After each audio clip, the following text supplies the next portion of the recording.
Where is this? In the pure white room, Suyu stood still, surveying his surroundings. After a moment of bewilderment, he recalled the events that had just transpired and murmured. The transdimensional trading platform? Could it be real? Just half an hour ago, Suyu received a termination call from his company while on holiday at home.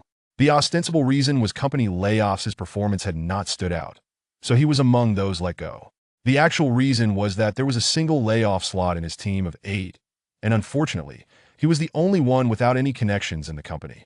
Consequently, Suyu wasn't overly surprised by the outcome. He had anticipated this result even before the holiday began. At that moment, after receiving the notification, he opened a recruitment website to search for new employment. As he scrolled, he stumbled upon a peculiar job advertisement. The transdimensional trading platform seeks agents from the Blue Star, with a base salary starting at 100,000. Such an outrageous offer was difficult to believe, yet with nothing better to do, he clicked to learn more. And then, he found himself here. Having begun to grasp the situation, realizing he might be caught in some sort of narrative, Suyu finally exhaled and calmed down. Approaching a wall exuding a white luminescence, he knocked and tentatively asked, "Is anyone there?" As soon as he spoke, a line of text appeared on the silvery wall. "Welcome to the transdimensional trading platform. You are currently in the exclusive space for agents of the Blue Star. Signing the contract will grant you access to this space and unlock trading privileges. This platform is dedicated to facilitating trade across dimensions, allowing individuals from different timelines to exchange resources as needed. Would you like to sign the contract for the Blue Star agent?" Suyu regarded the text and pondered for a moment, speculating that the interface was voice-activated. After a brief reflection, he inquired, "May I see the specifics of the contract?" As soon as he finished speaking, lines of text began to materialize on the wall before him. The terms of the contract were clearly outlined. Suyu carefully read through them. The content was not overly complicated. It essentially stated that, upon becoming an agent for the Blue Star, he would be authorized to conduct transactions on the transdimensional trading platform on behalf of Blue Star, exchanging resources as needed. There were no restrictions on the items traded, nor on their pricing, as both parties could negotiate based on their requirements. Currently classified as a junior agent, he would only be able to match with a new client once weekly. Successfully completing 10 transactions would elevate him to the rank of intermediate agent, at which point he would not only encounter more and better clients, but also unlock additional privileges. The trading platform also utilized its own currency, known as trading points. With each successful transaction, he would earn a set number of trading points, which could be spent directly on the platform, allowing him to acquire desired items without direct exchanges. In short, the system relied on trading his home world's resources with those from alternate realms. The more he traded, the higher his level, and the greater his rewards. The only caveat was that the traded items could not be counterfeit. The platform would rigorously monitor the integrity of traded goods. Attempting to sell fakes would result in the revocation of one's agent status. Upon confirming there were no errors or omissions in the contract, Suyu readily opted to sign it. Why would he hesitate? It would be foolish not to. Resources required across different worlds varied, each with distinct prices. Perhaps a simple bottle of water here could be exchanged for a substantial lump of gold elsewhere. He could then resell the gold for a considerable profit, even in the improbable event that the items he procured from other worlds held little value. As long as he completed at least one transaction a month, Suyu would still earn the platform's guaranteed monthly salary of 100,000. That was infinitely preferable to traditional employment. Contract signed successfully. Name: Suyu. Identity: agent of the transdimensional trading platform for the Blue Star. Level: junior agent. Trading points: 0. Available trading attempts: 1. Available trading attempts: 1. Can I match with a trading partner now? Suyu mused. The contract explicitly stated that these transactions were not merely private exchanges, but rather a grander system of resource allocation across dimensions. Thus, whether or not he possessed items for trade was inconsequential.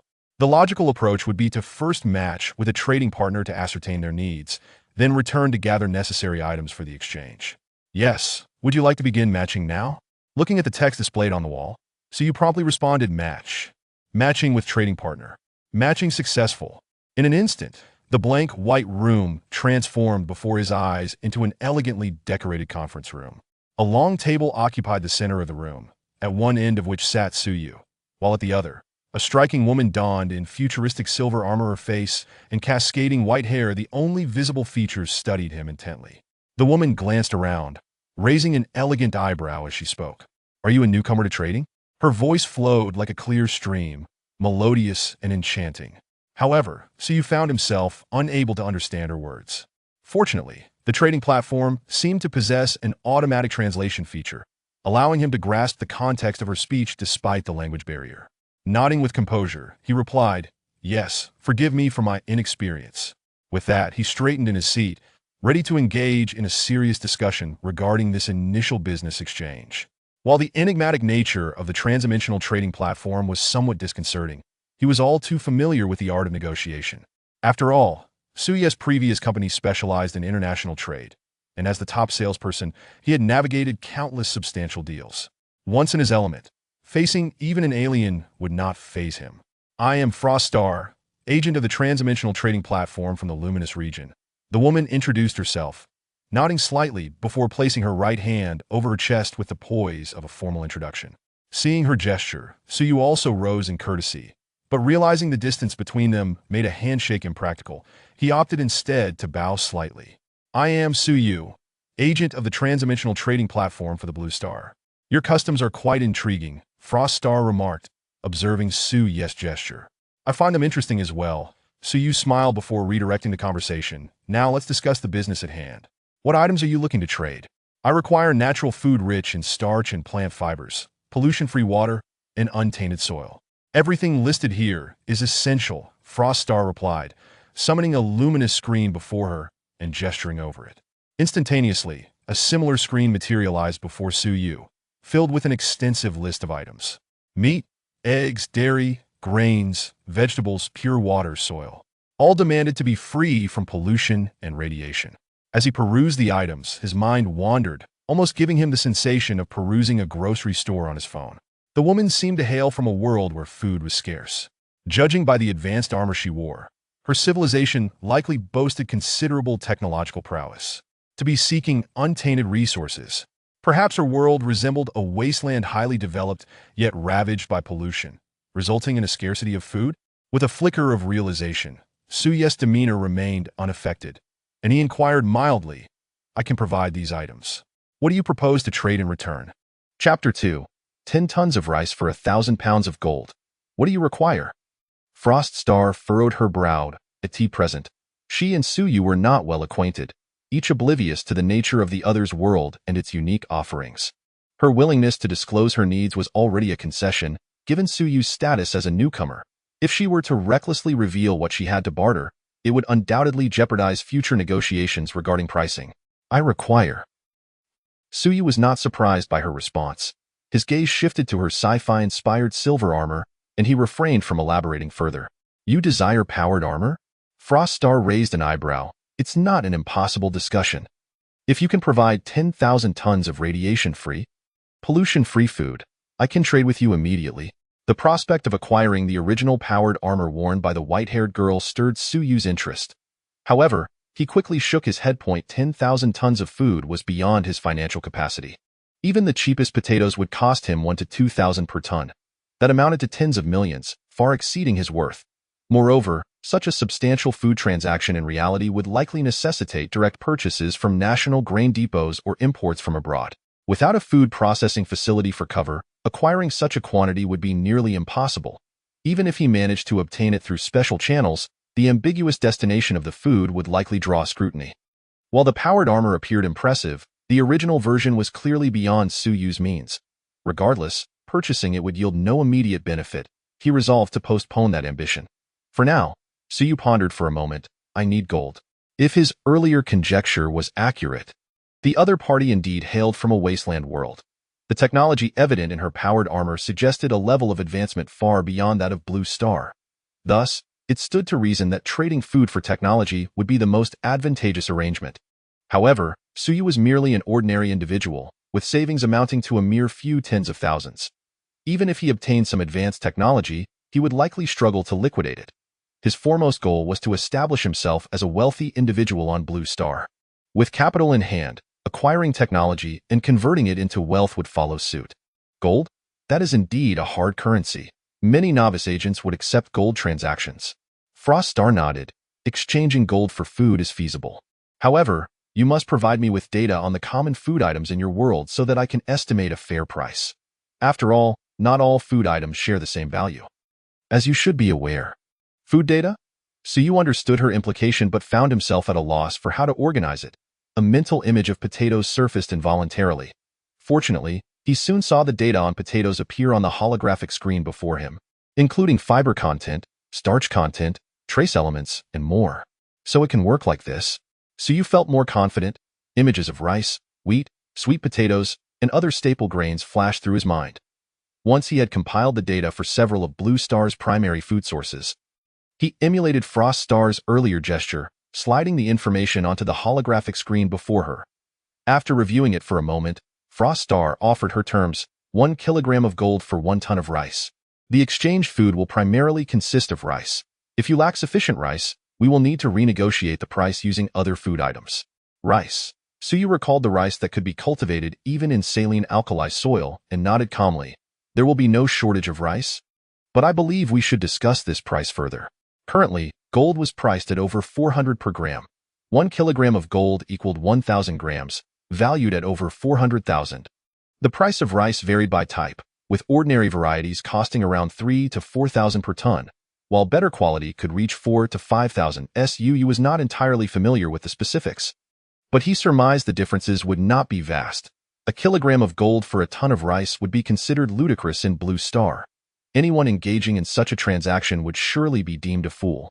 However, this was an interdimensional trading platform. If Frost Star indeed came from a wasteland plagued by contamination rendering agriculture impossible, the value of gold was clearly diminished compared to untainted food. In terms of trade, pricing is certainly negotiable. Frost Star responded with a radiant smile. After a brief contemplation, Suyu proposed a price: 50 kilograms of gold for 1 ton. Agreed. Frost Star clapped her hands, readily accepting without hesitation. Suyu, damn, that was hasty. It seemed he had underestimated the value of food in Frost Star's world and overestimated the worth of gold to her. However, this momentary conflict was quickly cast aside. 50 kilograms of gold in exchange for a ton of food felt akin to a windfall. There was no need for greed. Even if this transaction involved just 1 ton of food, managing the 50 kilograms of gold would already be a headache. Rather than risk overreaching, it would be wiser to foster goodwill. After all, Suyu was still contemplating how to acquire her original powered armor. Now that the unit price is settled, how much rice can you provide? Frost Star inquired. Suyu regained focus, calculating his current savings. 10 tons should suffice. For our first collaboration, I'll provide you with 10 tons. If all goes well, we can continue trading in the future. 10 tons of rice amounts to 500 kilograms of gold. Frost Star had no objections and rose, stating, "Please wait a moment." With that, she slowly vanished from her spot. When she reappeared, she held a silver metallic box. Frost Star placed it on the negotiation table and casually pushed it towards Suyu, causing it to slide to a stop right in front of him. He reached out and nudged the box, but it did not budge. He instantly deduced its contents. Suppressing his excitement, he swiftly opened the box. Under the bright conference room lights, a glimmer of gold reflected back at him. Nearly blinding him, gold, 10 hefty gold bars, each weighing 50 kilograms, totaling 500 kilograms of gold. In truth, gold's density is quite high. A ton of gold occupies a volume slightly larger than a basketball. From a numerical perspective, 500 kilograms didn't seem like much at all. Only by lifting it would one truly grasp its weight. I've provided you with the gold. When can I expect delivery? Frost Star raised her fair chin. The notion of requiring payment up front was rather novel to Suyu. This might be the best client he had encountered in his lifetime. However, this was likely due to the regulations of the trading platform, with oversight in place. No one would dare abscond with funds. They were not at all concerned about his potential flight. Realizing this, Suyu quickly stated, "Within 7 days, I will deliver 10 tons of rice to you. If you have any additional needs, feel free to compile a list for me. We can roughly estimate a price now. If we reach an agreement, I can bring it along during our next transaction." Chapter 3. A Feather as an Arrow. What are you? Suyu uploaded data on various items available for bulk purchase on Blue Star to Frost Star.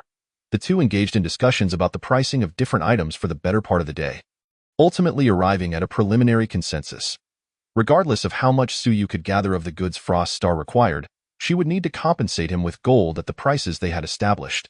Should the gold be insufficient, other items could be used as payment, such as local specialties from Frost Star's homeland. items like mechanical exoskeletons, magnetic rail rifles, and gene serums. Besides these finished products, Frostar could also procure a wealth of technology. In summary, each item she could provide would be worth far more than the 500 kilograms of gold he currently possessed. Back in his exclusive space as a novice agent, Suyu gazed at the box before him, overwhelmed with excitement. 500 kilograms of gold, valued at nearly 200 million at current market rates. Even if he sought to liquidate it through less than reputable channels, he could easily secure over 100 million. What is true overnight wealth? This was it. Yet, after the initial thrill, he needed to confront some practical concerns. Platform, how do I transport the items needed for trade in or out? Not to mention 10 tons of food. Without some form of advanced technology, transporting 500 kilograms of gold would require a painstaking effort, piece by piece. Upon hearing his inquiry, the white wall before him gradually displayed the answer. Novice agents may possess 10 units of storage space, with each unit capable of holding items up to 1,000 cubic meters in volume and 1,000 tons in weight of the same type. Simply think, personal panel. To view it, the personal panel is visible only to you. Personal panel? Suyu quickly tested it. Indeed, as he spoke, a translucent light blue panel appeared before him, resembling the one that had emerged during their earlier transaction. Numerous functions were available on this panel, with the storage space conveniently located in the lower right corner, featuring 10 empty slots akin to an inventory. With the transportation issue resolved, Suyu breathed a sigh of relief and instinctively reached out to touch the gold. Immediately, the 10 gold bars vanished from the box. His personal panel now displayed a new entry. Gold 10? Take me back, Suyu said, stretching lazily. Having inexplicably become an agent for the interdimensional trading platform, it was nearly impossible not to prosper. He was eagerly anticipating his return to Blue Star to prepare the items needed for subsequent transactions. Indeed, compared to working for others, earning money for oneself was far more motivating. Now, let alone the grueling 996 work schedule, as long as he didn't collapse from exhaustion, he could manage a 007 lifestyle. Even the slightest frown from him would be a sign of disrespect towards that 500 kilograms of gold. Transmission in progress. You can access your dedicated space on the platform through your personal panel at any time. In the next moment, Suyu felt a blur before his eyes. The luminous white space vanished, replaced by the familiar sight of his rental apartment. He quickly summoned his personal panel and discovered that everything was intact. He then retrieved a piece of gold, feeling the tangible weight of the 50-kilogram gold ingot in his hands, which prompted a sigh of relief. Thank goodness it wasn't a dream. Glancing at the time, he noted it was already past 2 in the afternoon. It wasn't too late, and he still had time to accomplish a few tasks. After some contemplation, Suyu made his way to the kitchen with the gold ingot in hand. The ingot size was comparable to that of a shrunken brick.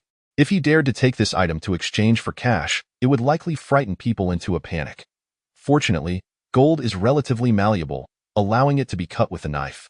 After considerable effort, Suyu finally managed to divide the hefty 50-kilogram gold ingot into about 10 pieces of varying sizes, which he stored away for safekeeping. He then searched online for nearby gold shops and selected one that was neither too far nor too inconspicuous. He intended to test the waters by attempting to sell a piece of gold there first. Once he felt prepared, he stepped outside, carrying a bag of household waste, appearing no different from his usual self. However, just as he stepped out, an unexpected phone call came through.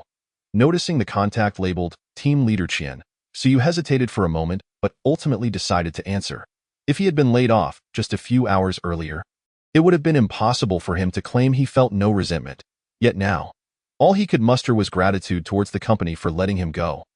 Otherwise, he wouldn't have stumbled upon the recruitment advertisement for the Transcendent Trading Platform and wouldn't have become the agent for the trading platform in the Blue Star region. Of course, while he could dismiss his feelings, it was another matter entirely to show any goodwill towards those former colleagues who had relied on connections to push him out, if not for the fact that the company dealt with substantial overseas trade, where he might need to engage in bulk transactions on the trading platform. It would be beneath him to even answer the call. Xiao Su, how's it going? Have you found a new job? As soon as the call connected, Team Leader Qian's greasy voice echoed in his ear. You had a poor impression of this oily team leader and was disinclined to engage in pleasantries. Responding with a hint of impatience, I'm about to head out. If you have something to say, just say it. As he spoke, he pressed the elevator button. If this guy couldn't provide a satisfactory explanation before the elevator arrived, Then he could keep his mouth shut. Team leader Qian seemed unfazed by Suyu's brusque tone and cheerfully replied, I was just worried about you being unemployed, so I thought I'd leverage some connections to find you a job. Also an overseas trade. It's quite similar to what you did before, and you could start right away with good benefits that I've already discussed. Not going, Suyu replied without a moment's hesitation. In his previous team, everyone except him was connected, and as the team leader, Qian had never dared to assert his authority in front of the others. Only when facing Suyu, the employee without connections, could he occasionally flaunt his leadership status. He had often made life miserable for others. Not to mention that now he had become the agent for the trading platform. Even without that title, he would have decisively declined. Not going. Team leader Qian seemed taken aback that Suyu had rejected him outright without a second thought. After a moment of silence, he spoke in a serious tone. Xiao Su, you really need to think this through. The economy is tough right now, and jobs like this are hard to come by, especially those that match your expertise. Seeing that Qian was about to ramble on, Suyu promptly interrupted. If there's nothing else, I'm hanging up. Wait. Team leader Qian quickly said, you need to consider this carefully. If I remember correctly, last month you closed a significant deal, and your commission was substantial, right? This month's salary should still be over 20,000, but you can only receive that commission if the deal goes through without any issues. If there are problems, ding. As the elevator arrived, Suyu's last shred of patience evaporated, and he bluntly stated, I've recorded this conversation. If I find even a single penny missing from my salary in a few days, we'll meet in court. Also, do you really think being a mere team leader gives you any real power? You just waving a feather as if it were a sword. I called you team leader out of courtesy. Without that, who do you think you are, fool? Chapter 4. The First Sale of Gold Huff. After hanging up, Suyu exhaled deeply. What a relief. He had long wanted to berate that cowardly bully. Today, not only had he secured a promising opportunity with the transcendent trading platform, but even if he had nothing else, he certainly wouldn't be offering team leader Qian any kindness. He would still unleash his frustrations. Ding! The elevator doors opened, and freshly venting his frustrations, Suyu noticed a young girl in a JK uniform staring at him in surprise. Her expression seemed to say, wow, this person has terrible manners. However, Suyu paid her no mind and simply smiled at the girl before closing the elevator doors. With good fortune comes a buoyant spirit. He couldn't care less about how passers-by perceived him.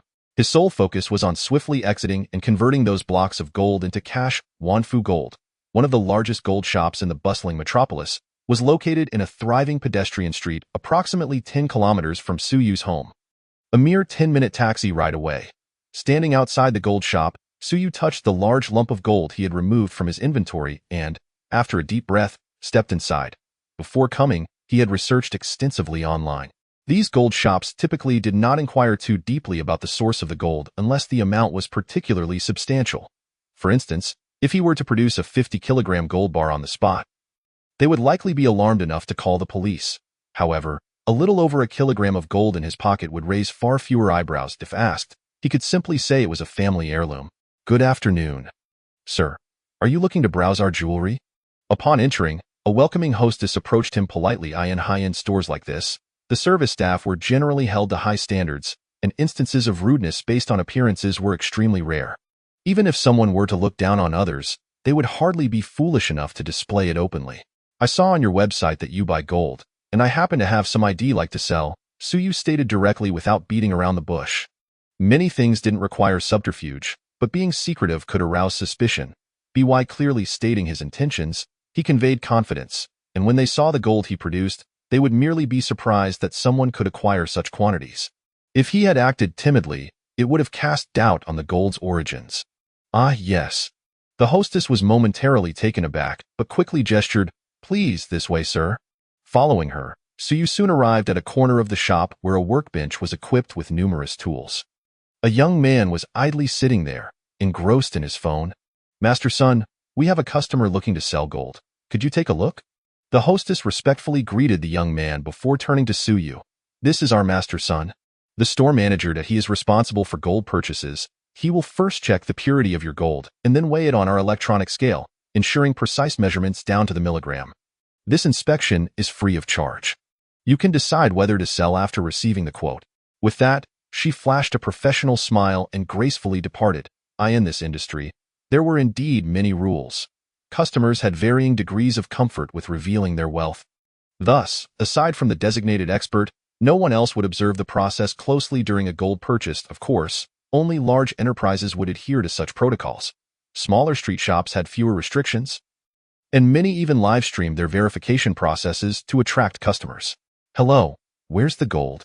Master Sun casually picked up a magnifying glass and extended his hand towards Su Yu Dai. In response, Su Yu directly retrieved the lump of gold from his pocket. This.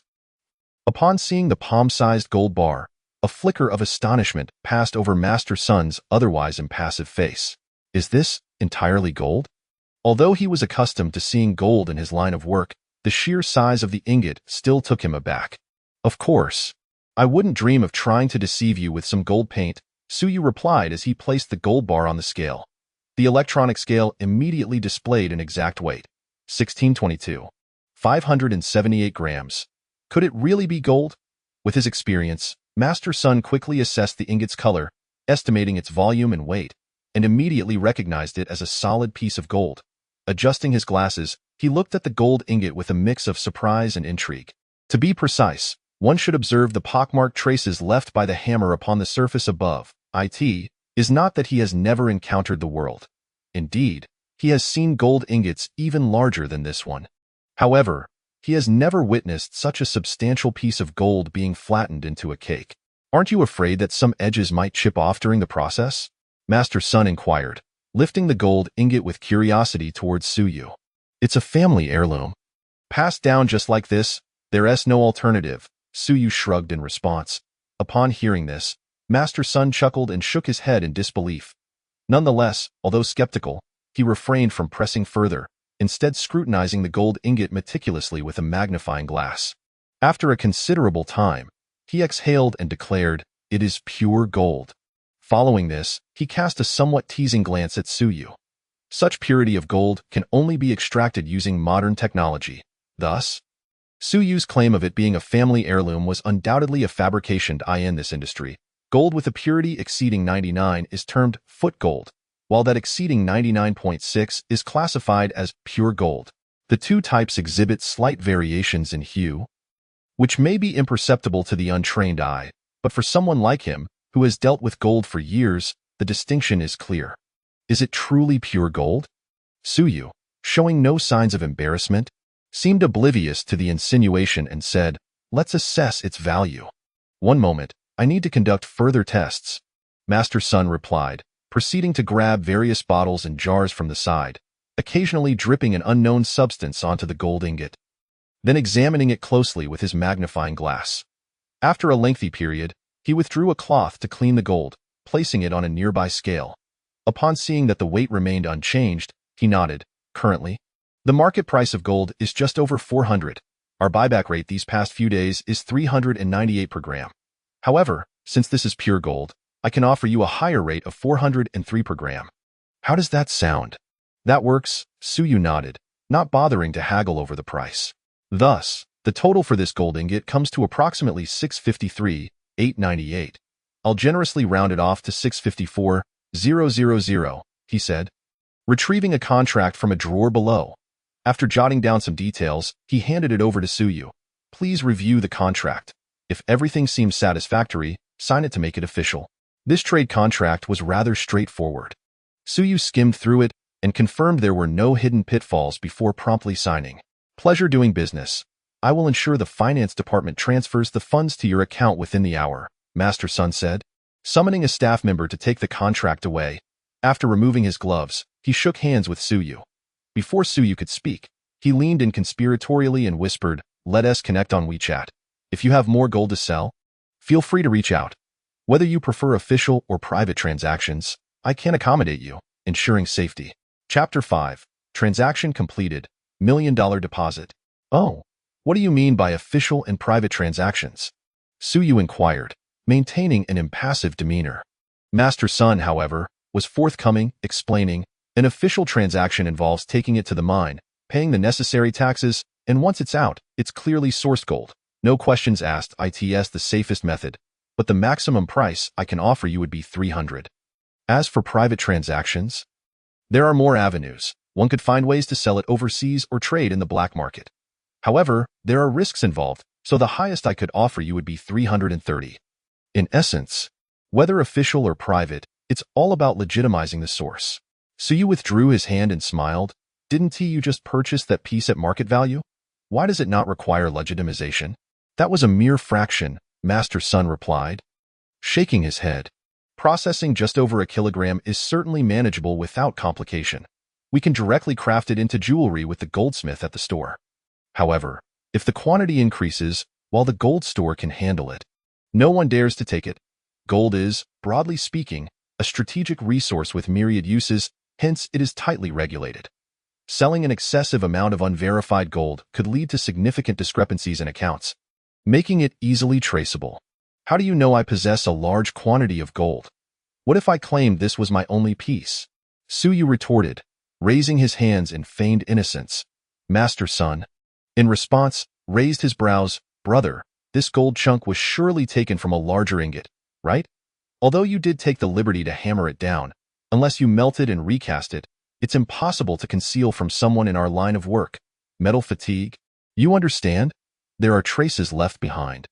If a piece this size is merely a fragment, then that larger ingot must weigh several dozen kilograms.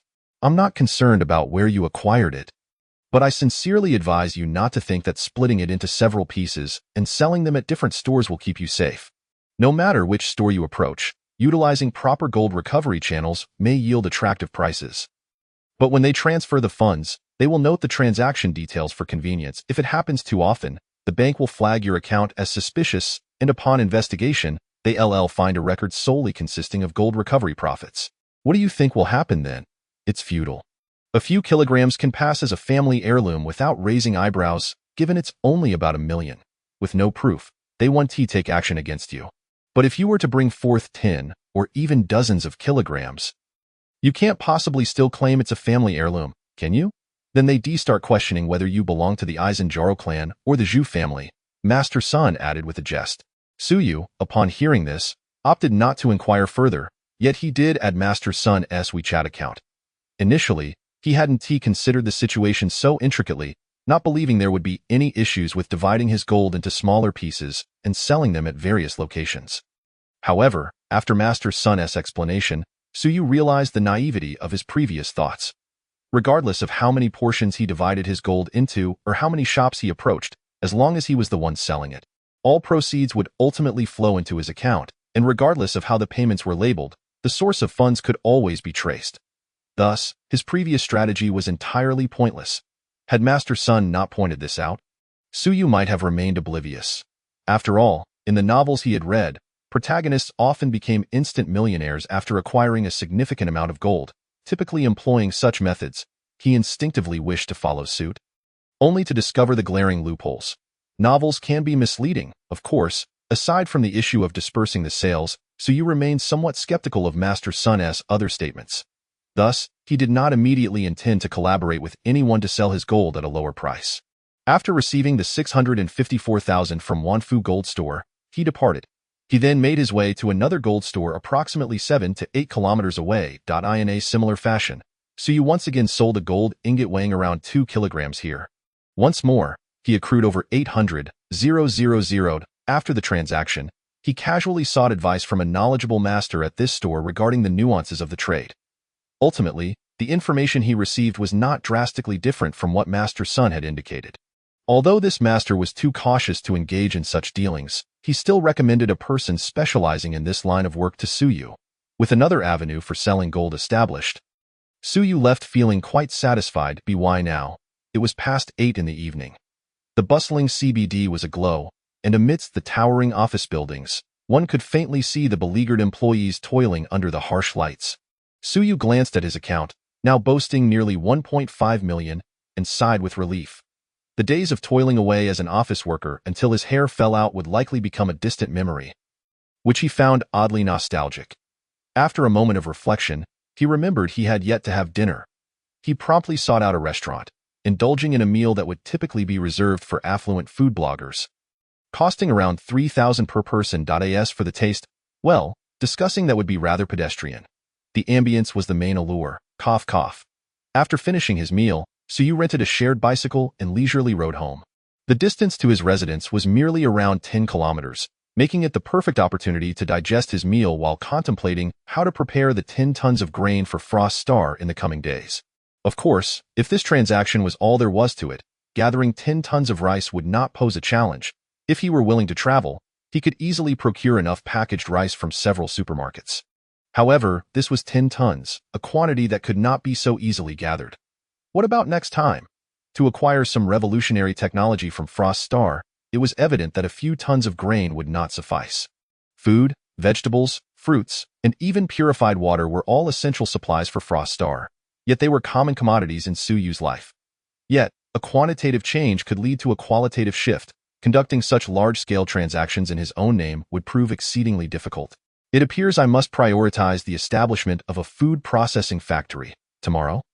I will search online for the necessary procedures and ideally consult a lawyer. Suyu mused as he pedaled leisurely along the bicycle lane, his thoughts wandering. Just then, a shared bicycle identical to his own unexpectedly appeared on the adjacent sidewalk. The sudden emergence of a vehicle startled Suyu, prompting him to swiftly apply the brakes. Although the distance was minimal, he was riding slowly enough to halt just in time. However, bang! Ouch! The sound of the bicycle crashing echoed alongside a girl's startled exclamation. Suyu steadied himself and looked at the young girl now sprawled on the ground, feeling a twitch at the corner of his mouth. What was the meaning of this? Was she trying to stage an accident? He hadn't even bumped into her.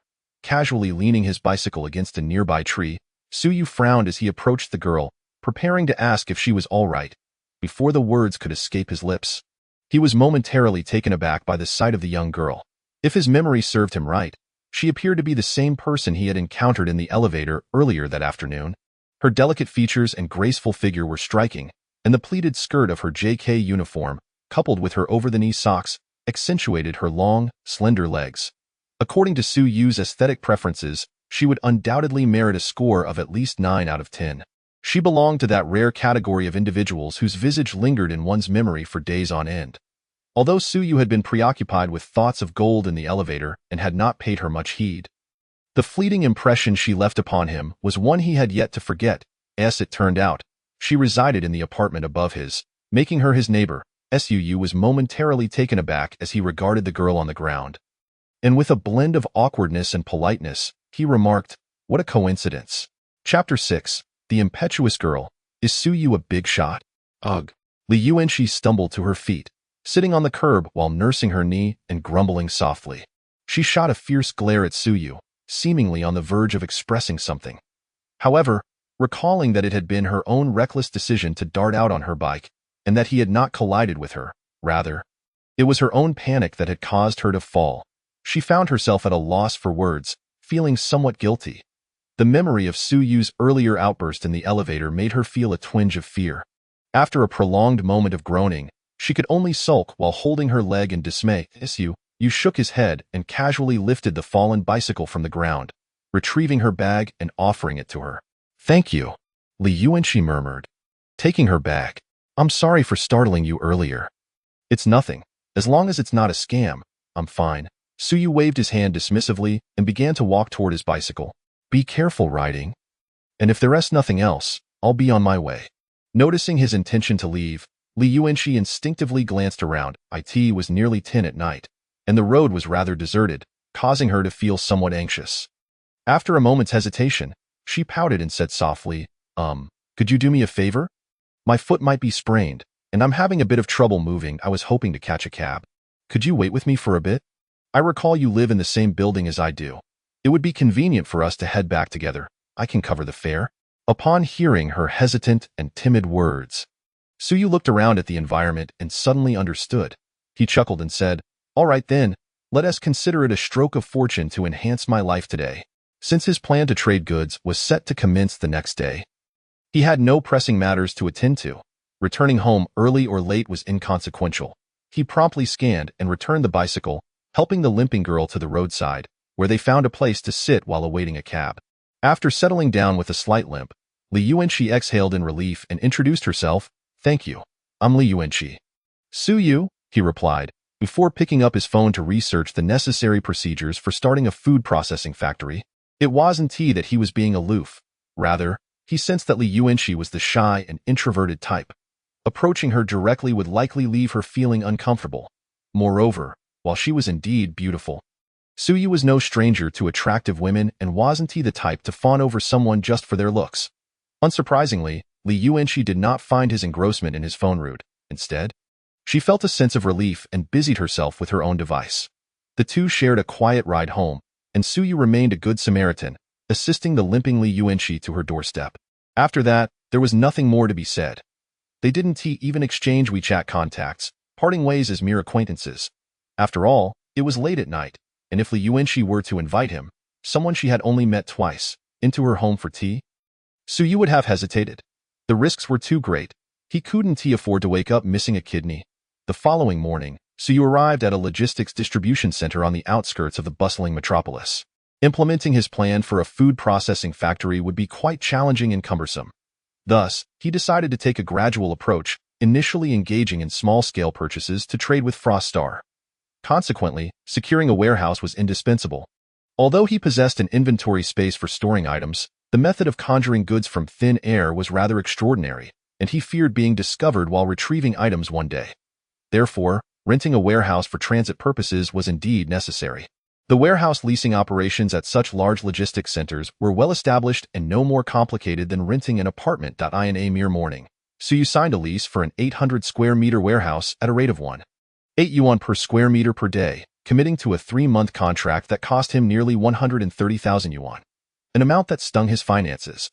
The silver lining, however, was that not far from the warehouse he rented, he discovered a facility belonging to a well-known domestic grain and oil brand. After locating the warehouse manager, Suyu easily procured 10 tons of rice, along with several tons of soybeans, corn, potatoes, and other staple foods. He also purchased a substantial amount of seasonings, cooking oil, and convenient instant meals. In one fell swoop, he acquired nearly 30 tons of supplies, costing him close to 200,000 yuan. Nevertheless, he had successfully gathered the materials Frost Star had commissioned, and even acquired many items not on the list that he anticipated she might need. All these purchases were made under the guise of hotel procurement. Given the modest quantity, no one raised any questions, and the warehouse arranged for a forklift to neatly stack the goods for him. After inspecting the interior of the warehouse to ensure there were no surveillance cameras, Suyu shut the door. With a gentle touch, he transferred all the items into his inventory. Subsequently, he opened his personal panel and accessed the Transcendent trading platform. After sending a trade request to Frost Star, it took only about 10 minutes for her to accept the invitation. They once again found themselves in the same room where they had previously discussed business. Across the sturdy wooden table, Frost Star's attire remained unchanged from the day before. Her silver-white power armor and a cascade of white hair gleamed brilliantly. "Did you really prepare the goods so swiftly?" Frost Star exclaimed, a mix of surprise and urgency in her voice. The original stock preparation time was set for 7 days, and she had not anticipated that Suyu would manage to have everything ready in less than a day. "This quantity isn't particularly extensive," Suyu nodded, casually transferring the 10 tons of rice, already paid for, directly into Frost Star's inventory through the trading platform. He then sent her a list of the remaining items, allowing her to select as she pleased. Upon seeing the sudden addition of 10 tons of grain in her inventory, Frost Star was overjoyed. This was not her first experience trading on the Transcendent platform, but previously, she had encountered a string of unfortunate circumstances. The trade partners she had matched with were often from primitive, agrarian societies, unable to comprehend the advanced technology she offered, rendering her high-tech equipment worthless. While the allure of gold was significant for them, they lacked the means to spend it. 2 individuals who had accepted her gold had mysteriously vanished after acquiring it, and only later did she learn they had been killed in a robbery. Others, while still alive, continually delayed their deliveries for various reasons, including transportation difficulties or an unwillingness to liquidate the gold too quickly. Overall, their lack of productive capacity hindered their ability to meet her demands. Frost Star had been emboldened to provide Suyu with such a large sum of gold yesterday precisely because the clothing he wore and the watch on his wrist indicated that his world was far from a primitive agricultural society. It was, in her eyes, a world that had achieved a level of modernity, at least reaching the industrialization stage. While its productivity might not rival that of her own world during its prosperous era, supplying some grain should pose no issue. Suyu's ability to gather these supplies in less than a day exceeded Frost Star's expectations. Either he is a person of considerable resources in his world, or the productivity of his world is remarkably advanced, not far behind the prosperous era. Frost Star mused internally, reassessing her evaluation of this trading partner, her demeanor becoming notably more serious. Chapter 7. Tin Combat Suit. Electromagnetic Pistol. Regaining her composure, Froststar briefly reviewed the other items Suyu had provided before decisively stating, "I will accept all of these items. What are your terms regarding pricing? If you wish to settle in gold, I can currently offer around 1 ton. Acquiring more will require some time. Within 3 days, I can gather at least another 10 tons of gold." In her world, gold held little value. Before the Wasteland Era? During the Prosperous Era, humanity's reach extended across the galaxies, and asteroids composed of gold were regularly mined in quantities of hundreds of millions or even billions of tons. In her society, gold was merely a mundane industrial material. If she truly desired it, she could easily gather a vast supply from any pre-war site. "For now, I have no need for gold," Suyu replied, shaking his head. "If you have any understanding of economics, you should know that flooding an economy with a large influx of gold, if constructed as a general equivalent, can lead to significant disruptions, producing detrimental effects. Thus, the regulations regarding gold in our region are rather stringent. As for the 500 kilograms of gold you provided, I must explore alternative channels to dispose of it. Receiving more would be of no consequence. The current gold reserves among the nations of Blue Star barely amount to 60,000 tons. If he were to agree to Frost Star's request for gold and attempt to transfer an additional 10 or 8 tons, he would undoubtedly attract the attention of the authorities the very next day. Regardless of the channels utilized, then what is it that you desire?" Frost Star inquired, her brow furrowing slightly. If not gold, the only items she could offer would be some technological products or expertise. "Weapons," Suyu replied without hesitation.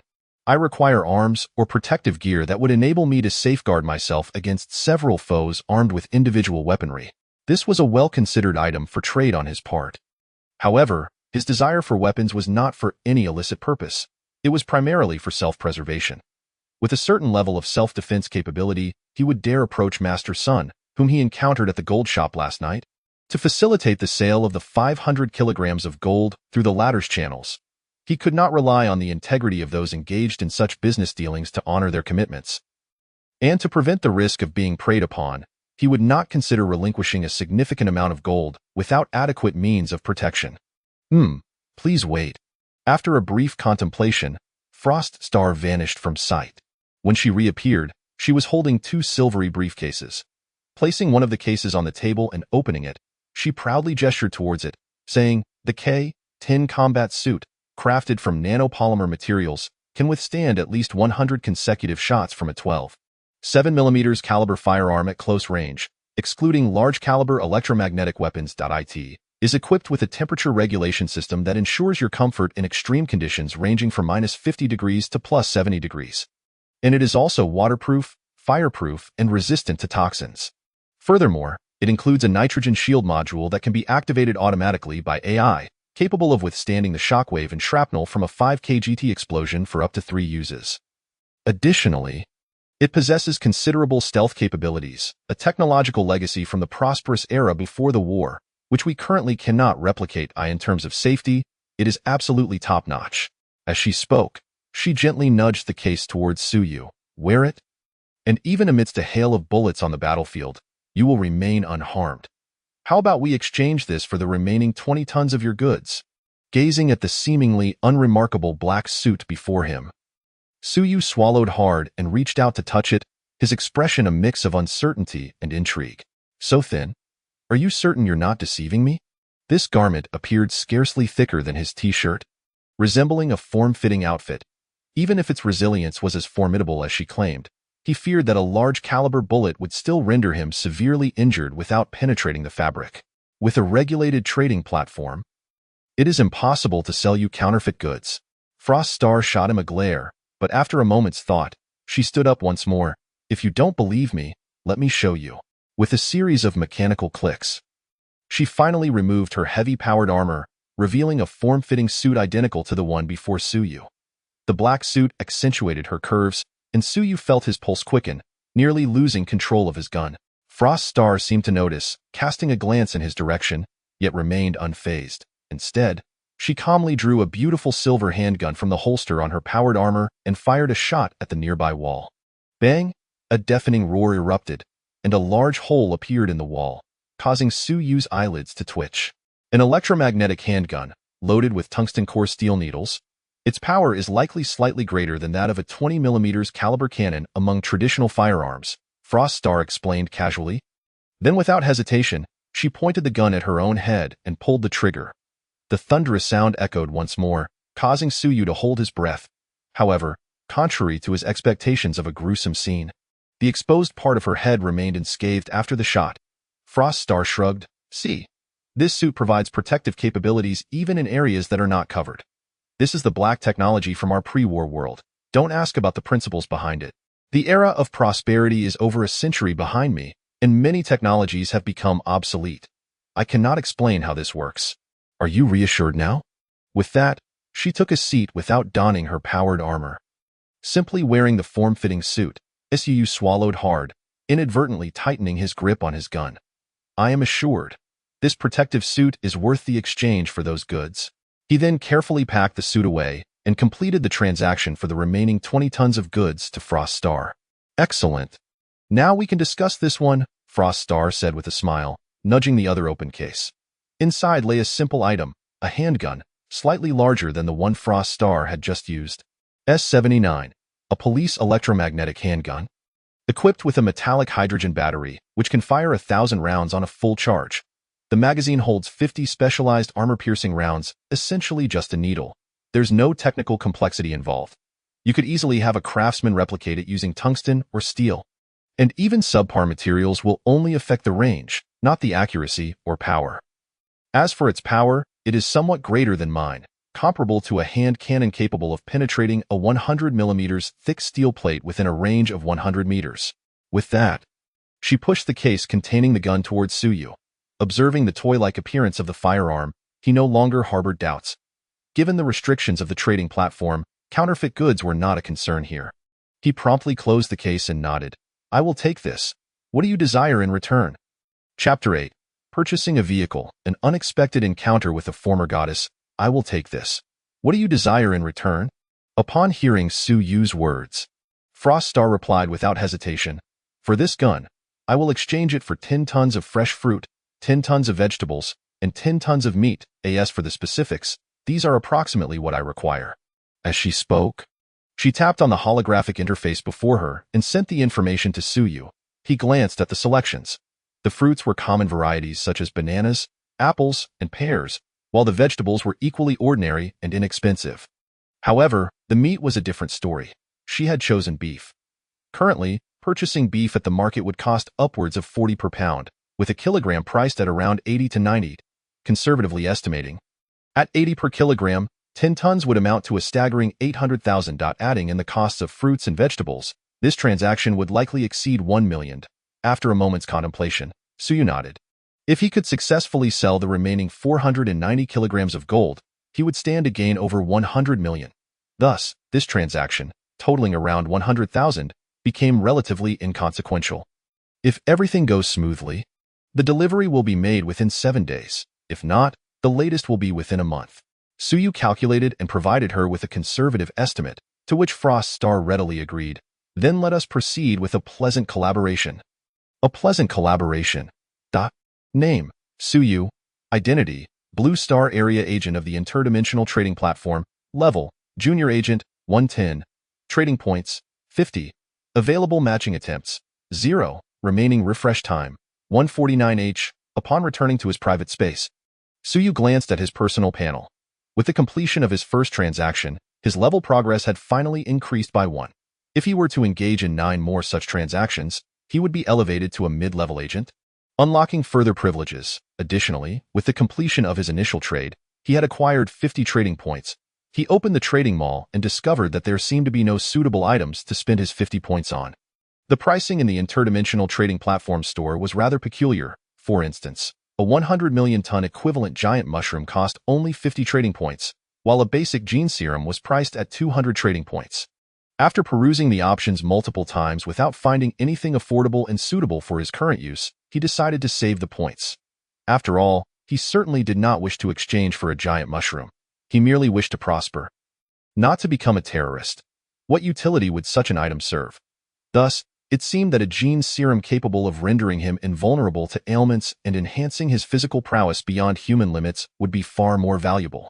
Not dwelling further on the trading points issue, Suyu closed his personal panel and shifted his focus to the K-10 combat suit contained within the case. He donned the suit in his exclusive space. It was snug yet not constricting, rather comfortable as Suyu moved around, quickly acclimating to the sensation. He then slipped on his original clothing to conceal the combat suit. To his surprise, the exposed areas of the suit adapted, seemingly changing color to match his skin tone, rendering the protective gear nearly invisible beneath his clothing.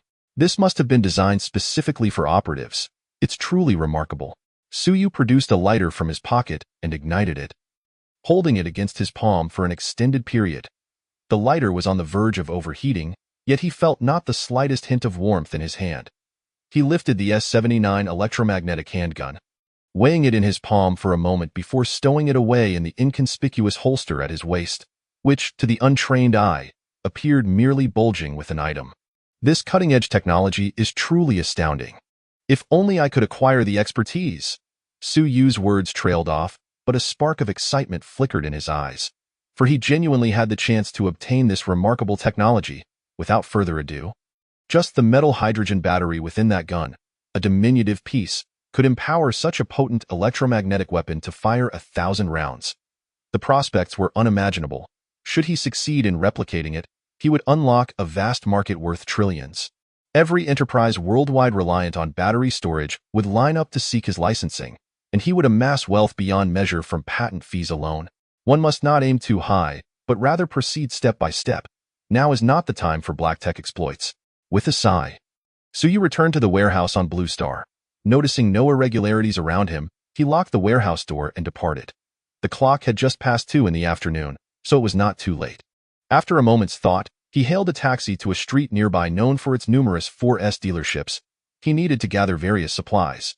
It would not do to continuously rely on finding what he needed in proximity to the warehouse. He would have to run about a bit. Therefore, it was prudent to first acquire a vehicle for his own transport. Along the way, he visited several sizable gold shops and procured a few ingots, totaling just over 8 kilograms, netting him more than 350,000, coupled with the previous remaining 120,000. He now had over 570,000 in his account. However, he had reached his limit. To sell gold through legitimate channels would require him to venture beyond the magical city, even to farther cities for a more secure transaction, of course, for the time being.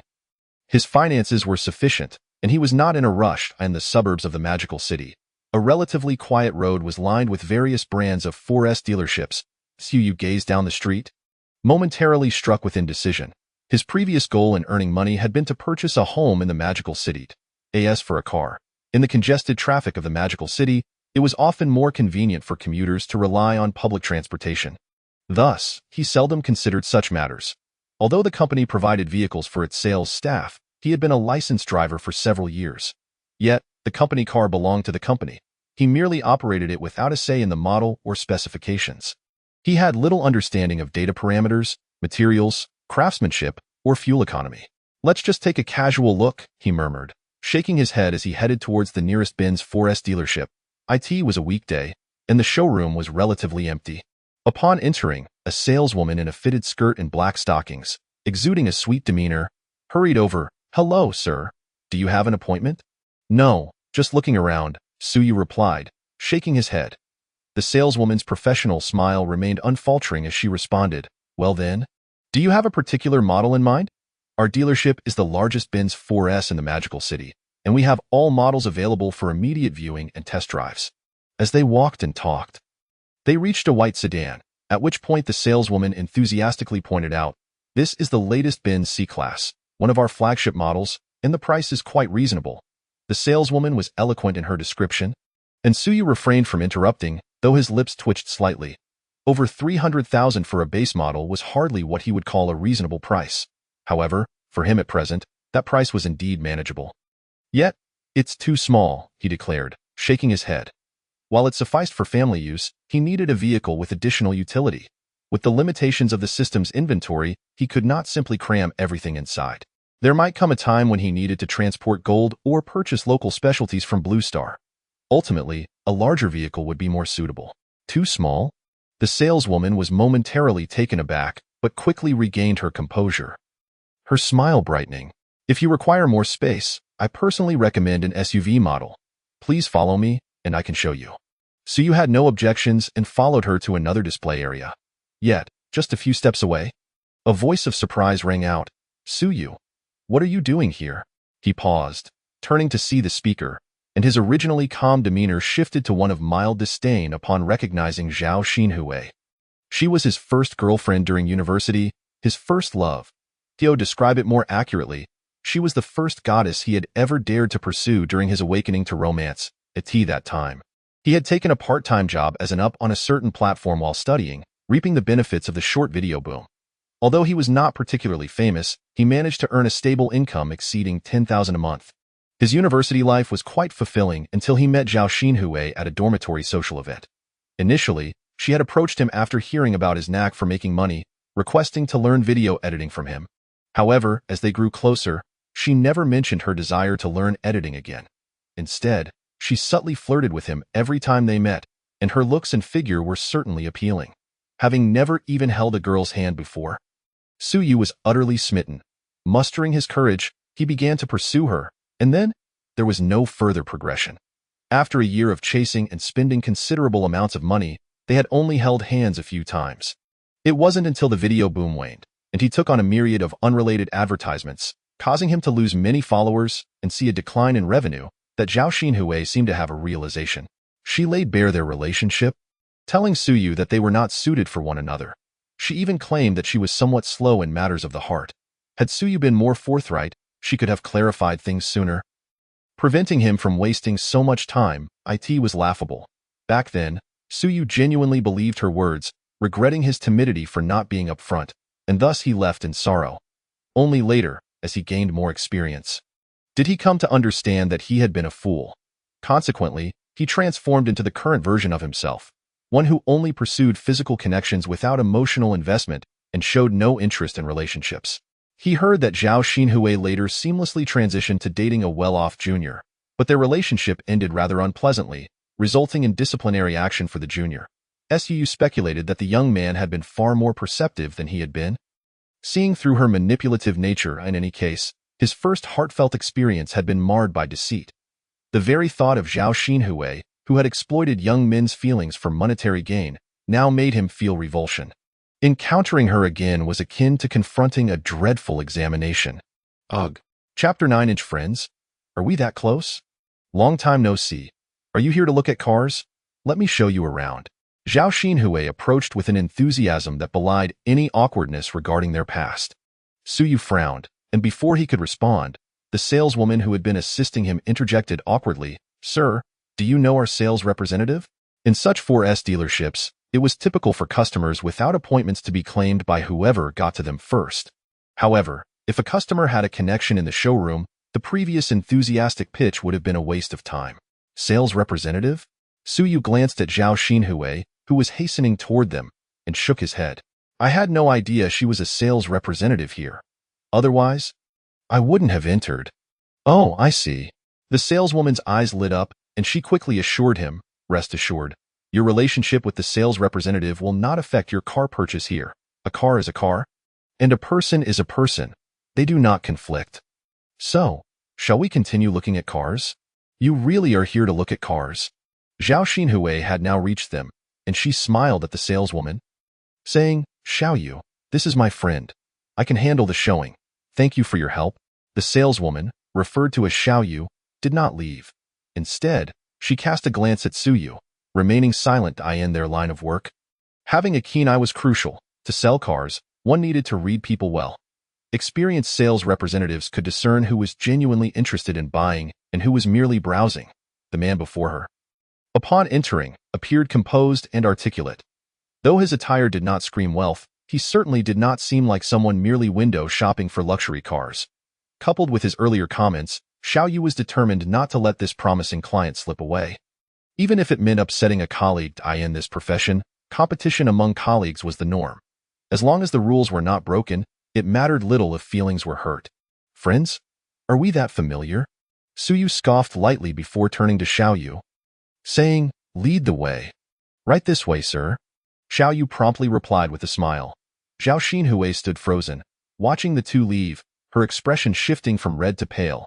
She understood that after so much time had passed, Suyu had likely come to terms with their past. However, seeing a familiar face like Suyu while she was idly wandering had prompted her to approach. If Suyu was indeed here to buy a car, it would be splendid. It would mean he had amassed considerable wealth, and perhaps she could rekindle their relationship and ensnare a wealthy benefactor. Even if things don't go as planned, at least there exists a semblance of camaraderie. And one might still manage to secure a deal, right? After all, the present circumstances are markedly different from the past. Even if Suyu is aware that she was played at that time, it hardly matters. Back then, when she was fishing for wealthy suitors, she maintained some semblance of decorum, limited to mere hand-holding and the like. Now, however, she is unrestrained. At times, for the sake of achieving targets. Accompanying high-profile clients to bed has become a commonplace occurrence. It is said that men have a penchant for their first love. How could Suyu, in her pursuit of her initial affection, fear failure? If Suyu were merely here to experience the world, it would be inconsequential. She has been employed at this establishment for a considerable duration, having encountered countless affluent individuals and frequented upscale venues. Her horizons broadened far beyond those of her school days. Seizing this opportunity to mock the wealthy fool she once ensnared was merely a way to pass the time. Yet, she never anticipated that Suyu would be too disinterested to even exchange a word with her. This left the self-important Zhao Xinhui somewhat unsettled. In an instant, her mind was awash with thoughts, even contemplating whether someone had informed Suyu of her employment here, that Suyu had come specifically to humiliate her. After much hesitation, Zhao Xinhui gritted her teeth. I shall see whether you can genuinely afford it or are merely putting on a facade. With that, she stepped forward to pursue. However, after taking only a couple of steps, her phone in her pocket began to ring. Upon glancing at the screen, her expression shifted dramatically, and she quickly answered. Mr. Wong, do you have time to come and view the cars today? Right now? I'm already at the dealership. Are you almost here? Excellent. I shall meet you at the entrance. In just a few exchanges, Zhao Xinhui's previously gloomy demeanor transformed into one of delight. Casting a glance at the direction where Suyu and Xiaoyu had departed, she couldn't help but snort, striding toward the entrance. A mere pauper. One of my casual clients is worth 100 times more than you. Yet, you pretend otherwise. And as for that Xiaoyu, does she truly believe she has encountered a big spender? Soon enough, she'll witness what a genuine tycoon looks like. In this line of work, if one is unwilling to make sacrifices, how can one expect to earn? Meanwhile, the two individuals perusing the vehicles remained blissfully unaware of Zhao Xinhui's theatrics. After viewing several models of Ben's SUVs, Suyu found himself unsatisfied. Just as Xiaoyu began to think he might have misjudged the situation, Suyu suddenly inquired, do you have a G-Class in your dealership? Although his knowledge of cars was limited, he was familiar with the Benz G-Class. Its rugged exterior appealed to him far more than the urban SUVs. And its off-road capabilities were commendable. Should he need to gather supplies from remote locations in the future, driving there would be quite convenient. Considering that his account balance was ample, he decided it would be wise to acquire a G-Class. The G-Class? Xiaoyu immediately responded, we do have one on the second-floor showroom. I can take you to see it. Additionally, we recently received 2 new G63s. If you're interested, we have them available. Moreover, due to a current promotion, there's no markup. Suyu remained non-committal, simply nodding in acknowledgement. After examining the display vehicle, the two made their way to the second-floor lounge, where Suyu asked, if I decide to purchase today, will it still be possible? Purchase today? Xiaoyu hesitated, instinctively glancing at the time. It was already past 4 in the afternoon. He couldn't help but smile wryly. Sir? The vehicle registration office closes in less than an hour. It would be impossible to complete the purchase today. Not even with a full payment. Suyu countered. The process of financing a vehicle typically involved numerous steps, often taking 10 days to a fortnight for completion. His intention was to drive the car away today, so he had no plans for financing. In theory, a full payment is feasible, but you would need to sign the contract and swipe your card immediately. And we would have to arrange for someone to rush to the registration office on your behalf, Xiaoyu explained helplessly. However, this car alone costs over 2 million. factoring in taxes and insurance. It may exceed 2,500,000 upon completion. Surely, you need some time to consider? Given the time, if we delay another half hour, it might be too late. Then let us proceed with the payment now. There's no need for further consideration. Go fetch the contract, Suyu stated calmly. Chapter 10. The G-Class acquired. It truly is exhilarating. Huh? Sir, are you really set on buying it? Xiaoyu was taken aback by Suyu's declaration, appearing somewhat dazed. Am I merely here to pass the time with you? Hurry along, don't waste any more time, Suyu replied, his demeanor unchanged. Just a moment. Xiaoyu's expression brightened as he dashed off to retrieve the contract from the back office. Though car salespeople typically preferred clients to finance rather than pay in full, the current economic climate had made any sale a welcome one. After all, selling was better than not selling at all, especially when dealing with a premium client like Suyu, who was prepared to make a 2 million plus purchase without hesitation. If he provided excellent service, the benefits would extend far beyond the mere commission from this sale. As soon as Xiaoyu departed, Zhao Xinhui arrived on the second floor with a balding middle-aged man. Their demeanor suggestive of an intimate relationship. Suyu merely glanced at them before losing interest, returning to his phone to mindlessly scroll through videos. However, upon spotting him, Zhao Xinhui's eyes lit up. After ensuring the middle-aged man was settled, she strolled over, her voice dripping with sarcasm. What brings you here alone? Where's Xiaoyu? Our dealership has a policy that requires us to treat all clients, regardless of their intent to purchase, with utmost respect. Her behavior is quite rude. I'll be sure to file a complaint about her. The familiarity of her disdainful tone piqued Suyu's interest. It reminded him of the past, a time when he was too naive to recognize the futility of such interactions. How could I have been so blind back then? He mused, shaking his head in bewilderment at his former self, feeling a sense of physical discomfort akin to stumbling upon embarrassing old social media posts. He took a sip of water, then leisurely replied, She's gone to fetch the contract. Fetching the contract? You are actually here to buy a car. Zhao Xinhui was momentarily taken aback, her expression one of disbelief. Yet, she quickly realized that her role as a salesperson rendered such skepticism inappropriate, hastily altering her tone. No? I meant to say, you've made your decision rather swiftly, haven't you? So, which model has caught your eye? Yet, Suyu no longer had any interest in engaging with her, seemingly oblivious as he continued to watch videos of beautiful women dancing on his phone. Zhao Xinhui, infuriated by his blatant disregard, felt her teeth clench in frustration. However, mindful of her professional obligations, she could only force a couple of laughs before awkwardly retreating to fetch water for Mr. Wang, who was waiting for a more detailed discussion. In their line of work, customers are deemed royalty, particularly in high-end dealerships where the vehicles can cost hundreds of thousands or even millions. There are stringent expectations for the conduct of sales staff. Even when faced with the most unreasonable clients, they must maintain decorum until the purchase is finalized. If the situation becomes intolerable, they can request a colleague to step in. Any display of disrespect toward a client prior to the transaction could result in dismissal. Of course, this rule only applies before the payment. After the transaction is completed, the dynamics shift entirely. Thus, despite her anger towards Suyu, she dared not act out in the dealership. This minor incident was insignificant to Suyu. Soon enough, Xiaoyu returned, clutching a stack of contracts. After a quick review to ensure all was in order, Suyu signed his name. Next came the payment process, followed by the necessary steps for registration and obtaining a temporary license plate. They managed to finalize everything just in time before the vehicle registration office closed. In the dealership's handover area, amidst the presence of the store manager and others, a simple handover ceremony took place. Xiaoyu presented the car keys to Suyu with both hands. Mr. Su, it is now yours. Suyu nodded, gazing at the magnificent vehicle worth over 2 million, feeling somewhat disoriented. Just yesterday, he was fretting over job prospects. And today he had acquired a luxury car worth millions. Not only others, but even he, as the main character in this narrative, felt as though he had traversed through an entirely different realm within the span of a day. Indeed, diligent work offers no future. It is far more exhilarating to experience life as if on a cheat mode. Exhaling a breath of relief, Suyu accepted the keys, preparing to drive away.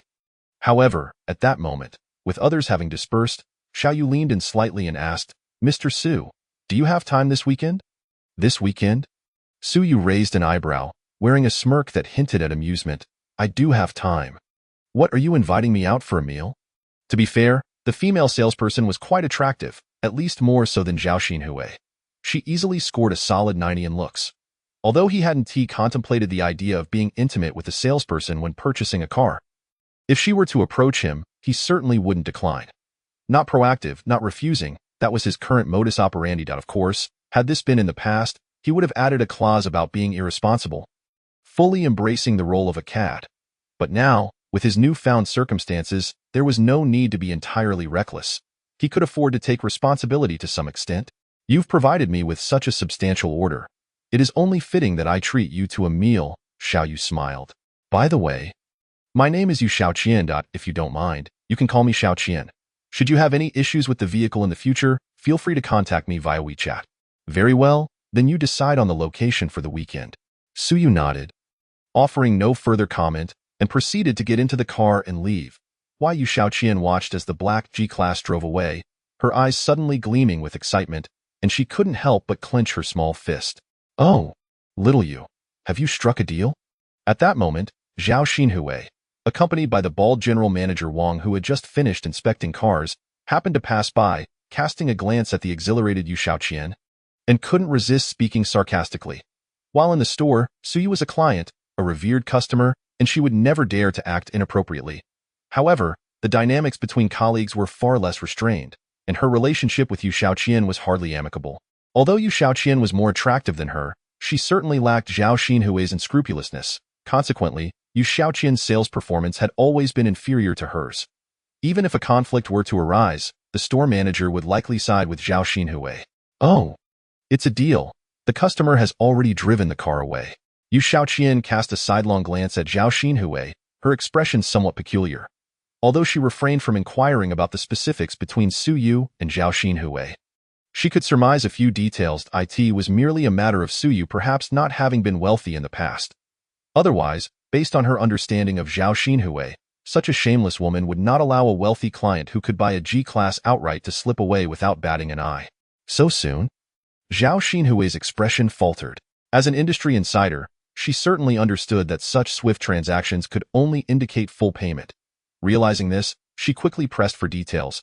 Which model did he purchase? The C-Class? Or the A-Class?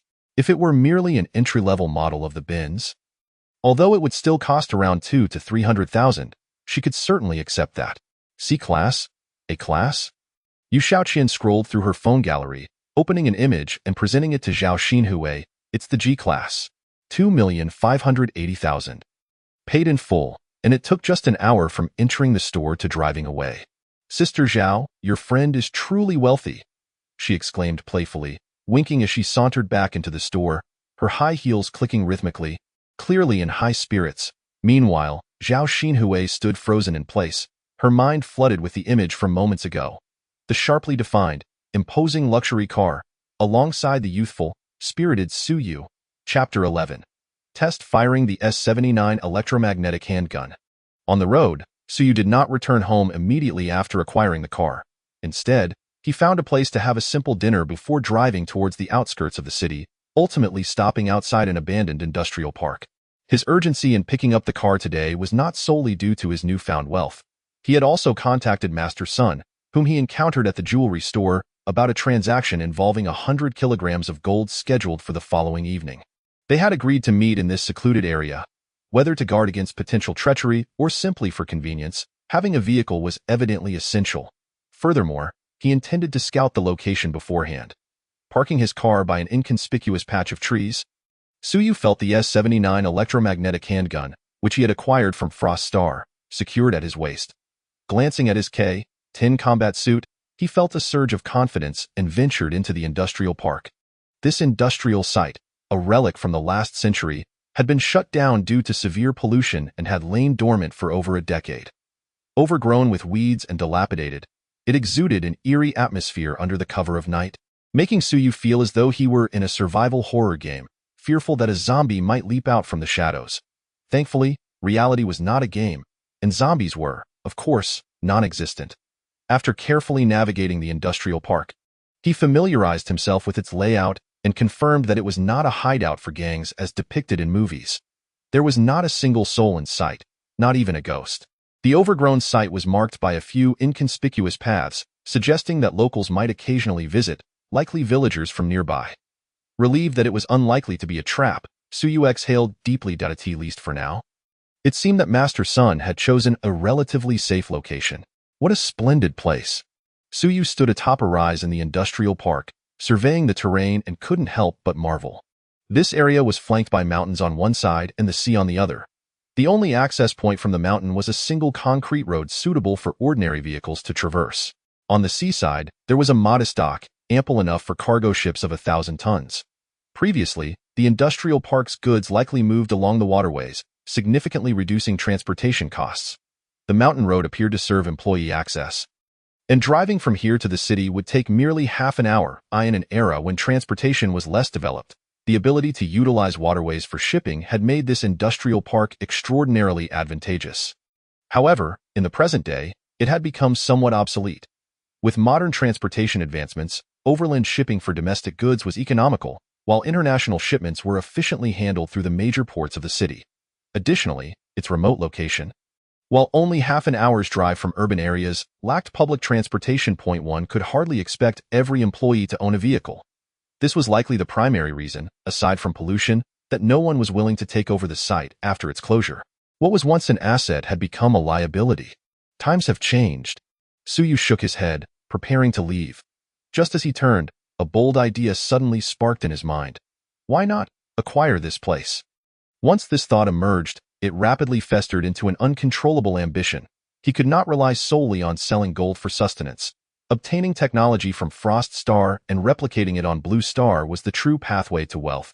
To replicate such technologies, he would need employees, a company, and a factory. Employees aside, the choice of location for the company and factory here was undoubtedly ideal. With mountains on one side and the sea on the other, there were thousands of acres of usable land in between. More crucially, this area offered strong concealment. According to Land Division, this industrial park belonged to the nearby Shaohai village, which was located several kilometers away by the seaside. Under normal circumstances, villagers would rarely venture this way. Choosing to develop advanced technology here would at least mitigate concerns about prying eyes and leaks. Besides the sea, there was only one road leading in from the mountains, eliminating worries about unwelcome visitors infiltrating the area. Furthermore, with convenient waterway access, while it might not be suitable for import-export activities, procuring bulk grains would pose no problem. Once the company and factory were established, he could easily procure large quantities of food under the guise of research. As for how to explain its usage once delivered, there were countless strategies to employ. In summary, what appeared to be a derelict industrial park, offering little to other companies and manufacturers, now seemed to Suyu to be a veritable treasure trove. If the transaction goes smoothly tomorrow, I might just consider acquiring this territory. Suyu mentally calculated his plans. After wandering the industrial park once more, he drove away. During this time, he took the opportunity to test-fire the S-79 electromagnetic handgun. Despite its formidable power, the noise it generated was surprisingly less than that of an ordinary handgun, making it inconspicuous in such a remote corner. To say the least, it was indeed impressive technology hailing from Frost Star. This electromagnetic handgun exceeded his expectations, with an effective range of 1,800 meters. There was no need to consider wind direction or bullet drop within 1,000 meters. He could shoot with pinpoint accuracy. The bullet's muzzle velocity reached a terrifying 6 times the speed of sound, a specification that would likely outclass even the most precise sniper rifles of the present. Additionally, this compact device featured an auxiliary aiming module, allowing a novice like Suyu to hit targets consistently within 200 to 300 meters without the anxiety of misfiring at critical moments. Chapter 12. Suyu plans to register a company? The following day, at noon, Suyu was awakened by the ringing of his phone. He had returned home in the early hours, around 3 in the morning, and thus had slept until midday. The unexpected call bore no significant news. It was simply a reminder that the 10 tons of fruits and 10 tons of vegetables he had ordered online were en route via cold chain transportation and would soon arrive in the city. They were expected to be delivered to his designated warehouse in the afternoon, prompting him to remember to collect the goods. While fruits and vegetables were pricier than grains, they were less sensitive compared to staples that directly impacted public welfare. Therefore, he did not need to be overly cautious in his procurement. Purchasing large quantities of grains at once would raise suspicions about his intentions. After all, Grain prices in the country were relatively stable and devoid of profit margins, making it unreasonable to hoard such quantities. Conversely, buying large amounts of fruits and vegetables would likely not attract undue scrutiny, as if there were channels for sale, profits could indeed be made, and many were engaged in this trade. If one possesses the motivation to undertake a certain task, others shall harbor no doubts. Conversely, engaging in an action that obscures one's intentions may incite suspicion regarding one's ulterior motives. Thus, when it comes to procuring vegetables and fruits, whether it be 10 tons, 100 tons, or even 1,000 tons, it is hardly an issue. If necessary, one could venture directly to the source and lease a few parcels of orchards or gardens without much trouble. As for the 10 tons of beef, Suyu has indeed located a supplier. He did not seek out freshly slaughtered meat at a slaughterhouse, but rather contacted a cold storage facility in the bustling metropolis. Purchasing 10 tons, the goods are temporarily stored there. Whenever needed, he can simply rent a refrigerated truck to transport them. Do not inquire why he opted for frozen meat instead of fresh. The answer is simply cost-effectiveness. After lounging in bed for a while, realizing it was already past noon, Suyu finally mustered the effort to rise. Following a brief wash, he descended to find a restaurant for a meal. At this hour, the restaurant was bustling with patrons, and despite his search, he could not find an available table. Just as he was about to consider another establishment, he caught sight of a table that had just become vacant, only for it to be swiftly occupied by someone else. That individual happened to be Li Yuanxi, a girl he had crossed paths with a few days prior. Without hesitation, Suyu turned and boldly seated himself across from her. Smiling at the startled Li Yuanxi, "What a coincidence." "Well, not entirely. I often see you here on weekends," Li Yuanxi replied earnestly. Suyu was not particularly surprised. This restaurant was known for its offerings that suited his palate, and he had frequented it often. He was, however, taken aback that he had failed to notice the charming young woman, while she had clearly taken note of him. "Are you studying around here?" Suyu inquired, glancing at Li Yuanxi, who appeared to be merely 17 or 18. Yet, having interacted with her, he estimated she was likely in her early 20s, albeit with a youthful appearance. "Yes, I'm in my 3rd year now," Li Yuanxi responded obediently. Compared to their previous encounter where she had spoken hesitantly, resembling a shy girl, she was now able to engage in conversation with Suyu, albeit still exhibiting signs of nervousness and discomfort in speaking with a stranger. "Was there a reason you rode so far alone that night?" Suyu asked, attempting to alleviate any lingering awkwardness. "I work part-time at a pet shop over there," Li Yuanxi answered, pausing briefly before asking, "What about you? Do you work nearby?" "Me? I'm currently unemployed," Suyu shrugged. Smiling, Li Yuanxi looked taken aback, then lowered her gaze, seemingly displeased as she muttered, "You're lying."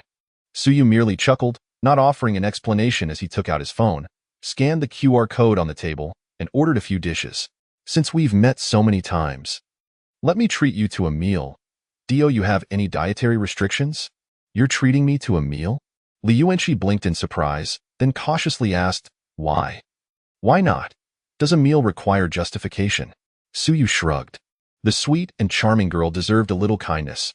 Besides, the prices at this quaint restaurant were modest, and ordering extra dishes would not break the bank. It was a casual gesture. "Consider it a reward for reserving a seat for me." "I didn't reserve a seat for you. I came here to eat myself," Li Yuanxi retorted, shaking her head vigorously. "Doesn't the end result remain the same?" Through Suyu's charming persuasion, Li Yuanxi found herself momentarily dazed but ultimately accepted his invitation. Shortly thereafter, several delectable dishes arrived at their table.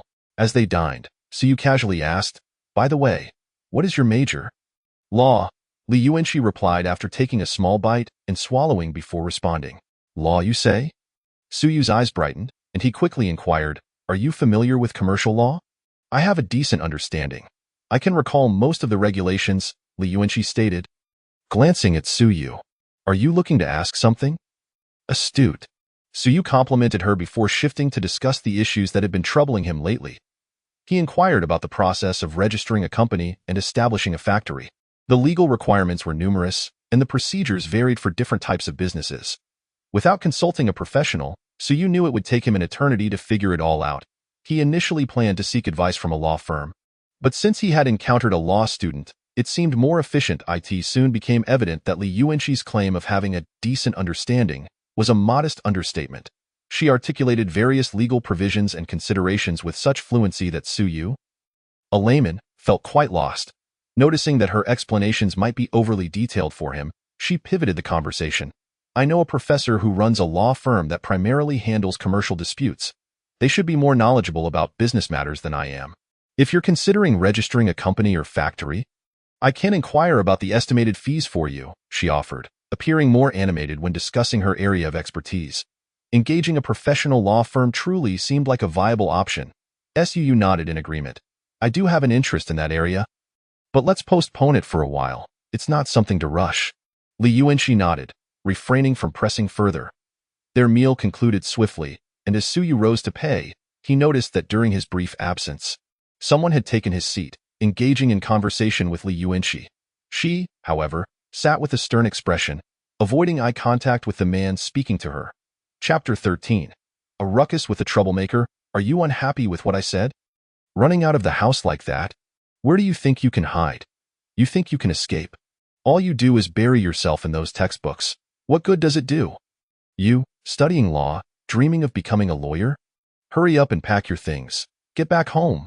As Suyu approached, he overheard the rude remarks of a scruffy-haired young man, whose tone suggested he might be related to Li Yuanxi. He halted, recognizing that although this fellow's demeanor was insufferable, it was ultimately a family matter, and he felt it was not his place to intervene. Nevertheless, he felt a twinge of regret. Such a lovely girl seemed to come from a rather tumultuous family. What's the matter? Cat got your tongue? You fool, what is the use of wasting so much money on your education every year? The yellow-haired troublemaker seemed oblivious to the gathering crowd drawn by the commotion. Pointing an accusatory finger at Li Yuanxi, having initially intended to leave, Suyu could no longer tolerate the scene unfolding before him. He strode over and tapped the table, addressing the yellow-haired man. Hey, you're in my seat. In the past, he would have likely ignored such a situation, as it was merely a family dispute. However, upon reflection, he realized he was no longer as averse to trouble as before. He had financial security and ample time at his disposal. Besides, clad in his combat attire, he was more than capable of handling any confrontation that might arise. And who are you? The yellow-haired man retorted, sizing Suyu up with irritation. Does it matter who I am? This is my seat. Kindly vacate it. Suyu replied, his expression unyielding. Tension mounted between them, as if a confrontation were imminent. Just then, the restaurant owner appeared, attempting to defuse the situation. Gentlemen, let us not escalate things. Let us prioritize harmony. This young man was indeed seated here previously. If you're looking for a place to dine, I can arrange another table for you, he added, directing his comment at the yellow-haired man. However, the yellow-haired troublemaker shot a venomous glare at Suyu and coldly dismissed the owner. No need. He then turned his attention back to Li Yuanxi. What are you still doing sitting there? Hurry and pack your things. We're going back home this afternoon. Li Yuanxi remained silent, her downcast eyes conveying her resistance without a word. The yellow-haired man, growing impatient, reached out to grab her, but before he could lay a hand on her, Suyu swiftly intervened, swatting his hand away. What do you think you're doing? In this day and age, are you attempting to forcibly take a woman in public? Is there no law left? The yellow-haired man's expression darkened, and though he seemed ready to retaliate, he ultimately refrained from doing so, waving dismissively. What do you mean forcibly? She is my sister. I have every right to discipline her. Your sister? Suyu scrutinized the yellow-haired man, noting his short stature and unappealing features, then glanced back at the graceful Li Yuanxi with her captivating visage. He couldn't help but scoff. Brother, how many dishes did you have to drink to end up like this? The restroom is at the back. Why not take a moment to relieve yourself and have a look at what you truly resemble? The juxtaposition of the two, standing side by side, was nothing short of an abstract and aesthetic clash, utterly incompatible in style. If they were indeed siblings, Suyu would lose all faith in biology. What do you mean by that? The blonde's expression darkened with growing fury. His fists clenched tightly, clearly on the verge of violence. However, at that moment, Suyu remained unperturbed. It wasn't merely the combat suit he wore that lent him confidence. He had discerned the truth. This individual was all bluster, appearing fierce but lacking the courage to accede. It was nothing more than empty bravado, only daring to intimidate someone as meek as Li Yuanxi. What do I mean? Do you need me to elaborate on how ugly you are? Suyu didn't even spare him a glance, turning instead to grasp Li Yuanqi's hand. Let us go.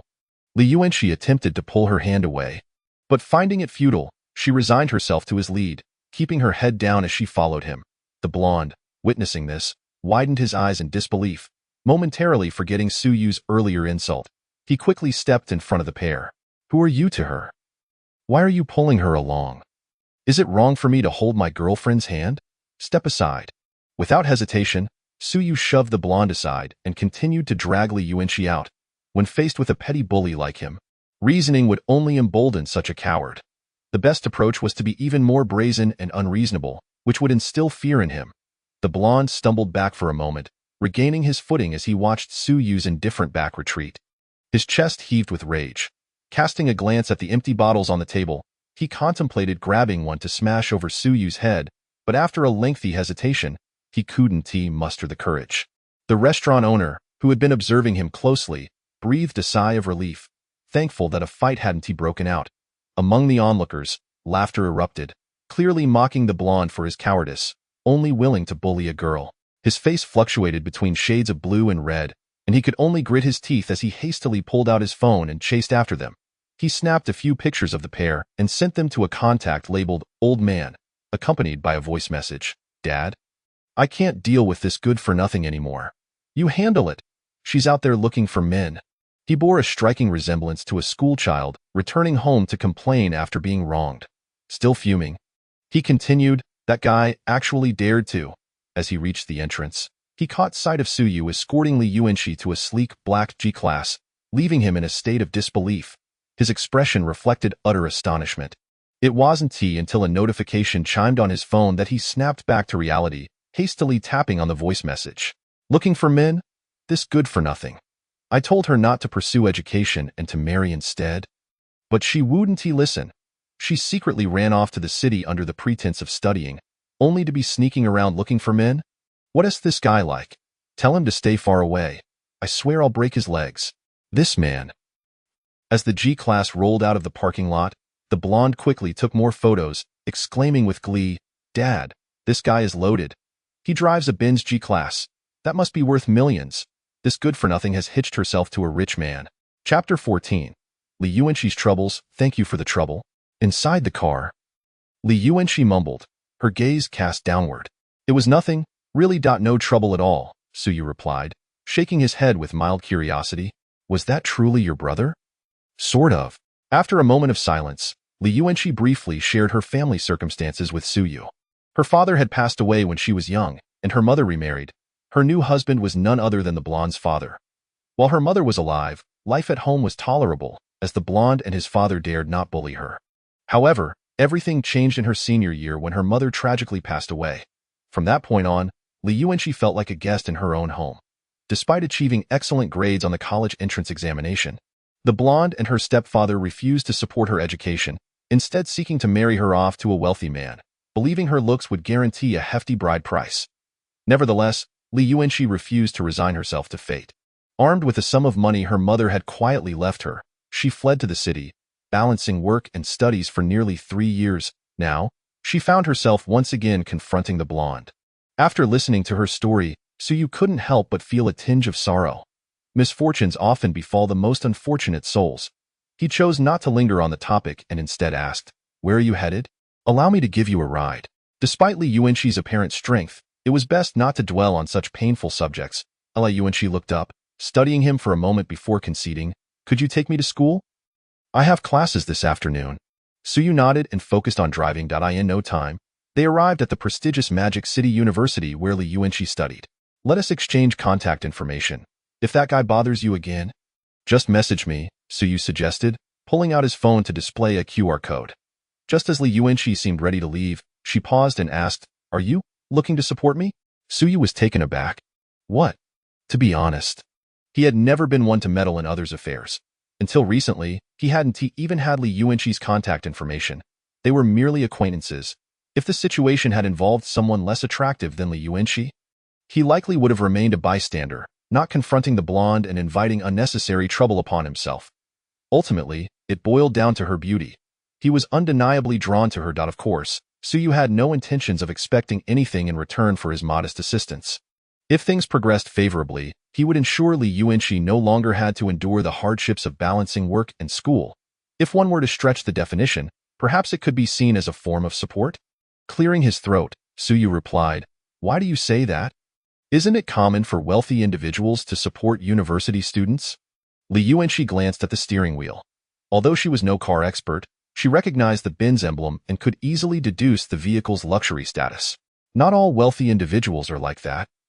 And I hardly consider myself wealthy, Suyu retorted softly, waving his hand dismissively. All right, off to school then. We can discuss future matters later. He wasn't in a rush. His primary goal was to utilize the time travel trading platform to amass wealth and delve into cutting-edge technology. Pursuing romantic interests was merely a secondary consideration. Li Yuanxi regarded him thoughtfully before exiting the vehicle. Her silence implied an acknowledgement of his underlying intentions. Watching the G-Class as it gradually disappeared into the distance, her expression turned complex. Only when Suyu's vehicle merged with the traffic did she turn to enter the campus. I should first inquire with Professor Zhang about the company matter. Regardless of his motives, he had genuinely assisted her.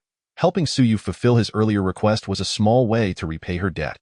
However, she realized that if the blonde continued to cause her trouble, she might need to seek Suyu's assistance again. Accumulating too many favors might leave her with little to offer in return. Although Suyu suggested they could deal with future issues later, Li Yuanxi understood that if the blonde approached her again, it would likely be a moment of reckoning. Would the father and son let her off the hook? Clearly not. She was all too aware of their intentions, fixated on marrying her off for a lucrative bride price. Despite studying law, she recognized the limitations of legal recourse in familial disputes. After all, her household registration was still linked to theirs, and before her mother passed, her stepfather had contributed financially to her education and living expenses. Legally, she owed him a duty of support. If that father-son duo truly wished to force her into marriage for profit, they wouldn't even need to resort to threats, by simply causing disturbances at her school or workplace. They could disrupt her life significantly, leaving her with no choice but to comply. As long as they didn't resort to violence, there was little the authorities could do. The most they would face was a brief detention. Having witnessed countless similar cases, Li Yuanxi understood that aside from Suyu's slightly intimidating approach, there were few effective ways to handle such situations. Among her acquaintances, he was the only one capable and willing to take such action. As for Suyu's ulterior motives, she could comprehend them. After all, he had no familial ties to her. Why should he assist her without a reason? Sigh. She let out a soft sigh, feeling even more withdrawn than before. Meanwhile, Suyu drove slowly out of the city.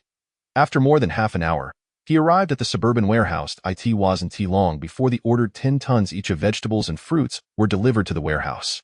Along with them came the 10 tons of beef. Once the weights were verified to be accurate, he transferred the balance payment and instructed the goods to be stored. By the time everything was arranged, and he found himself alone in the warehouse. It was already just past 4 in the afternoon. The agreed time with Master Sun for the gold transaction was at 9 that evening. So he still had ample time. Suyu decided to deposit the goods into his inventory, and then, with a swift motion, he entered the trading platform. Chapter 15. Frost Star of noble birth. Upon his third visit to this place, Suyu had become quite composed compared to his previous 2 experiences. After sending a message to Frost Star and receiving a reply of, "Please wait a moment," he entered the familiar conference room from his personal space. After waiting for over half an hour, just as he was about to express his impatience with another message, Frost Star finally arrived. It was evident that she had been quite busy. Upon entering the conference room, she hadn't even removed her powered armor helmet, and the silver-white armor bore traces of blood. From across the 10-meter-long table, Suyu could even smell the scent of blood emanating from her. "Apologies, I had some urgent matters to attend to and arrived late." As she took her seat, Frost Star casually tapped her helmet. With a mechanical whir, the stylish helmet retracted into the powered armor, revealing her head adorned with silvery hair. "Did you just come from a battle?" Suyu remarked, glancing at the bloodstains on her. "Yes, I just wiped out a group of beasts lurking in a pre-war shelter." Frost Star responded with a hint of excitement. "It's been a while since I had such an exhilarating fight. You have no idea. Those terrifying lizards were 3 to 4 meters tall when they crouched down. One of the most fearsome mutated creatures in the wasteland. Even ordinary tanks couldn't contend with them. I took its head off with a single strike." Impressive. Suyu's eyes twitched, struggling to visualize such a scene. The wasteland world was indeed perilous, harboring such monsters. However, he quickly shifted to another query. What exactly is your status in your faction? This powered armor seems quite extraordinary. Me? Frost Star replied with a hint of pride. I am the Supreme Commander of the 7th Legion of Future City. A 1-star Major General. You may also refer to me as General Cold Frost. As for this powered armor, it is a product from the prosperous era before the war. Our future city possesses the most advanced technology in the wasteland, allowing us to produce powered armor, but what we manufacture pales in comparison to the pre-war creations. In terms of overall combat capability, the powered armor produced by Future City is roughly equivalent to 6th-generation tanks. In mine, if we disregard ammunition consumption, could take on 100 of them. To put it more bluntly, once I don this armor, I could tear through a 1-meter-thick nuclear shelter door with my bare hands. Suyu. This is rather outrageous. Even Iron Man isn't this formidable, is he? Moreover, it seems that the powered armor produced in Future City, which Frost Star disparaged, is quite impressive in its own right, equivalent to the combat power of 6th-generation tanks. It's worth noting that the most advanced tanks on Blue Star are only 4th generation at best. Who knows when we'll reach the 6th generation? If he could get a batch of those, wouldn't he instantly become the king of land warfare? As this thought crossed his mind, his eyes lit up, and he eagerly inquired if Frost Star could procure a batch for him. However, Frost Star merely shrugged her shoulders in resignation. Give up. While Future City can manufacture them, we are limited by insufficient industrial categories, and some key components still need to be salvaged from the wasteland. Thus, each powered armor has a serial number. There's no way to obtain them in bulk, and even if I wanted just 1 or 2, I would have to think of a way to manage it. The company that produces the powered armor doesn't have a good relationship with my family. My family? Suyu discreetly glanced at Frost Star. In a wonder she became a general at such a young age. She likely hails from a distinguished family. However, seeing her in powered armor, Suyu couldn't help but question. But wait, if it's so difficult to obtain, why did you say you'd sell me this set of powered armor for 10,000 tons of food? Are you not keeping it for yourself? Not the same.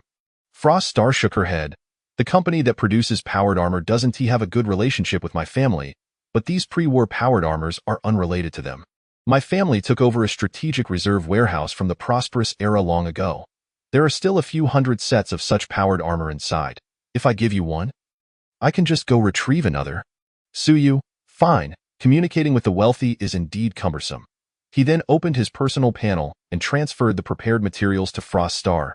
This is the payment for that gun. It's a fair trade. Frost Star's eyes sparkled at the sight of the 10 tons each of fruits, vegetables, and beef appearing on the panel, revealing a glimmer of greed. Yet, as if recalling something, she quickly added, by the way, while clearing that shelter earlier, I found something quite interesting that you might like. With that, she tapped on her personal panel, the black cube, for 5 meters tall and 10 meters long, resembling a wall, suddenly appeared in the conference room. Frost Star stood up and patted the object, smiling as she addressed Suyu. Have you ever heard of a black box? Suyu shook his head. You must be familiar with 3D printers, right? Seeing him nod, Frost Star continued, this device functions similarly to a 3D printer. But it is far more powerful. It was produced by the top scientists of the prosperous era, who anticipated the post-war wasteland and designed it to assist humanity in rebuilding the world. Each black box can only produce one type of product.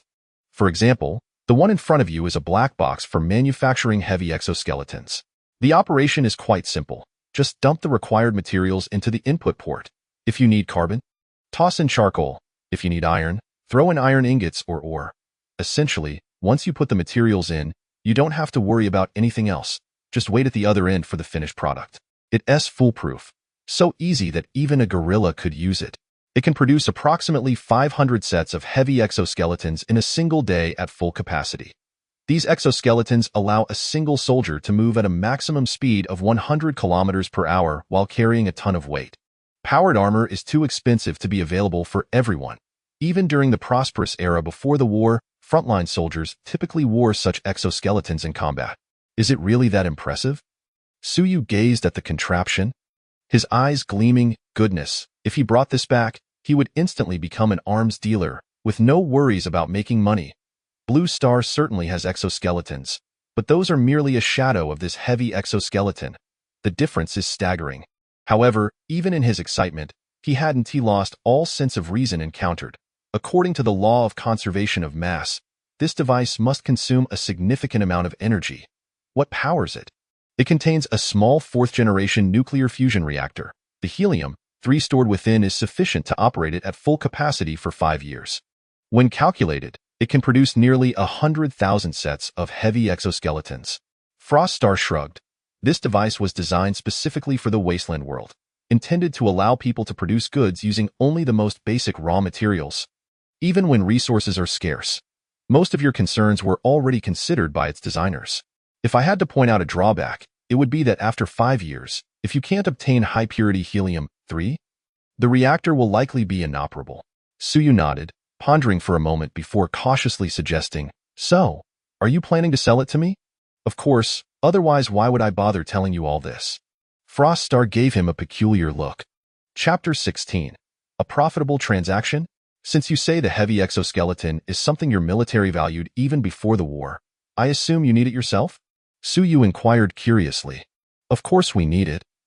But how does that conflict with my selling it to you? Frost Star scoffed. Future City has regulations stating that all spoils of war obtained during the clearing of shelters must be submitted. This device was a fortunate find. I stored it in my platform inventory, and no one else knows about it. If I take it back for personal use and get caught, it would still be confiscated. I wouldn't gain any benefit, so why not sell it to you instead? After all, I have powered armor and don't need this thing. Suyu, fine, that reasoning is quite sound. Compared to handing it over to Future City, where he would gain nothing, selling it to him is indeed more advantageous for Frost Star. What price do you have in mind? 100 tons each of fruits, vegetables, and beef, and 500 tons of grain. Frost Star shrugged, stating her terms. That's it? Suyu was taken aback. It wasn't that it was expensive. It was ridiculously cheap. To put it into perspective, during yesterday's transaction, that small handgun was worth 10 tons of fruits, 10 tons of vegetables, and 10 tons of beef. This black box, even a fool could see, was worth far more than that wretched handgun. He was tempted to ask Frost Star if she had lost her mind. However, upon reflection, was it not a good thing that she was selling it so cheaply? He promptly kept his mouth shut and agreed to the deal. Both parties agreed that after signing the contract, so you could take this item away and simply settle the payment within the agreed time frame. Gazing at the magnificent treasure before him, Suyu felt as if he were in a dream. It was an incredible windfall, however. While Suyu was basking in the joy of his good fortune, on the other side, Frost Star, having completed the contract, revealed a smile of relief and cheerfully said, "Let us not get ahead of ourselves. We can discuss another collaboration now." Another collaboration? Suyu was taken aback. What else do you have? Of course. I have something. Frost Star produced a palm-sized black, rectangular object seemingly out of nowhere and tossed it onto the table before Suyu. This is a metal hydrogen battery, the power module for a mechanical exoskeleton. This battery can sustain a heavy exoskeleton running continuously for 3,000 kilometers under a 1-ton load with full power. The energy contained within it is approximately 900 times that of gasoline of the same volume. Suyu was stunned for a while upon hearing this, then awkwardly turned his head to glance at the enormous black box nearby. So, this thing only produces exoskeletons, not batteries? Without a doubt, the energy consumption of this device was astronomical. In reality, creating such an exoskeleton faced significant challenges in terms of materials and design, but those willing to invest a decade or so could eventually overcome them. The greatest obstacle was energy. Finding a suitable energy source to operate such a magnificent machine for an extended period was exceedingly difficult. The lithium-ion batteries on Blue Star had an energy density merely a fraction of that of gasoline, and carrying a 10-liter battery on one's back wouldn't suffice for even a few operations of this heavy exoskeleton. Moreover, if this device were to be deployed on the battlefield and someone shot the battery, given the instability of lithium batteries, it could easily lead to disaster. As for using gasoline, that was even more absurd. Why carry a large fuel tank into battle when one could just drive a vehicle? This black box only produces exoskeletons. However, there is indeed another box beside it that specializes in manufacturing compatible batteries, but unfortunately, that one is already broken. Frost Star shrugged, mischievously adding, "But even if it weren't broken, I wouldn't sell it to you. My family is the largest battery supplier in Future City, That device would be immensely useful to me. If you want batteries, you can buy them directly from me. What is the price? Suyu returned to his seat with an expressionless face. Damn it, this woman was indeed not a good person. He had thought she wouldn't engage in business, but now it seemed she was far too shrewd for her own good. Previously, food was a necessity for her, and what she could offer, aside from the initial gold, were items like combat suits and firearms, which were not essential for Suyu. Therefore, during negotiations, Suyu was consistently in a position of strength, with little room for bargaining on her part. Yet, Frost Star, unaware of Suyu's genuine needs, had cleverly created a necessity for him. It was as if she sold him the technology to build airplanes at a bargain, while withholding the technology for refining aviation fuel. You could build an airplane, but without fuel, it wouldn't fly. In the future, if Suyu wanted batteries for the exoskeleton he created, he would have to buy them from her. Thus, while Suyu held the food that Frost Star needed, she now possessed the batteries that Suyu required. Both sides had something to leverage over the other, preventing either from raising prices arbitrarily. A ton of rice for 3 fully charged batteries. After deliberating for a moment, Frost Star proposed a figure. Drawing from his previous cautious experience during the gold transaction, Suyu, without hesitation, blurted out, 1 ton of rice for 200 batteries, and they must be fully charged. Deal. Frost Star promptly signed the contract before her. Suyu, a ton of cheap rice costs only 2,000 to 3,000. Exchanging it for 200 metal hydrogen batteries meant that each battery averaged about $10. Considering the terrifying energy density of the metal hydrogen batteries, the profit margin was unimaginable. After all, acquiring a large quantity of batteries wouldn't merely serve the exoskeleton. There were countless applications, such as those thriving new energy vehicle companies. Current electric vehicles weigh hundreds of kilograms just for their batteries, yet only achieve a range of a few hundred kilometers. Here, let me replace your battery. Mine weighs just a few kilograms and will boost your range to 10,000 kilometers, at 30,000 apiece. Would you buy? This was an obvious yes. Those companies would trample all over his doorstep. However, observing Frost Star's smug demeanor, Suyu felt a tightness in his chest. Upon reflection, it made sense. The primary component of the metal hydrogen battery was hydrogen, which was the most abundant element in any planet's atmosphere. As long as the technology was in place, it was virtually worthless. Future City, having inherited some pre-war technologies, certainly lacked any related expertise. Meanwhile, on Blue Star, charging such a large-capacity battery represented a substantial expense. But in the wasteland, even a small nuclear fusion reactor could be found in any black box, making electricity likely the least valuable resource for her. Just like during the previous gold transaction, he felt he had already made a significant profit, yet seeing her so pleased filled Suyu with an inexplicable sense of loss, as if he had been the one to suffer a great loss. Nevertheless, a word once spoken is like water poured out. There was no room for regret. He immediately signed the contract. The agreement stipulated that for the next 5 years, they would trade batteries weekly using food. With the amounts determined based on circumstances. As for 5 years later, they could simply renew the contract if needed. Chapter 17. Absolute Defense, Black Eating Black? At 7 o'clock in the evening, Suyu emerged from the trading platform with a sigh of relief. His inventory of fruits, vegetables, and beef had vanished, but he now possessed a black box and 2,000 metal hydrogen batteries. If the items he had previously traded with Frost Star merely allowed him to earn some money and defend himself, the black box and metal hydrogen batteries represented true future technology capable of transforming this world. A heavy exoskeleton capable of carrying a 1-ton load and sprinting at a speed of 100 kilometers per hour would undoubtedly revolutionize warfare on Blue Star. Even the crown of the king of land warfare, the tank, would face challenges, and the metal hydrogen battery, with an energy density 900 times that of gasoline, would ignite an unprecedented energy revolution. The entire energy sector on Blue Star would tremble. Noticing that it was still early, Suyu did not rush to the abandoned industrial park in the suburbs. Instead, he strolled around the logistics center, spending generously to procure some rare metals and steel from a metal smelting company's warehouse. These items were also considered strategic materials, challenging to acquire in bulk, but obtaining just a bit was feasible if he was willing to spend. In less than half an hour, he gathered the necessary materials to construct 3 heavy exoskeletons. After placing the black box in the warehouse and pressing the power button, the initially cubical black box transformed into a small black house occupying an area of over 100 square meters. Fortunately, the warehouse was spacious enough to accommodate this small structure. Suyu tossed the prepared materials into the feeding port and then quietly waited by the discharge port in just about 3 minutes. A robust mechanical exoskeleton emerged precisely from the discharge port. It was indeed a foolproof operation. To be honest, if a chimpanzee were taught the materials, it could operate this machine effortlessly. Suyu approached and touched the armor of the heavy exoskeleton, even feeling residual warmth on its surface.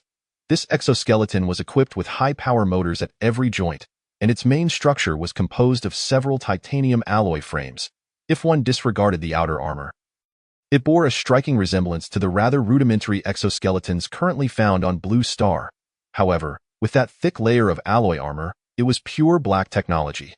The armor seemed to be about 1 to 2 centimeters thick, lacking any additional features except for its sheer hardness. According to Frost Star, this device could withstand direct fire from a 20mm anti-aircraft machine gun and could not be penetrated by anti-material sniper rifles.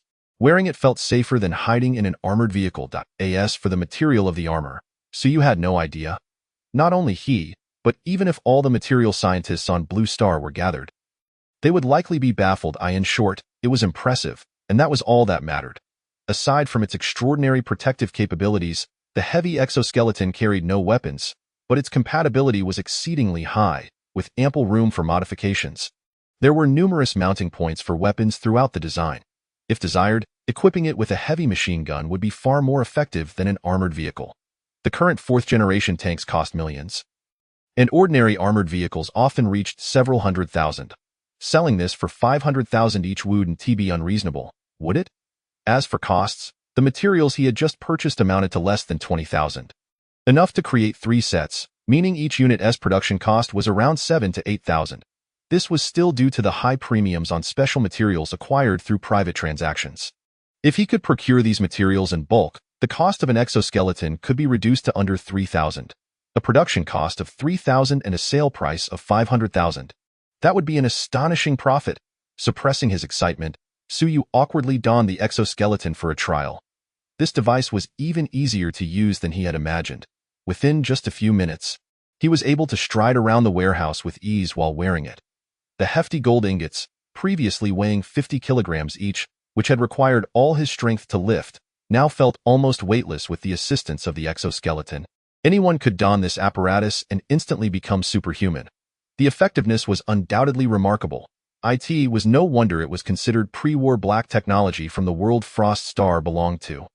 Removing the exoskeleton, Suyu glanced at the time that it was just past 8 in the evening, and there was less than an hour remaining until the agreed-upon transaction. He immediately retrieved the black box and the 3 exoskeletons he had crafted, placing them all back into the item column of the trading platform. Subsequently, he closed the warehouse door and drove toward his destination. The warehouse was merely 20 kilometers away from the abandoned industrial park by the seaside. A drive of under half an hour, Suyu soon approached the location. However, this time he did not drive directly into the site. Instead, he found a secluded grove in the mountain hollow outside to park his vehicle. Camouflaging it with branches. One must always guard against potential threats.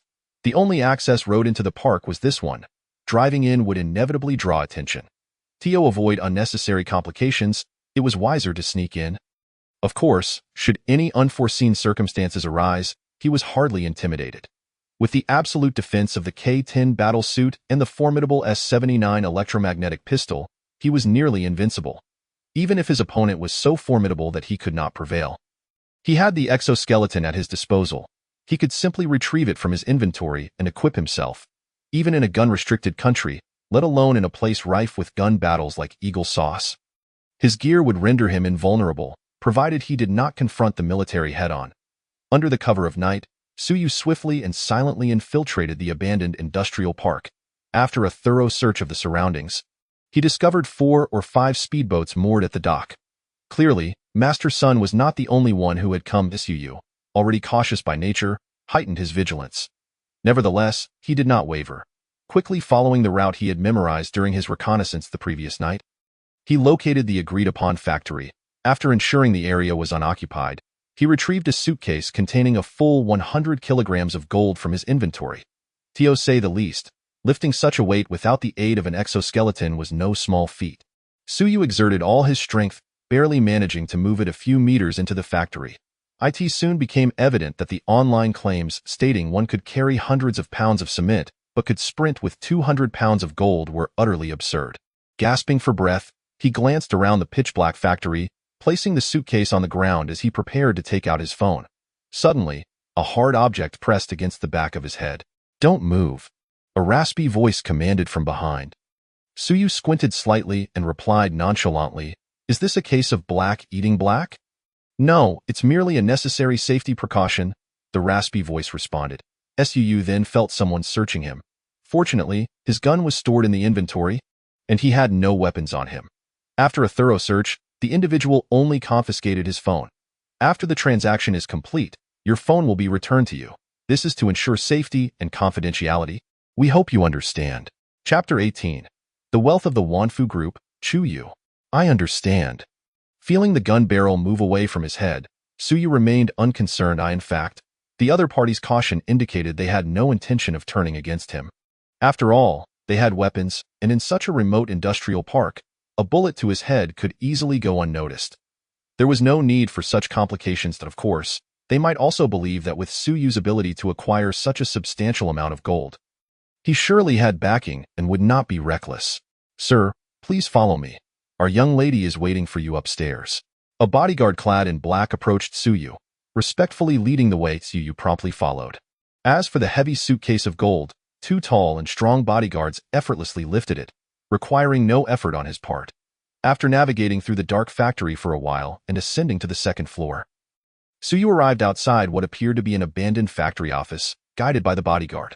Upon arrival, he noticed that the lights inside were on.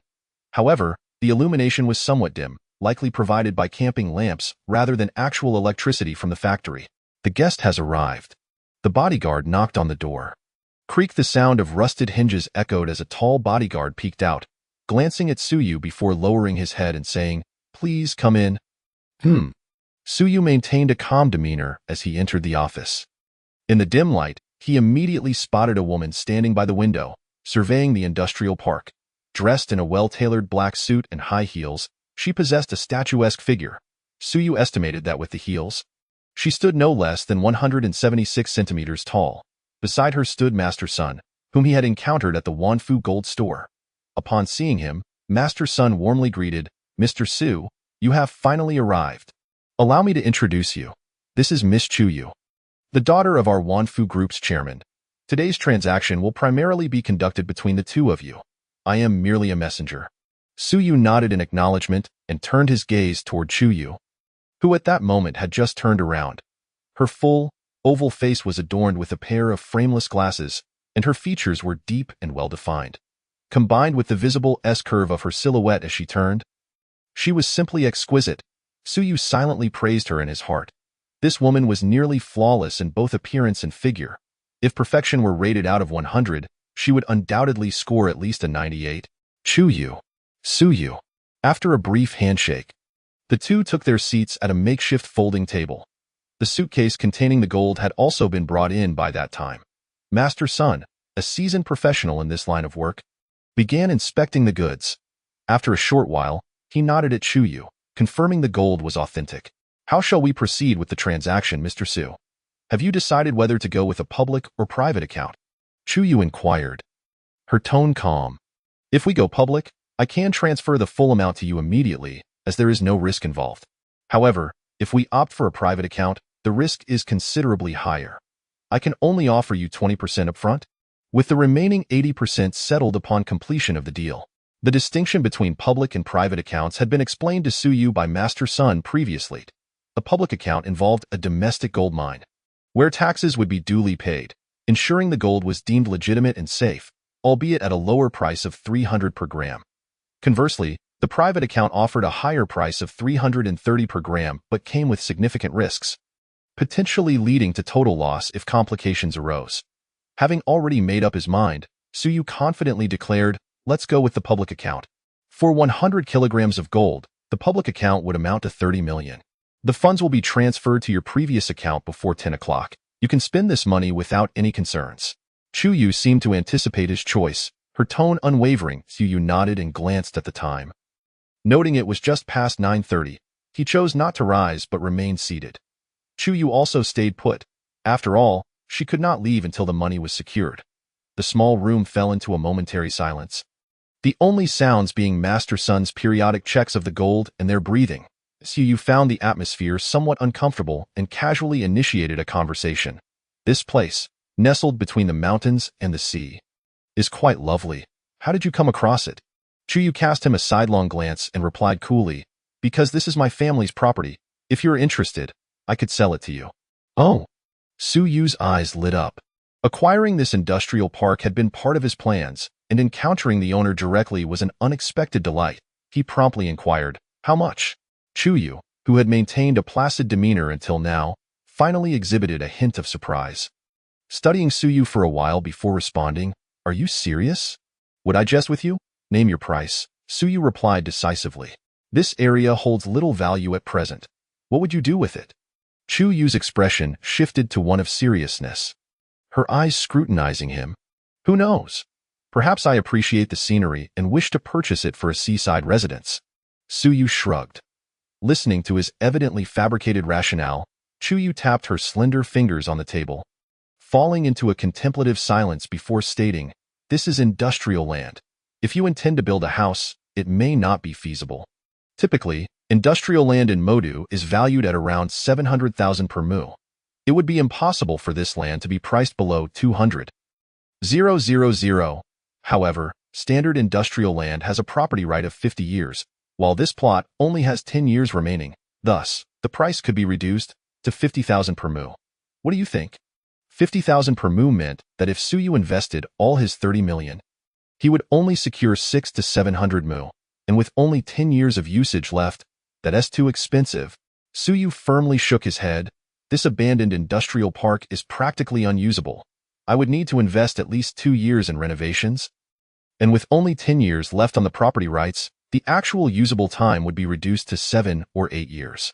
Moreover, the transport of goods relies primarily on maritime routes, which is far more cumbersome compared to other industrial lands outside. The normal price cannot possibly dip below 200,000. I believe that's rather untenable. Then let's be direct. How much are you willing to offer? Yu asked candidly. 1,000 per mu.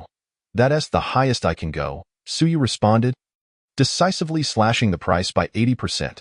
Besides the aforementioned reasons, he was emboldened to offer such a low price because he knew the land was essentially abandoned. Aside from him, scarcely anyone else would come to purchase. Rather than letting it languish in hand, selling it to him would at least recoup some investment. Once again, a heavy silence enveloped the atmosphere. After a brief pause, Yu finally spoke, all right. Chapter 19. Yu Xiaoyu Treats. A date. In the dead of night, the abandoned industrial park buzzed with rare liveliness. Yu was evidently a woman of decisive action. After establishing preliminary intentions, she disregarded the late hour and made a direct phone call. She instructed someone to bring the contract and proof of real estate ownership overnight. Consequently, the 30 million that Yu had just pocketed swiftly diminished by 15 million. This piece of industrial land, spanning over 1,500 acres and with merely 10 years of usage left, now became part of his assets. By the time everything was settled, it was already past 3 in the morning. Yu and her associates departed via speedboat, while Yu drove away alone. The transaction was complete. There were no underhanded dealings, and he even managed to secure the land he coveted at an exceptionally low price. It was a mutually beneficial outcome. With this experience in hand, Yu pondered that he could sell the remaining 300 kilograms of gold he possessed through a similar method, thus eliminating the hassle of only being able to sell small portions at a time. The next 2 days proved to be rather uneventful as Yu maintained a routine of home, warehouse, industrial park. During this period, aside from completing another transaction with Shuangxing to replenish previously owed materials, Li Yuanqi messaged him, informing him that she had consulted a professor regarding Yu's idea of establishing a battery factory. She conveyed that if he intended to proceed, their law firm would need at least 1 to 2 months to finalize the process.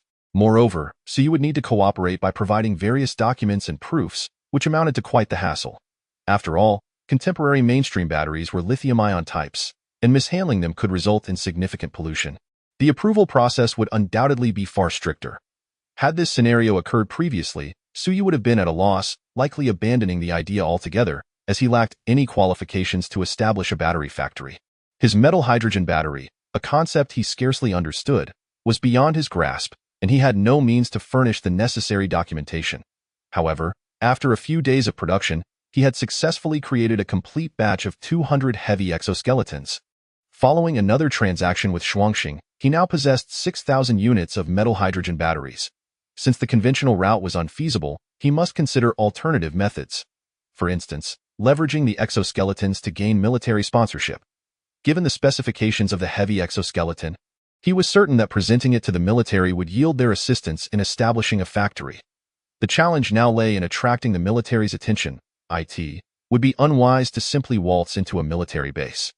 While bullets might not harm him, they possessed heavy weaponry.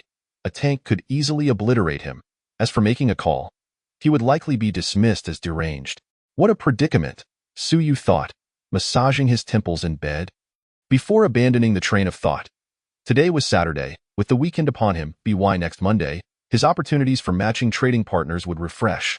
Rather than dwelling on these matters, it would be more prudent to consider whether the new trading partners would be as suitable as Shuangxing. Ideally from a world that complemented his own, Blue Star.at that moment, his phone vibrated twice, notifying him of a message on WeChat. Why you Xiaoyu? Mr. Su, do you have time tomorrow evening? I've booked a restaurant at the Bund. You Xiaoyu. Suyu pondered for a moment before recalling that she was the saleswoman he had encountered on the day of his car purchase, who was indeed quite attractive. They had previously arranged to dine together over the weekend. How fortuitous. It would be unreasonable not to accept the invitation. Instantly invigorated, Suyu replied affirmatively. Why you Xiaoyu promptly responded, and they swiftly agreed to meet at 4 o'clock the following afternoon. Indeed, one should seize the moment, he mused, setting his phone down and drifting into slumber. What to do when faced with a dilemma? Indulge in the present. After all, he was not short on funds, and if problems could not be resolved for now, he would address them later. The next day, at 4 in the afternoon, Suyu arrived punctually at the Bund in Magic City, driving his G-Class to meet Yu Xiaoyu. She was already waiting for him. Today, Yu Xiaoyu sported a khaki trench coat, a white turtleneck sweater underneath, and a simple scarf around her neck, her long wavy hair cascading down. She wore sheer stockings paired with ankle boots, exuding a youthful vibrancy compared to the previous serious yet alluring professional attire she had worn at the 4S dealership. Initially, Suyu held modest expectations regarding Yu Xiaoyu's invitation to dine, considering she was merely a 4S dealership salesperson with a modest salary. However, he was taken aback when she led him to a restaurant where the average cost per person exceeded 1,000. Will the commission from that car cover this meal? Upon exiting, Suyu glanced at the bill totaling over 4,000, astonished. Absolutely, just from that car alone. My commission exceeds 10,000, Yu Xiaoyu replied candidly. Your commissions are quite generous, Suyu acknowledged with a nod. Mr. Su, you jest. Customers who can afford luxury vehicles worth over $1 million usually belong to seasoned salespersons. We junior sales rarely encounter such clients, Yu Xiaoyu explained. So, I owe you a debt of gratitude. Since the hour is still early, would you like to catch a movie afterward? Absolutely. Suyu had no reason to decline, as he was not merely there for dinner. The two then headed into a cinema. Upon their exit, it was already past 10 at night. However, compared to when they entered, Yu Xiaoyu's complexion bore a faint blush, her large eyes shimmering with allure. It was unclear what transpired inside, yet they both tacitly avoided mentioning their return home. Seamlessly transitioning into a 5-star hotel together, a night filled with revelry. The following noon, after an exhausting night, Suyu finally awoke. Checking the time, he was astonished to find it was already past noon. He turned to find Yu Xiaoyu, who had been playing on her phone beside him, and pulled her into his embrace. Isn't today Monday? Don't you have work? Not today. Yu Xiaoyu turned to face him, wrapping her arms around Suyu's waist lazily. There's a defense exhibition taking place in Magic City at the Binchi Convention Center the day after tomorrow. Our headquarters has dispatched a team from several 4S dealerships to assist, and I happen to be on the list, so I don't need to work at the dealership for the next few days. A defense exhibition? Suyu was taken aback, and then his eyes suddenly lit up. Chapter 20. Reopening the trading platform, new trading partners. What kind of defense exhibition? Is there really a defense exhibition in Magic City? Suyu eagerly inquired. Why Yu Xiaoyu hadn't anticipated his interest, but she explained, in addition to the renowned Pearl River Air Show, there are many other similar exhibitions across the country.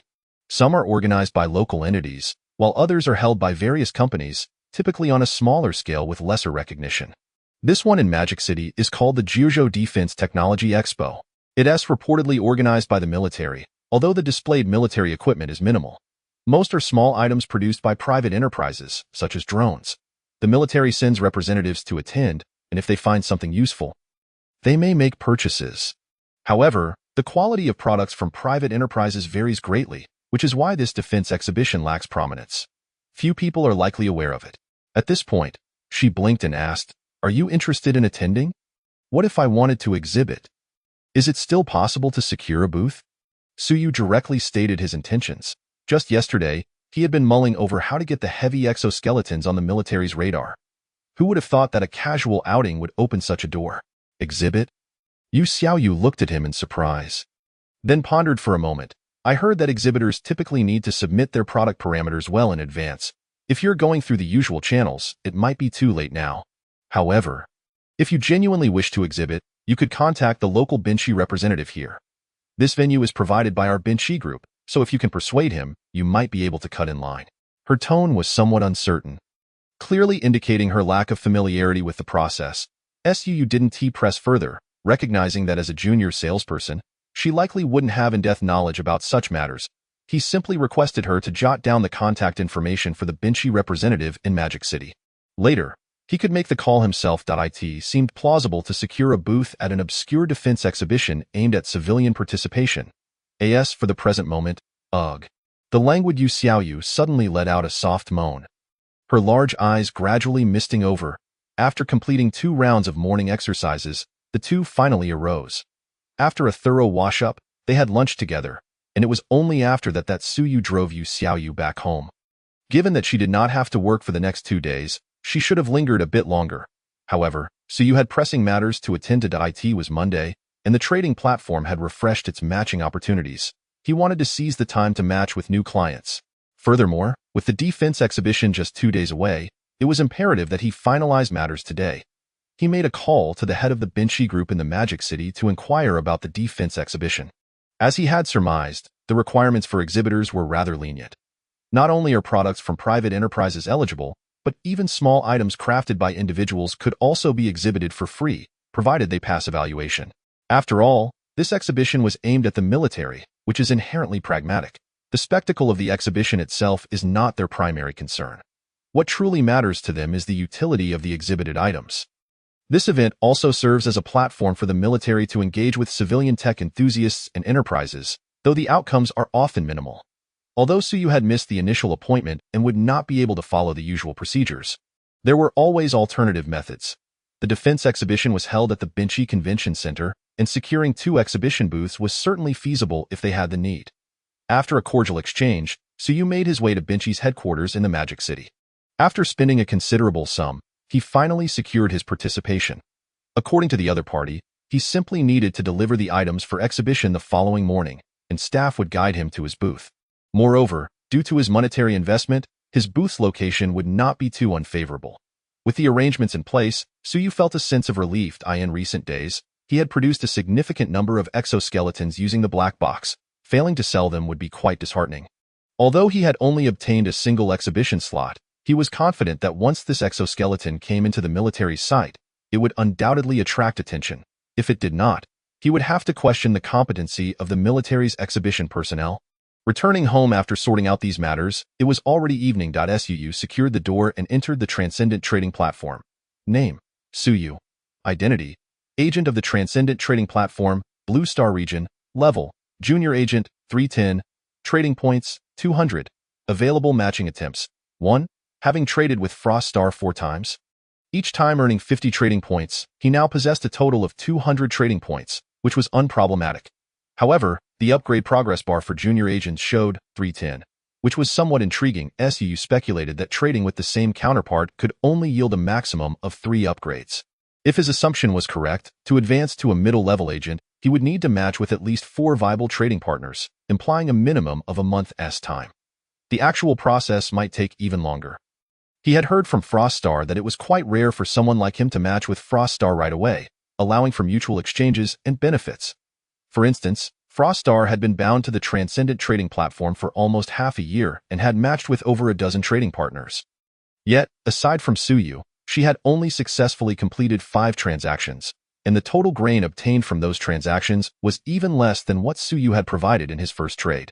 In light of Frost Star's experience, Suyu did not hold high hopes for finding a suitable trading partner this time. However, since the opportunity had arisen, it was worth a try. Shall we begin matching with a trading partner? Yes. Matching with trading partner. Matching successful. Buzz. Suyu felt a fleeting sensation before he opened his eyes to find himself in a pavilion located in the center of a serene lake, surrounded by picturesque scenery and connected to the shore by an ancient-style covered bridge. Apart from himself, there was a middle-aged man seated across the table, exuding an air of authority, dressed in a pitch-black cloak, and wearing a jade crown. That moment, the man's piercing gaze was fixed upon him, and an invisible pressure enveloped Suyu, causing him to squint slightly. Chapter 21. Is the trading partner an old acquaintance? The first emperor of China, Yingzheng. Is he an ancient figure? Suyu scrutinized the man across from him, feeling a tinge of disappointment. Based on his interactions with Frost Star, encountering ancient trading partners often made transactions exceedingly challenging. The variables were numerous, but ultimately, it stemmed from the low productive capacity of society before the feudal era. The commodities available for trade were scarce. Items from that era might be considered artifacts. Immensely valuable, but directly trading them without the erosion of time was meaningless. An expert could easily deem a Western Zhou item as a recent creation. However, since he was already there, adhering to the principle of mutual respect, Suyu still raised his hand in greeting. Agent of the Transcendent Trading Platform, Blue Star Region, Suyu. The middle-aged man raised an eyebrow and slightly inclined his head. Agent of the Transcendent Trading Platform, Shenzhou Region, Yingzheng. Suyu. He looked up in astonishment at the middle-aged man across from him. Was it merely a coincidence of names, or was this another Yingzheng from an alternate reality? With this thought, he tentatively asked, "Could you be the king of Qin?" Yingzheng remained unfazed, simply shaking his head. "I am the first emperor of Shenzhou. I am no longer the king of Qin." Suyu. Wait, isn't this a bit too surreal? He could accept that the trading platform could match him with ancient figures. After all, it was transcendent. Different worlds with entirely distinct historical progressions were easy to comprehend. But to be matched with a historical figure bearing the same name and identity, that was truly fantastical. Although the theory of parallel universes allowed for such possibilities, encountering it in reality was still quite difficult to accept.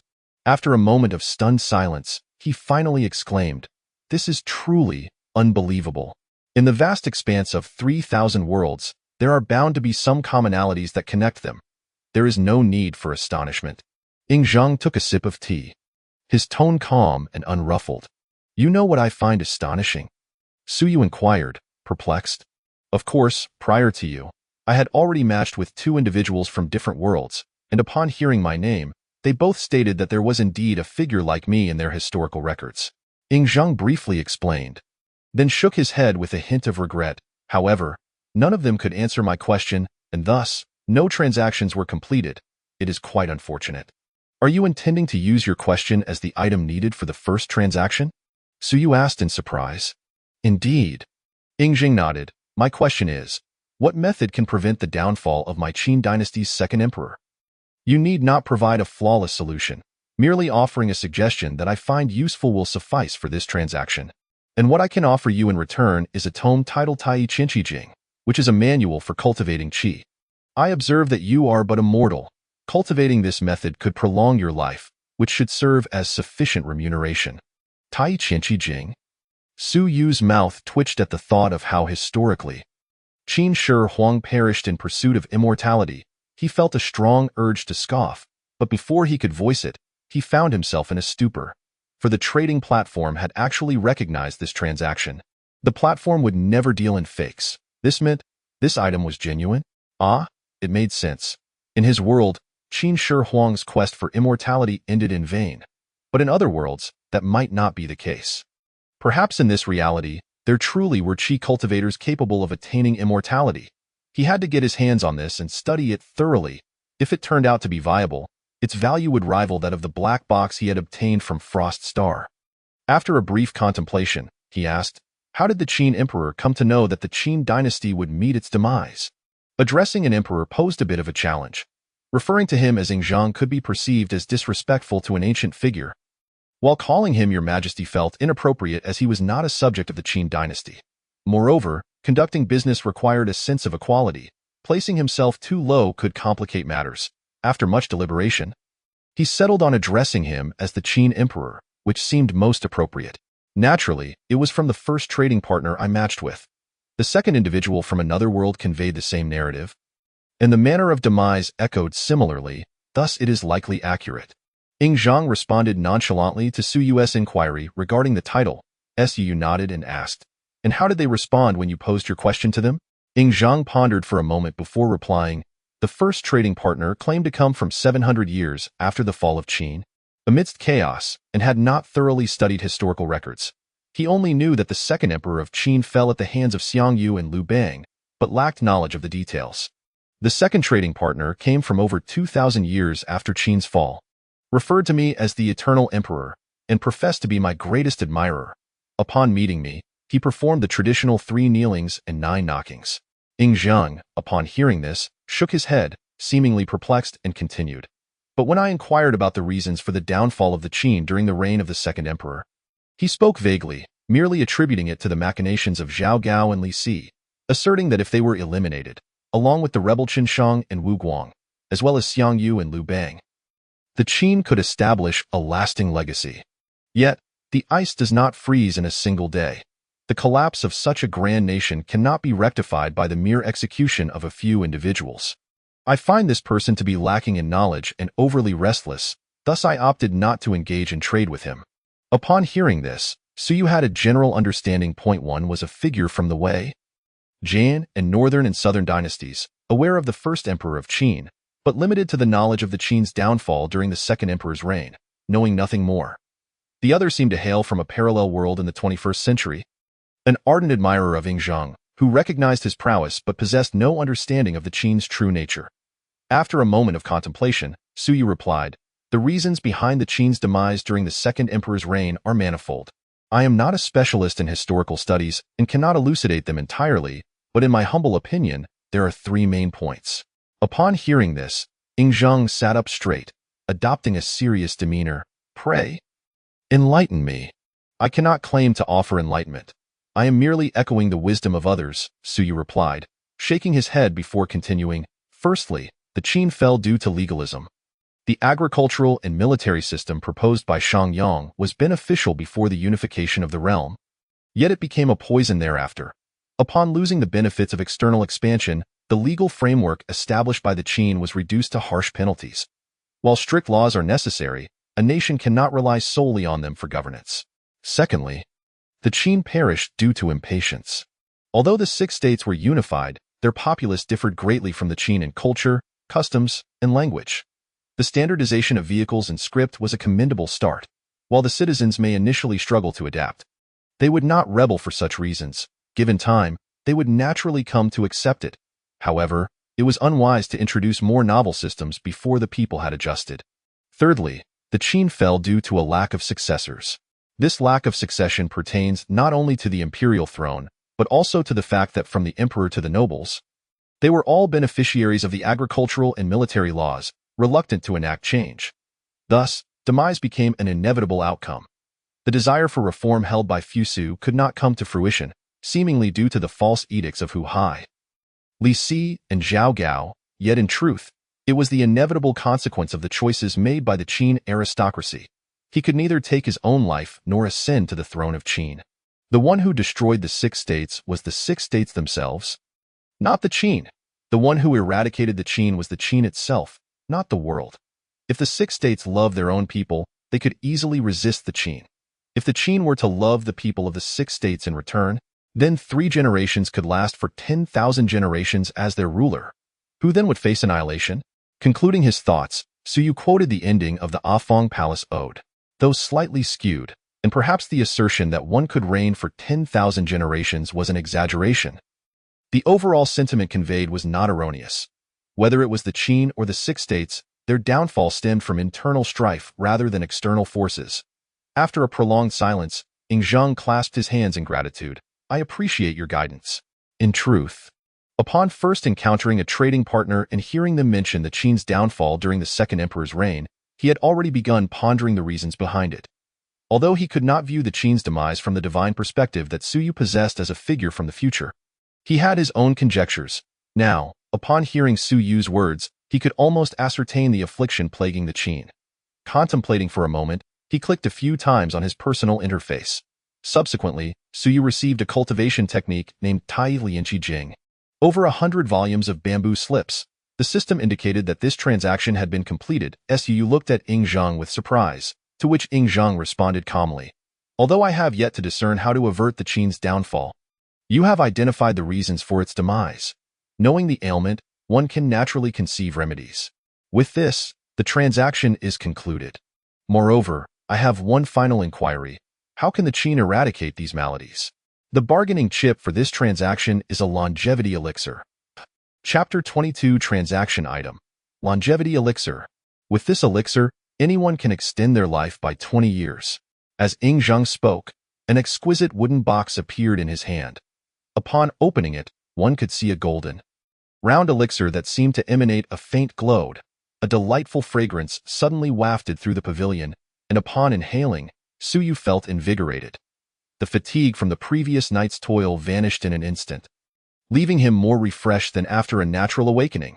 Suyu's heart raced as he glanced at his personal interface.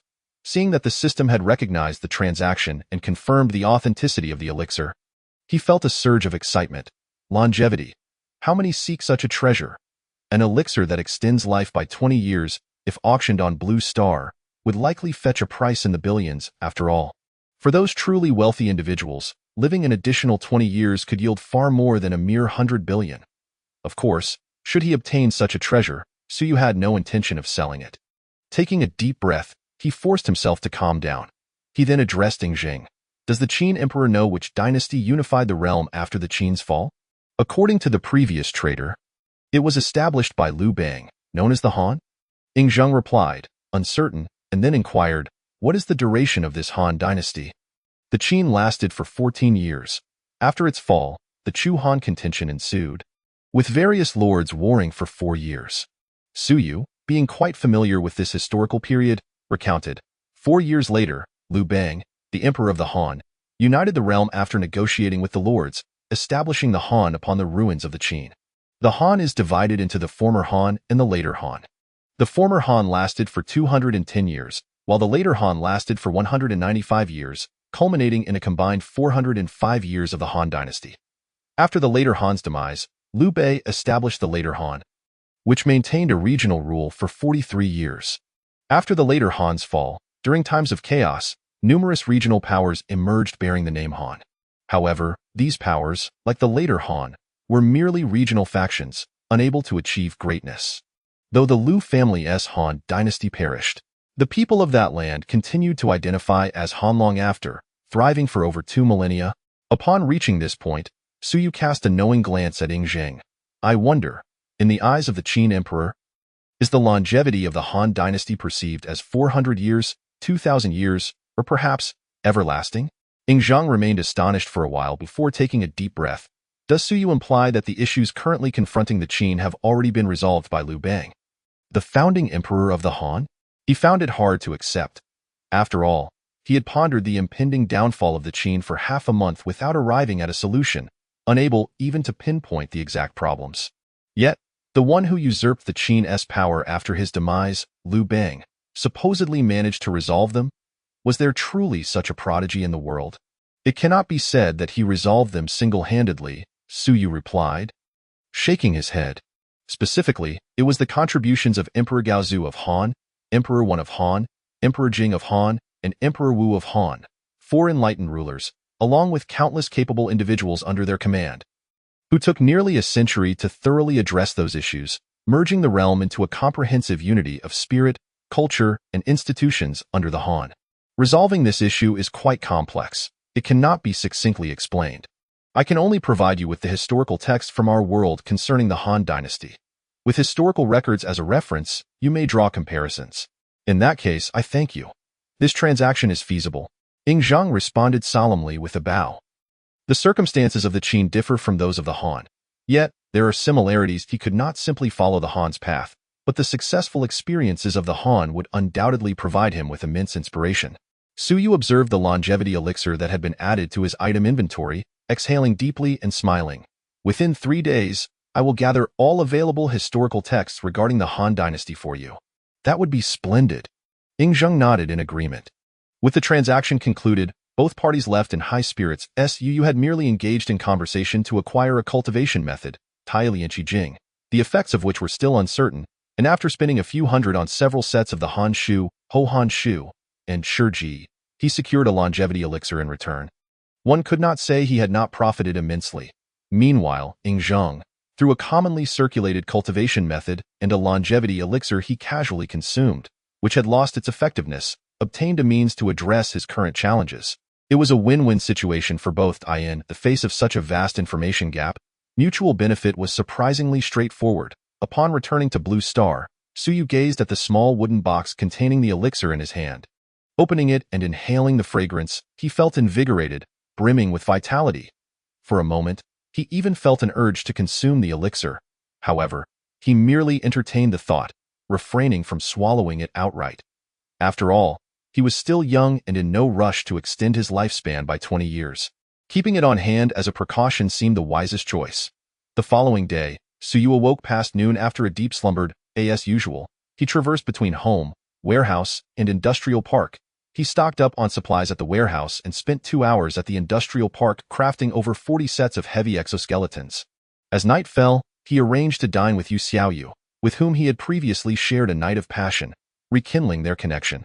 Thus, a simple yet fulfilling day passed. The following morning dawned bright and early. Due to the impending defense exhibition, Suyu unusually rose at the crack of dawn. After completing a brief morning exercise with Yu Xiaoyu, the two hurriedly tidied themselves up and set off for the exhibition center in the bustling metropolis. As Yu Xiaoyu was assigned to assist, she could simply enter through the front entrance. In contrast, Suyu, representing the exhibitors, needed to bring the display items through the backstage entrance. After parting ways at the entrance, Suyu waved his hand, and a brand new heavy-duty exoskeleton appeared on the backseat of his vehicle, which he then maneuvered into the exhibition hall through the rear entrance. Presenting the entry permit he obtained from the person in charge of the exhibition, Suyu swiftly received assistance from several staff members to transport the nearly 300-kilogram exoskeleton into the hall using a forklift. At this moment, the exhibition hall was still relatively empty, in the midst of preparation. It wouldn't be until 10 o'clock when the exhibition officially commenced that attendees would begin to trickle in. Of course, this defense exhibition primarily catered to military personnel with scant public awareness. Thus, it was likely that very few spectators would purchase tickets to enter. Even when the exhibition began, Suyu estimated the turnout would be minimal. After placing the heavy exoskeleton neatly on a well-positioned display stand, he sought out a massage chair nearby. Lying back, he began to indulge himself in his mobile phone. The time spent on his phone seemed to fly by, as Suyu felt only a brief moment had passed. Yet in reality, over an hour had slipped away. After a few unremarkable leaders delivered a series of vacuous remarks, the exhibition hall, previously quiet, began to stir with activity. However, it was merely a slight uptick in attendance.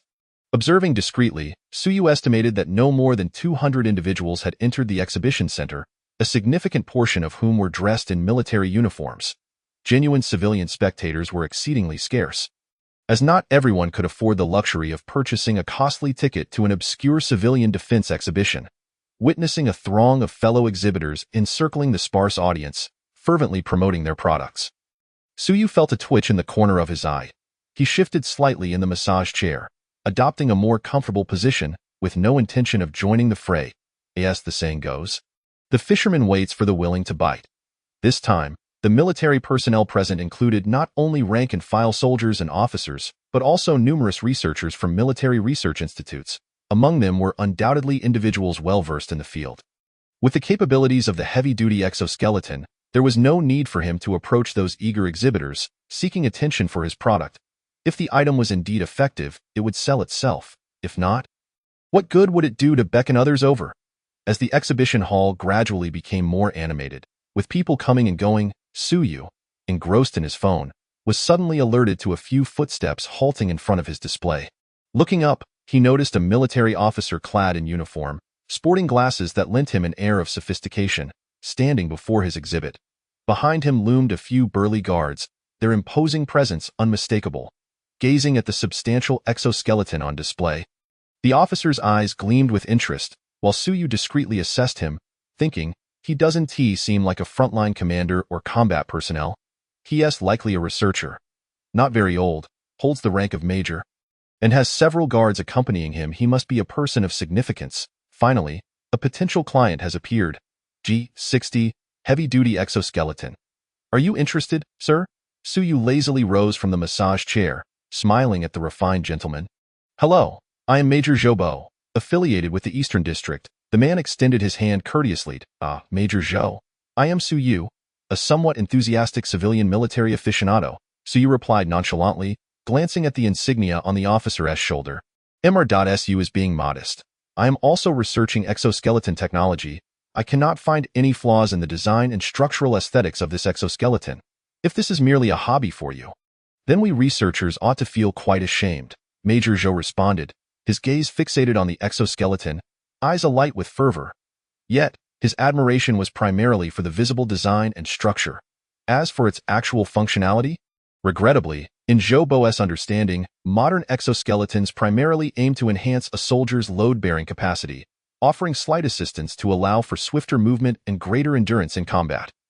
The idea of equipping an exoskeleton with armor for added defense was not something contemporary designs considered.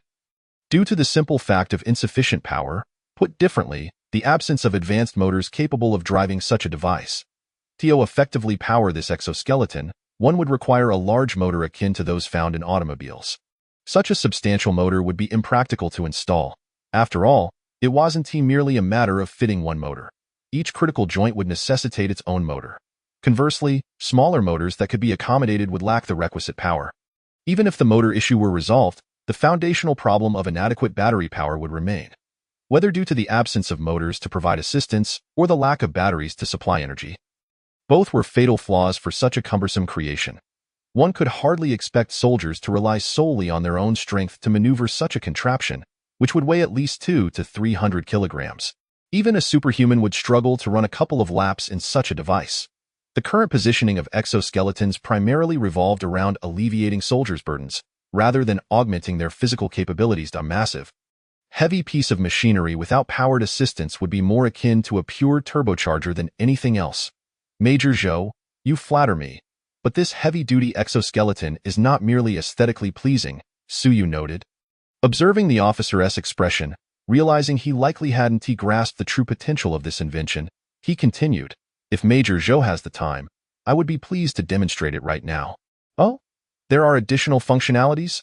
Major Zhou's eyes brightened instantly, and he quickly replied, I have all the time in the world. There's no rush. Excellent, Suyu responded, moving directly to the heavy-duty exoskeleton and tapping its robust chest armor. In the next moment, accompanied by a series of mechanical clicks, the exoskeleton, which had been standing rigidly, began to part at the chest, revealing its meticulously organized internal structure. The mere sight of this automatic opening left Major Zhou wide-eyed and breathless. Could it be powered assistance? Moreover, judging by the way the chest armor opened, it was evident that the motors were housed within the rib area of the exoskeleton.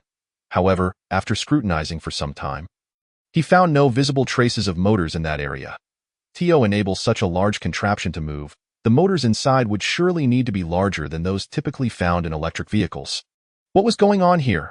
Realizing something was amiss, Major Zhou quickly regained his composure, taking a few rapid steps to catch Suyu, who was about to don the exoskeleton, and whispered, there are many eyes around. Mr.Su. Let us find a quieter place for the demonstration. Suyu, not at all surprised by this request, readily agreed.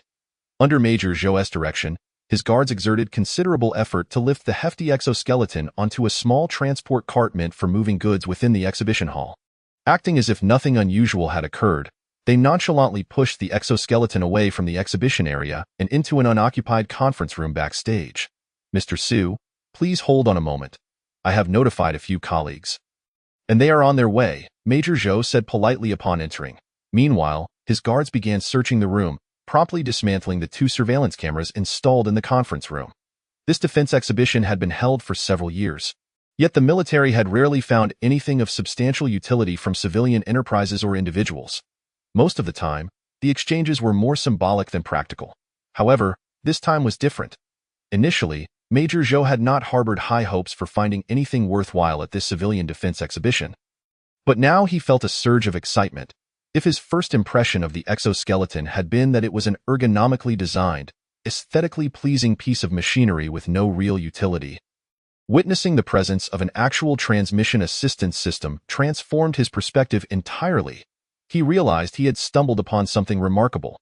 Even if this transmission system was not yet capable of moving the 300-kilogram mechanical exoskeleton, the micromotor technology within it was already an extraordinary piece of advanced technology. If he could acquire the patent for these motors from Suyu, he could quickly incorporate them into the military's exoskeletons, bringing them into practical use. Of course, the military exoskeletons he was studying were still mere skeletal frames, devoid of armor. Watching Major Zhou marvel at the exoskeleton, inspecting it from every angle, Suyu couldn't help but smirk. Stifling a chuckle. It was indeed a testament to the remarkable technologies of the wasteland world that even a mere glimpse of this advancement could excite researchers from Blue Star to such a degree. If they were to learn that this device could not only run and jump, but also carry a ton at speeds of 100 kilometers per hour, they might very well faint on the spot. Not to mention the terrifying protective capabilities and other astonishing parameters it boasted. After all, according to Frost Star's assertions, the G-60 heavy exoskeleton bears a striking resemblance to certain lightweight power armors found in the wasteland world, both in terms of materials and structure. The sole distinction lies in their energy sources. The G-60 employs metallic hydrogen batteries, whereas the power armors in Frost Star's world utilize cold fusion reactors. The superiority of lightweight power armors over exoskeletons stems from their fusion reactors, which enable the attachment of numerous functional components.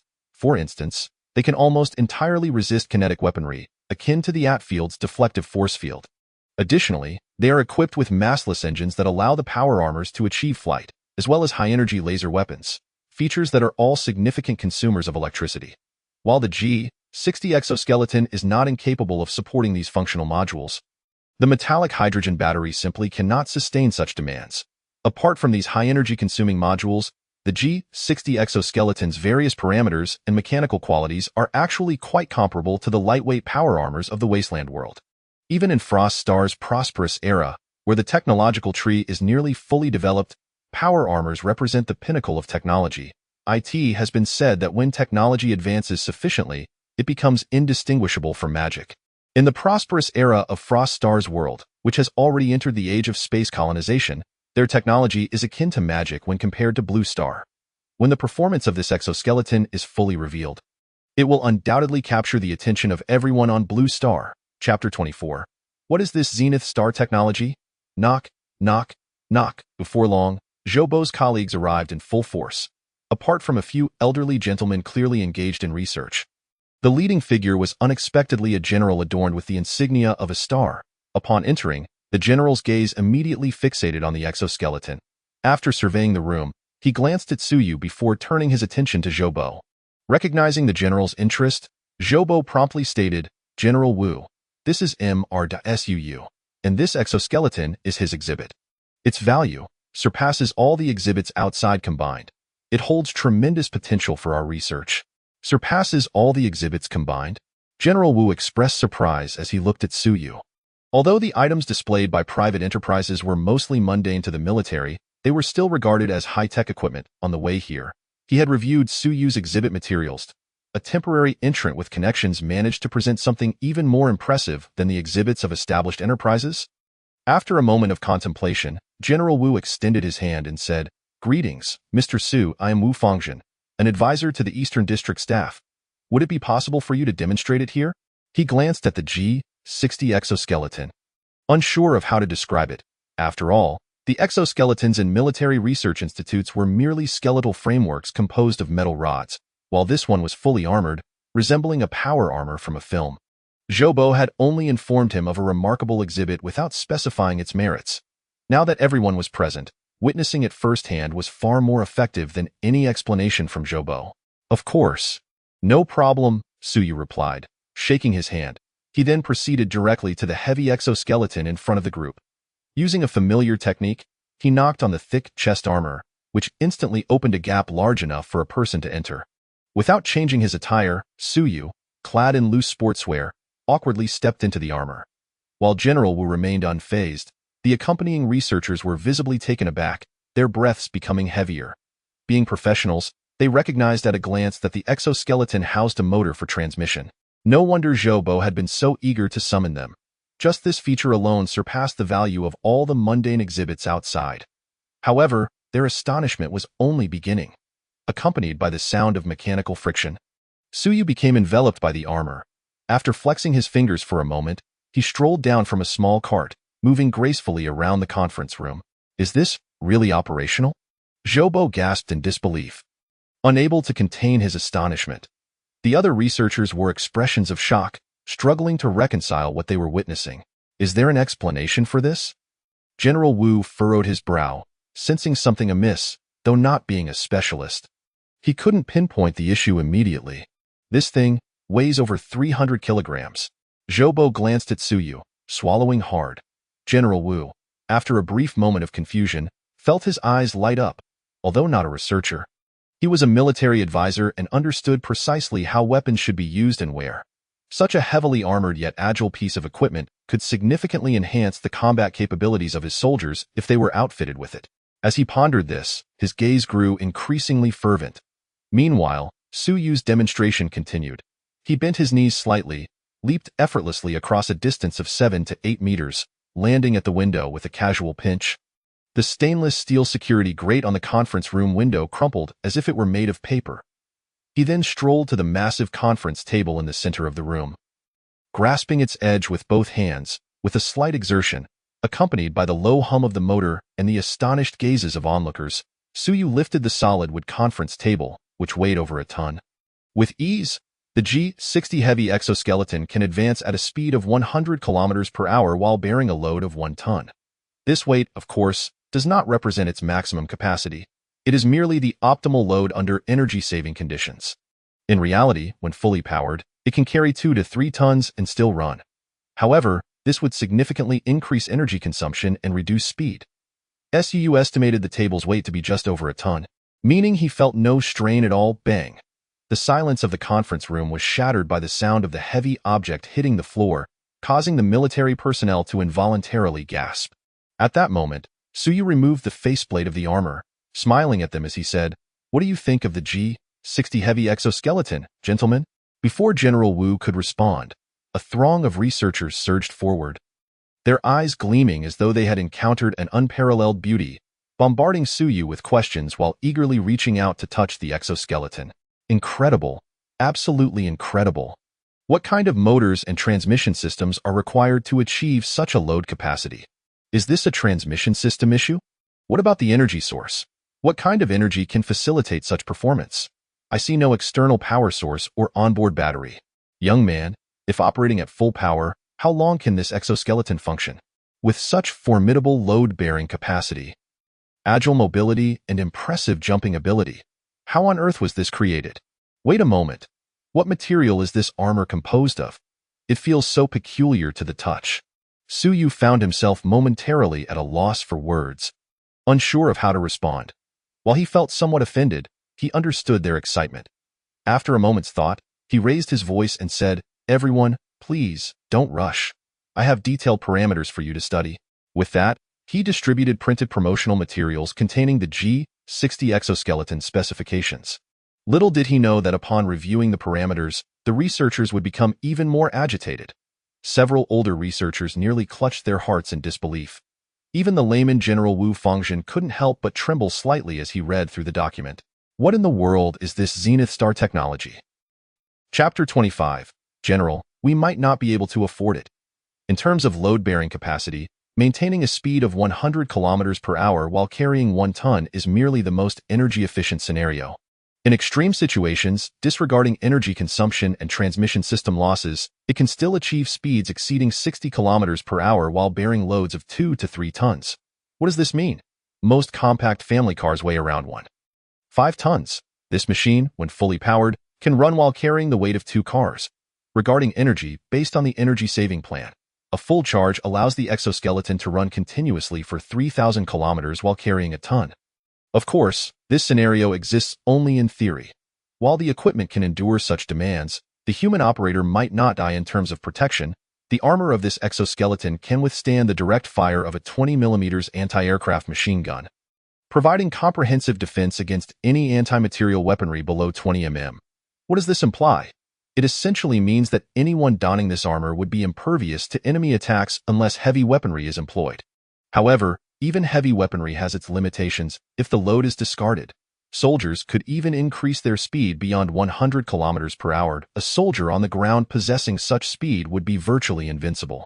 There would be no weapon capable of locking onto such a nimble, small, and swift ground target.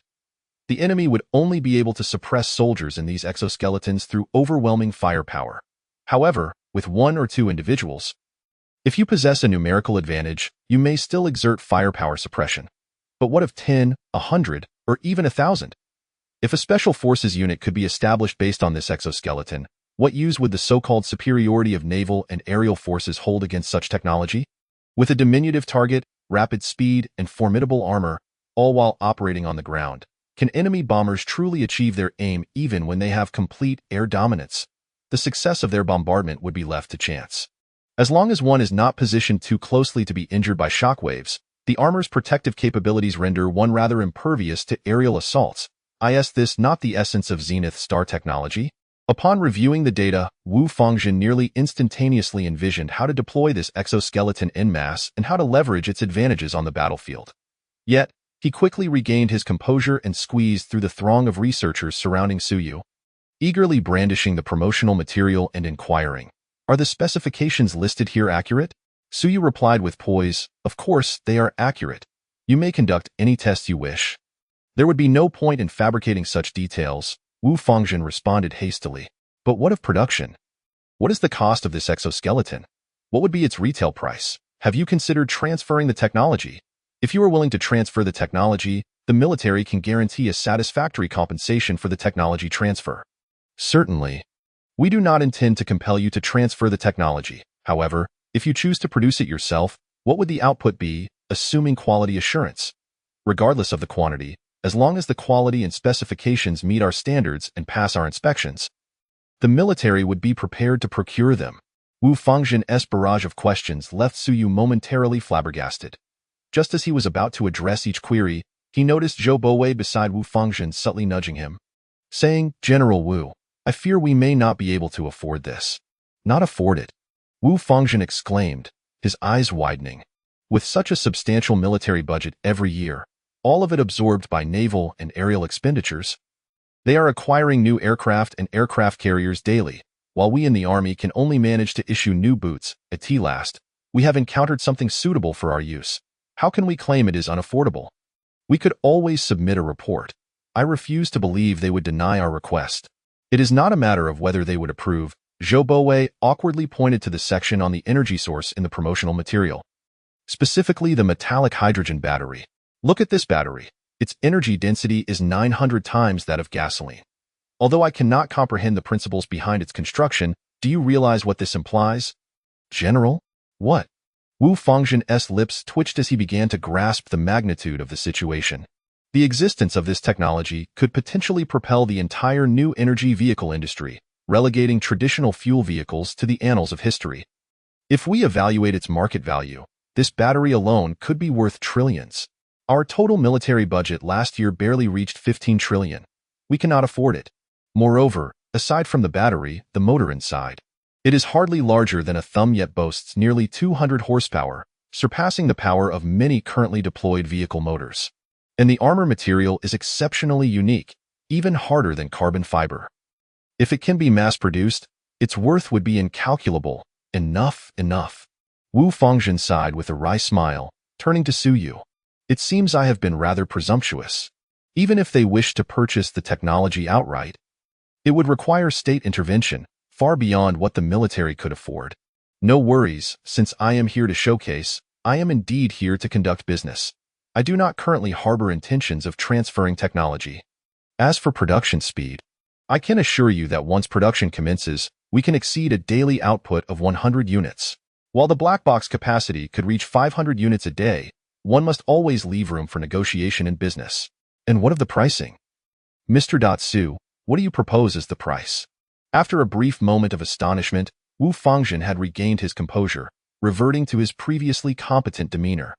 While the product is impressive, if the price is exorbitant, it would have to be reluctantly abandoned.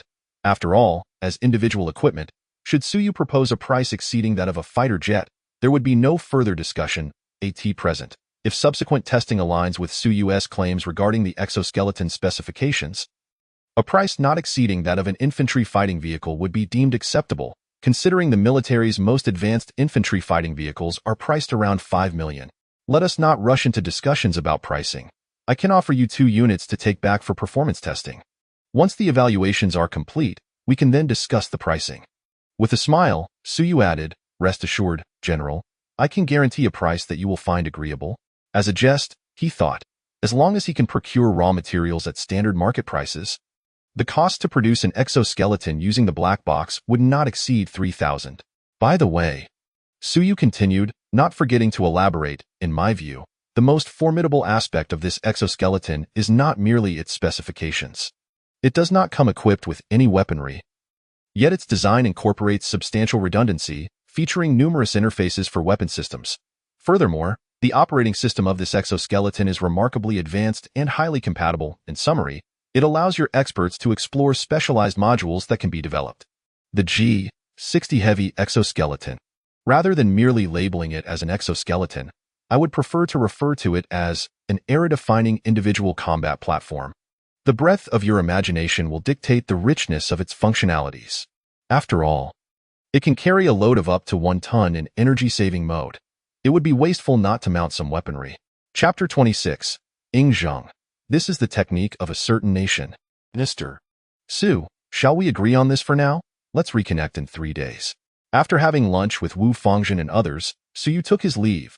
He had conveyed everything necessary, and the military had taken notice of the equipment. Now it was merely a matter of allowing them to test the various specifications of the G-60 Heavy Exoskeleton. Ultimately, the true capabilities of the equipment could not solely be validated by his words. It required military testing. To instill confidence, Suyu had left them with 2 units, one for practical combat testing and another for disassembly and research. After all, should the military decide to procure it, they must ensure there are no espionage devices embedded within. It was essential to inspect the internals.as for whether they might attempt reverse engineering post-disassembly. That concern was not Suyu's to bear. The adage holds true. When technology is sufficiently advanced, it bears resemblance to magic. They would likely struggle to comprehend the underlying principles of the advanced technologies within, let alone replicate and reverse engineer them, in addition to leaving 2 exoskeletons for military testing and research.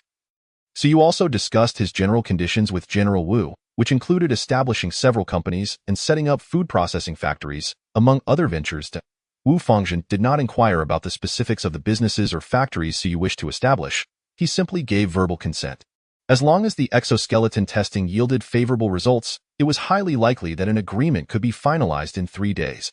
However, the finer details would undoubtedly require further negotiation. The defense exhibition lasted 3 days. As Yu Xiaoyu had to return to work that afternoon, Suyu drove off alone. With some free time on his hands, he decided to locate a large bookstore nearby and purchased a collection of texts related to the Qin and Han dynasties, including the Book of Han, Records of the Grand Historian, and Comprehensive Mirror for Aid in Government. Afterwards, he returned home and entered the transaction space. After sending a message to Ingzheng, he stepped into the pavilion.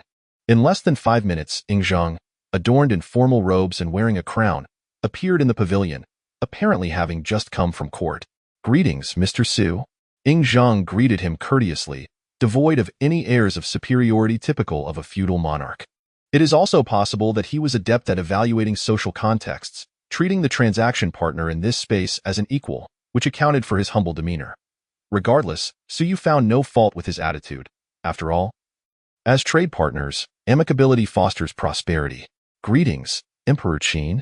After exchanging pleasantries, they took their seats. Suyu promptly transmitted the historical texts he had gathered through the trading platform and briefly explained which aspects he wished to examine regarding how the Han dynasty addressed the issues left behind by the Qin dynasty, indicating what was relevant and what was not.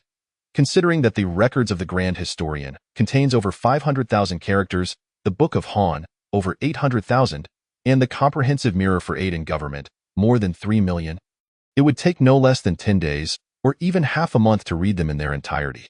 After addressing the concerns you have, the Han Dynasty unleashed astonishing power. There is a saying here, the Book of Han can be enjoyed with wine. It was a vibrant era.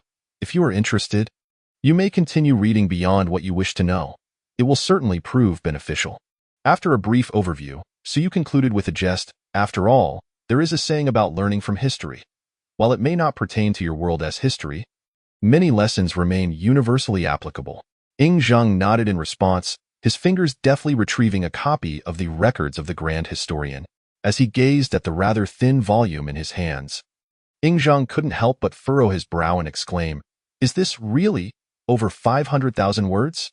"Oh, I nearly forgot." Suyu quickly clarified, paper was invented during the Han Dynasty, while you were still in the era of bamboo slips for recording. In any case, if you simply open it, you'll understand. This medium is quite similar to silk texts, albeit thinner and more economical, allowing for extensive documentation of written words.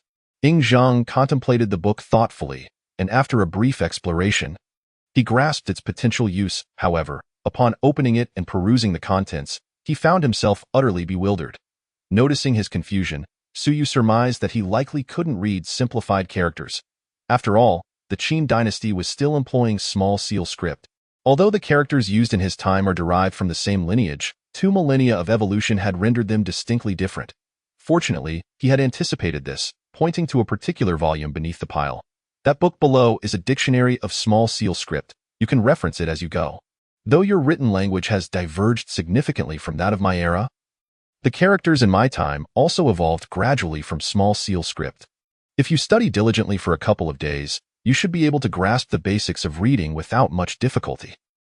Under Suyu's guidance, Ing Zhang began to consult the small seal dictionary, learning the simplified characters step by step. In truth, he did not require the 2 days as suggested by Suyu.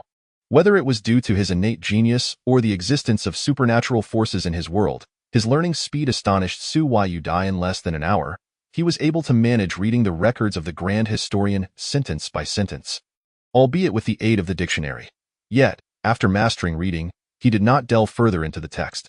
Instead, he flipped a page and curiously asked Suyu, "Earlier, you mentioned that this paper can be used extensively for recording words, and that it is inexpensive?" Upon hearing this, Suyu immediately recognized his burgeoning interest in paper and promptly responded, "Indeed. In our historical context, prior to the advent of paper, books existed in the form of bamboo slips and silk texts, which made the dissemination of knowledge exceedingly difficult, allowing only a select few nobles and prominent families to possess it. However, with the emergence of paper, knowledge began to spread gradually. Once printing technology was developed in tandem, knowledge ceased to be a rare resource monopolized by noble families. Printing technology? Ing Zhang frowned slightly. Look at the words on the page. They were not handwritten but rather produced by a machine. Similar books can be printed in thousands daily by a printing house, Suyu elucidated. Of course, early printing methods were not nearly as efficient. After absorbing this information, Ing Zhang closed the book and fell silent for a moment before suddenly exclaiming, "Such a remarkable technique from a foreign land." As an emperor, no one understood better than Ing Zhang the potential dangers of widespread knowledge dissemination. If every citizen of the Qin, or even just 1/10 of them, could read and write, it would pose a tremendous challenge to the existing management system. The mere thought of the common populace resembling the eloquent ministers in the court filled him with trepidation. Yet, upon reflection, this might not be entirely negative. If all citizens could read and write, the Qin would never suffer from a lack of talent, and every sector would experience explosive growth. Knowledge is power. Although no one had explicitly articulated this sentiment to Ing Zhang, as a noble with experience among the common folk, he understood the truth of it. If he could indeed introduce paper and printing technology in the Qin, allowing its subjects access to literature, in that case, the entire realm would flourish and he, as the first emperor, would undoubtedly be remembered for eternity. With this thought, Ing Zhang's eyes sparkled with excitement. Armed with the historical reference of the Han Dynasty from Suyu's world and aware of future events, he felt confident in addressing the challenges before him. Regarding the limited lifespan remaining in the history of Su Yu's world, the existence of longevity elixirs in that realm hardly posed a significant obstacle. Even if fate dictated otherwise, he was certain that with the existence of a transdimensional trading platform, he would discover methods to extend his life. Given another century, he was confident he could guide the Qin onto an unprecedented path. At that time, the notion of enduring legacy would be far from mere words. With this in mind, Ing Zhang let out a breath and solemnly addressed Su Yu. I implore you, Master Su, to impart to me the techniques of papermaking and printing. The conditions are entirely at your discretion. Su Yu pondered momentarily before tentatively suggesting 10 longevity elixirs. Agreed. Ing Zhang replied without hesitation. But after a moment's thought, he added, however, the longevity elixir is not without its restrictions. An individual can consume a maximum of only one. Moreover, while it can extend one's life by 20 years, it is not a guarantee of an additional 20 years. Should one be killed, poisoned, or encounter unforeseen circumstances, death remains inevitable. Thus, Master Su, do you still require 10 longevity elixirs? Let it be 30. Su Yu declared decisively. Given the clear indication that Ing Zhang was open to negotiation, it would be foolish not to ask for more. Furthermore, observing the ease with which he acquiesced, Su Yu surmised that such items were likely not rare in Ing Zhang's world. However, he added, in fact, I possess many other valuable items. It's a bit difficult to convey all at once. Therefore, let us trade again tomorrow. Besides the papermaking techniques, I shall also bring you a comprehensive history of our Huaxia and world history. I will also present a few other trinkets. After you review them, you will likely have a clearer understanding of what I possess and what you may need. As a modern individual, Su Yu had an abundance of goods to offer in trade with Ing Zhang. Even if the latter's world embraced the art of cultivation, Su Yu had plenty to provide. However, he was uncertain of Ing Zhang's specific needs, and the emperor was equally unaware of what Su Yu could offer. Rather than waiting for Ing Zhang to express interest in his goods after discovering their value, it was more efficient to present them openly and allow the emperor to choose. This approach contrasted with his more conservative strategy employed when trading with Xuanxing, as the latter's world represented a comparatively advanced civilization. There, he had too many pressing needs, compelling him to guard his own value to avoid being taken advantage of. Ing Zhang, however, represented a different dynamic. The trading model between them was inversely related. Su Yu's world was more advanced, and it was Ing Zhang who sought greater gains. The items Ing Zhang could provide, such as longevity elixirs, were indeed desirable to Su Yu, yet they were not essential. They would be a boon, but he could manage without them. Thus he felt no apprehension about being at a disadvantage in negotiations. That sounds splendid. Ing Zhang nodded in response. I perceive your interest in longevity elixirs and methods of cultivation. So tomorrow I shall prepare a list of my requirements. Feel free to voice any desires you may have. Thank you, Your Majesty Qin. Su Yu replied with a smile and a respectful gesture. Engaging in trade with an astute individual was indeed a straightforward affair. After exchanging a few more pleasantries, they parted ways. Name: Su Yu. Title: Agent of the Transdimensional Trading Platform, Blue Star Region. Level: Junior Agent, 510. Trading Points, 350. Available match attempts, 0, in his personal space. Su Yu gazed at his panel, deep in thought. Currently, each transaction rewarded him with 50 trading points. Since acquiring the trading platform, he had completed 7 transactions, 5 with Xuanxing and 2 with Ing Zhang. As he had previously surmised, the maximum progression allowed for upgrading an agent with the same trading partner was 3. However, trading points were not restricted, regardless of whether it was the same individual. Each completed transaction yielded 50 points. That said, there were limitations. At least within a single day, trading with the same person, no matter how many transactions were made, would only yield points once.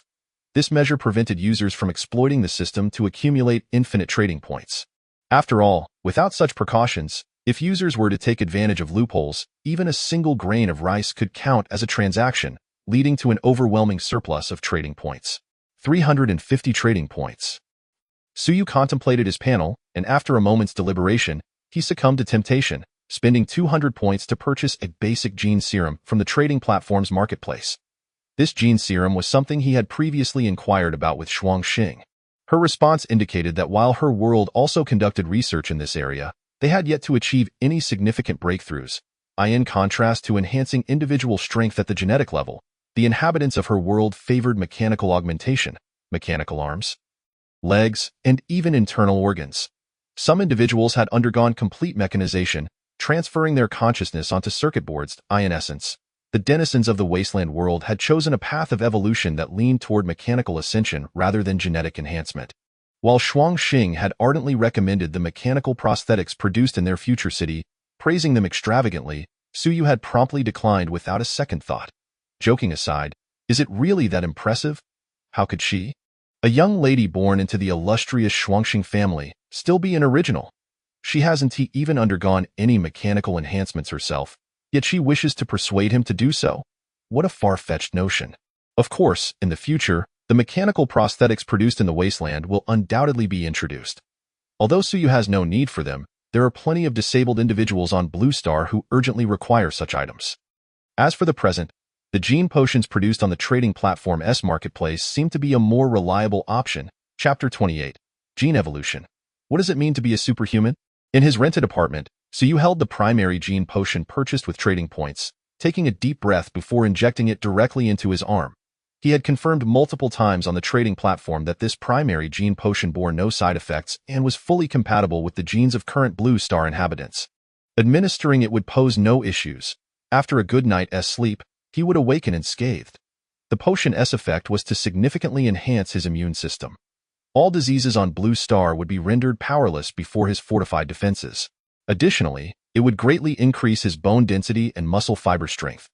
Tio put it in more relatable terms. Previously, he could only carry 100 kilograms of gold for about 10 meters with all his might.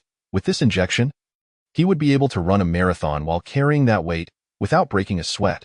The primary gene potion would help him transcend the limits of the human body, transforming him into a little superhuman. A refreshing sensation spread through his arm, although perhaps due to the dosage being too high, he felt a slight swelling in his shoulder. Fortunately, this feeling did not last long, and soon he experienced an overwhelming drowsiness. Collapsing onto his bed in his dream, Suyu found himself on a trip to a small island, unexpectedly visiting a volcano to admire the scenery. Suddenly, the volcano erupted inexplicably. Hot. All that remained in his mind was that single word. Then, he jolted awake with a start. Raising his head, he realized it had merely been a nightmare. Well, not quite. The eruption of a volcano on a small island hardly qualifies as a nightmare. He chuckled to himself, preparing to check his phone to see what time it was, only to suddenly notice that his bed was soaked. It was all his sweat. It seemed that his earlier dream was not without reason. It was indeed hot. Right. The gene potion. It was then that he remembered using the gene potion just before sleeping. However, upon moving slightly, he did not feel anything unusual. Wasn't he supposed to transform into a little superhuman? Confused, Suyu decided to get out of bed and check himself in the mirror. But as he lifted the covers, the sound of fabric tearing echoed in the room. To his astonishment, the heavy comforter had been ripped open by his gentle movement. Ah! What is this? He glanced at the comforter, then at his hands. Suyu was stunned for a moment, picking up a glass from the bedside. With a slight exertion, it shattered into pieces. Sharp glass shards pierced his palm. Causing a brief sting, however, upon opening his hand, he found no trace of injury, just a few faint white marks left by the glass. I'm a superhuman. I've truly transformed into a little superhuman. Suyu rose, clenched his fist, and took a few steps. Feeling the seemingly boundless power within him, his eyes sparkled with excitement. Indeed, the gene potion from the trading platform was remarkable. Not only did it render him extraordinarily healthy and strong, but even his skin now appeared fair and delicate, devoid of any roughness. As the saying goes, a fair complexion hides a multitude of flaws. Not to mention, Suyu was already quite handsome. After this injection, his already impressive features were elevated to celestial heights. Moreover, it was not the delicate beauty of a pretty boy. Instead, his previously present blemishes and slight excess weight vanished, revealing a face with deep-set features and sharp contours. Far from appearing effeminate, he exuded an ethereal charm, unmarred by the dust of the mundane world. This is 1,000 times better than beauty injections.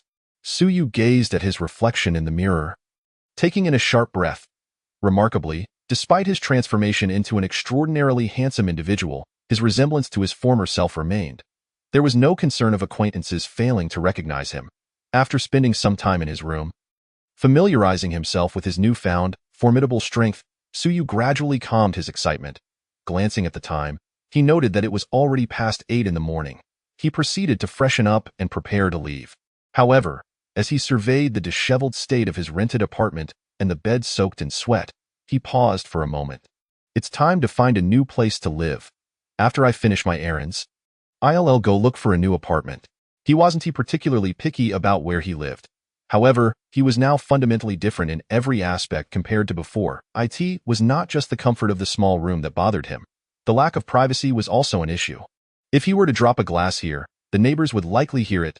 A casual movement in his room might provoke complaints from downstairs. With so many secrets surrounding him, it was wiser to find a more secluded living space to avoid unnecessary trouble.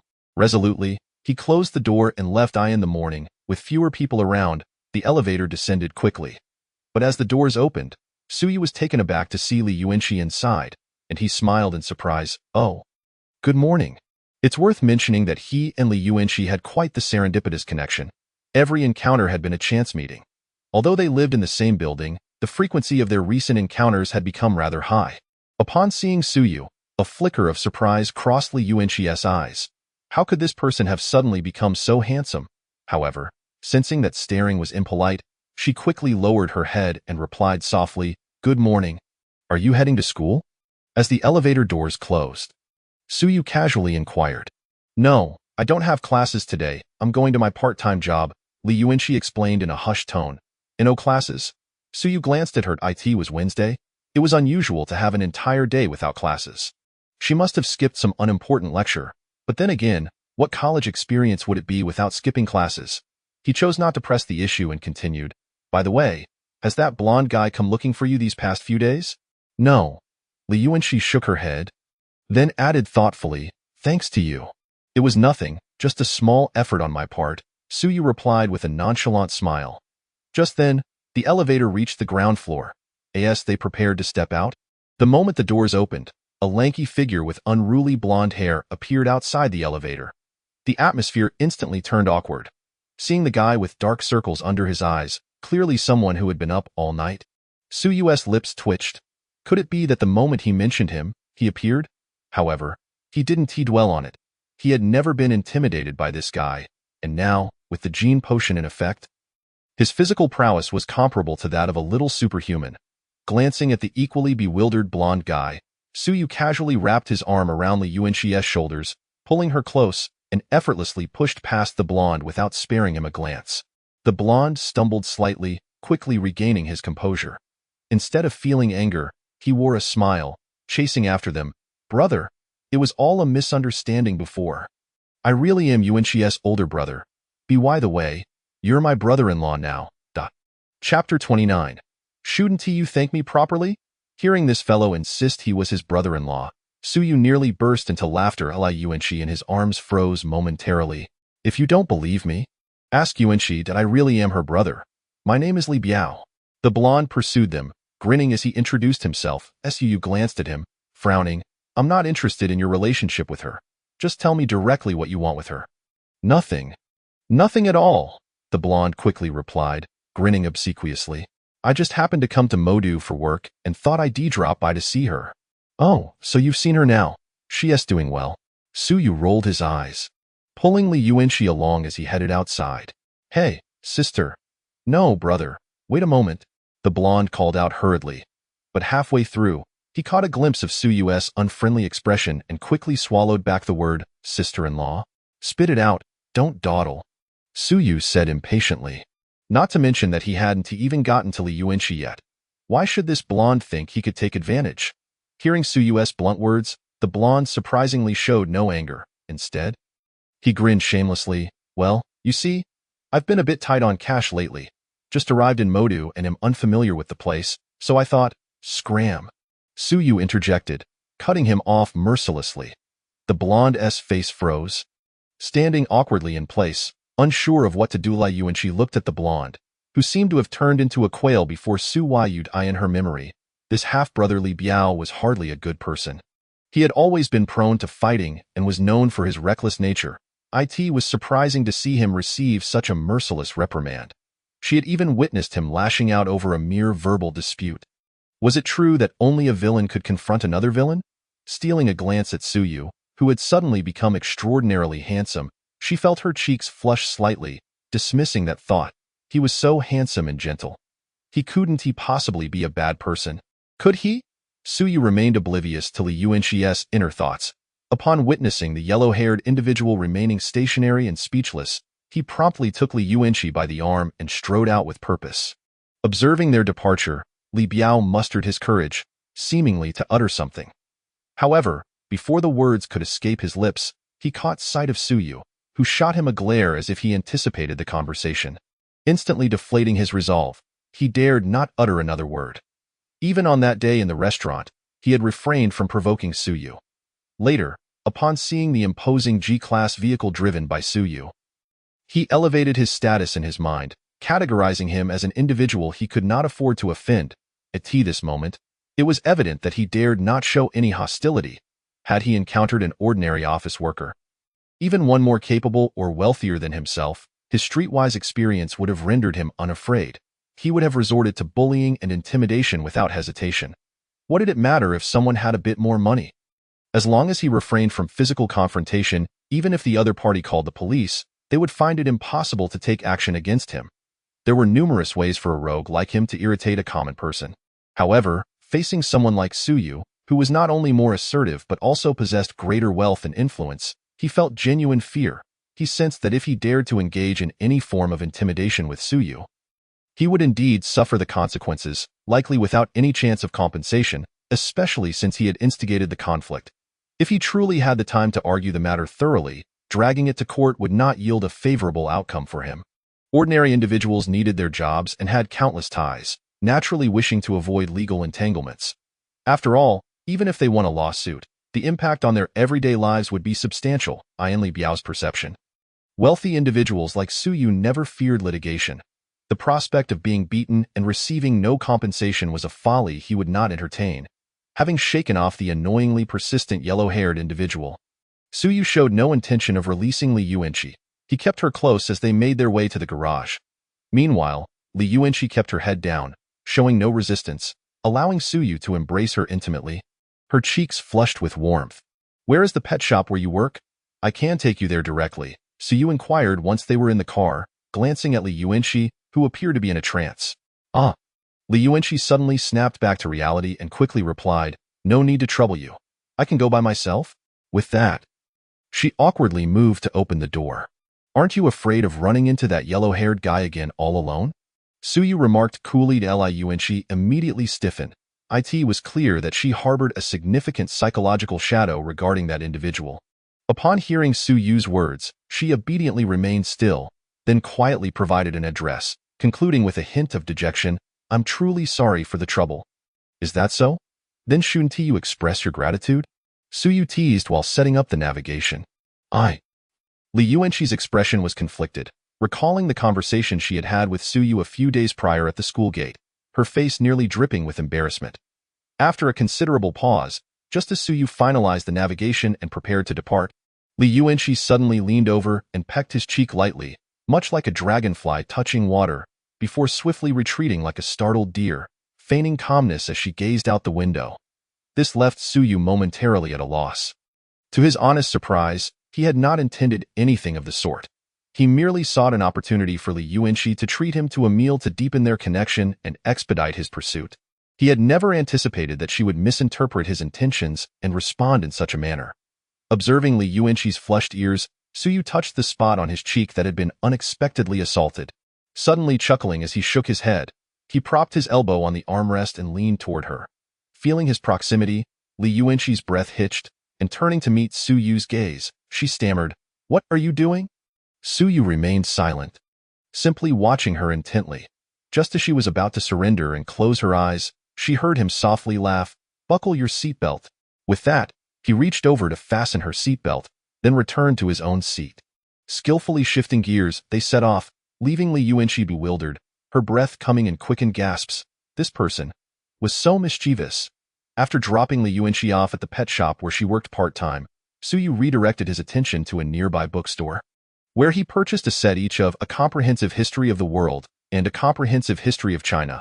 As promised to Ingzheng, however, He could not find any books that detailed the specific operations of papermaking and printing.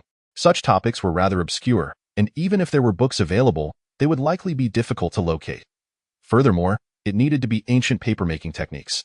Otherwise, providing Ing Zheng with modern methods would be futile. The only book he recalled that contained such information was The Exploitation of the Works of Nature. However, this text did not solely cover papermaking and printing. It also contained numerous other ancient technological marvels.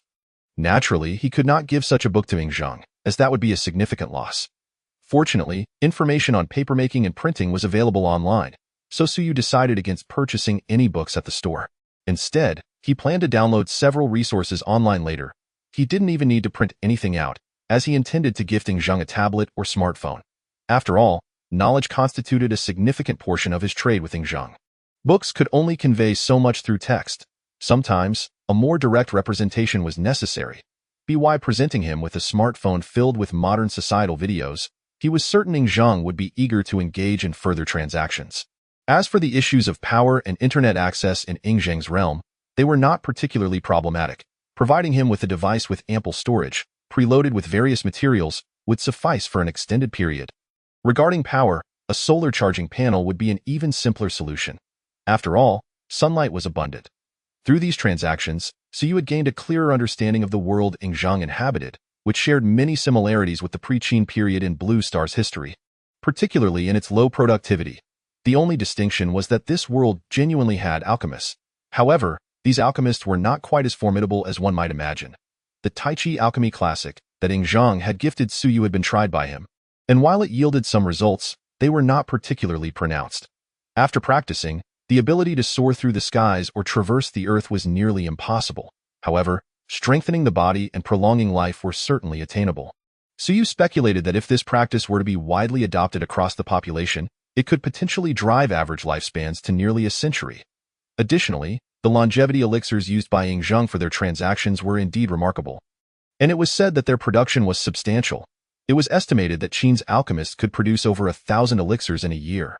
Currently, their transactions were small-scale, and using longevity elixirs as payment posed no problem. However, if their business were to expand significantly in the future, this quantity of elixirs would surely be insufficient for payment. But one must not forget, this was an entire world. They possessed resources. This is why Suyu was so invested in the parallel universe of the Qin dynasty, sending books and gifts to Ing Zheng, helping him understand the various exceptional aspects of modernity, and ultimately assisting Qin in establishing foundational industrial infrastructure. When the might of the Qin steel industry swept through their world, what resources would Suyu not acquire? After all, with the safeguard of the interdimensional trading platform, he had no fear of being cheated. Such an initial investment, promising substantial future returns, was a venture that any fool would undertake. Additionally, aside from long-term planning, the Qin dynasty also held considerable short-term investment value. If, for any reason, he could not resolve the issue of large-scale grain trading in Blue Star, he could always provide Ing Zheng with quality seeds, farming tools, fertilizers, and other supplies, by cultivating in the parallel world of the Qin dynasty and splitting the harvest with Ing Zheng. Then selling his share to the neighboring Frost Star, he would achieve a mutually beneficial arrangement. How splendid would that be? Drifting off topic. In summary, the Qin dynasty was certainly worth his attention. After purchasing the books, Suyu searched for a mobile phone store along the street and bought a few devices. He was indifferent to the brand of the phones, with only two criteria for selection: ample storage and high stability. He had no other demands, as these phones were intended for Ing Zheng, not for his personal use. They merely needed to be durable. As for solar charging panels, he was less knowledgeable and uncertain about which brand to choose. Fortunately, he was currently unhurried. After some searching, he found a store reputed to be the largest outdoor equipment specialist in the city. Based on the recommendations from a lovely sales attendant, he ultimately selected an outdoor power supply with a built-in solar panel. This outdoor power supply had a capacity of 600 W, which could recharge a phone approximately 20 to 30 times when fully charged. Once the power supply ran out of energy, it could be recharged using the solar panel, taking about a day to recharge under good sunlight. Weighing around 3.5 kg, it was an excellent choice for outdoor enthusiasts. It would pose no problem for Ing Zheng to utilize such a device in the Qin dynasty for powering low-wattage electronics. Aside from being somewhat expensive, it had virtually no drawbacks. Although Suyu was not short on funds, he was still taken aback when he learned that the price exceeded 4,000. However, upon discovering that joining their store's outdoor group would yield a 200 discount. He ultimately purchased the item for $3,999. Riding a bicycle to the bar, he was mindful of both saving and spending wisely. After completing his shopping, the time had already reached noon. He found a restaurant to enjoy lunch and took advantage of the establishment's Wi-Fi to download a plethora of educational videos. Just as Suyu intended to look at properties, the thought of his remaining 1 million and more, combined with the housing prices in the city, quickly dissuaded him from that notion. With the modest sum of money at hand, it would suffice to procure a 3-bedroom apartment in less desirable neighborhoods. However, it would undoubtedly fall short for acquiring a villa in the bustling metropolis of Shanghai that offers a higher degree of privacy and relative independence. After contemplating his remaining wealth of over 300 kilograms of gold, he dialed the phone number of Miss Chuyu from the Wanfu Group. Given the financial prowess of the Wanfu Group, absorbing such a substantial quantity of gold should pose no significant challenge. Moreover, there was a foundation of prior collaboration to build upon to in his urgent need for funds. It was only natural for him to reach out to Chu Yue.as anticipated. Upon learning of Suyu's intentions, Chu Yu exhibited no hesitation and readily agreed. They arranged to meet that evening at the abandoned industrial park, concluding their conversation. Reality, after all, is not akin to the realm of novels or films. Matters do not unfold with such swiftness. Unlike the fictional scenarios where one presents a valuable item to a wealthy individual who promptly offers billions in exchange, resulting in instantaneous transactions, such occurrences are far removed from reality in the real world. The assets of the affluent are predominantly comprised of stocks, securities, and real estate. Given the realities of inflation, cash held in hand does not appreciate or generate additional wealth. Thus, each day it remains unutilized represents a loss.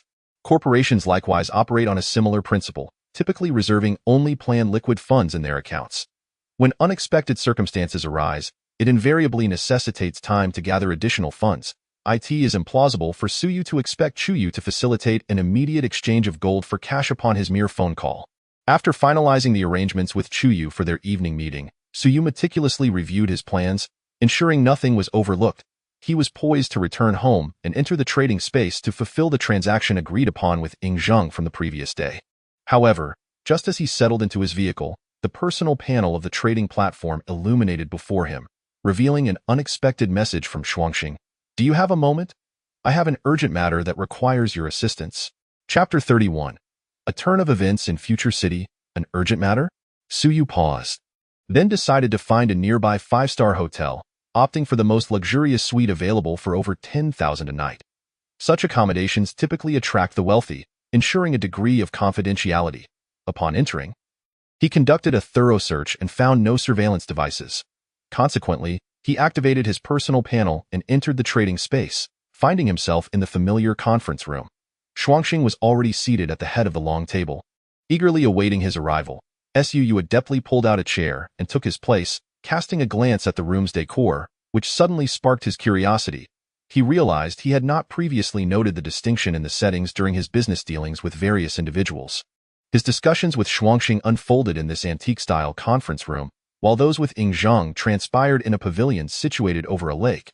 He pondered whether there was any deeper significance to this. Before he could dwell on it further, Shuangxing, noticing his presence, exclaimed, "You finally made it. I have a pressing issue that requires your assistance, and if you can manage it, I assure you the compensation I can offer this time will far exceed all previous rewards combined." "Do tell," Suyu replied with keen interest. "Our city's leader has passed away." Shuangxing's expression grew solemn. "The city leader has died?" Suyu was taken aback, perplexed. "How does this concern you? Or what assistance do you require from me? Are you suggesting that your city leader is on the brink of death and desires some extravagant delicacies? I could certainly assist with that." "Not quite. The city leader has lived for over 200 years, and apart from her brain, her entire body is comprised of mechanical components, rendering her indifferent to food." Shuangxing shook her head, contemplating her words carefully. After a prolonged silence, she began to explain, "This matter is rather intricate, so allow me to elucidate briefly. Are you aware of how Future City was constructed?" Before Suyu could respond, she continued, "Future City was originally conceived as a space city by the fleeing faction of the Prosperity Era. Crafted on the eve of the apocalypse, due to various circumstances, what was intended to be built in space ultimately had to be constructed on the ground. The original plan was to complete its construction and then utilize a massive anti-gravity engine to propel it into space, escaping the complexities of terrestrial conditions. Once in space, it could utilize a curvature engine to escape at superluminal speeds. However, they were ultimately too late, as the apocalypse arrived sooner than anyone anticipated.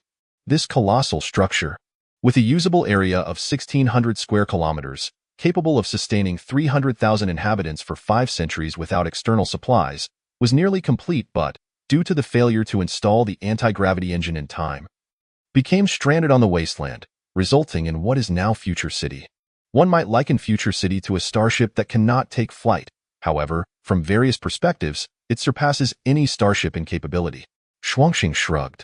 And the city leader wields the highest authority over this stranded vessel. Within Future City, she holds the power of life and death at her whim. With her impending death, she is currently selecting a successor to transfer her authority. Shuangxing's expression remained grave as she added, "She has no direct blood relatives." Upon hearing this, Suyu began to grasp her intentions. The city leader of Future City possesses the ultimate authority over the entire realm, determining the fate of every inhabitant, regardless of their station. This power far exceeds that of any emperor from ancient times. After all, an emperor could be overthrown if they incurred the wrath of the populace. The city leader, however, possesses the capability to extinguish lives with a mere thought. With her impending demise and the transfer of authority at hand, it was inevitable that the families within the city would vie for control. Such unchecked power, if wielded by someone perceived as just, could be manageable in a system where individuals operate under defined rules.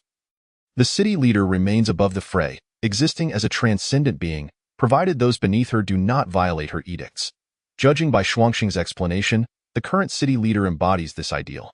However, the pressing concern is that this individual is on the verge of death, and whoever assumes this authority may not maintain the same level of impartiality. Once suspicion arises, even a genuinely just person may find it impossible to uphold fairness. Should someone with a sense of honor assume the title, they might nominally remain the city leader while ensuring the authority is passed down through their lineage. Conversely, a more unscrupulous individual could declare themselves an emperor without any constraints. If they were dissatisfied, they could simply eliminate any dissenters and select a new batch of loyal residents from the gene pool. This struggle for the city leader's authority is akin to a contest for the position of the Jade Emperor. Given such immense power, regardless of who becomes the new city leader, a chain of suspicion is inevitable. Who would willingly entrust their entire fortune and life to another? Yet, contemplating this, Suyu found himself puzzled. But wait, how did your current city leader gain the trust of everyone in the first place? After all, with the city leader's extraordinary powers, if there were any doubts, who would dare enter Future City? Once inside, their lives would be at the mercy of another. The city leader is the chief architect of Future City, Shuangxing replied, her demeanor somewhat peculiar. In the early days of the apocalypse, those who invested in constructing Future City viewed it as a massive sanctuary. After their escape plan faltered, they intended to seal this fortress, capable of supporting 300,000 lives for 5 centuries, ensuring that as long as the primary structure remained intact, they and their descendants could thrive for millennia. However, they did not anticipate that the city leader had left a backdoor within the system of Future City. Utilizing this backdoor, she seized the authority of the city leader, executing nearly 100,000 fleeing individuals who sought to seal themselves away. She then commandeered the weapon systems of Future City, eliminating all enemies within a radius of several hundred kilometers, and opened the gates to accept over 1 million refugees. Today, the residents of Future City are primarily descendants of those refugees, and our lives were saved by the city leader. Why would we not trust her? Suyu exhaled deeply upon hearing this. In this light, it seemed the city leader's method of earning everyone's trust was rather straightforward, simply replacing the populace with those who were grateful. However, this approach appeared excessively extreme and clearly lacked reference value. He finally understood why Shuangxing was so anxious. After all, he found this method too extreme, and the next city leader might not share the same perspective. Failing to secure the city leader's authority could very well lead to dire consequences at the hands of the new city leader. With this in mind, Suyu sighed and asked, "So, how may I assist you?" Chapter 32. The struggle for the city leader's authority. The city leader's most fervent desire is to catch a final glimpse of the world before the war, to see the blue skies and white clouds once gracing our home planet, to behold the splendor of the human world that once was. However, Our world lies in ruins, and barring any unforeseen circumstances, this dream may never come to fruition before her death. Yet, unexpectedly, circumstances have changed. Shuangxing fixed her gaze on Suyu. I have become the agent for the interdimensional trading platform. Suyu was taken aback for a moment, then responded with a peculiar expression. You don't mean to suggest that you intend to bring your city leader to my world for a visit, do you?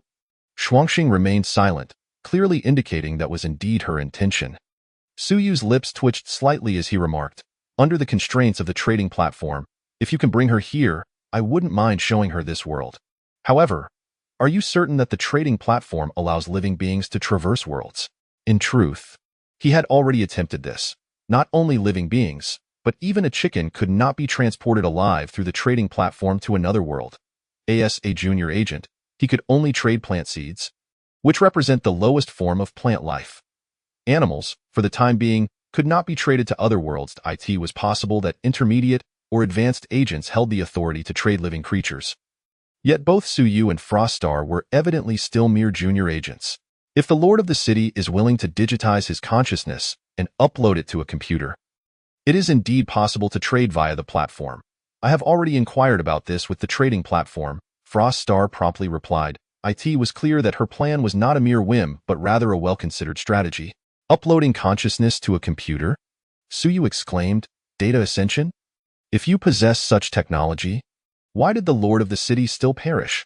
Abandoning the physical body would enable one to achieve immortality within the virtual realm of the computer, would it not? That is not feasible, Froststar shook her head. The complexity of human thought far exceeds your imagination. Even our most advanced computers cannot sustain human consciousness for prolonged periods. Once consciousness is digitized and uploaded, it can only be maintained for 3 to 5 days at most.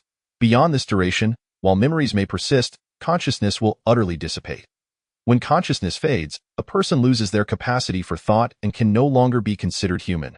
We refer to this state as artificial intelligence. So, even if the Lord uploads his consciousness, he would have at most 3 to 5 days of existence left.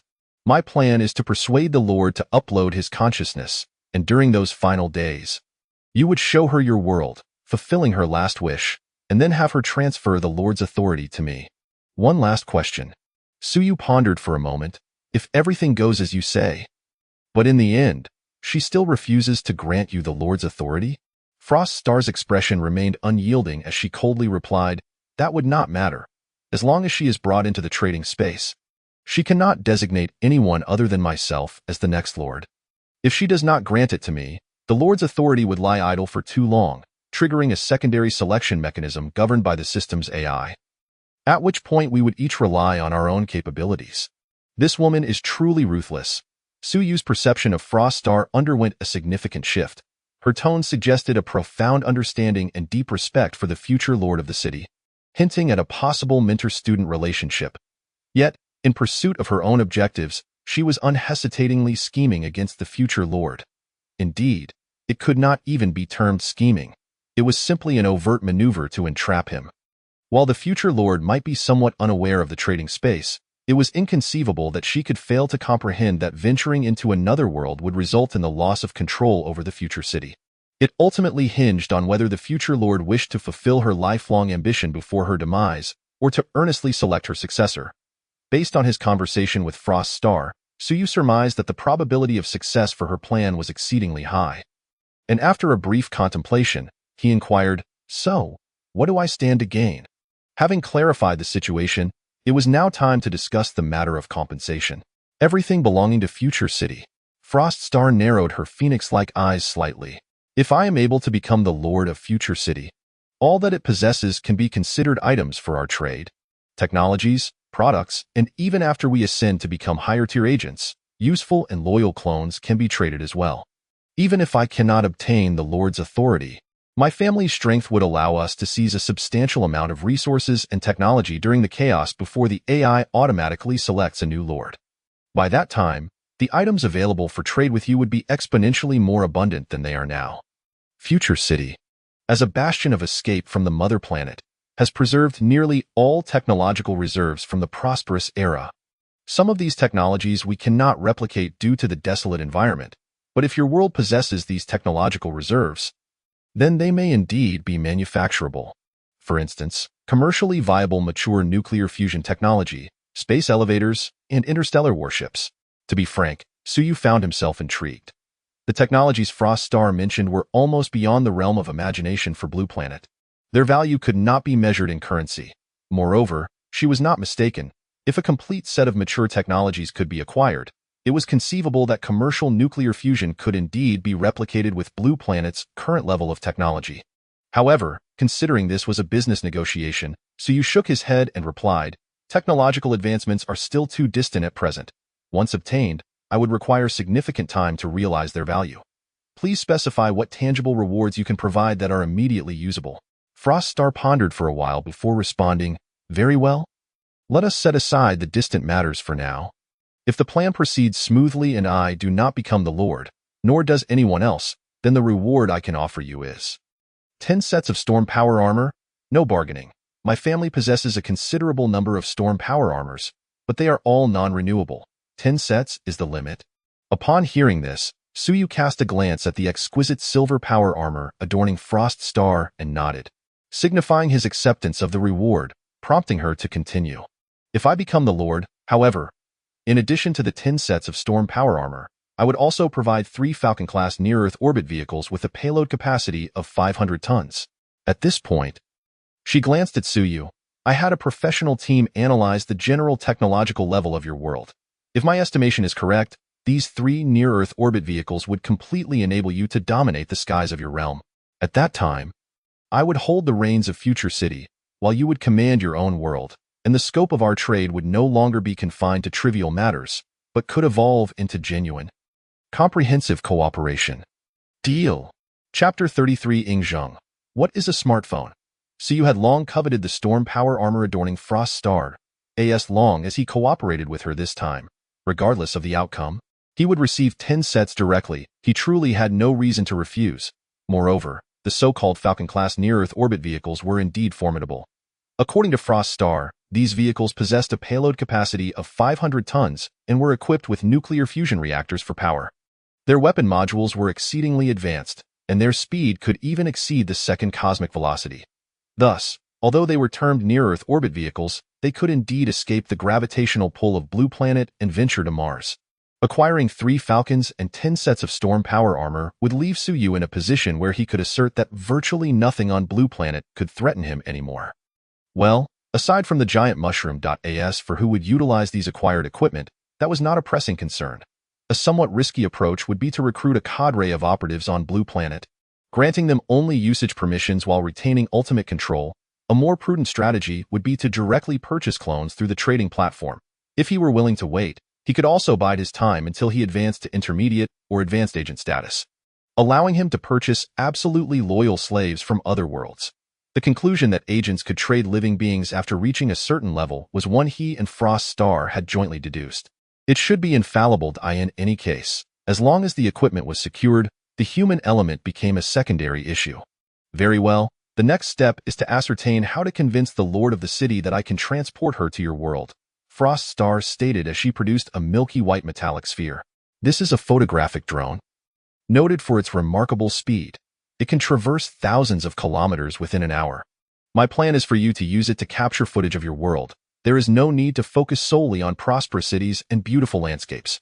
Both the good and the bad can be included. Then, provide me with the video, and I will use it to persuade the Lord of the City. Suyu accepted the small sphere, marveling at it, and half-jokingly remarked, "This gadget doesn't harbor any black technology that might invade our networks and instigate an AI crisis, does it?" Frost Star, seemingly unconcerned, explained, "We do possess such black technology, but rest assured, this device does not contain anything of that caliber. I can trade this to you through the trading platform at no cost. Like any other traded commodity, it is assuredly secure." "That's good to hear." Suyu did not decline. From the moment he understood the operational rules of the trading platform, he resolved never to bring back any items that exceeded the platform's oversight to Blue Planet. Gifts from others were equally unacceptable. Only items procured through legitimate trading channels could guarantee absolute safety. Given the 2 worlds he had encountered thus far, the desolate land where Frost Star resided and the alternate world of Ingzheng, There were far too many unknowns for him to navigate. Should Frost's star succumb to madness, it would not be amiss to add a little something extra to the items sent to him. Given the technological level of the wasteland world, it is likely that the blue star humanity could face annihilation in a single ambush. While one should harbor no malicious intent, it is prudent to maintain a wary vigilance against others. After securing the drone through a trade agreement, Suyu stood up and said, "I happen to have some free time now. I can go out to shoot some videos. If you have a moment to spare, please wait for me." "All right." Froststar nodded, her expression composed. Once Suyu departed, leaving her alone in the conference room, she exhaled slowly and remarked, "This fellow seems to be suffering from paranoid delusions. Yet, a world that has achieved basic industrialization and has not been ravaged by war is indeed enviable." A glimmer of envy appeared in Froststar's eyes, followed by a wistful shake of her head. "If only we could trade for living beings. I would simply trade myself over." In the wasteland world, even dogs are unwelcome. An hour later, having completed the filming, Suyu returned to the trading space. The filming process turned out to be even simpler than he had anticipated. He merely set a command for free shooting for an hour and released the drone through the window. After filming, it returned automatically without requiring any intervention from him. After Froststar watched the video and fast-forward, she hurriedly logged off, urging Suyu to ensure that communication remained open over the next few days. It appeared she had considerable confidence in persuading the future city lord. Suyu also intended to log off, but he recalled that he had arranged a transaction with Ing Zheng for today. Thus, after exiting the conference room and returning to his private space, he entered the pavilion where he was to meet Ing Zheng for their transaction. As an emperor, Ing Zheng clearly faced no constraints regarding his online time. Within 3 minutes of sending him a message, he appeared in the pavilion. After some brief pleasantries, the two delved into business matters. Suyu first presented the previously promised books, such as A Comprehensive History of China, to Ing Zheng. Then came the main event. He produced a smartphone. "What is this?" Ing Zheng asked, gazing at the small square object with intrigue. "A smartphone," Suyu replied, using a prepared explanation. Originally, it was used for communication. With it, you can converse with someone thousands of miles away at any time. Of course, this function is useless in the Qin dynasty, as there are no satellites or base stations there. You will understand what these are in due time. What I want to convey is that, after its development, the smartphone has evolved beyond a mere tool for long-distance communication. It has transformed into a multifunctional information terminal.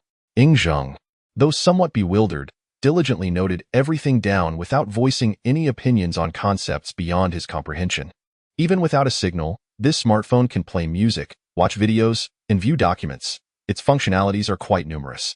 Suyu briefly explained, then took the smartphone from Ing Zheng's hands, pressed the power button, and the screen illuminated. Initially perplexed by the object, Ing Zheng's eyes widened in astonishment upon witnessing the glowing stone. The aesthetically pleasing patterns on its surface suggested that it was far more than a mere light-emitting object. He remained silent, listening attentively as Suyu elaborated. Suyu spoke at length, demonstrating various functions, and after nearly half an hour, Ing Zheng finally grasped the basic functionalities of the smartphone and how to use some of its simpler features. For a man from 2 millennia ago, this was undeniably a novel experience.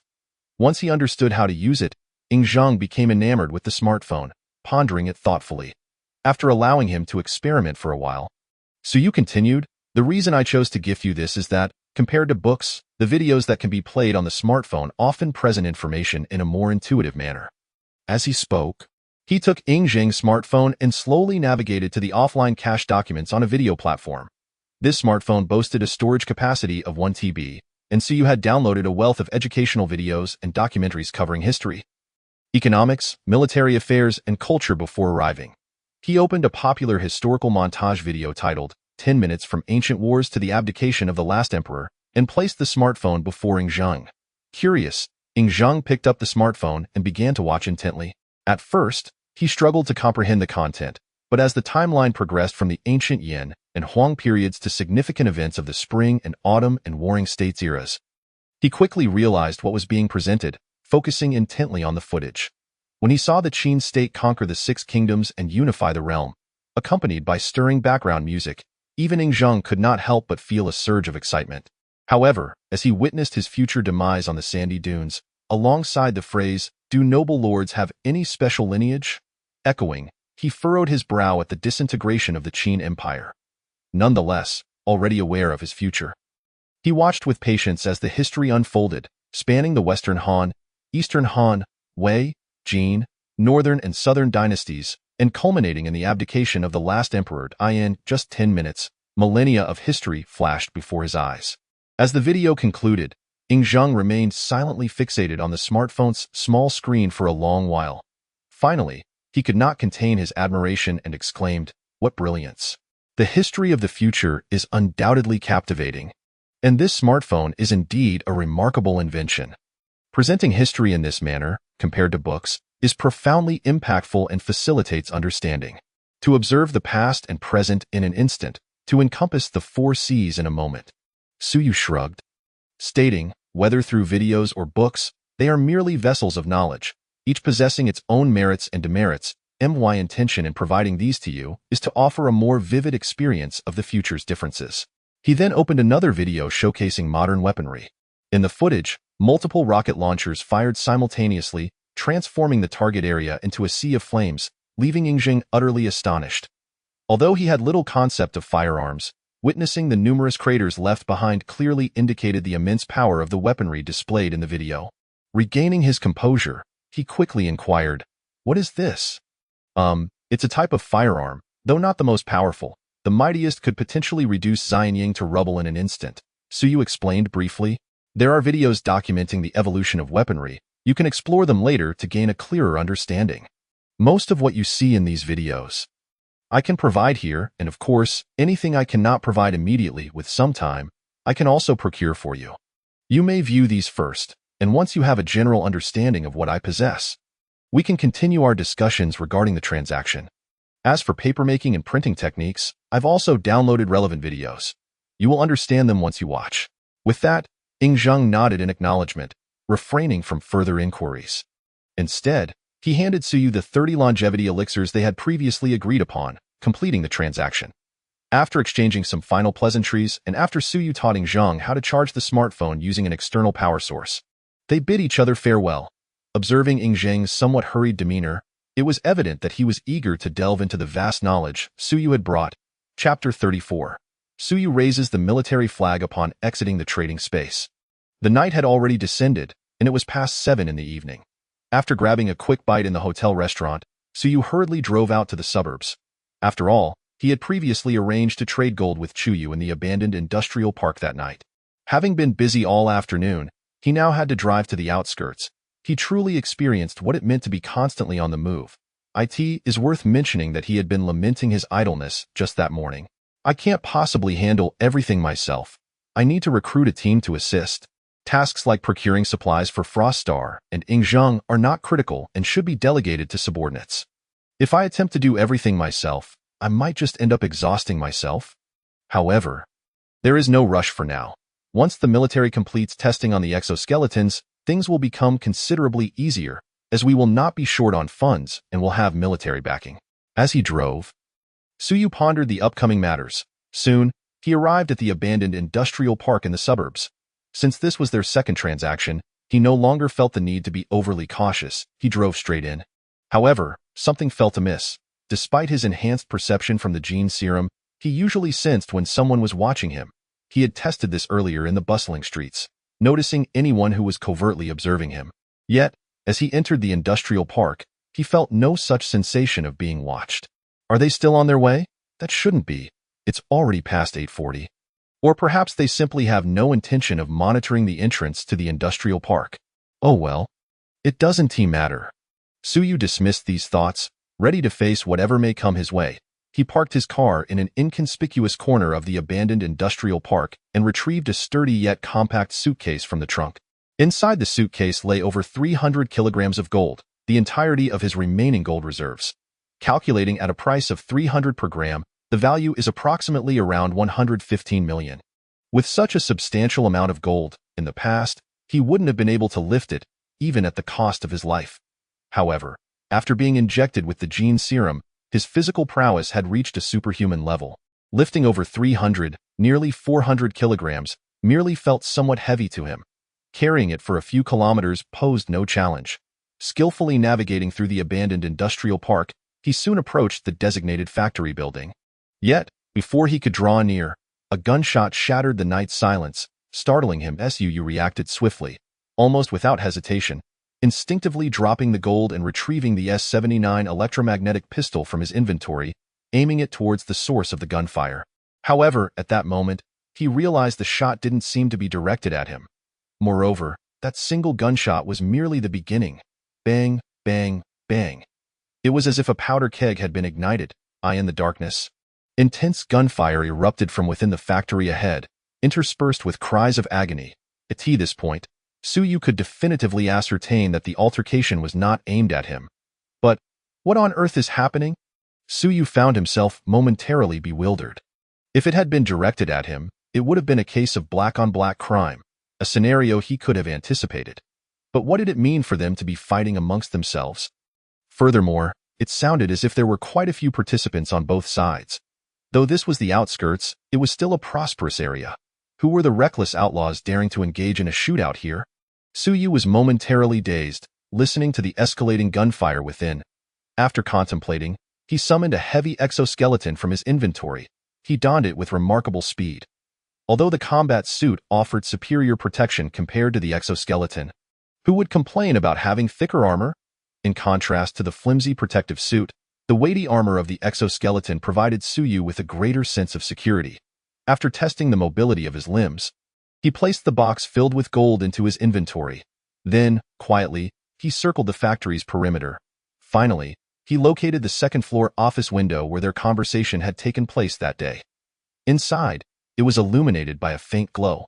Just like before, with a slight exertion of force, aided by the exoskeleton, Suyu leaped 4 to 5 meters high, easily grasping the windowsill, crashing through the glass into the office. Bang, bang, bang. Upon entry, he was greeted by a hail of bullets. Damn it. What bad luck. Suyu cursed under his breath.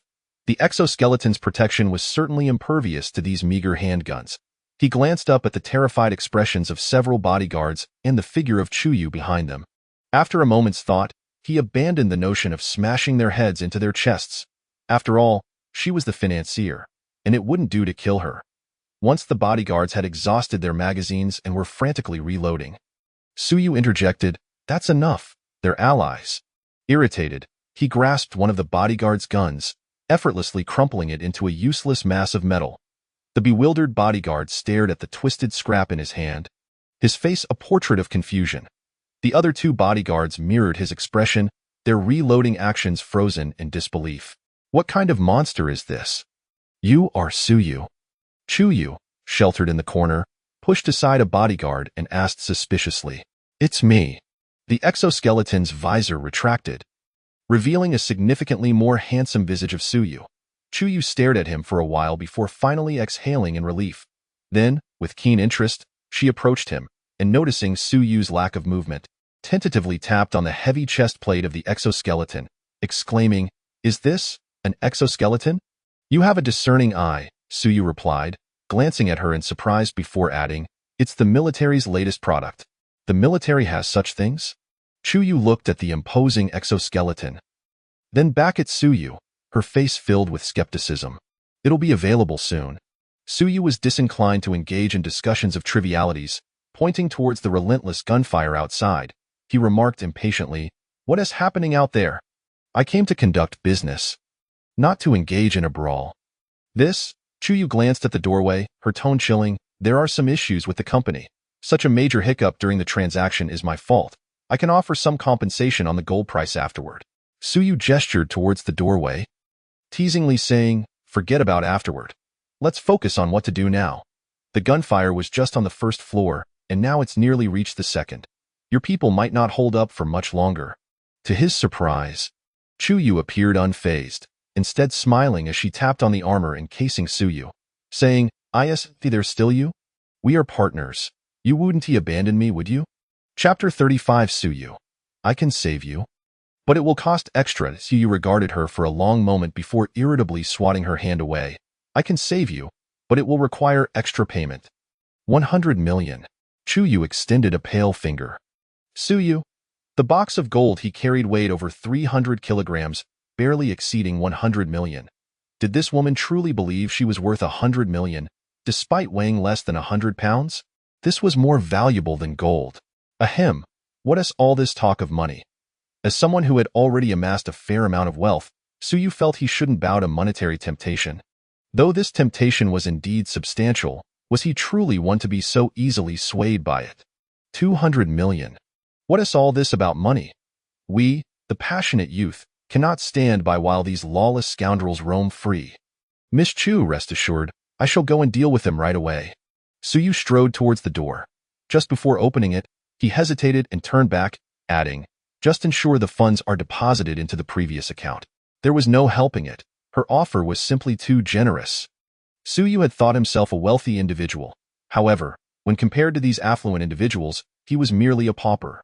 Curse those capitalists, grumbling, Suyu stepped into the corridor outside the office. Once outside, his visor descended, enveloping him in complete protection.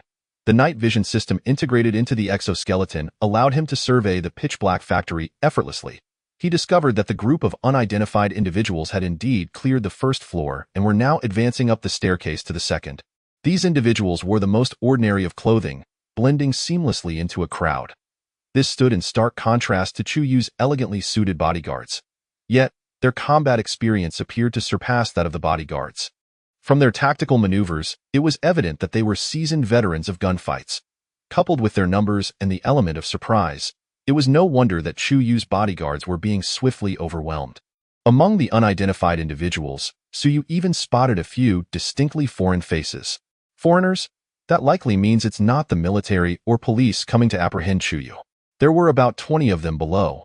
It would not be difficult for Suyu to eliminate them. Before stepping out, his only concern had been whether Chuyu was a notorious criminal, in which case, he would certainly not intervene. In fact, to prevent their previous dealings from being exposed, he might even consider disposing of her, silencing her permanently before making a discreet exit. However, since they were not official agents, it mattered little. Regardless of who they were, engaging in such a violent clash within the borders of Jojo was an atrocious crime. Eliminating these individuals would be an act of valor. Picture it. A young man in Modu shows extraordinary courage, single-handedly taking down a dozen armed thugs. Just listen to how thrilling that sounds. Boom! The heavy sound of landing echoed as Suyu, clad in the exoskeleton, vaulted over the railing and dropped to the first floor, ambushing the assailants storming the staircase from behind. Amid the cacophony of gunfire, the commotion went unnoticed by those in front. Suyu strode forward, seizing the head of an assailant peering around a corner, effortlessly lifting him before tossing him out from behind cover. The opposing gunfire erupted violently, and Chuyu's bodyguards quickly trained their weapons on the target, turning him into Swiss cheese in an instant. The sudden turn of events startled the assailants at the staircase, who immediately redirected their weapons towards Suyu. Yet, upon seeing the heavy armor he donned, they froze in place, utterly bewildered. What is that thing? Hearing the scrawny, dark-skinned assailant babbling in a foreign tongue nearby, Suyu couldn't be bothered to decipher his words. Instead, he delivered a resounding slap, spinning the man's head a full 720 degrees. 2. With the enhancement of the gene serum, despite this being his first experience in such a scenario, Suyu remained remarkably composed, aside from a slight psychological discomfort. Bang, bang, bang. The intense gunfire erupted once more, bullets ricocheting off Suyu's armor, producing sparks but leaving only minor scratches. The armor remained entirely intact. Not even a dent to speak of, let alone any injury to Suyu. The formidable exoskeleton charged into the midst of the assailants like a tiger among sheep, and the dense gunfire gradually subsided until it ceased completely. Suyu disdainfully flicked the blood from his armor and turned to the bodyguard, who had been standing dumbfounded at the staircase corner. Go inform your mistress. The situation has been resolved. Why, yes.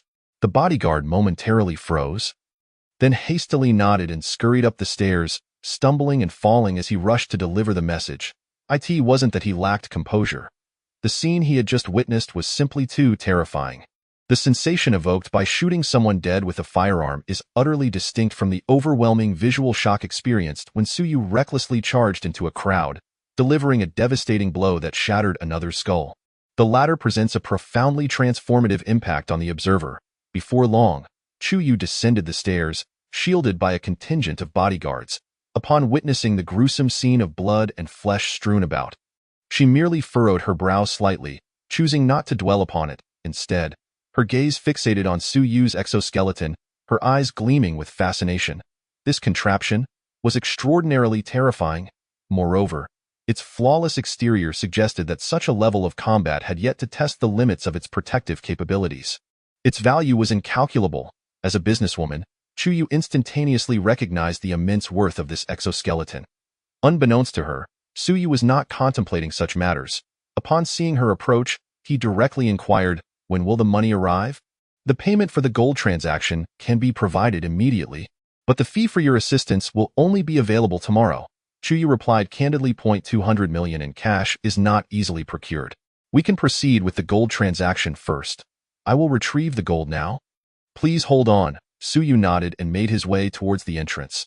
However, halfway there, he halted and redirected his course towards a ground-level window equipped with a security grid. With a forceful kick, he broke open the rusted steel bars and effortlessly leaped outside in a secluded corner. He retrieved the gold from his inventory. As he attempted to climb back in through the window, he paused midway, suddenly recalling a critical detail. He had actually purchased this place. Both the land and the abandoned factory were properties under his name. Damn. Turning to glance at the blood-soaked staircase that resembled a slaughterhouse, Suyu felt a twitch in his eyelids. Had he known earlier, he would have moderated his force. What an unfortunate turn of events. Chapter 36. Chuyu's other identity thud. The heavy suitcase landed on the ground as Suyu placed it down. His mood soured by the desecration of his territory. He addressed Chuyu directly. "This is the gold. Please have someone verify it. And while you're at it, have someone clean up this mess. It looks absolutely horrendous. I am quite empathetic and cannot bear the sight of blood. If it is not tidied up, I shall be reluctant to return to this site." Chuyu, were it not for the fact that the disarray was primarily caused by Suyu himself, she might have almost believed him. With an eye roll, she retorted, "I will ensure it is cleaned up. As for the gold, there is no need for a verification. According to our prior agreement, for the 385 kilograms of gold here, I shall owe you 114 million. Let us round it up. I will directly transfer 120 million to you. This portion of the payment will be credited to your account later. The remaining funds will be fully transferred by tomorrow." At this juncture, Chuyu paused momentarily, casting a glance at her bodyguards. "I have some matters to discuss with Mr. You may leave for now." Although these bodyguards were not as formidable as the previous assailants, their professionalism was unquestionable. Upon hearing her command, they promptly exited the factory without hesitation, taking up a watchful stance outside. Once they were alone, Chuyu turned to Suyu. "Would you like to know why these individuals sought to target me?" "Not particularly," Suyu replied decisively. Shaking his head, he was solely interested in making money and had no desire to be embroiled in their troubles. Chuyu's expression faltered momentarily as she shot him an annoyed glance. However, she continued, "Actually, it is generally prohibited for bodyguards to carry firearms domestically. My bodyguards are an exception due to our company's collaborations with certain state-owned enterprises. I won't elaborate further. In essence, this matter is related to external forces." As she spoke, she gestured towards a handgun lying on the ground, continuing, "Because of this, our company has made quite a few enemies in recent years, and there are numerous individuals who wish to see me dead, which is why the authorities granted special permission for my bodyguards to be armed. These individuals are specifically here to carry out that agenda." Upon hearing this, Suyu immediately grasped the situation. Outside, firearms, goodness, this woman, appearing so delicate, was unexpectedly involved in arms dealings. However, as this realization dawned upon him, Suyu's brow furrowed with concern.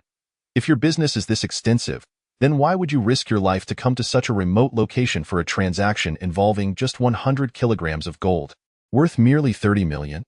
A wise man does not place himself beneath a precarious wall. Surely, someone like Chuyu would understand this principle. If I don't create the opportunity, how would they dare to come out? Chuyu replied with a light laugh. We were already aware of their smuggling activities. But in such a vast area, locating them is akin to searching for a needle in a haystack. That night, I specifically came out to provide them with an opportunity. After all, it is far simpler and less risky to apprehend them in a secluded area than in a densely populated urban center. I simply did not anticipate that they would prove to be even more incompetent than expected, failing to arrive in time. Thus, this time, Suyu narrowed his eyes. Without waiting for him to voice his question, Chuyu walked over to a windowsill and pointed outside. Gazing into the distance, he observed several patrol boats adorned with law enforcement insignia approaching, and he could faintly discern armed officers on board, well-equipped for action.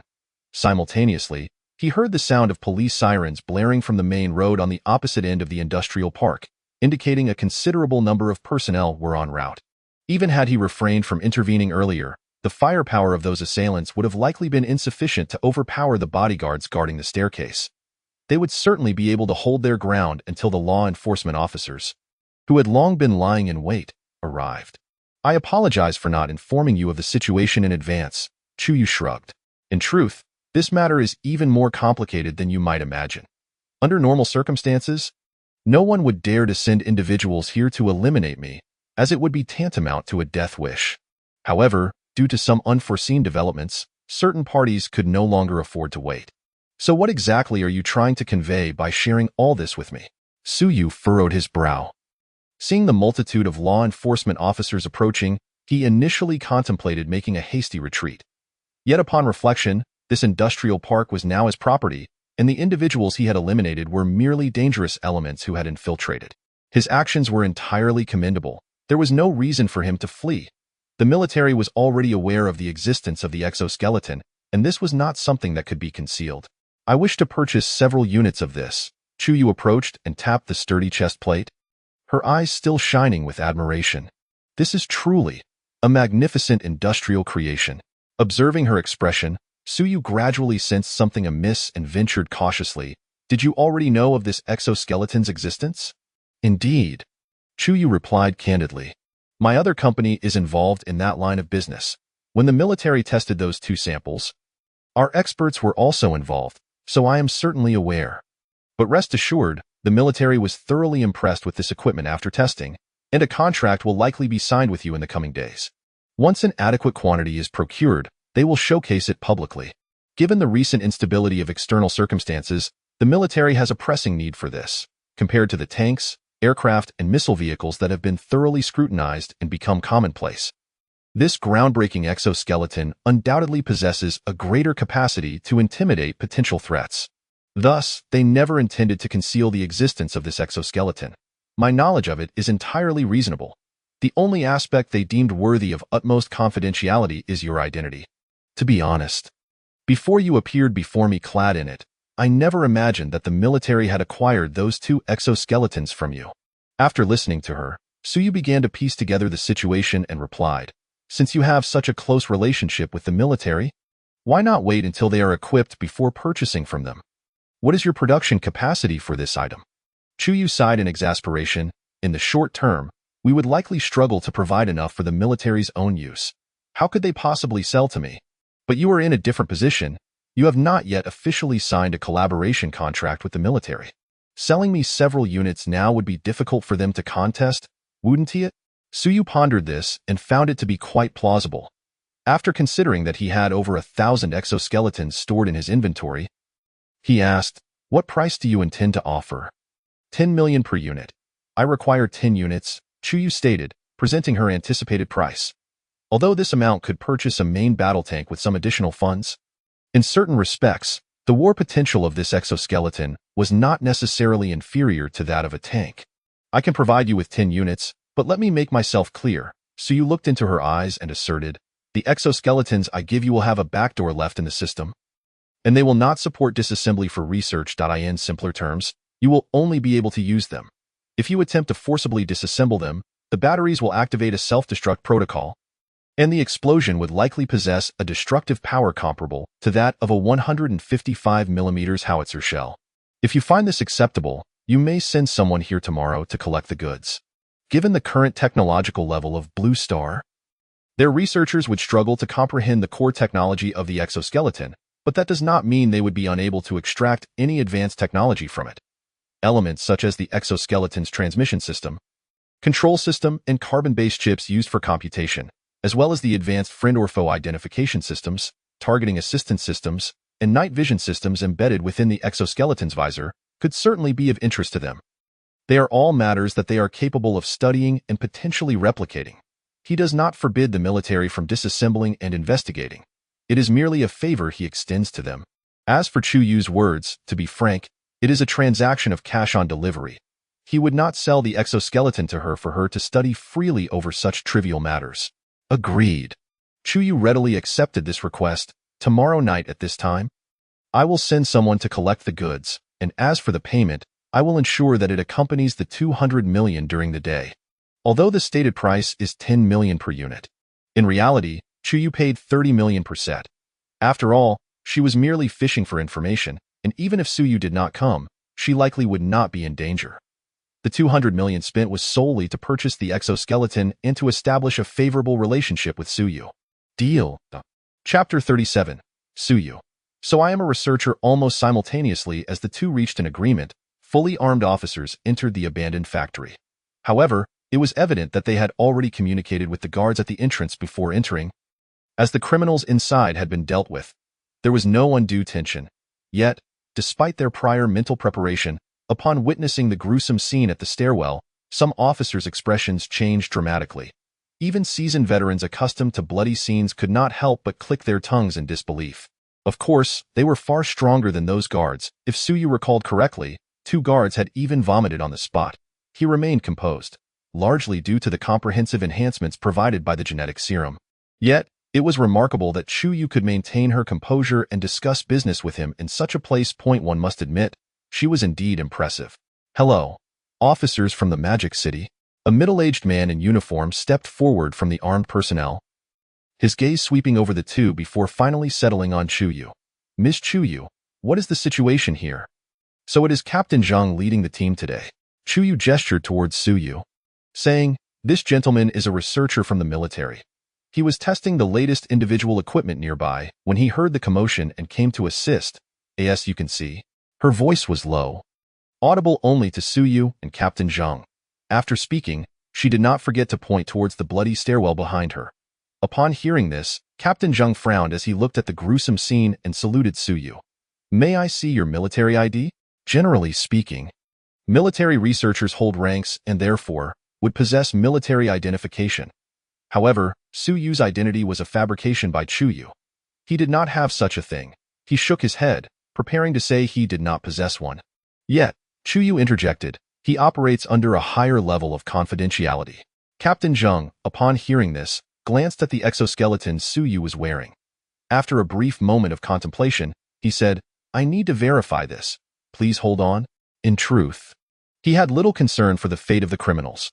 Orders from above dictated that armed criminals attempting to smuggle weapons into the country should be shot on sight if they dared to resist.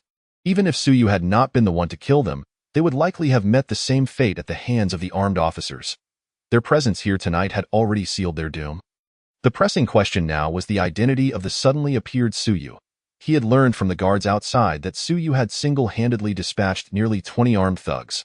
What kind of combat prowess was that? If Su Yu were indeed from the military, there would be nothing more to discuss. He would simply marvel at the military's advanced equipment. But what if he were not? This was the Magic City, a densely populated international metropolis. An unregistered individual possessing such formidable combat capabilities could cause untold chaos. It was imperative that he exercised caution and did not take Chu Yu's word at face value. Chu Yu quietly added, Captain Zhang, it would be best to have your superior contact the commander of the Eastern District to clarify that the equipment he is wearing is called an exoskeleton. Captain Zhang nodded and stepped aside to make a phone call. Meanwhile, Chu Yu took the opportunity to explain to Su Yu. You have not yet established a cooperative relationship with the military. Even if they recognize the exoskeleton, those without the appropriate clearance would know nothing of your existence. Being forthright will only complicate matters. Simply state that you are a confidential military personnel. They will escalate the inquiry to someone of higher rank, and it will become clear, especially since your information is indeed classified by the military. This is not an exaggeration. With the military vouching for you, the officers will not ask further questions. Su Yu nodded in agreement. This was indeed a case of better to err on the side of caution. Sure enough, after about 10 minutes, Captain Zhang returned, his demeanor visibly lighter. Upon observing the exoskeleton Su Yu wore, his prior apprehension transformed into envy. I have confirmed it. Thank you for your hard work. Mr. Su, you, a researcher, have done our job. When one sees injustice, one must lend a hand. It is only natural. Any other person would have done the same. Suyu smiled in response. Captain Zheng, that was more than 20 armed criminals, while others might wish to act. They simply lacked the capability. With this thought, he glanced again at the exoskeleton adorning Suyu and swallowed hard. This apparatus was remarkable. According to the information he received from his superiors, Suyu was indeed a military researcher. To think that a researcher could wear such equipment and eliminate those criminals without firearms was absurd. This clearly illustrated the incredible combat capabilities of the exoskeleton, if it could be outfitted to the armed officer units. Dealing with those vicious armed criminals in complex urban environments would become significantly easier. No. Once the military declassifies this equipment, he must submit a request to acquire a few sets for their department to experiment with. This equipment is undoubtedly well suited for their officers. The two exchanged a few pleasantries. Suyu remained on the military's confidentiality list. It was customary for everyone present, including Chuyu and Captain Zhang, as well as all the officers who entered the factory and the guards who had seen Suyu, to sign confidentiality agreements. Once signed, their involvement was essentially concluded. For the aftermath, Chuyu would arrange for personnel to liaise with the officers to resolve matters. So Suyu need not worry. However, just as Suyu was preparing to leave, Captain Zheng unexpectedly asked him to stay, stating that he had just received news that the military wanted to come to the scene to assess the situation and hoped Suyu could assist. Upon hearing this, Suyu understood. After all, this was the first battle for the exoskeleton in this world, and the military naturally desired to gather first-hand data for in-depth research. Moreover, with him, the first-hand participant present, he could take the opportunity to consult on some questions he had encountered during the testing of the exoskeleton. Suyu did not decline and readily agreed. Before long, accompanied by the whirring of helicopter blades, two military transport helicopters descended slowly onto an empty space in the abandoned industrial park. Under the escort of several fully armed soldiers, a group of researchers in white lab coats eagerly disembarked and entered the forsaken factory. Chapter 38. Wearing the exoskeleton makes one a super soldier. Ah, Mr. Su, it truly is you. Among the researchers, the foremost was Zhou Bowi, the first to discover the exoskeleton at the defense exhibition. Upon seeing Suyu, despite noticing his apparent transformation, he did not ponder too deeply and hurried over. Ah, Major Zhou, you are working hard at such a late hour. Suyu offered a brief greeting. Wearing the exoskeleton, he found it impractical to shake hands. Zhou Bowi was unconcerned with such details, beaming as he replied, Not at all, not at all. I have several matters to discuss with you, Mr. Su. I fear I may trouble you. Feel free to ask. Are you here to inspect the battle scene? It is over there. Suyu pointed towards the dark depths of the factory.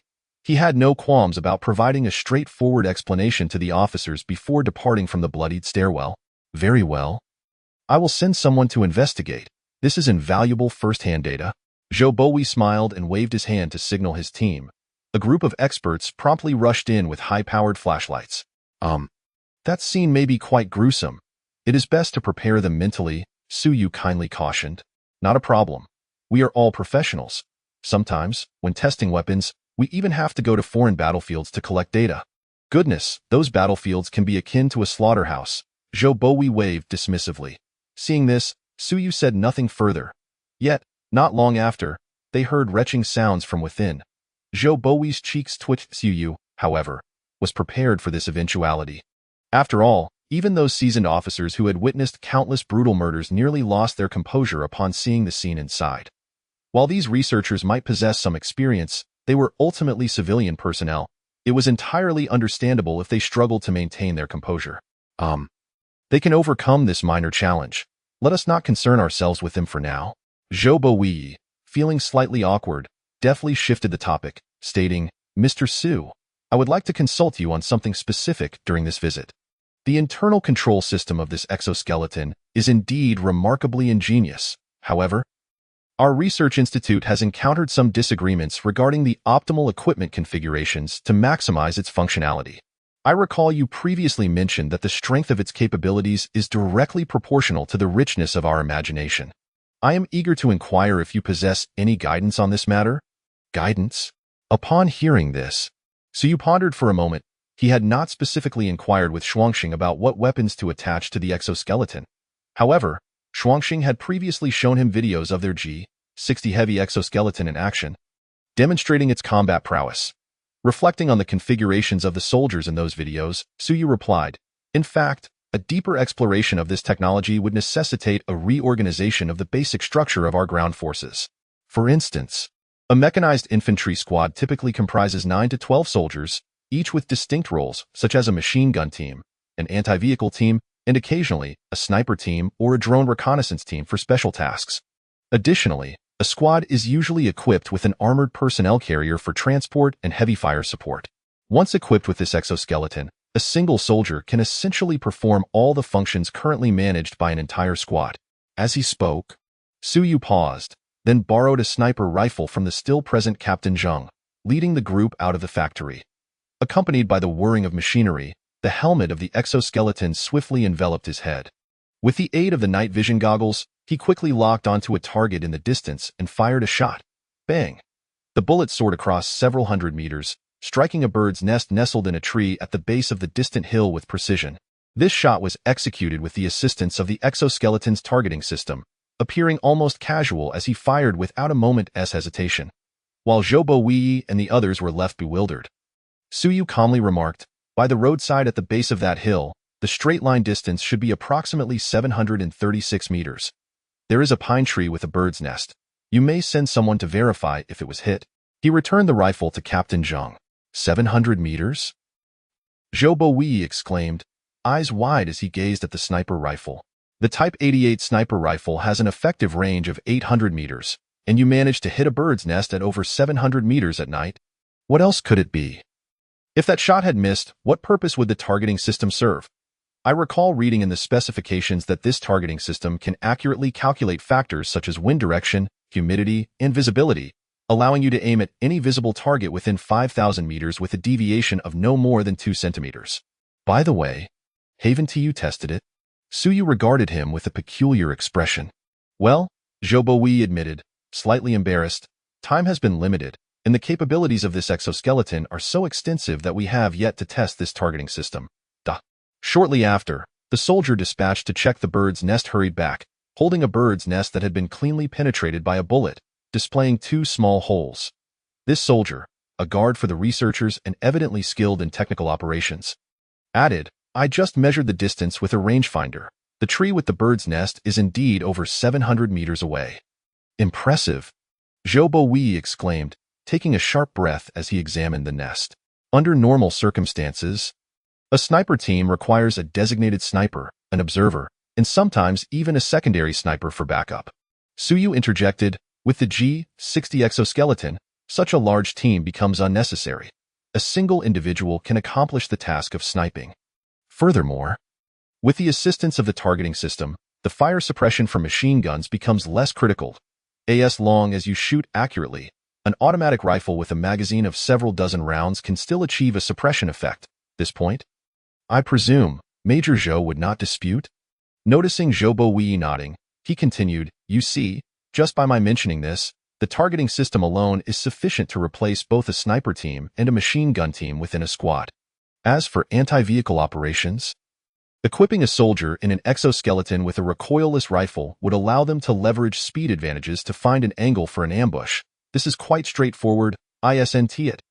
To speak bluntly, with the level of protection and speed provided by the exoskeleton, you could even equip a soldier with several C4 explosives, enabling them to pursue enemy vehicles and discreetly plant explosives without issue. After all, how many military infantry fighting vehicles can outrun it?" As Suyu spoke, Zhou Wei's eyes sparkled with increasing excitement.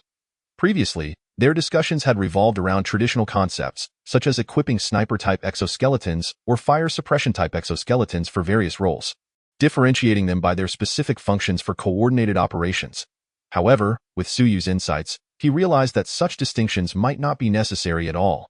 Under the impressive auxiliary capabilities of the exoskeleton, soldiers equipped with it could practically perform any role available to ground forces. The paradigm has shifted. Suyu clapped Zhou Wei on the shoulder and declared, "Compared to the limitations of ordinary soldiers, those clad in exoskeletons can undoubtedly be termed super soldiers." Chapter 39. Love, a mutual exchange of needs, super soldiers? Zhou Wei's eyes lit up, as if struck by a sudden epiphany. His mind expanded, and and he instantly grasped the future combat model and necessary weapon configurations for the exoskeleton. Truly, Mr. Su, your brilliance in creating such a groundbreaking product is evident. Your insights have profoundly enlightened me. Not at all, not at all. Suyu waved his hand dismissively. You simply lack a concrete understanding of this exoskeleton's functionality for the time being. Once you familiarize yourself with it for a while, these matters will become self-evident. His statement was not mere modesty. The military is filled with talent, and the notion of not understanding how to utilize newly acquired weaponry is a relic of a bygone era. Once they become accustomed to the various functions of the exoskeleton, discovering the correct usage will be a straightforward task. Mr.Su is being humble. The two exchanged pleasantries. Zhou Boyi even disclosed that the military would likely approach Suyu to finalize a collaboration within the next couple of days. As their conversation drew to a close, the hour had already passed 1 o'clock in the morning. Chuyu left shortly after the military's arrival, as her presence was not appropriate due to the confidential nature of the matters discussed. Meanwhile, the patrol officers and Chuyu remained to assist in clearing the scene. They would have to wait until the military experts had collected their data before commencing their work. Cleaning up the area was the responsibility of the bodyguards, while the patrol officers were tasked with gathering intelligence on the bandits to ascertain their origins. After all, this was Jojo, and these bandits had come here armed and reckless. The situation was far from over. Suyu bid farewell to Zhou Boyi and departed alone. Zhou Boyi had intended to send 2 guards to escort him but was politely declined. He felt there was little risk to his safety. Indeed, with his equipment, it was uncertain who would protect whom in the event of danger. Being alone, he felt the most secure. Even if he were to encounter an insurmountable foe, he could simply retreat into the trading space and seek a loan from Shuangxing to procure a storm power armor. That would be a formidable advantage indeed. Ahem.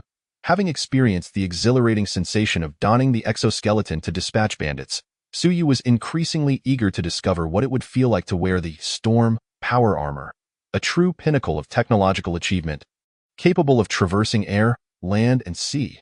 The journey back to the city was not a short one, and Suyu arrived at the hotel just after 2 in the morning. After showering and collapsing onto his bed, he picked up his phone and discovered a flurry of messages from Yu Xiaoyu sent around 11 o'clock. At that time, he had been occupied discussing matters while wearing the exoskeleton, leaving him no opportunity to check his phone. Skimming through the messages, he noted that the defense exhibition had concluded, and she would not need to work the following day, essentially an invitation to chat, as affection often blooms over time. Regrettably, he had been preoccupied and failed to respond promptly, resulting in his current solitary state. However, her not having to work tomorrow was fortuitous, as Suyu also had no pressing commitments and was planning to check on a property. It provided a perfect opportunity for some relaxation as well. After a moment's contemplation, he replied, I was busy with matters earlier and just now got free. If you have time tomorrow, how about we have lunch together? After sending the message, he tossed his phone aside, preparing to sleep. After all, it was already 2 in the morning, and she was likely fast asleep. To his surprise, no sooner had he set his phone down than it buzzed with a new message notification. Still awake? Suyu was taken aback and picked up his phone once more. Indeed, it was a prompt reply from Yu Xiaoyu, expressing something akin to, Gigi, you've been working so late. You're truly hardworking and diligent. Why heart aches for you? She concluded with an implicit inquiry about Suyu's current whereabouts. The meaning unmistakable. How did I not notice her perceptive nature before? No, it's not just her perceptiveness. She is truly a thoughtful and understanding sister. Suyu seized his phone and promptly sent his location, adding the casual inquiry, shall we go out for a late-night snack? Yu Xiaoyu immediately replied with an expression indicating on the way. After exchanging a few more pleasantries, once Yu Xiaoyu informed him that she had boarded a vehicle and would arrive in no more than half an hour. Suyu finally set down his phone and began to ponder a particular dilemma. How to approach the matter of this woman, Yu Xiaoyu. In truth, if it had been in the past, he would not have overthought it. He would have simply acted. If the opportunity ceased, they would part ways without a second thought. After all, since he had adopted the persona of a scoundrel, his romantic pursuits had largely been with unremarkable individuals. They were merely indulging in superficial flings, fully aware of their intentions. However, Yu Xiaoyu was somewhat different from the women he had previously encountered. If one were to label her as a virtuous woman, that would certainly be a stretch. Her ease of submission to him could be boiled down to monetary motives. Yet, to categorize her as a gold digger would also be inaccurate. After all, during their prior interactions, she had exhibited a demeanor akin to the flower path had never been swept for guests, but today the humble door opens for you. If one were to insist, she might be described as materialistic yet possessing boundaries, or perhaps astutely aware of her worth. Now, it was evident that after a prolonged period of evaluating her options, she had decided to invest her chips in Suyu. Admittedly, this was an unprecedented situation for him. In the past, he had little to lose, no money and only his life at stake, firmly adhering to a philosophy of nonchalance and irresponsibility. Regardless of the circumstances, he could simply vanish if things turned sour. However, presently, he was not particularly concerned about a trifling sum of money. It would not compel him to flee. Yet, responsibility must be assessed based on its nature. If it were merely for financial gain, that posed no issue. But if it involved reputation, then that was an entirely different matter. After all, having finally achieved a semblance of success, why would he forsake the vast wilderness in favor of hanging himself from a solitary tree? Such an act would require an extraordinary level of folly. He dismissed the thought entirely. He would wait and see what she meant by her intentions. Not dwelling further on the matter, Suyu called the hotel front desk to request some late-night snacks. In establishments of this caliber, the kitchen typically operated around the clock.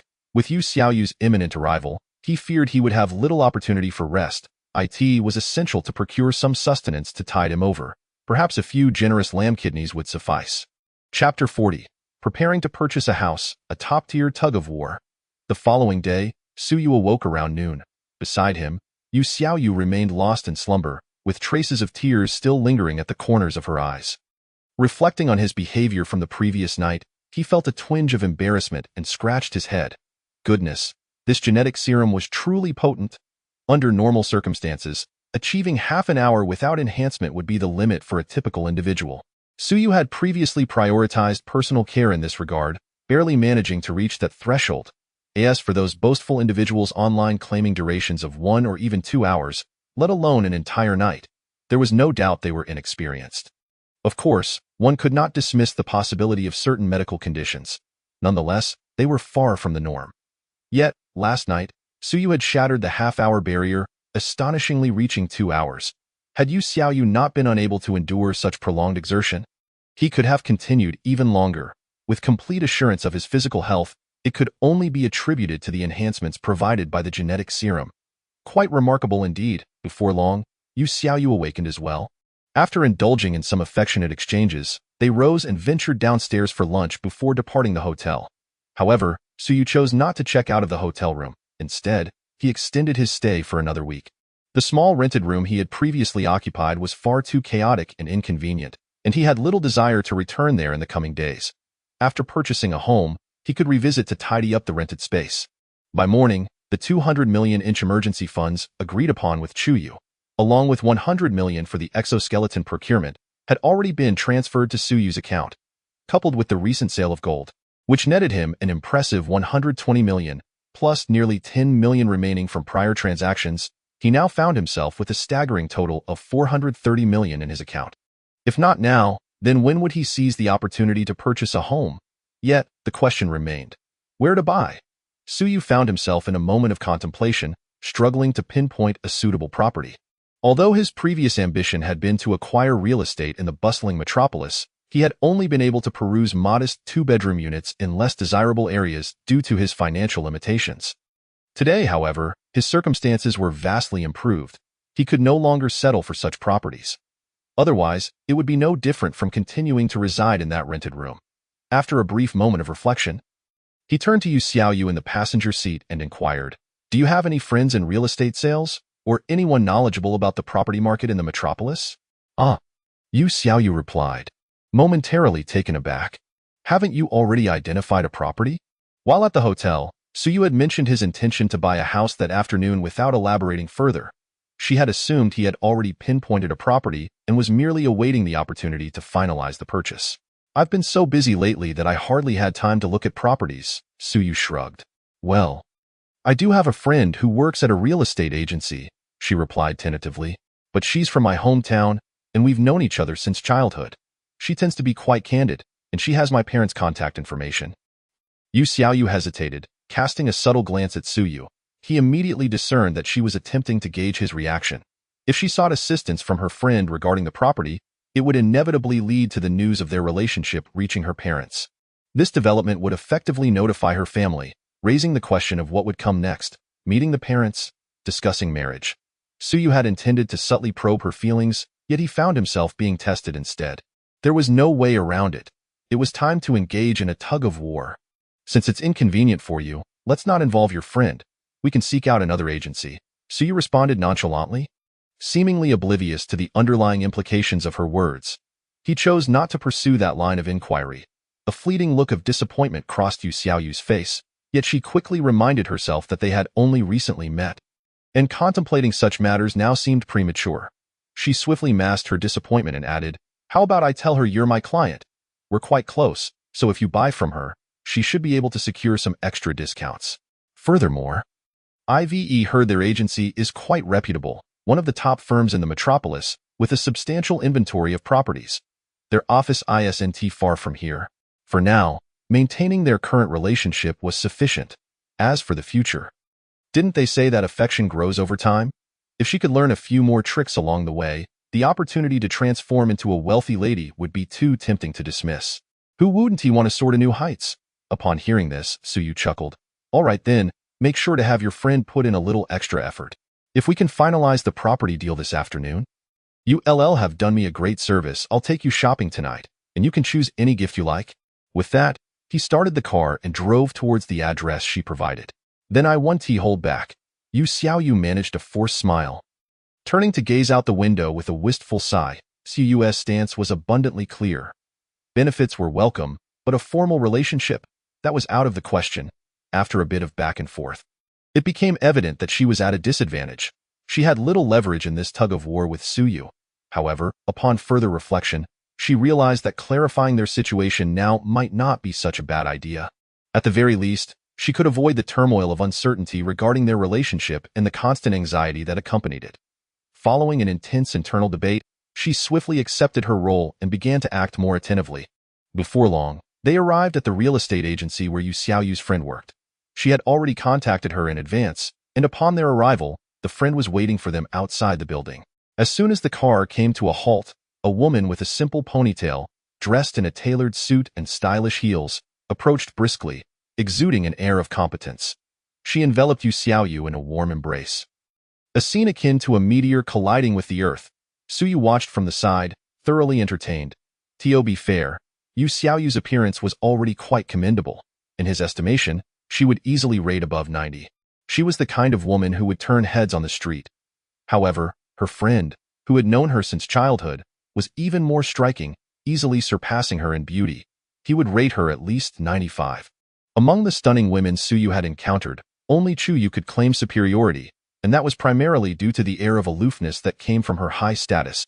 If they counted women from other realms, then undoubtedly, the most beautiful woman Suyu had ever seen was Xuangxing. If Chuyu scored a 98, Xuangxing would undoubtedly receive a perfect 100, leaving no room for criticism. Her striking white hair alone placed her leagues ahead of Chuyu. As Suyu mentally ranked the beautiful women he knew, the two ladies exchanged pleasantries before approaching him. Yu Xiaoyu, acting as the intermediary, introduced, Su, this is my client, Mr. Suyu. Mr. Su, this is my friend, Su Qingyin, the one I mentioned. Su Qingyin, upon hearing her name, discreetly surveyed the two before extending her hand with a smile. Hello, Mr. Su, I understand you're interested in purchasing a property. I currently have a large selection of high-quality listings available and will do my utmost to secure the best price for you. Thank you, Miss Su. Suyu gently grasped her delicate hand and said, my primary consideration is a villa, preferably a standalone one. I wonder if Miss Su has any suitable recommendations? The price is negotiable, but it would be ideal if it were move-in ready and the paperwork could be processed swiftly. Su Qingyin was taken aback. A major client indeed. Chapter 41. 380 million. A sky-high luxury residence. Mr. Su, we have an abundance of properties available. I am confident we can find one that meets your requirements. Shall we discuss this further upstairs?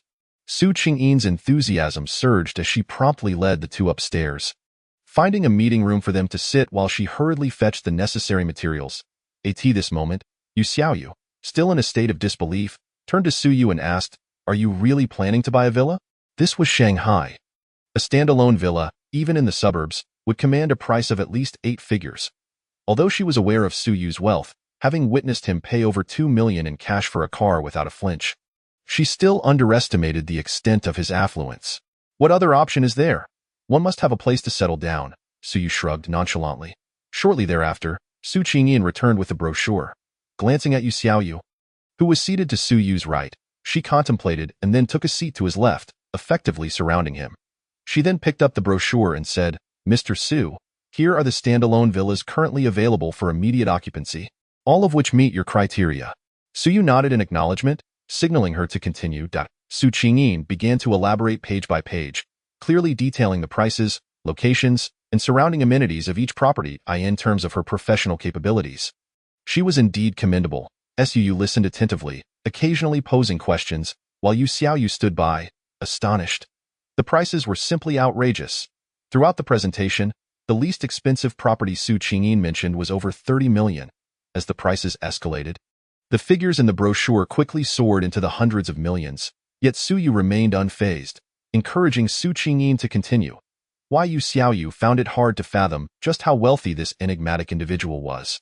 As the astronomical numbers made her head spin, after what felt like an eternity, Su Qingyin turned to the final page of the brochure, Building 3 of Taowu. This villa is located in the southern suburbs of Shanghai, and the development is named Taowu.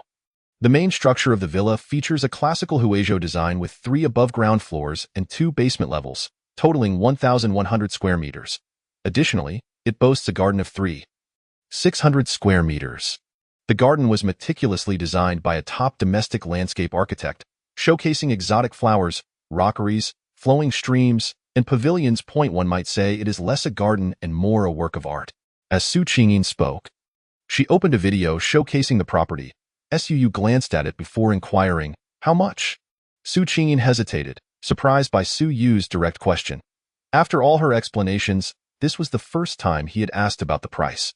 Previously, she had been the one to present the figures. Perhaps he was particularly interested in this villa. However, recalling the specifics of Building 3, she felt a slight apprehension and braced herself to say, Mr. Su, this villa is unlike the others. It isn't priced per square meter but has a fixed price of 380 million. Moreover, I lack the authority to alter this price and cannot offer any discounts. The best I can do is provide you with a set of quality imported furniture within my limits. This villa technically does not belong to our company. It is a consignment from a client. In truth, this price is already quite favorable. While the location is somewhat remote, the environment is exceptional. The amenities within this villa are nearly unparalleled in residential properties worldwide. It has everything one could desire. The owner, who is engaged in real estate, reportedly purchased it for just over 400 million, having decorated it beautifully, yet he has never lived there, intending to hold it until sold. However, the current real estate market is not what it once was, and due to financial strains, he has had to lower the price to 380 million, with the stipulation that it must be paid in full. After speaking, she watched Suyu with some trepidation.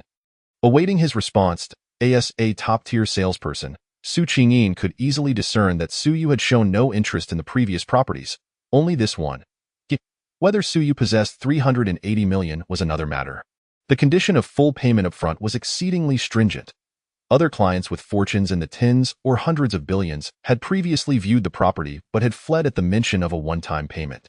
To produce nearly 400 million in cash for a property was a stretch, even for the CEO of a billion-dollar publicly traded company. And Suyu, being so young. Not that Su Qingyin looked down on him, but considering he drove a G-Class, its price paled in comparison to that of the villa. He simply did not present as particularly affluent, especially with his entire outfit not exceeding 2,000. Realizing this, in order to prevent Suyu from being startled by the price, Su Qingyin prepared to recommend a less expensive villa to shift the conversation. However, before she could speak, Suyu stated, "Let us go see the property first. If everything is satisfactory, I can swipe my card later. By the way, how long will the paperwork take? When can I move in? Actually, I think this one is even." Huh? Su Qingyin instinctively began to speak, but suddenly realized. Her rosy lips parted in astonishment as she stared at Suyu. "Mr. Su, are you truly considering purchasing it? Is there a problem?" Suyu raised an eyebrow, perplexed by her apparent lack of understanding. No problem at all. I will take you to see the property right away. As for the paperwork, the owner has entrusted our company to handle everything. So if you are satisfied, we can finalize it all today. Su Qingyin quickly rose, saying, I'll go grab the keys. Please hold on for a moment. I'll wait for you in the parking lot, Su Yu replied, rising and heading downstairs with Yu Xiaoyu. His choice of this villa was quite straightforward. Firstly, its location in the southern suburbs was not far from an abandoned industrial park, making for a short drive. Secondly, the Chinese garden design resonated with his aesthetic preferences far more than the European-style properties previously recommended. Of course, the most significant factor was the price. Money is meant to be spent, after all. Before long, the trio arrived at the Taowu community in the southern suburbs. Upon entering, the tranquil atmosphere was immediately palpable, starkly contrasting with the bustling outside world. Although it may not be deemed overly remote, the community's vastness, with villas sprawling over thousands of square meters, complete with amenities such as golf courses and outdoor hot springs, contributed to an impression of seclusion as one ventured deeper inside. Chapter 42. Frost Star Transmission. Has it been achieved? Su Yu's vehicle swiftly arrived at the front of Building 3 under Su Qingyin's guidance. With its blue tiles and white walls, the villa featured eaves that elegantly curved upwards, enclosed by an ancient-style wall adorned with elegant bamboo, its lush green leaves adding a touch of vitality to the chilly winter day. A red plaque hung on the grand entrance, inscribed with the words Qingya Xinju. At first glance, a profound sense of history enveloped the space. Su Yu parked the car and, admiring the entrance's design, nodded in satisfaction. Even from the outside, it undoubtedly epitomized the essence of elegance. Mr. Su, please. Su Qingyin stepped forward to open the red door, respectfully inviting Su Yu inside. He accepted her invitation and crossed the threshold, greeted by a stunning landscape of garden beauty. The corridors meandered gracefully, with pavilions and flowing springs creating a picturesque scene. It truly is luxurious. Su Yu couldn't help but exclaim. It was hard to imagine that amidst the sky-high prices of Shanghai, such a place existed. The 3,600 square meter garden was beyond what he had envisioned. Seeing it in person made the vastness clear. A standard basketball court is just over 400 square meters, meaning this garden was approximately 9 times that size. No wonder the price reached 9 figures. One could easily surmise that the land alone was worth millions. After a brief tour led by Su Qingyin, inspecting both the interior and exterior revealed no discrepancies from the promotional video. The villa was not only fully furnished but also equipped with brand new and used furniture, and the cleanliness of the premises was impeccable, maintained by dedicated staff. It was indeed ready for immediate move. In. Su was thoroughly pleased and promptly instructed Su Qingyin, please prepare the contract. I intend to sign it today. Upon hearing this, Su Qingyin's face lit up with unmistakable joy. I will contact my colleagues right away to bring the contract over. It will arrive in no more than half an hour, and we will ensure all paperwork is completed today. Very well. Su Yu nodded slightly, preparing to continue his exploration of the surroundings, when suddenly his brow furrowed. Nonchalantly, he turned to Yu Xiaoyu, who had been following closely behind, and said, I have a matter to attend to. I need to go upstairs to make a phone call. Please ensure that no one else comes up. If the contract arrives and I haven't come down yet, just have them wait. Yu Xiaoyu, still in shock from Su Yu's extravagant purchase of a property worth several billion, froze momentarily before hastily responding, all right, I won't let anyone up. Su Yu nodded in satisfaction, playfully pinching her cheek as he said, choose a room for yourself later. Upon hearing this, Yu Xiaoyu glanced nervously at Su Qingyin, who was conversing with a colleague on the other side, and then, her cheeks tinged with a hint of crimson, nodded shyly as Yu made his way to the master bedroom on the second floor and promptly opened his personal panel. Indeed, it was Frost Star who had sent him a message. I have persuaded the city lord. Hurry to the trading space. She really did it? Su Yu raised an eyebrow, and with a casual tap on the panel, he entered the trading space. The familiar conference room materialized before him once again. Across the long table sat Frost Star, her hair as white as snow, waiting for him. However, this time, they were not alone. Beside Frost Star sat a breathtaking maiden with blue hair, her beauty and figure rivaling that of Frost Star. What is this? Su Yu glanced at the blue-haired girl, then turned his gaze back to Frost Star, momentarily perplexed by the situation. This is our future city's esteemed city lord, Frost Star said, lifting her fair chin with a hint of pride, though she often appeared carefree and a bit reckless. She was far from foolish. She was well aware of Suyu's previous doubts regarding her ability to persuade the city lord. Bringing her before Suyu was an opportunity for her to revel in her success. My name is Chioamo, the city lord of Future City. Although that may not be the case in the future, the blue-haired girl stood and offered a formal bow, mirroring the etiquette Frost Star had displayed when she first met Suyu. Suyu, he replied. Returning the gesture with a proper bow, he then shot a glance at Frost Star, hoping for an explanation of how a living being had been brought into the trading space. Wasn't it supposed to be merely a circuit board for transmitting consciousness? Before Frost Star could respond, Chioamo sensed his confusion and proactively explained, "This is merely a bionic robot, not a flesh and blood entity. I have uploaded my consciousness into the robot's computational module." A bionic robot? Suyu stared at her in astonishment, scrutinizing her for a while before realizing it might be somewhat impolite, and reluctantly averted his gaze. Remarkably lifelike, the robot's facial expressions and skin texture bore no discernible difference from that of a living person. If only the doll manufacturers back on Blue Star had such technology, they would surely sell out in an instant. Cough, cough. Frost Star cleared her throat twice, redirecting Suyu's attention, before waving her hand to summon 10-inch storm power armors. This is the agreed-upon portion of your reward, and the city lord has arrived. Let us proceed with the signing. Seeing this, Suyu nodded and carefully reviewed the contract's contents. Frost Star had been quite astute. One specific clause in the contract pertained to the aforementioned city lord, effectively including her within the scope of the transaction. The terms explicitly stated that the control rights over the robot housing Chioamo's consciousness would be fully transferred to Suyu after the transaction. Once in Blue Star, she would require Suyu's consent for any actions she wished to undertake. There was no need to worry about her unleashing a devastating attack that could cripple Blue Star's network. Additionally, once Chioamo's consciousness dissipated, the bionic robot, along with the artificial intelligence containing her memories, would permanently belong to Suyu. This arrangement not only mitigated all risks, but also granted Suyu an exquisite inflatable companion and a revolutionary super AI, making it impossible for him to refuse the deal. Ding! With the notification sound of the trading space, the agreement was complete.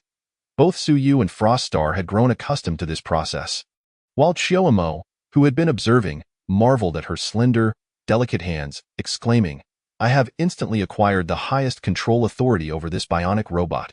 The technology of the interdimensional trading platform truly surpasses my comprehension." However, she did not dwell on this for long.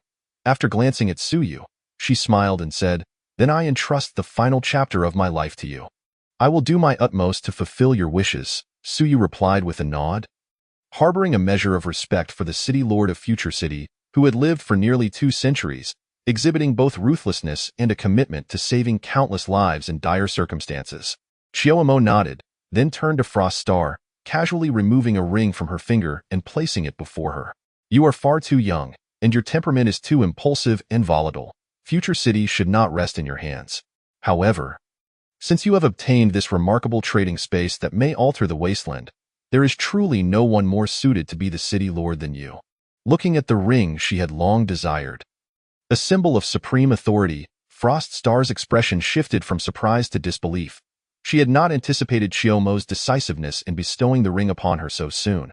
Her delicate body trembled visibly as she instinctively reached out to grasp the ring, her hand shaking noticeably. Yet, before her fingers could touch the ring, Chioamo seized her hand first. Startled, Frost Star looked up at Chioamo, meeting her clear, azure bionic eyes. For reasons unknown, an overwhelming sense of guilt washed over her. "Do you remember the words I often spoke to you during your school days?" Chioamo asked gently. Undeterred by Frost Star's momentary lapse, the immense power laid before them was enough to sway anyone's resolve. Frost Star took a deep breath and replied, "You said, Future City must find a future for humanity amid the wasteland." Those were the words she had heard most frequently throughout her education, and she was certain of their accuracy. However, to her surprise, Chioamo shook her head and said, "That is a responsibility inherent to every resident of Future City, not something I wish to impart to you. But it matters not, that is no longer important." As she spoke, she gently pinched Frost Star's delicate face, a hint of melancholy in her voice. "Choosing is a painful endeavor, but once you occupy that position, there will be times when you must make sacrifices. The overwhelming power you wield comes hand in hand with endless responsibilities. Every action you take will impact the lives of millions in Future City, and even billions of survivors across the wasteland. And no matter what you do, there will always be dissenters. Do not be swayed by their words. Simply do what you believe is right. Such qualities are essential for a dictator. With a self-deprecating smile, she continued, I was once merely a researcher, perpetually indecisive. Even knowing that my earlier decisions were correct, I still lived with unending guilt throughout my life. Every midnight, when I reflect on the tens of thousands of souls who perished in bloodshed, I can still hear their anguished cries. Despite holding the highest authority in Future City, I hesitated to accept the responsibilities that came with it, fearing I might err once more. This led to a squandered opportunity for reconstruction after the war. Failing to fulfill my duties as the City Lord of Future City in ensuring the survival of our people.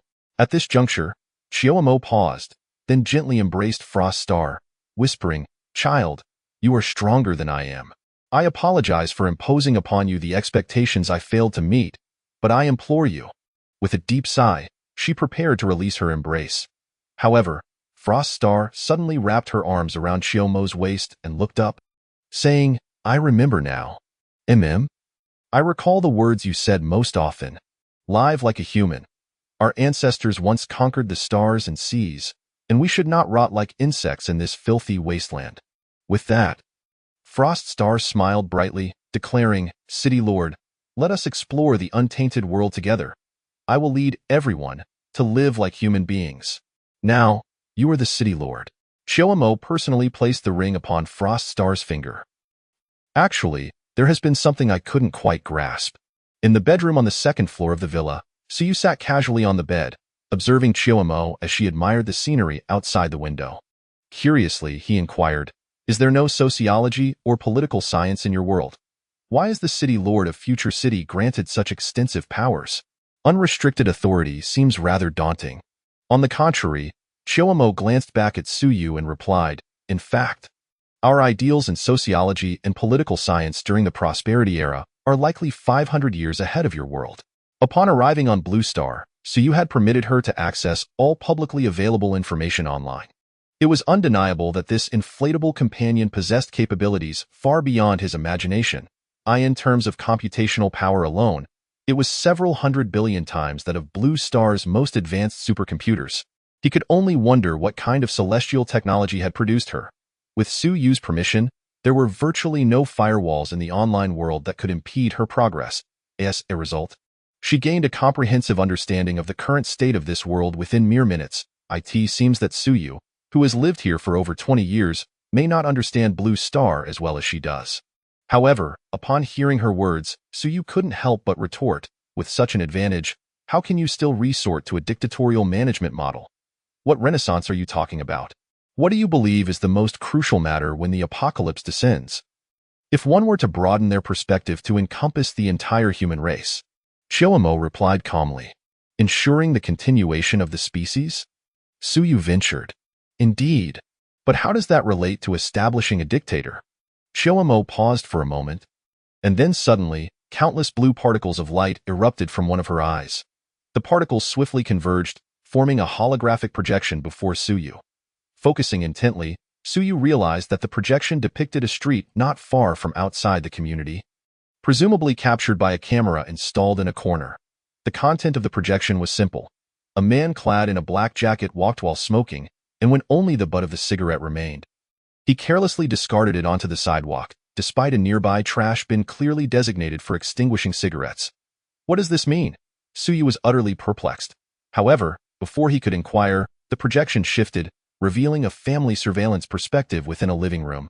The same man was seated on a sofa, engrossed in his phone while smoking, but this time, upon finishing his cigarette, he did not toss the butt on the floor.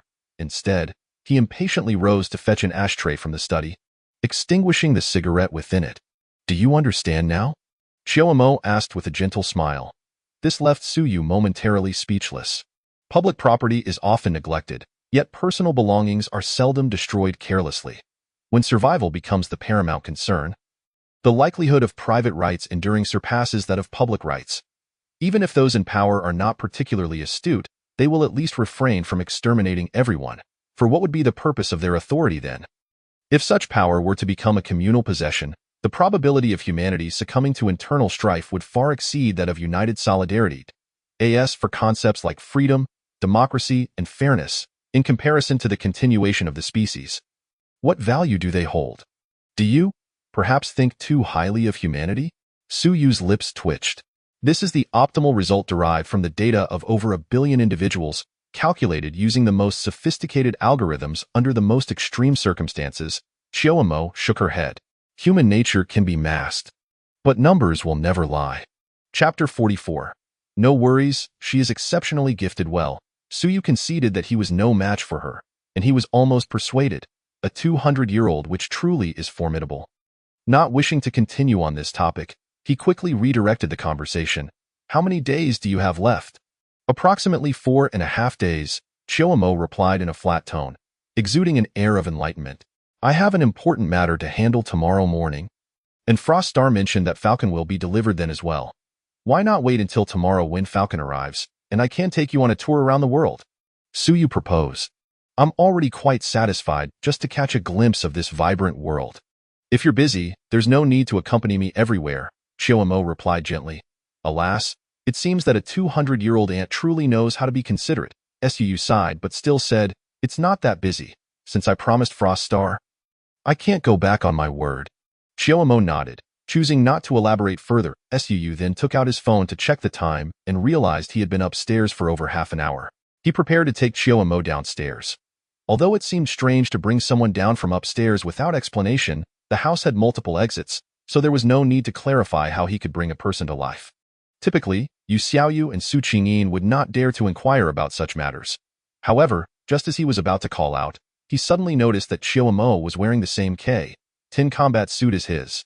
While this outfit had its merits, it was far too form-fitting. It would not do to take her downstairs like this. Su swallowed hard and after a moment's thought, rummaged through the second-floor cupboard. To his surprise, he found several unopened women's outfits. They were quite conservative in style, paired with matching high heels. Truly, this high-end residence lived up to its reputation of being move-in ready. He had Chiyomo change into this attire before leading her downstairs. As expected, Yu Xiaoyu and Su Qingyin were somewhat taken aback by his sudden appearance with an extraordinarily beautiful woman but dared not question further. Meanwhile, the legal personnel who came to sign the contract had no idea that Chiyomo had just materialized. Assuming she had been there all along. Mr. Su, our contract is ready, and we have also made an appointment at the Housing Management Bureau. Once you sign the contract, we can deliver it immediately. The paperwork will be completed today, and you will receive the certificate within 3 days, Su Qingyin said respectfully as she stood. All right. Su Yu accepted the thick stack of contracts, preparing to flip through them carefully. However, as soon as he opened the first page, a sudden realization struck him, and he turned to Chiyomo. Do you understand the law? He was, of course, referring to the laws of Blue Star. Chiyomo nodded slightly and took the contract. She had comprehended the legal texts of various countries the moment she connected to this world's network. It would not be an exaggeration to say that no lawyer or judge on Blue Star understood the law better than she did. The sound of rapidly turning pages echoed. A subtle glow seemed to emanate from Chiyomo's pale blue eyes. In less than 2 minutes, she flipped through the thick stack of over 100 pages at a rate of nearly a page per second. She then returned the contract to Su Yu, nodding, no problem. Su Yu had no reason to doubt her and immediately picked up a pen to sign. Are you not going to take another look? Yu Xiaoyu couldn't help but ask. Goodness, this was a contract worth 380 million. Did they really think it was acceptable to skim through it in such a hasty manner? It wasn't that she was targeting Chiyomo.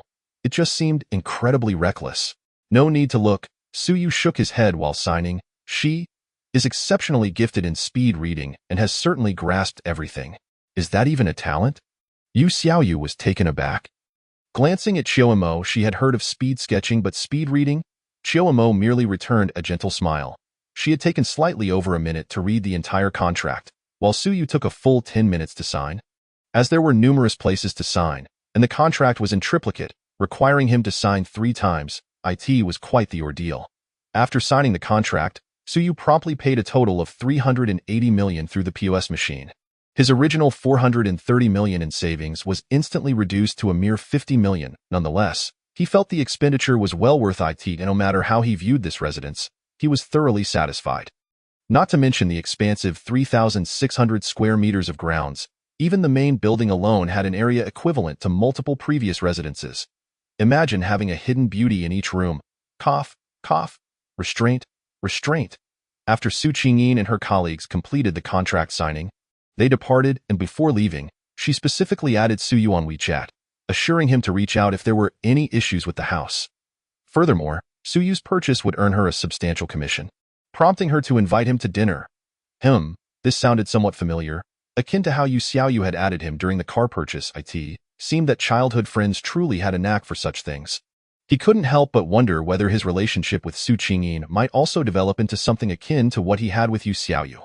Regardless, he had no intention of declining, as it was already past 4 in the afternoon. Su Yu glanced at the remaining Yu Xiaoyu and Xiaomo in the room. Although this place is well equipped, it still feels somewhat monotonous. Let's head out shopping for a few things and have dinner outside. Sounds good. Yu Xiaoyu replied cheerfully, and Xiaomo nodded in agreement. After a quick tidy-up, Su Yu led the two stunning women, whose presence turned heads, out the door. They drove to the nearest commercial plaza, parked, and directly entered the Givenchy counter within the mall. To be honest, Su Yu had not quite decided what to buy. Although he intended to add some items to his new home, upon reflection, it seemed that they were not lacking in anything. However, when in doubt, purchasing clothing was always a safe bet. After all, Xiaomo's outfit was merely the standard issue from the room, of average quality and ill-fitting. It was evident that Yu Xiaoyu also had an interest in clothing. With everyone in agreement, they decided to browse for outfits. Little did Su Yu expect, "Hey, is that Xiaoyu? I didn't hear you were dating someone. Are you here shopping with a client, Su Yu?" Heaven knows they merely entered a random store to look around. Yet upon stepping inside, they unexpectedly ran into his extraordinary first love, the perpetually disgruntled colleague of Yu Xiaoyu, Zhao Xinhui. Chapter 45. Chu Yu? I'm quite familiar with her after all. The last encounter took place in the dealership, where Su Yu was a client. As long as she wished to avoid being dismissed by the 4S store, she dared not lose her temper. She could only endure Su Yu's indifference, no matter how suffocating it felt. However, this time was different. In this instance, outside of the store, her scope for action had significantly expanded. Zhao Xinhuan had mostly come to terms with what occurred previously.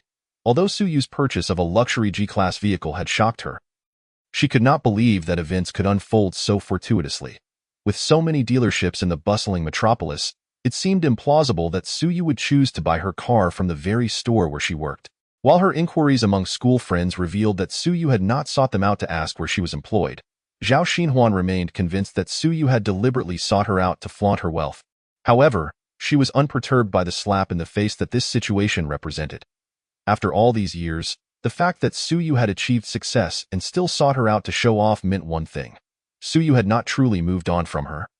In Zhao Xinhuan's eyes, this was her opportunity, a genuine chance to transform into a wealthy socialite, rather than merely being a mistress to affluent middle-aged men, always at risk of being cast aside.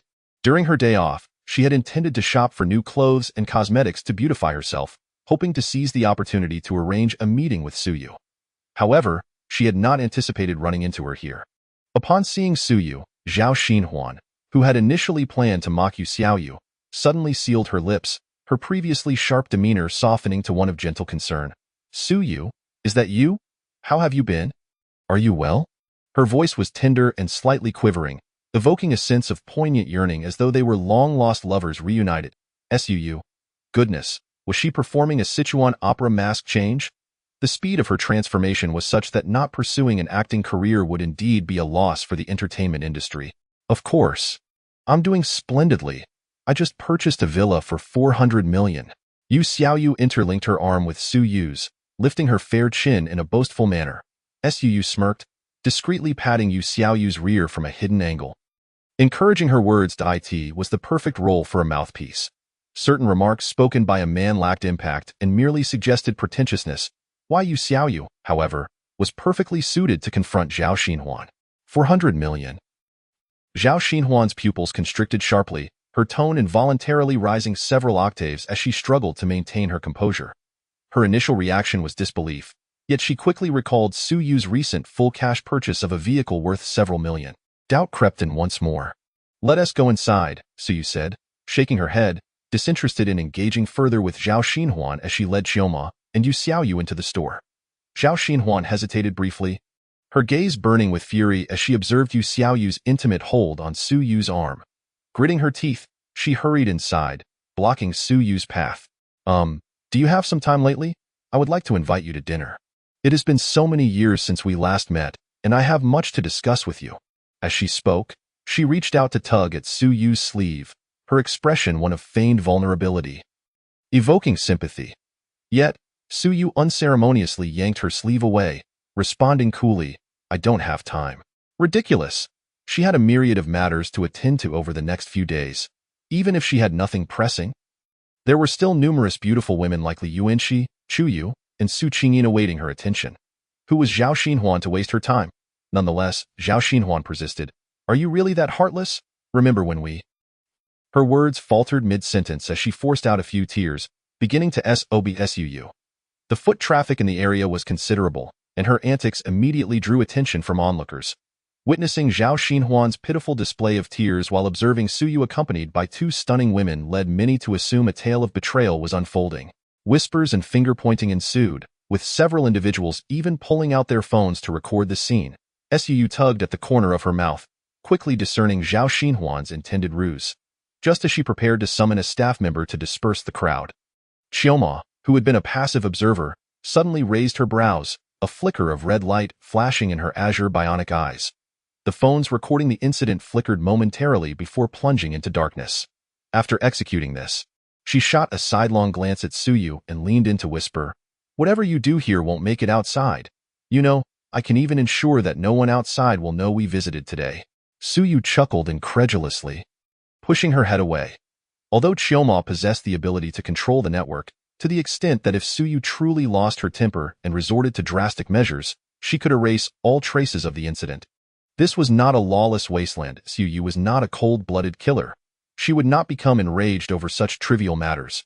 Ignoring Qioma's provocations, she turned her attention back to Zhao Xinhuan, calmly stating, I advise you to recognize your own limitations. Earning certain sums of money is not as easy as you might think. Su Yu had an inkling of Zhao Xinhuan's motives, which were likely aimed at orchestrating public sympathy through the manipulation of public opinion. If she could upload videos captured by oblivious bystanders online, coupled with some paid promotion and a sob story, she could easily paint Su Yu in a negative light. However, with Qioma present, her plan was doomed to fail from the outset, as no one would be able to record anything. Of course, even without Qioma's intervention, Su Yu was unperturbed. Did she truly believe his wealth was worthless? Did she inquire about his financial prowess? Disregarding Zhao Xinhuan any further, Su Yu shifted her gaze to the store manager, who had just arrived to mediate. I noticed the logo at your store's entrance features the Wanfu Group's trademark. What is your relationship with them? The manager, who had hurried over to smooth things over, was momentarily taken aback before quickly responding, Sir, our Wanfu Group owns the wholly owned subsidiary, Wanfu Sports, which is the exclusive agent for Givenchy in this city. This store is, of course, an investment by the Wanfu Group. Oh, I happen to be quite familiar with Miss Chu Yu, the daughter of your group's chairman, Su Yu remarked casually. The manager's pupils widened in surprise. His attitude underwent a complete transformation, and he hastily began to ingratiate himself. So you are a guest of Miss Chu. How neglectful of us. Please, do come in. We will take care of everything here. In truth, Chu Yu was exceptionally low-key and seldom intervened in the Wanfu Group's domestic affairs. This manager had worked for the group for over 20 years, and he had only heard her name mentioned occasionally during company events. He knew she was responsible for the group's overseas operations and was the most authoritative figure in the Wanfu Group aside from the chairman. Even he, an industry veteran, had merely heard of Chu Yu in passing, let alone anyone else. Regardless of whether Su Yu genuinely knew Chu Yu or was merely boasting, the fact that he recognized her name meant she was not someone a mere store manager could afford to offend. Rather than adhering to the original plan of mediating, it was far more prudent to assist Su Yu in resolving this minor inconvenience and thereby earn goodwill. Chapter 46. Activate Financial Prowess. Hey, you? Seeing Su Yu leave with her companions, Zhao Xinhuan immediately felt anxious and rushed to follow. Despite her efforts to draw attention and garner sympathy, the situation had not unfolded as she had envisioned. Although she could not simply displace Su Yu and transform into a wealthy lady of society, she had at least hoped to extract some benefit from Su Yu's newfound fortune. After all, in this day and age, few cared about the truth, Had her earlier performance been recorded and uploaded online, she would have emerged victorious. Then, she could spin the narrative, shedding tears and crafting a heart-wrenching tale. Purchasing some promotional support to amplify her message, and surely Suyu would have to yield. However, the crowd seemed inexplicably distracted. Despite their earlier readiness to record, they were now fiddling with their phones. As if none had captured the moment, it appeared that their devices had malfunctioned. What sort of bizarre occurrence led to so many phones failing simultaneously? Miss, you are seriously disrupting our store's operations. Please leave, or I will have to call security, the manager interjected, blocking Zhao Xinhuan's path with a stern expression. But Zhao Xinhuan began, only to be interrupted once more. The manager, now visibly irritated, continued, that gentleman has stated he does not know you. If you truly have a dispute with him, you may contact the police, or you can wait until he exits to discuss it. This is our operating hours. Please leave. If you are unable to contact the police, our store can assist you. Zhao Xinhuan glared resentfully at Suyu, who was now busy selecting clothes while on the phone, and after a moment of frustration, she decided to step outside and devise a new plan. However, it wasn't long before her phone rang. Seeing the caller ID, her expression shifted, and she quickly answered, Manager Wu, why are you calling at this hour? Is there an issue with a customer? Manager Wu was the head of the 4S store where she worked. Where are you right now? His tone was anything but friendly. Me? Zhao Xinhuan paused. Puzzled. Today is my day off. I'm out shopping. Is there a problem? Is it a customer issue? Did you just have a confrontation with a gentleman with the surname Su? This. Zhao Xinhuan was left utterly bewildered. How did her immediate superior come to know about such a trivial matter? It seems you are indeed at fault. On the other end of the line, Manager Wu spoke coldly. Just now, Mr. Zhou from the headquarters in Modu specifically called regarding this incident. Mr.Su is an esteemed guest of our brand, and your behavior has severely violated the code of conduct expected from sales personnel. Come to the store next week to collect your belongings and receive your final paycheck. It's time for you to leave. Zhao Xinhuan. At the Givenchy store, Suyu cast a distant glance at Zhao Xinhuan, who stood forlornly in the distance, clutching her phone. He shrugged helplessly. Initially, he had no intention of engaging with her. But her lack of gratitude had irked him. If she didn't appreciate his kindness, then he had no obligation to show her any mercy. The call he had just made was directed at the head of the Modu headquarters of Binsi. Previously, due to his involvement in an exhibition featuring exoskeleton technology, he had personally visited the Binsi headquarters and met with them. There was a certain connection there. The individual had received a considerable sum from Suyu, and dismissing a mere sales employee was a trivial matter that could be mentioned in passing. Without further concern for Zhao Xinhuan, he accompanied Yu Xiaoyu and Xiaomo as they strolled around the store. By the time they stepped outside, their hands were laden with shopping bags of various sizes. The balance in his account had plummeted by 200,000. They proceeded to explore a myriad of other shops. By the time they had finished their circuit, the sky had already darkened. The trunk of his luxury vehicle was stuffed with shopping bags of all sizes. However, the expenditure wasn't as extravagant as it seemed. He had only spent a little over 700,000. After casually dining at a restaurant, they returned to the recently acquired Building 3 of Peach Blossom Courtyard. The evening held no special plans. After engaging in some light exercise with Yu Xiaoyu, they retired early, as tomorrow promised to be filled with important matters. Zhoubo had previously hinted that a resolution regarding the exoskeleton technology from the military would likely emerge the following day. Merely negotiating this topic would probably take a considerable amount of time. Moreover, Froststar had promised to deliver 3-inch Falcon class near-Earth orbit vehicles. The next morning, Suyu unexpectedly rose early. Although it was Saturday, Yu Xiaoyu's job at the 4S dealership fell within the service industry, which did not observe weekends. After greeting Suyu, she took a taxi to work. As for Xiaomo, her mind was engrossed in circuit boards, rendering fatigue irrelevant. She had no need for sleep. By the time Suyu descended the stairs, she had already prepared a lavish breakfast. Observing the array of exquisite dishes on the dining table, Suyu expressed his surprise. I didn't know you could cook? I spent the first half of my life in an era of unlimited material abundance. Of course, I can cook. Xiaomo shot him a glance, pushing a plate of tantalizing fried rice toward him. It's been years since I prepared a proper meal. Give it a try. Her body's energy source was a cold fusion reactor located within her chest, so she didn't require food. In the wasteland world, There was little in the way of culinary delights. Before Froststar became an agent for the interdimensional trading platform, ordinary people predominantly subsisted on unpalatable nutrient paste.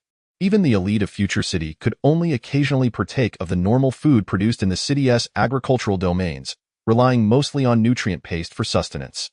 Taste had long become a burden for the inhabitants of the wasteland. Consequently, the bionic robots they constructed certainly did not possess dedicated taste modules. No designer would be foolish enough to make such an oversight. Suu glanced at her, then at the delicately prepared fried rice, and couldn't help but let out a sigh. He had come to Blue Star seeking an experience, yet aside from sightseeing, he found little else to engage with, casually taking a seat at the dining table. Although he harbored doubts about her culinary skills, he picked up his chopsticks and took a bite. Instantly, his eyes widened in delight, and he gave a thumbs up. Delicious. This was not merely an act for Chiyomo. It was genuinely exquisite. Isn't it? Chiyomo's eyes curved into crescents as she teasingly remarked, I won first place in the student culinary competition in our city when I was a teenager. Teenager? Suyu swallowed his food. Intrigued. Wasn't your world still in the era of prosperity back then? What was the prosperity era like? Chapter 47. How Humanity Plays Itself to Destruction. What was the prosperity era like? A reminiscent expression flickered across Chiyomo's face. It was a magnificent era. After a moment, she added, but it was also an era devoid of ambition. Oh, how so? Suyu inquired with curiosity. Well, Chiyomo pondered for a moment. Let me put it this way. According to your classifications of the First and Second Industrial Revolutions, our world transitioned from the First Industrial Revolution to achieving commercially viable controlled nuclear fusion in just 80 years. Suyu, wait a moment. How long has it been since the First Industrial Revolution? Nearly 250 years, right? Here, commercial nuclear fusion was realized in a mere 50 years. Why was it so rapid? This pace of technological advancement is utterly absurd. I don't know. Chiyomo shrugged. The secrets of that era have long been buried by history. The reasons behind the rapid technological development of that time remain an unsolved mystery. Many attempted to uncover this secret during the prosperity era but ended up with nothing. The most credible theory suggests that those 80 years were engulfed in continuous warfare, never pausing. Under the pressure of an arms race, technology exploded within just a few decades. Of course, this theory lacks solid footing. As a researcher, I don't believe it. But belief or disbelief is irrelevant. It's no longer important. From the steam engine to nuclear fusion, we took 80 years. From launching the first satellite into space to inventing the curvature engine, we took 210 years. And then, we entered the era of prosperity. The universe is brimming with endless resources. And we possess advanced artificial intelligence technology, allowing everyone in the fallen sunset world to live a life free from want. For the majority during the prosperity era, ordinary jobs did not offer wages, as work was not pursued for income but merely as a means to pass the time. However, the prosperity era was not merely a matter of lying around waiting for welfare. The Human Alliance provided every newborn with a bionic robot, which would work and generate wealth on their behalf, allowing them to receive wages without lifting a finger. Should the robot malfunction, they would still be required to pay for its repairs.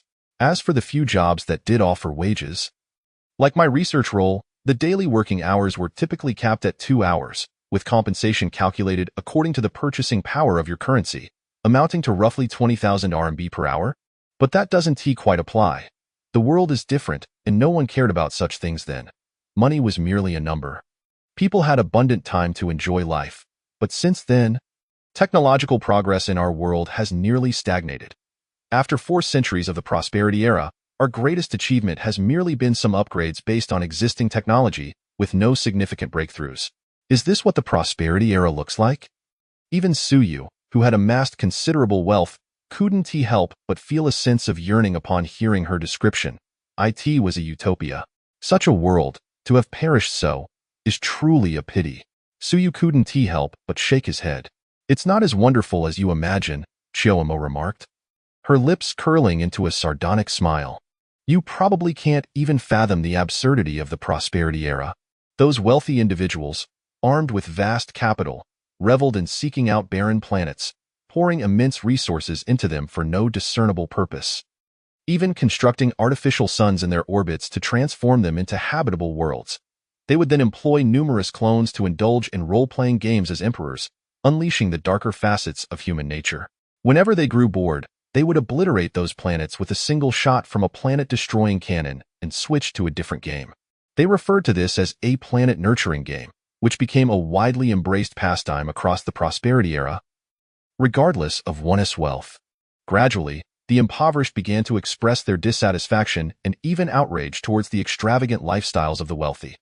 Although the affluent could not oppress the citizens of the human alliance nor infringe upon their interests, their discontent persisted. This dissatisfaction stemmed from humanity's inherent desire for comparison. They sought the alliance to provide every citizen with their own planet. Though the Prosperity Era had reached unimaginable levels of material wealth, such demands were impossible for the alliance to fulfill. Then, towards the end of the Prosperity Era, the resistance emerged, with their slogan calling for the overthrow of the alliance's tyranny. Oh, and that wasn't their only slogan.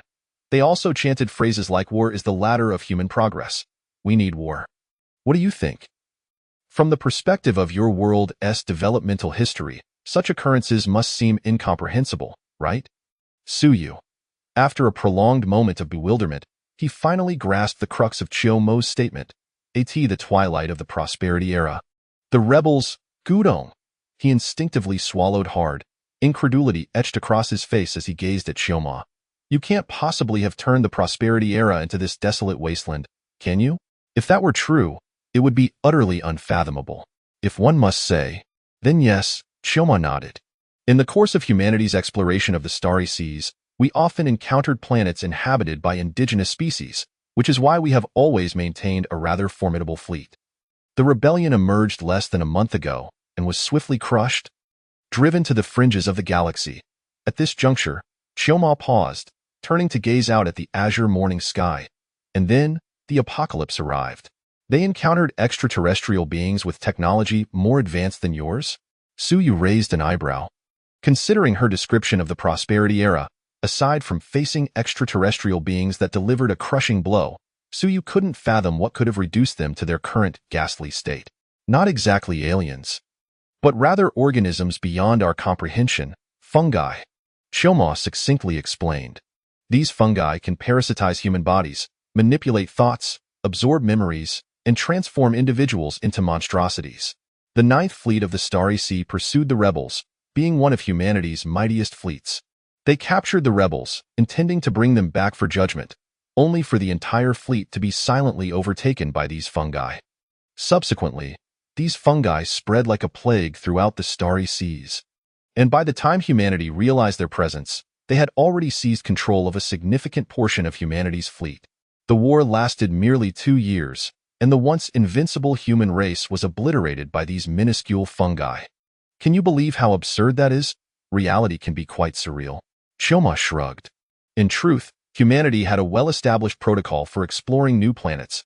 Had the Ninth Fleet adhered to these procedures, these feeble and peculiar fungi would never have had such an opportunity. They simply bypassed the protocols while chasing the rebels. The final outcome was that we devoted considerable resources to researching genetic and biological weapons to combat these fungi. Ultimately, we eradicated a portion of them and secured our home planet. Yet the monstrosities we developed turned out to be even more terrifying than the fungi, contaminating our entire home world, leading us into the Age of Wasteland. Chapter 48. Complete nuclear fusion technology. Suyu was genuinely astonished. He never imagined humanity could meet such an end. A powerful civilization reigning over the starry seas fell victim to internal strife, only to unwittingly encounter such a bizarre entity, ultimately bringing about their own demise. Moreover, they were vanquished by their own weaponry. This was utterly ludicrous. What was even more absurd was that, despite the circumstances having escalated to this extent, the people of their world still had a chance to turn the tide. With their technology, they could have taken a group of individuals aboard a spacecraft to an uninhabited planet and started anew, returning victorious within a few years. After all, while these fungi could manipulate thoughts, they were still merely fungi, lacking the creativity inherent to humanity. A few years of development and the creation of new weaponry would surely allow them to easily overpower the fungi. Yet, when the moment of crisis arrived, the people of that world did not seek refuge from the storm.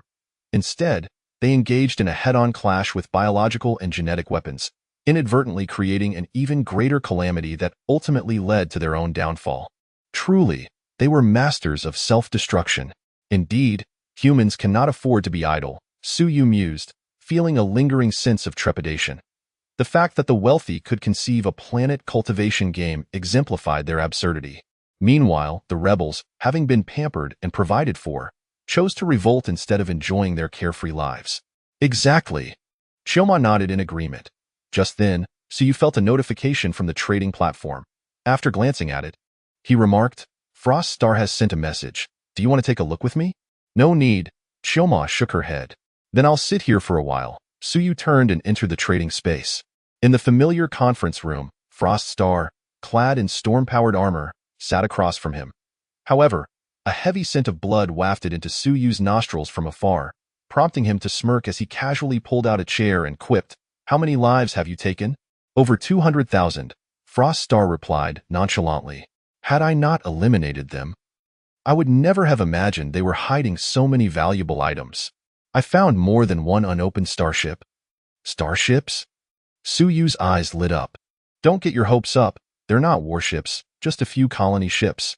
Frost Star shrugged, then gestured to trade 3-inch Falcon, class near-Earth orbit spacecraft to Suyu. "This transaction clears our slate." Seeing this, Suyu nodded, unable to suppress his murmurs. Actually, colony ships aren't entirely useless. They might prove to be quite valuable. "What use are they?" Frost Star rolled her eyes.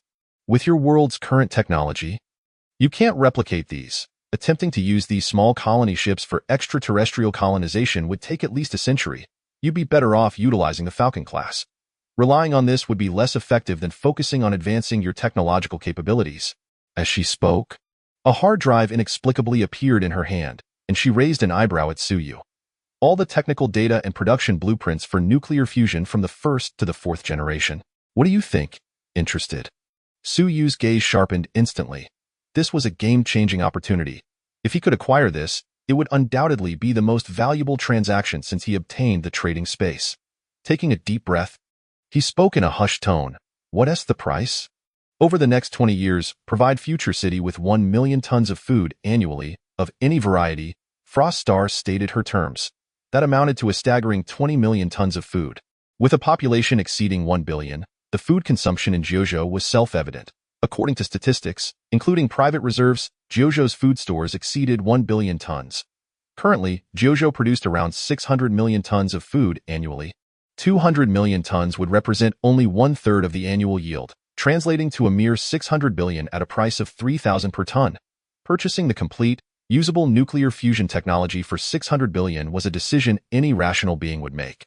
Moreover, this 600 billion worth of food could be paid over 20 years.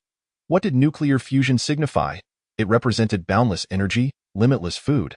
It embodied the true essence of the future. That works, but it must commence next year. Suyu nodded in agreement to the transaction.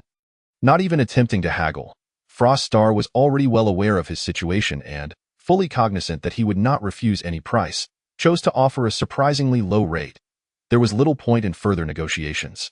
Once the transaction was completed, Suyu turned to inquire, "What's the production capacity of those bionic beings that embody Choma's consciousness?" "Are you looking to purchase bionic beings?" Frost Star instinctively questioned, then nodded. "That makes sense. You do indeed need these bionic beings. Her bionic being is specially made, not something that can be mass-produced, so bulk purchasing is out of the question. However, you don't necessarily need that kind. We also produce some lower-end bionic beings in Future City. As for their capabilities, under the guidance of artificial intelligence, they are certainly more efficient than most employees you recruit. From assembly line tasks to commanding starships for space colonization, they can perform all functions that humans can. Except for creativity, and loyalty is not a concern. Just last night, during the cleanup, we happened to seize a warehouse containing over 2,000 units, which I can provide for you immediately. Bionic beings and clones are not the same. Bionic beings are essentially robots designed to resemble humans. Clones, on the other hand, are actual humans, cultivated from cloned human cells in a petri dish. They are indeed real in every sense. Currently, both Suyu and Frost Star are at a relatively low level, preventing them from trading living beings, thus making cloning transactions impossible. Due to Choma's existence, After her consciousness dissipates, her memories will merge with the artificial intelligence module in her body. You will gain access to an incredibly advanced AI that possesses the former Future City Lord's entire memory. With this AI directing operations, bionic beings would prove to be even more effective than clones. As for the price, Frost Star hesitated, seemingly unsure of what to ask for. If she asked for food, the nuclear fusion deal would yield 1,000 tons every year starting next year, far exceeding their needs for the small population in Future City. Asking for too little would be a loss. In fact, for her, these 2,000 bionic beings were more precious than the nuclear fusion technology that could be easily replicated. Clearly, she could not just give them away. How about a longevity elixir that extends one's life by 20 years? Suyu smiled slightly, producing an exquisite wooden box. Upon opening the lid, a soothing fragrance instantly filled the conference room. Caught off guard, Frost Star's eyes widened, fixated on the pearl-sized, crystalline longevity elixir within the box. Chapter 49. Leasing Engineering Robots, Longevity. Golden Elixir? Frost Star gazed at the wooden box for quite some time before incredulously turning to Suyu. You actually managed to successfully trade with your second-matched counterpart? And they are from the metaphysical world? Indeed. Suyu shrugged. This is truly... Frost Star found herself at a loss for words. She had gained access to the trading space long before Suyu, yet it was only after him that she truly tasted the fruits of this space. Prior encounters had either involved eccentricities that rendered normal transactions impossible or individuals so impoverished that they couldn't spend gold, even if they possessed it. Suyu's first matched trading partner was her. And now, astonishingly, he had matched with another suitable counterpart, acquiring something as remarkable as this life-extending elixir. Frost Star had to admit, she felt a twinge of envy. So, will you trade it? Suyu tapped the table as a reminder. Absolutely. Frost Star replied eagerly. A golden elixir that could extend life by 20 years? Only a fool would refuse such an offer. Upon hearing this, Suyu swiftly signed the trade contract to finalize the arrangement. Then, with some curiosity, he inquired, by the way, isn't it possible in your world to extend life through cybernetic modifications and organ replacements, like Chiomo? Why are you so interested in a 20-year extension? Truth be told, he had merely been testing the waters and was genuinely surprised by Frost Star's immediate agreement. You don't understand, Frost Star said, opening the recently acquired longevity elixir and gazing at its perfectly rounded form with an expression of obsession. The method of extending life through organ replacement is rather primitive. It's akin to treating symptoms rather than addressing the root cause. When most people die a natural death, it's not because their lifespan has run out, but rather because their organs begin to fail. Therefore, replacing biological organs is less about extending life and more about restoring the lifespan that humans are meant to have. However, the items from the metaphysical world are different. They extend life through some mysterious power in another dimension, which is an entirely different matter. Is that so? Suyu nodded, somewhat understanding, but then remarked, if that's the case, couldn't this allow Chiomo to continue living? Frost Star, momentarily taken aback while admiring the golden elixir, scratched her head and replied, theoretically, that seems possible. However, she has only her consciousness left, with no physical body. So it's unfeasible, right? True enough. Suyu nodded, not dwelling on the thought. He had been prepared for Chiomo's life to dwindle to mere days. Despite this, after spending a day together, he felt immensely grateful for having the former Lord of Future City assisting him. If it were possible, he would gladly help her. However, if it was beyond his means, he wouldn't take the blame. After completing another transaction for a cyborg, Suyu did not leave immediately but continued. Do you have any engineering robots that can quickly construct buildings over there? Once he established a partnership with the military, his company and factory would be able to take off. The abandoned industrial park in the suburbs desperately needed redevelopment. Given Blue Star's current technology, refurbishing it wouldn't be too difficult. However, a complete rebuild would take at least a year and a half. The industrial park was a relic of the last century, and most of its structures were already dilapidated. Rebuilding was indeed necessary. Suyu didn't wish to wait that long, so he turned his attention to Frost Star. After all, she was now the Lord of Future City, and the productive capacity at her disposal was likely exponentially greater than that of all Blue Star combined. Moreover, Future City harbored grand aspirations for reconstructing the wasteland. Logically, she should possess relevant infrastructure technology. J9000, All-Terrain Engineering Transformation Module, Frost Star stated calmly. The module consists of over 8,000 specialized engineering robots, all coordinated by a central AI. Simply put, all you need to do is designate the construction area, and it will automatically survey the terrain and design thousands of architectural blueprints. They're S-bound to be one that suits your taste. Just pick one. Once selected, you only need to provide the raw materials. Everything else is taken care of. With its construction speed, it can erect a skyscraper over 1,000 meters tall from scratch in just 3 days. I've heard that Prosperity Era once utilized 10 sets of such engineering modules to completely demolish and rebuild a city center with a population of over 100 million within 3 months. Good heavens, that sounds incredibly appealing. How much does it cost? Suyu quickly inquired. Not for sale. There's only this one set in Future City, and we'll need it for our wasteland transformation. Frost Star shook her head. However, before she finished speaking, she raised an eyebrow and added, but it can be rented. How about renting a longevity elixir for 3 days? 1 month. Suyu countered with his offer. Not possible. 5 days at most. 28 days. In the end, Suyu managed to rent the All-Terrain Engineering Transformation Module for 12 days in exchange for a longevity elixir. After becoming the Lord of Future City, Frost Star was surprisingly straightforward. She made Suyu wait for less than half an hour before returning with over 2,000 cyborgs and the Engineering Transformation Module. Thus, the transaction was concluded. Suyu acquired all the technical data and blueprints from the first to the 4th generation of nuclear fusion. 3-inch Falcon, class near-Earth orbit vehicles, 2,000 cyborgs, and 1J9000 Engineering Transformation Module. Meanwhile, Frost Star obtained the position of Lord of Future City, 200 million tons of food, and 2 longevity elixirs. Should Suyu require further use of the Engineering Transformation Module, she would gain additional longevity elixirs. It was a mutually beneficial arrangement, with both parties looking forward to a bright future. Upon returning to Blue Star, Suyu felt elated at the prospect of his recent gains. Glancing at the empty villa, he waved his hand, releasing dozens of cyborgs from his inventory. Until his company was up and running, these cyborgs served no other purpose. It was better to let them occupy the villa and handle minor chores. It seems you've had quite a fruitful haul, Chiyomo remarked, observing the cyborgs scattered throughout the courtyard. Just a win-win situation, Suyu replied with a smile. Next, I'll need you to assign them some temporary tasks, tending to the flowers or acting as gatekeepers. Anything to ensure this large courtyard doesn't appear too desolate. Chiyomo nodded.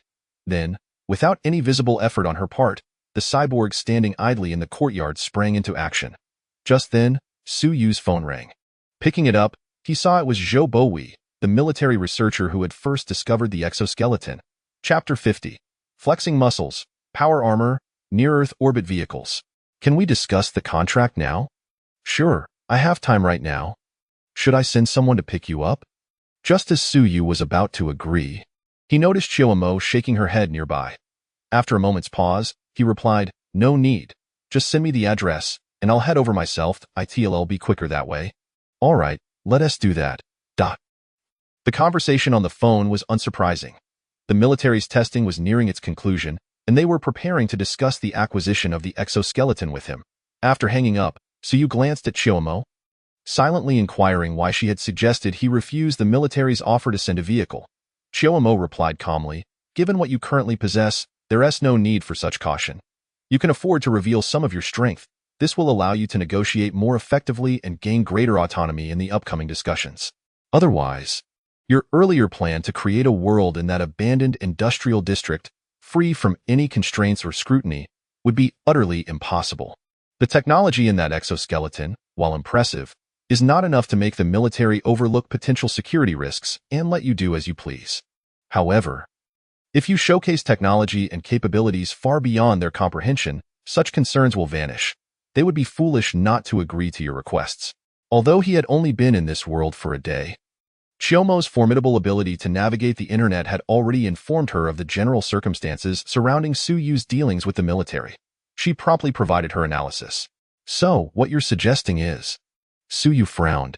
Don't you have the Storm-class power armor? Let us put it on and fly over in the Falcon. Chiyomo proposed decisively. So direct. Want that? He hesitated slightly. After all, in many novels, protagonists who acquire advanced technology often choose to remain low-key and cautious, hiding their wealth. Revealing everything could be inappropriate, right? What if they think you're an alien? Chiyomo rolled her eyes. You, a mere employee who was just working a few days ago, suddenly brandishing a groundbreaking exoskeleton? Is that reasonable? They've already investigated you thoroughly and are puzzled about your origins. Rather than letting them speculate, it would be better to be direct and claim you're an alien sent by extraterrestrials. An extraterrestrial civilization? Possessing advanced technology, arrived at Blue Star and not only refrained from any aggressive or harmful actions, but was also willing to engage in equitable trade. Given such a backdrop, do you suppose the subsequent negotiations would be considerably simpler? The most crucial aspect is that, armed with Storm-class power armor and the Yushun, they have no alternative but to cooperate with you. Before acquiring any means of self-defense, one must consider the need to conceal one's wealth. With these assets, what is there to fear? This indeed resonates. Suyu suddenly grasped the situation. Damn it, novels can be perilous. With the Storm-class power armor in hand, there exists no weapon on Blue Star, aside from the colossal mushroom. That could eliminate him in an instant. As long as he cannot be dispatched so easily, he could pilot the Yushun and escape into space to deliver orbital strikes upon the mundanes below. There is truly nothing to worry about. Why should he hide in fear? It is others who should be wary of him. Suyu cast a glance at Chioma. Indeed, the older aunt is well informed. He found himself somewhat reluctant to see Chioma meet her demise. However, this matter could be addressed later. Since Ingzhang possesses the longevity elixir, there might be other mystical items available to save Chioma as well. He would inquire about it later, for there were still a few days remaining. Yes, for the present, it was time to deliver a small dose of wasteland shock to the people of this world. Buzz, with a wave of his hand, 2 Storm-class power armors materialized in the open space at the villa entrance. According to the classification from the wasteland, exoskeletons are divided into light, medium, and heavy types. Similarly, power armor is categorized into light, medium, and heavy variants. The heavy exoskeleton closely resembles the specifications of light power armor in many aspects, yet their combat capabilities are worlds apart. A single light power armor can obliterate 100 heavy exoskeletons without breaking a sweat. Compared to the more advanced medium and heavy power armors, the light variant pales in comparison. The Storm-class power armor, however, is the standard medium power armor of the Prosperity Era's United Space Force. Standing at a height of 236 meters and weighing 2 tons, it houses a high-powered cold fusion reactor as its energy-sourced in addition to being immune to all kinetic weaponry due to its directional force field. It is equipped with 2 high-powered non-propellant engines, enabling this 2-ton behemoth to fly at speeds of up to 6 times the speed of sound within the atmosphere in the vacuum of space. It can reach speeds of 10 times the speed of sound. Furthermore, its left wrist is armed with an electromagnetic-driven large-caliber hand cannon, while its right wrist features a high-vibration chainsaw sword. A powerful laser emitter is mounted on its chest, and a high-precision Gauss rifle rests on its back. Additionally, there are micromissile launchers on its shoulders and 8 miniature reconnaissance drones attached to either side of its back spine. It is armed to the teeth, to say the least. Without any reservation, it can be said that on the battlefield, this contraption could take out a main battle tank with a single shot and single-handedly confront a modern heavy armored brigade without breaking a sweat. Suyu and Chioma each donned a power armor. The operation of this equipment is not particularly complex, as it comes with built-in AI assistance. Even a fool could tear apart a tank while wearing it. The two activated their thrusters and soared into the sky at an altitude of 1,000 meters.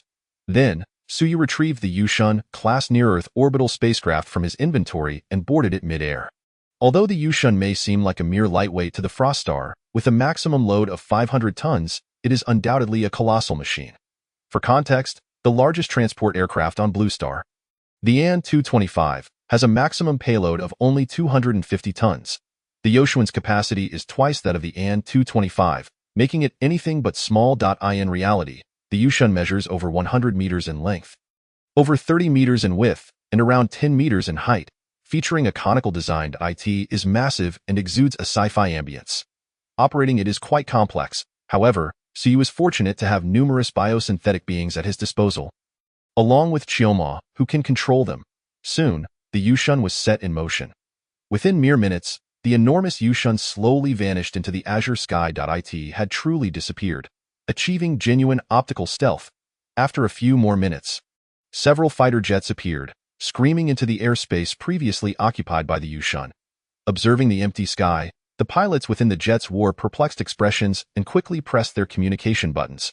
Report to headquarters. No unidentified flying objects detected in the target airspace. It seems to have vanished completely. Chapter 51. Optical Stealth. It seems to have vanished completely. Inside the cockpit of the Yushun, Suyu listened to the pilot's reports coming through the channel. Swallowing hard, his face a picture of astonishment as he gazed out the window at the jets that had flown by mere meters from the Yushun. It really is invisible. We were less than 10 meters apart. Optical stealth technology. Combined with a wave-absorbing energy field. Neither the naked eye nor radar can detect the Yushun, Chioma replied with a shrug. Let alone the detection technology of Blue Star. Even during our prosperity era, the only way to detect a hidden Yushun would be through large gravity wave monitoring devices typically installed on the ground and starships, which can detect gravitational anomalies. Other detection methods are virtually ineffective against it. Of course, firing it will inevitably expose its position. As she spoke, she casually tapped a few keys on the virtual keyboard in front of her. Instantly, a projection of a command center appeared before them. The command center was filled with various sophisticated instruments, and numerous military personnel in uniforms were moving about with serious expressions, as if confronted with a significant issue. Upon hearing keywords like unidentified flying object and vanished, Suyu quickly deduced the nature of the place. A certain Air Force command post? Isn't this a bit excessive? Suyu couldn't help but twitch the corner of his mouth. Goodness, this is outright espionage. What does it matter? No one knows, and if you don't believe me, let me show you something else. With a few more taps, Chioma altered the projection, revealing another command center that appeared quite similar to the previous one. However, this time, the flag on the back wall of the command center had transformed into the stars and stripes, and the personnel were now Caucasian. Goodness, has she hacked into a military base located thousands of miles away in America? As Chioma's fingers danced across the keyboard, a plethora of top-secret information, which Suyu had never dared to imagine, was directly presented before him. Conversations and decision-making processes involving countless individuals were laid bare to his ears. If previously, Chioma was constrained by the processing power of the biosynthetic robot's built-in chip, which allowed her to breach all firewalls but required time. Now, having borrowed the computational power of the Yoshuan's central computer, she was akin to a deity traversing the networks of Blue Star. If I were to instruct you to launch all nuclear weapons on Blue Star right now, could you accomplish that? Suyu asked, driven by an impulse. Chioma paused, glancing at him with surprise. I didn't expect you to have such a nihilistic inclination. Those systems are fundamentally independent of the existing network and require human intervention to determine launch protocols. I find it quite challenging to operate their launch directly. However, it is not impossible. I could fabricate some false messages and transmit them, deceiving the personnel at those nuclear bases into believing they are under nuclear attack, prompting them to initiate countermeasures and retaliate with nuclear strikes. As she spoke, her hands moved like a sprite on the virtual keyboard, and she was indeed preparing to take action. No, I was just asking. Suyu hastily stopped her. Goodness, if this were to happen, Blue Star would undoubtedly be reduced to a wasteland.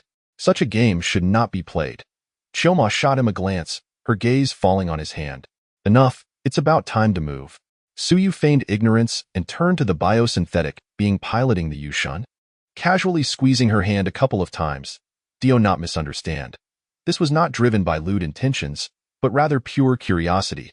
After purchasing a new batch of biosynthetics from the Frost Star, he realized that the one Chioma used was not only functionally superior, but also had a more refined skin texture. He had been eager to touch it. Upon doing so, he found it remarkably different. Honestly, had he not known beforehand, he would have never imagined this was an artificial robot. Teo described it as skin like fine jade and hands like delicate silk would not be an exaggeration. The tactile sensation surpassed that of a real person. That should suffice. Excessive wear and tear here would be difficult to repair. Chioma withdrew her hand, her expression slightly unusual. It seems you may have a peculiar preference for biosynthetics. After my consciousness dissipates, this biosynthetic robot will likely not escape your clutches. Ahem, not to that extent. Suyu cleared his throat and shifted the topic. How long until we arrive? We have already arrived. Chioma lifted her pale chin, her gaze directed outside the window. Following her line of sight, Suyu noticed that the previously visible edge of the city had vanished entirely. The scene outside the Yushun transformed into a remote mountain range. Deep within the mountains, a sizable base stood tall. Occasionally, armed helicopters could be seen taking off, seemingly responding to some urgent situation. So soon? Suyu squinted. If memory served correctly, the address Jobo had provided was approximately 90 kilometers from the villa district where he resided. Yet, from the moment he gave the order to depart until now, barely half a minute had passed. Not too fast. At the end of autumn, Choma shook his head and remarked, "The first cosmic velocity is 7.9 kilometers per second, equivalent to 23 times the speed of sound. Just now, our maximum speed barely exceeded 20 times the speed of sound, falling short of even the first cosmic velocity. The Peregrine Falcon can exceed the second cosmic velocity, yet we are still far from that limit." Suyu was momentarily taken aback, then questioned with skepticism, "That can't be right, can it? Instantaneous acceleration at such a rapid rate. What about the G-forces?" It is widely acknowledged that when driving an accelerating vehicle, one can distinctly feel the force pressing against their back. When this force reaches a certain intensity, the human body is often the first to succumb. This phenomenon is typically referred to as G-force overload. Many manned spacecraft encounter this issue, not due to mechanical failure, but because humans cannot withstand such extreme G-forces. Those who have experienced flight simulations know that during high-speed maneuvers, while the aircraft may endure, the human body frequently cannot. However, the Peregrine Falcon traversed over 90 kilometers in under 30 seconds. Logically, such G-forces should have resulted in catastrophic failure. Yet, Suyu felt nothing at all. This defies scientific explanation. It's merely a rudimentary application of gravitational waves. There's no need for alarm, Choma cautioned. Shaking his head, "You should probably make a phone call to notify someone. Otherwise, I fear a hasty descent could lead to unnecessary misunderstandings. Gravitational waves, fine. This was not a matter for someone like him." An academic slacker. To inquire about Suyu retrieved his phone and dialed Jobo's number. Chapter 52. Do not fire. It's friendly forces. In the main building of the base, Jobo sat in his office, awaiting Suyu's arrival. Apart from him, several military researchers were present, who should have been working in another highly classified facility. They had come to this location primarily to finalize the details regarding the exoskeleton collaboration with Suyu. After all, such technologically intricate matters necessitated the expertise of these knowledgeable researchers. Thus, while the atmosphere outside seemed somewhat tense, they remained comfortably within, as military bases have established protocols for emergencies that do not require their intervention. Venturing outside might even hinder the response efforts. Nevertheless, curiosity prevailed, and after a brief wait, an elderly scholar with a head full of white hair could no longer contain his inquisitiveness and asked, "What is happening? Why is there suddenly such tension? I don't recall any drills scheduled for today." Jobo shook his head. "I heard that the Air Force's radar detected an unidentified flying object over Magic City, measuring at least 100 meters in length, larger than a transport plane. However, this unidentified object was only visible on radar for a few minutes before vanishing without a trace. They immediately dispatched fighter jets for reconnaissance, but they found nothing. The target appeared on radar for several minutes, which cannot be dismissed as a malfunction. Moreover, multiple radars detected it, ruling out technical errors. This situation is suspicious, which is why the command center has requested our helicopter units to assist the Air Force in investigating the area surrounding the incident to uncover any clues. Is that so?" The room erupted in astonishment. One elderly scholar adjusted his glasses and gazed at the helicopter taking off outside, expressing concern, suddenly appearing on radar and then disappearing. If it's a natural phenomenon or an unidentified flying object, that would be manageable. However, if it's something concocted by those across the ocean, we could be in serious trouble. We truly need to ascertain the facts. Otherwise, no one will be able to sleep soundly in the future. Rest assured. Jobo calmly replied, closing his eyes for a moment.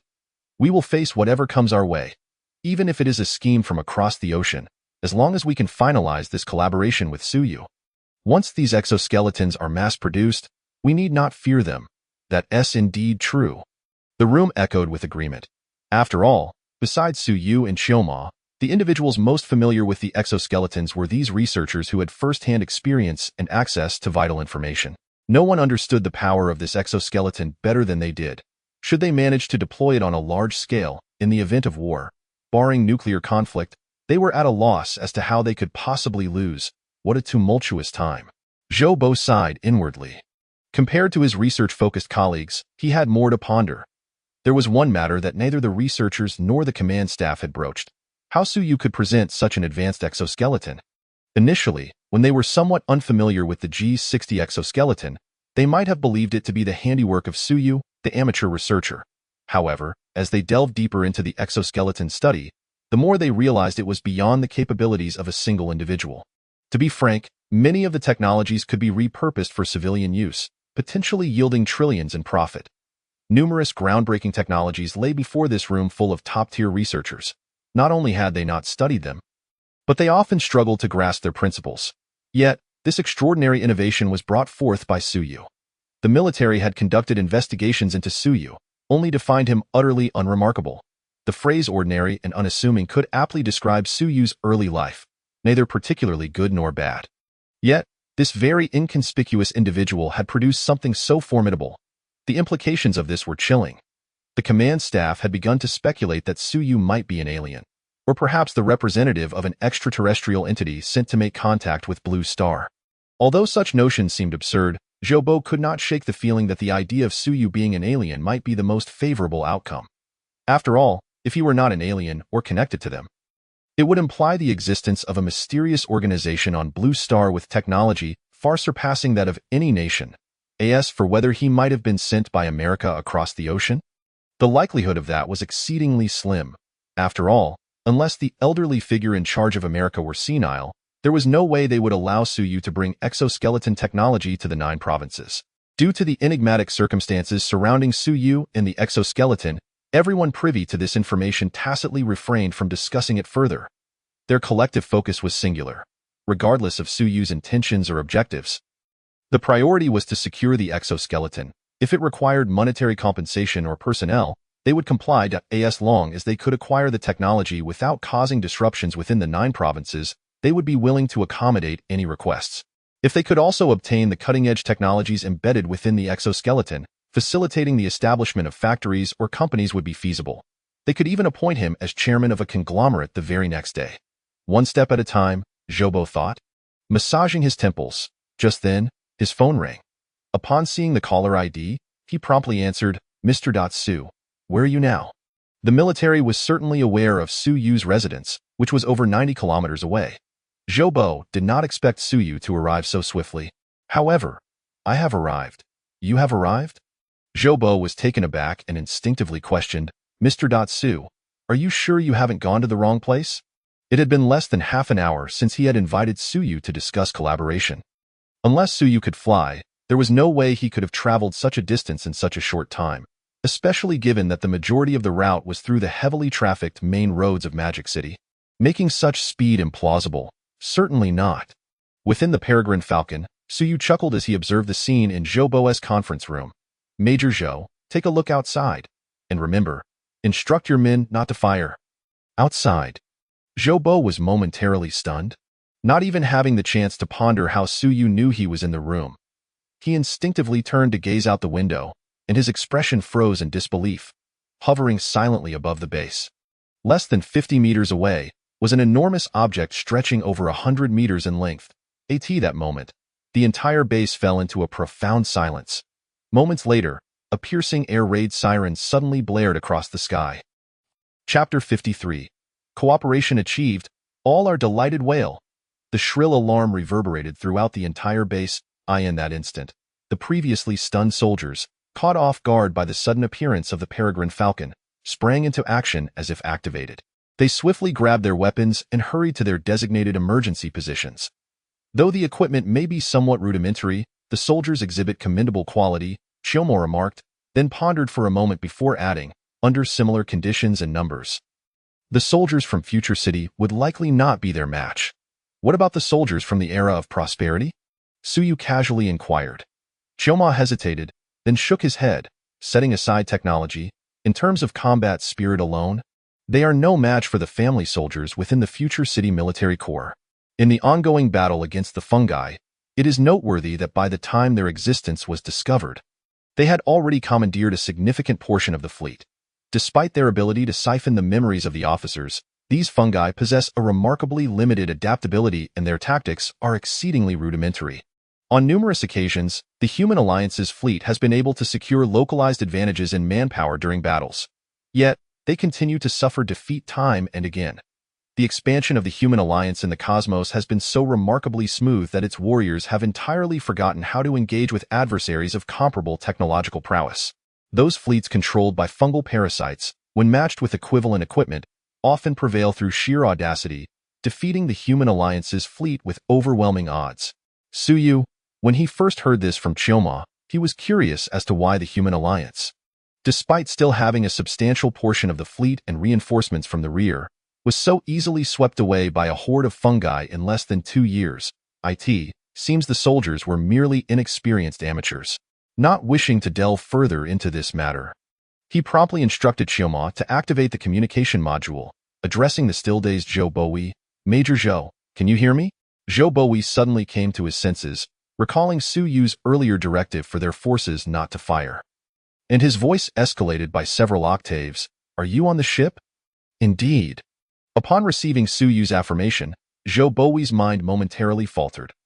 However, upon noticing that soldiers had already deployed the anti-air missile vehicles, he quickly regained his composure and dashed out of the conference room towards the command center upstairs. "Do not fire. Do not fire." This left a room full of researchers exchanging perplexed glances, utterly bewildered by the unfolding events. Minutes later, after Zhou Bowie provided a brief explanation, a group of high-ranking officers, all clad in military uniforms and bearing stern expressions, emerged from the main building of the base, with ranks no lower than colonel. All anti-air defenses around the military base had been mobilized, yet no shots were fired, nor were they withdrawn. They merely pointed towards the Peregrine. Suyu was unfazed. Noticing their presence, he donned his power armor and opened the hatch. Then, under the gaze of countless onlookers, he and Chioma leaped from a height of over 50 meters. Just a few meters from the ground, the non-material engine of the power armor emitted nearly invisible waves, allowing the two to land silently. "Suyu, here to discuss business." Approaching the group, Suyu disengaged his faceplate and the armor from his right hand, extending his hand in greeting. "Commander of this base, Zhou Qing." The leader shook Suyu's hand and, after a moment's contemplation, remarked, "Mr. Su's entrance was rather unique." With that, he cast a glance at the hovering Peregrine, a grave expression crossing his features. To say nothing of its capabilities, the mere fact that such a massive object could approach undetected was utterly astonishing. If this were an enemy bomber, the entire base would likely be in ruins by now. In a hurry, this could be expedited. Should the general find it bothersome, I will make it vanish. Suyu smiled and snapped his fingers. In the next moment, the colossal object in the sky began to fade into a mirage, ultimately vanishing from sight. Optical cloaking. A chorus of astonished exclamations erupted from the researchers. Not only they, but even the most inexperienced soldiers felt a chill surge from their hearts to their limbs at witnessing such an enormous entity vanish into thin air. As for the soldiers responsible for air defense, they were completely dumbfounded. Just moments ago, it was merely undetectable on radar, but now it had completely eluded the naked eye. Was this truly possible? Did optical cloaking exist? Zhou Qing, the highest official at the base, was momentarily taken aback, then regarded Suyu intently, saying, "We have prepared a conference room, Mr. Su. Let us proceed to discuss matters in detail."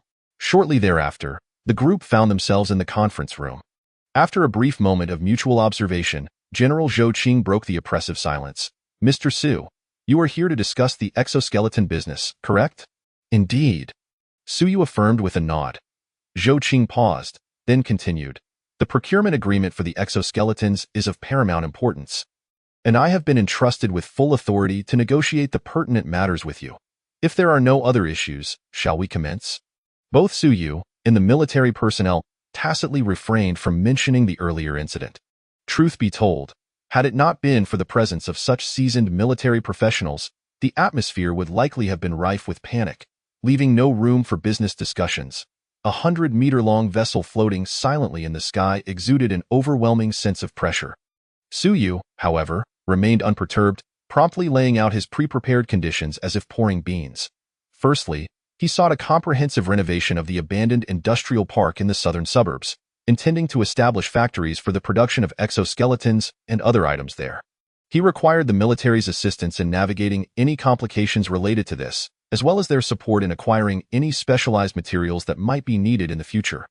Furthermore, his company did not seek any privileges. He would pay taxes punctually each year but requested a degree of confidentiality, specifically, that neither military nor official personnel intrude upon the premises to gather intelligence during their idle hours. Lastly, the quoted price for the exoskeletons was 1 million per unit. The first condition was self-evident, as it was one of the primary motivations behind Su Yu's desire to collaborate with the military. The second condition aimed to ensure that no one would uncover his secrets, although he was not particularly fearful of exposure. Discretion was preferable. As for the final point regarding the pricing of the exoskeletons, he intended to quote higher initially. Why not demand a price in the millions or tens of millions for each unit? The answer lay in the fact that with maximum efficiency in production, they could manufacture 500 exoskeletons a day. This was a product that thrived on volume. If it were priced too high, who would purchase it? If too many were produced, where would the buyers be? From the outset, he had not aimed to extort exorbitant prices, but rather to offer a competitive rate that encouraged bulk purchases. Su Yu's bottom line was 500,000 per unit. Quoting 1 million was merely a tactic to provide the counterpart with room for negotiation. However, to his utter astonishment, Zhou Qing, after hearing his conditions, nodded without a moment's hesitation. We can fully comply with your requests. If there are no objections, let us proceed to sign the contract. Chapter 54, Nuclear Fusion Energy, the Terrifying Peregrine, all requests accepted? Su Yu was momentarily stupefied by Zhou Qing's response. His initial pricing for the G60 exoskeleton had always hovered around 500,000, given the low production cost. He would never incur a loss. This time, he quoted 1 million, having deliberately padded the price to allow for negotiations with the military. He never anticipated they would show no inclination to bargain at all, agreeing to all of his conditions outright. Mr. Su's conditions are quite reasonable. Why would we not acquiesce? Zhou Qing, representing the military, smiled and gestured for the delivery of several contract documents. After Qiumo reviewed them and confirmed their validity, Su Yu signed the contract. Initially intending to sell at a lower price, he found himself unable to object to their willingness to pay more. However, it ultimately made little difference. With additional funds, he could invest more into the research and development of new technologies, such as nuclear fusion. The earlier these advancements could be realized, the greater the benefits for the people of Jiuzhou. Hence, the more funds, the better. The contract was swiftly finalized. Apart from Su Yu's requests, the government naturally had its own demands. The contract stipulated that Su Yu would need to establish a company dedicated to managing the exoskeleton patents, with Su Yu and Jiuzhou Bank holding respective shares. The split would be approximately 70-30, with Su Yu holding 70 and Jiuzhou Bank 30. This company would be responsible for the mass production and commercialization of all technologies within the exoskeleton, excluding the revolutionary high-power miniature motors, metallic hydrogen batteries, and specialized armor. The profits derived from this commercialization would need to be shared with Jiuzhou Bank. In exchange, Jiuzhou Bank would provide Su Yu with 15 billion over the course of 3 years as payment for this equity stake. This provision constituted the largest financial backing Su Yu secured from the contract. Whether this arrangement was profitable or not was a matter of perspective. The truly valuable, groundbreaking technologies within the exoskeleton were excluded from this agreement, focusing instead on secondary technologies that, while not particularly valuable on their own, accumulated considerable worth and volume. If all could be commercialized, the venture would likely yield profits. However, transforming these technologies into marketable products required significant resource investment and time to master the innovations. Jiuzhou Bank would need at least 10 to 8 years to recoup its investment of 15 billion, making it a venture where one could not simply claim an advantage. What other profitable endeavors could they pursue more swiftly? Furthermore, the contract included numerous similar stipulations. In summary, whether from the official or military perspective, the overarching message conveyed by the entirety of the contract is singular. They seek convenience. Certainly. They wish to avoid scrutiny. Absolutely. They desire financial support. That too is permissible. All of Su Yu's demands can be met by them. Yet, there exists but one condition. Su Yu must align, to a certain extent, with the interests of Jiuzhou. The degree of this alignment may vary, but it is an imperative. After all, such a significant collaboration cannot simply rely on Su Yu's unsubstantiated claims.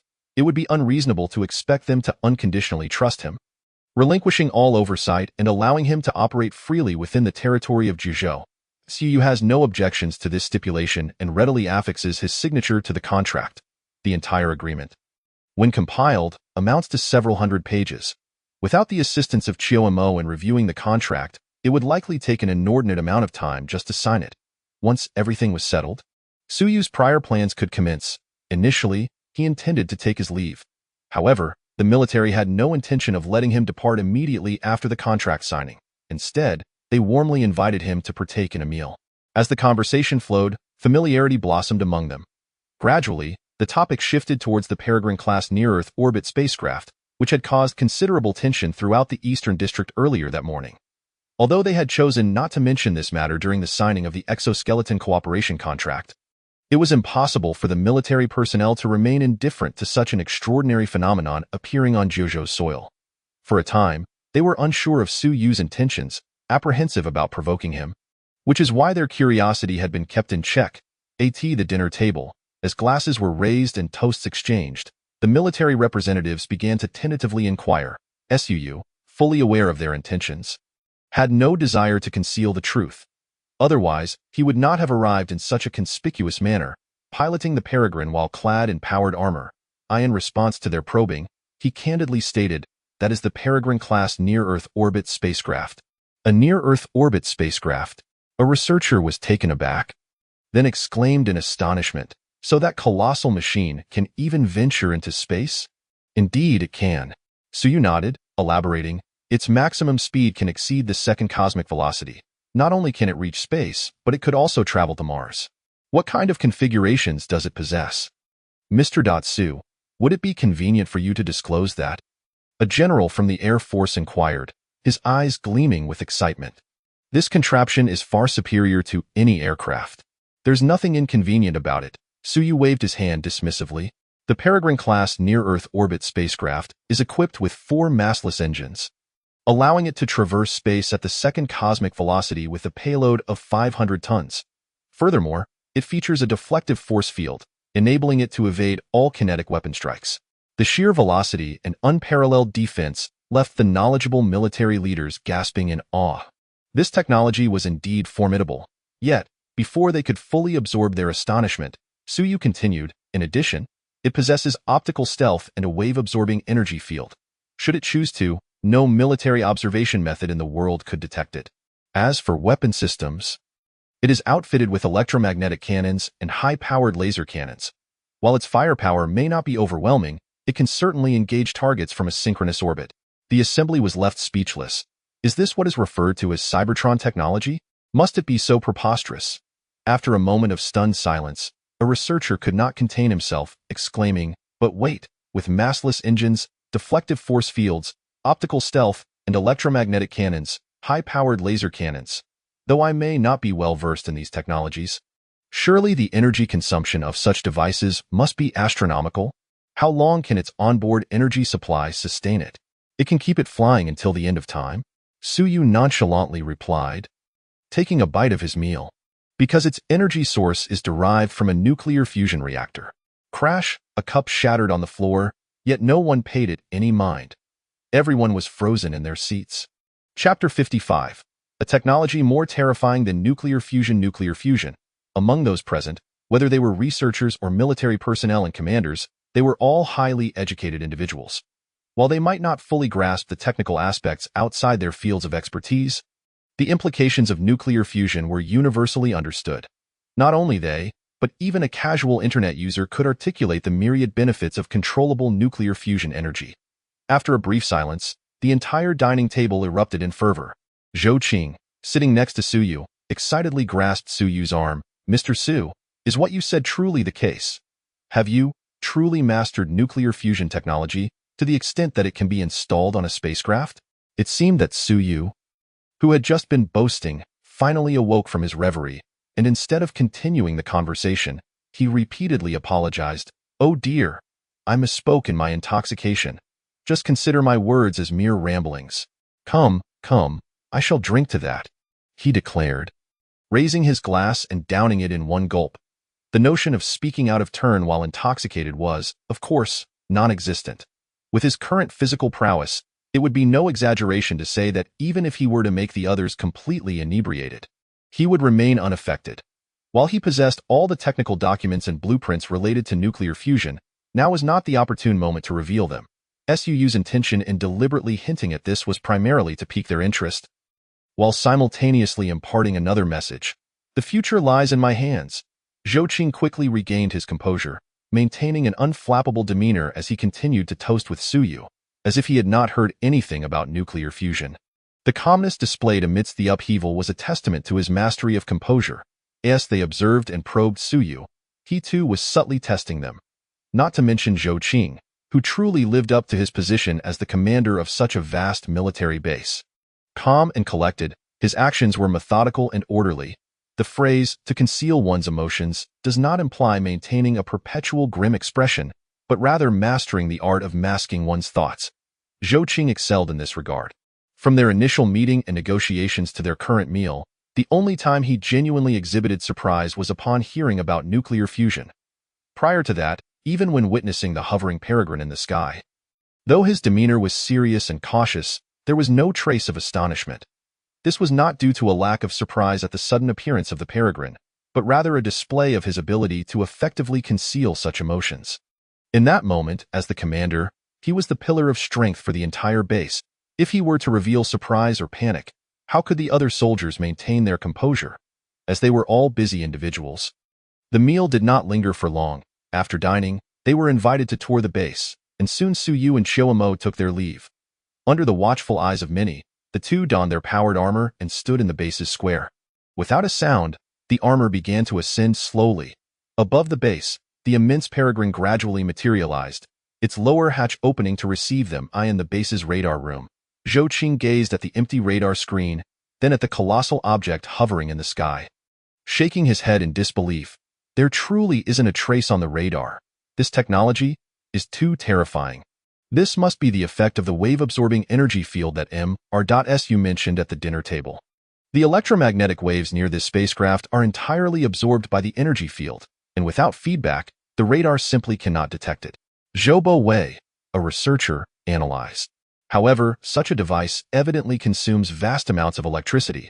Ordinary aircraft certainly cannot operate in this manner. Electricity. Zhou Qing pondered for a moment before asking, "Do you think what he said about nuclear fusion is plausible? Based on our current understanding of energy sources, to float such a massive machine in the sky purely on electric power, it would likely rely on nuclear energy. However, whether that energy comes from conventional nuclear fission or the fusion he mentioned remains uncertain." Zhou Wei chose his words carefully. Yet, at this juncture, he sighed and added, "General, aside from nuclear fusion, you seem to have overlooked another crucial aspect. What is it?" Zhou Qing inquired, perplexed. "The deflective force field that is immune to all kinetic weaponry." An older researcher interjected, "This technology might be far more formidable than we can imagine. Please elaborate." "I can't provide specifics. It's merely a conjecture." The elderly researcher chuckled wryly. "If it truly functions as he claims, whereby this deflective force field can nullify all kinetic weapon attacks, then its technological principles likely involve practical applications of gravity. Of course, this is just a hypothesis. Without experimenting with that device, we cannot ascertain its true nature. Yet, if this conjecture holds true, the technology they possess would be exponentially more formidable than we can fathom. In the face of such technology, nuclear fusion would be nothing more than a child's plaything. This is undoubtedly something only a civilization capable of traversing galaxies could master." A handful of individuals engaged in conversation while gazing up at the colossal object looming in the sky. To be frank, for these researchers, witnessing such a phenomenon before their very eyes left them utterly bewildered. Many of the elements above were, in fact, non-existent even in theory. Theo put it bluntly, they could hardly comprehend what they were seeing.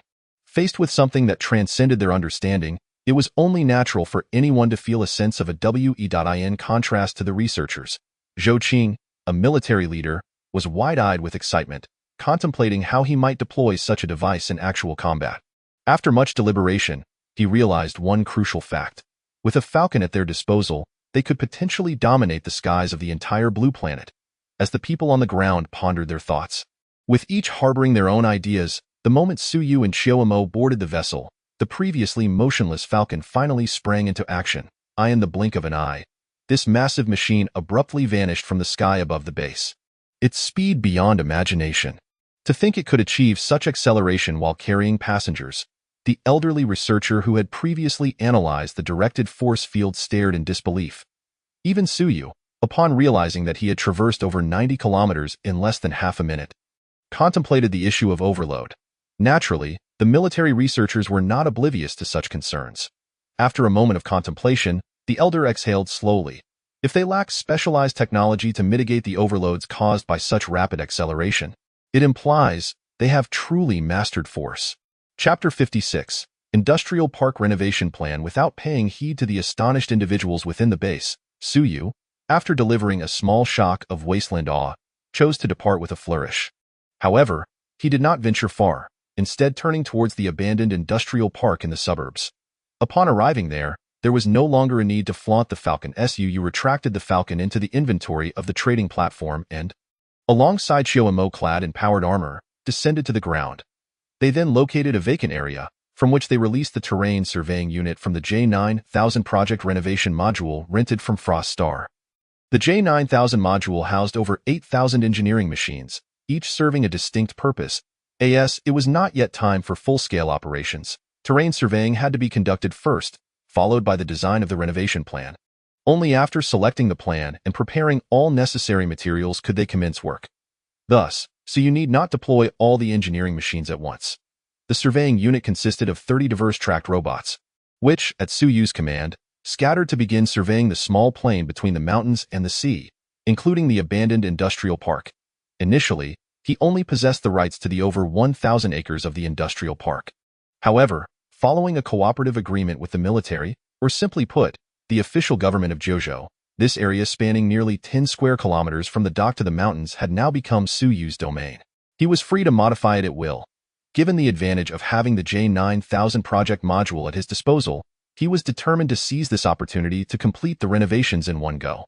With the surveying robots deployed, he merely had to await the design proposals. After wrapping up these tasks, Suyu turned to find that Shioamo had mysteriously vanished. After searching for a while, he finally spotted her by the Esiad.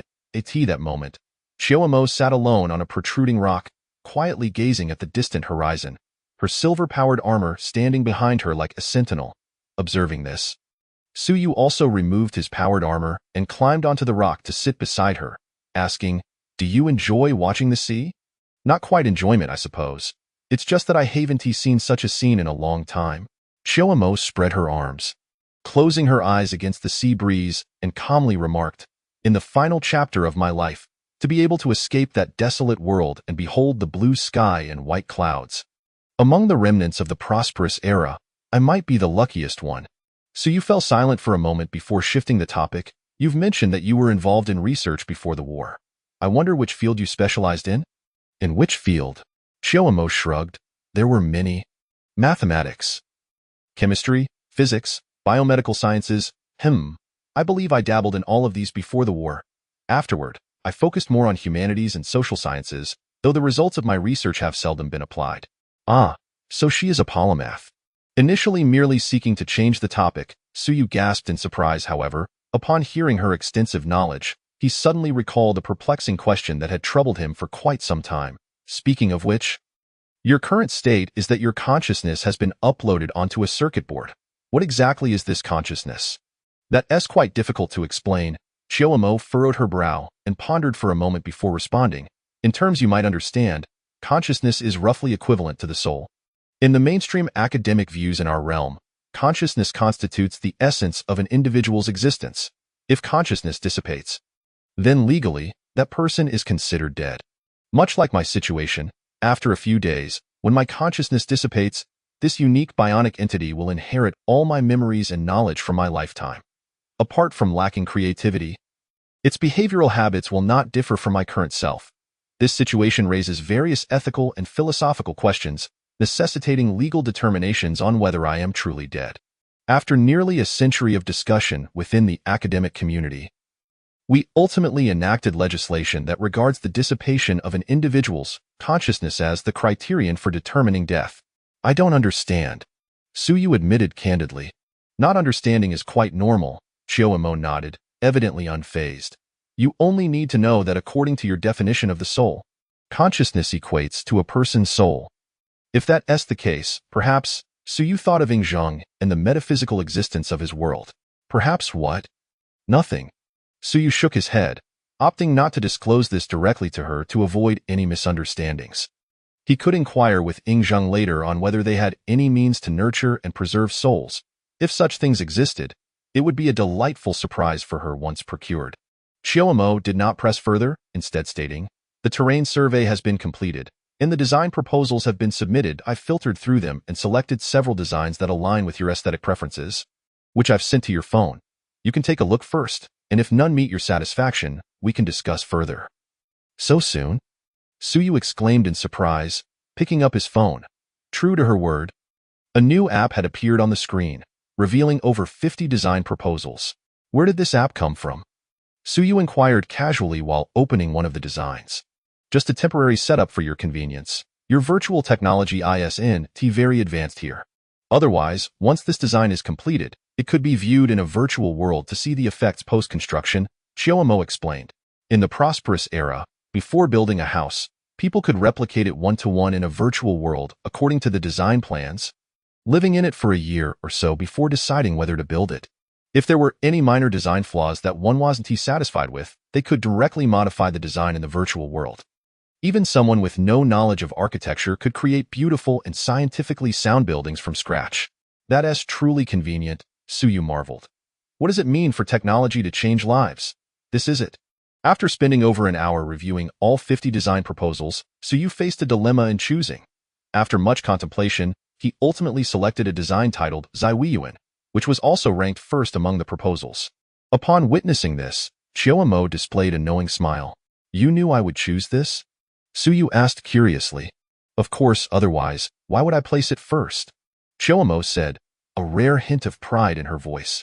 "We have a comprehensive algorithm that, while predicting the future is impossible, can estimate what a person might choose based on their behavior patterns, personal preferences, and other factors. The caveat is that this must be a normal person, rather than an unpredictable madman. I've said it before. Mathematics will never deceive." Chapter 57, Ziwiyuan Plan, Creating Wonders. Suyu smirked slightly, uncertain how to evaluate such behavior. He now understood that a person's cognitive capacity could surpass supercomputers by billions of times. But having nothing to do with that power was quite a concern. This Chiyomo seemed to want to calculate everything she saw. However, he dismissed the thought. After all, he held the highest authority over this bionic entity. And all these calculations were authorized by him. If she wished to calculate, so be it.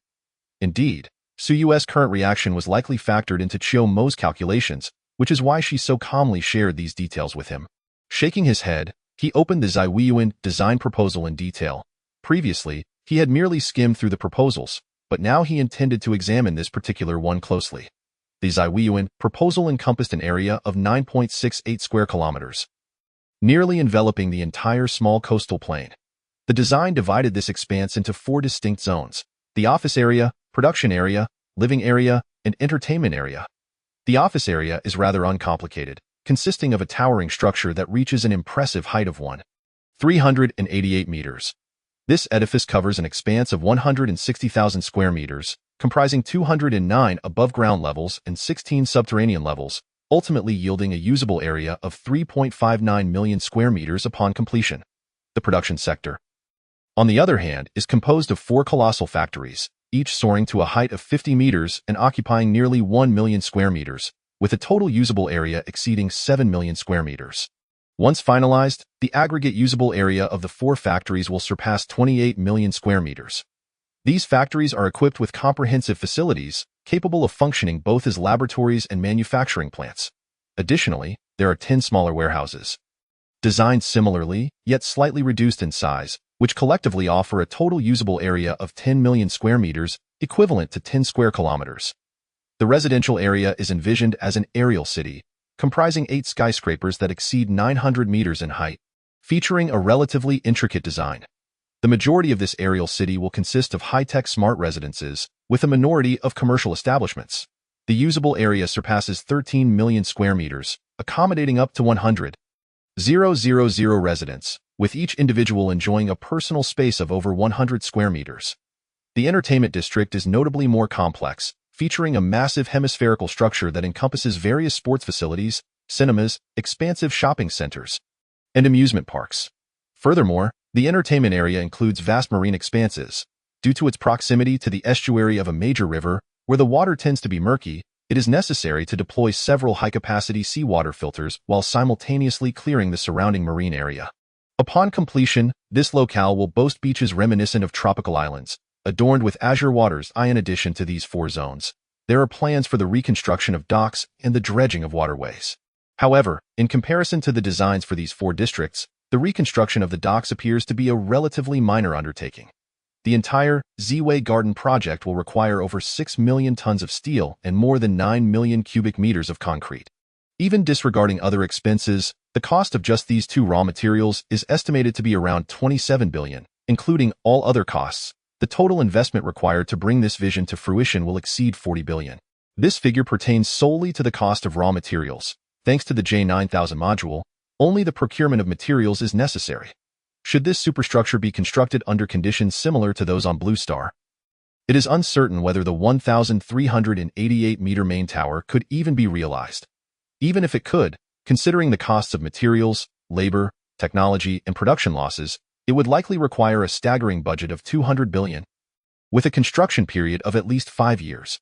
However, with the existence of the J9000 module, SUYU only needs to invest in raw materials, which amounts to just over 40 billion. The remainder can be entrusted to the more than 8,000 various engineering machines operated by the J9000 module.as for the construction timeline, merely 3 days. With ample raw materials available, the J9000 module can complete this epic-making project within 3 days, maintaining both quality and quantity. After perusing the detailed proposal, SUYU could not help but exclaim in awe. This endeavor is destined to create a marvel. A main tower soaring to 1,388 meters, an aerial city composed of 8 900-meter residential buildings. For gigantic factories, a colossal entertainment complex, seawater filtration initiatives, and a plethora of smaller construction facilities. Once completed, what else could it be but a wonder? However, procuring such a vast quantity of building materials in a short time frame is beyond SUYU's individual capabilities. Therefore, upon finalizing the design proposal, he promptly placed a call to the official liaison assigned to him, who was available around the clock. To facilitate his operations, the military and official entities each provided SUYU with a liaison to serve as a bridge for communication, preventing a recurrence of the morning's incident when he had summoned the Falcon without activating the wave-absorbing energy field and optical cloaking, causing considerable anxiety within the military. Clearly, acquiring a substantial quantity of construction materials necessitated liaising with the official representative. Upon detailing his current requirements, SUYU could almost sense the bewilderment of the young liaison on the other end of the line, who in their right mind would order steel and concrete worth several hundred billion in one go. After repeatedly confirming that SUYU was indeed not jesting, the liaison cautiously mentioned the need to consult with her superiors. Given the scale of this procurement, which involved hundreds of billions, although she had been granted considerable authority, she was, after all, merely a liaison and could not make unilateral decisions on such monumental matters. After patiently waiting for nearly half an hour, the liaison finally provided a response. First and foremost, assistance was assured. The quantity of materials that would be astronomical for an ordinary individual was, in fact, a mere fraction of the annual construction materials consumed by the government, which far exceeded this amount by hundreds or even thousands of times. Moreover, in addition to agreeing to assist, the liaison even enthusiastically offered to provide SUYU with a 30 billion interest-free loan in the name of the official government of Magic City. With a simple nod, the funds could be dispatched immediately to SUYU.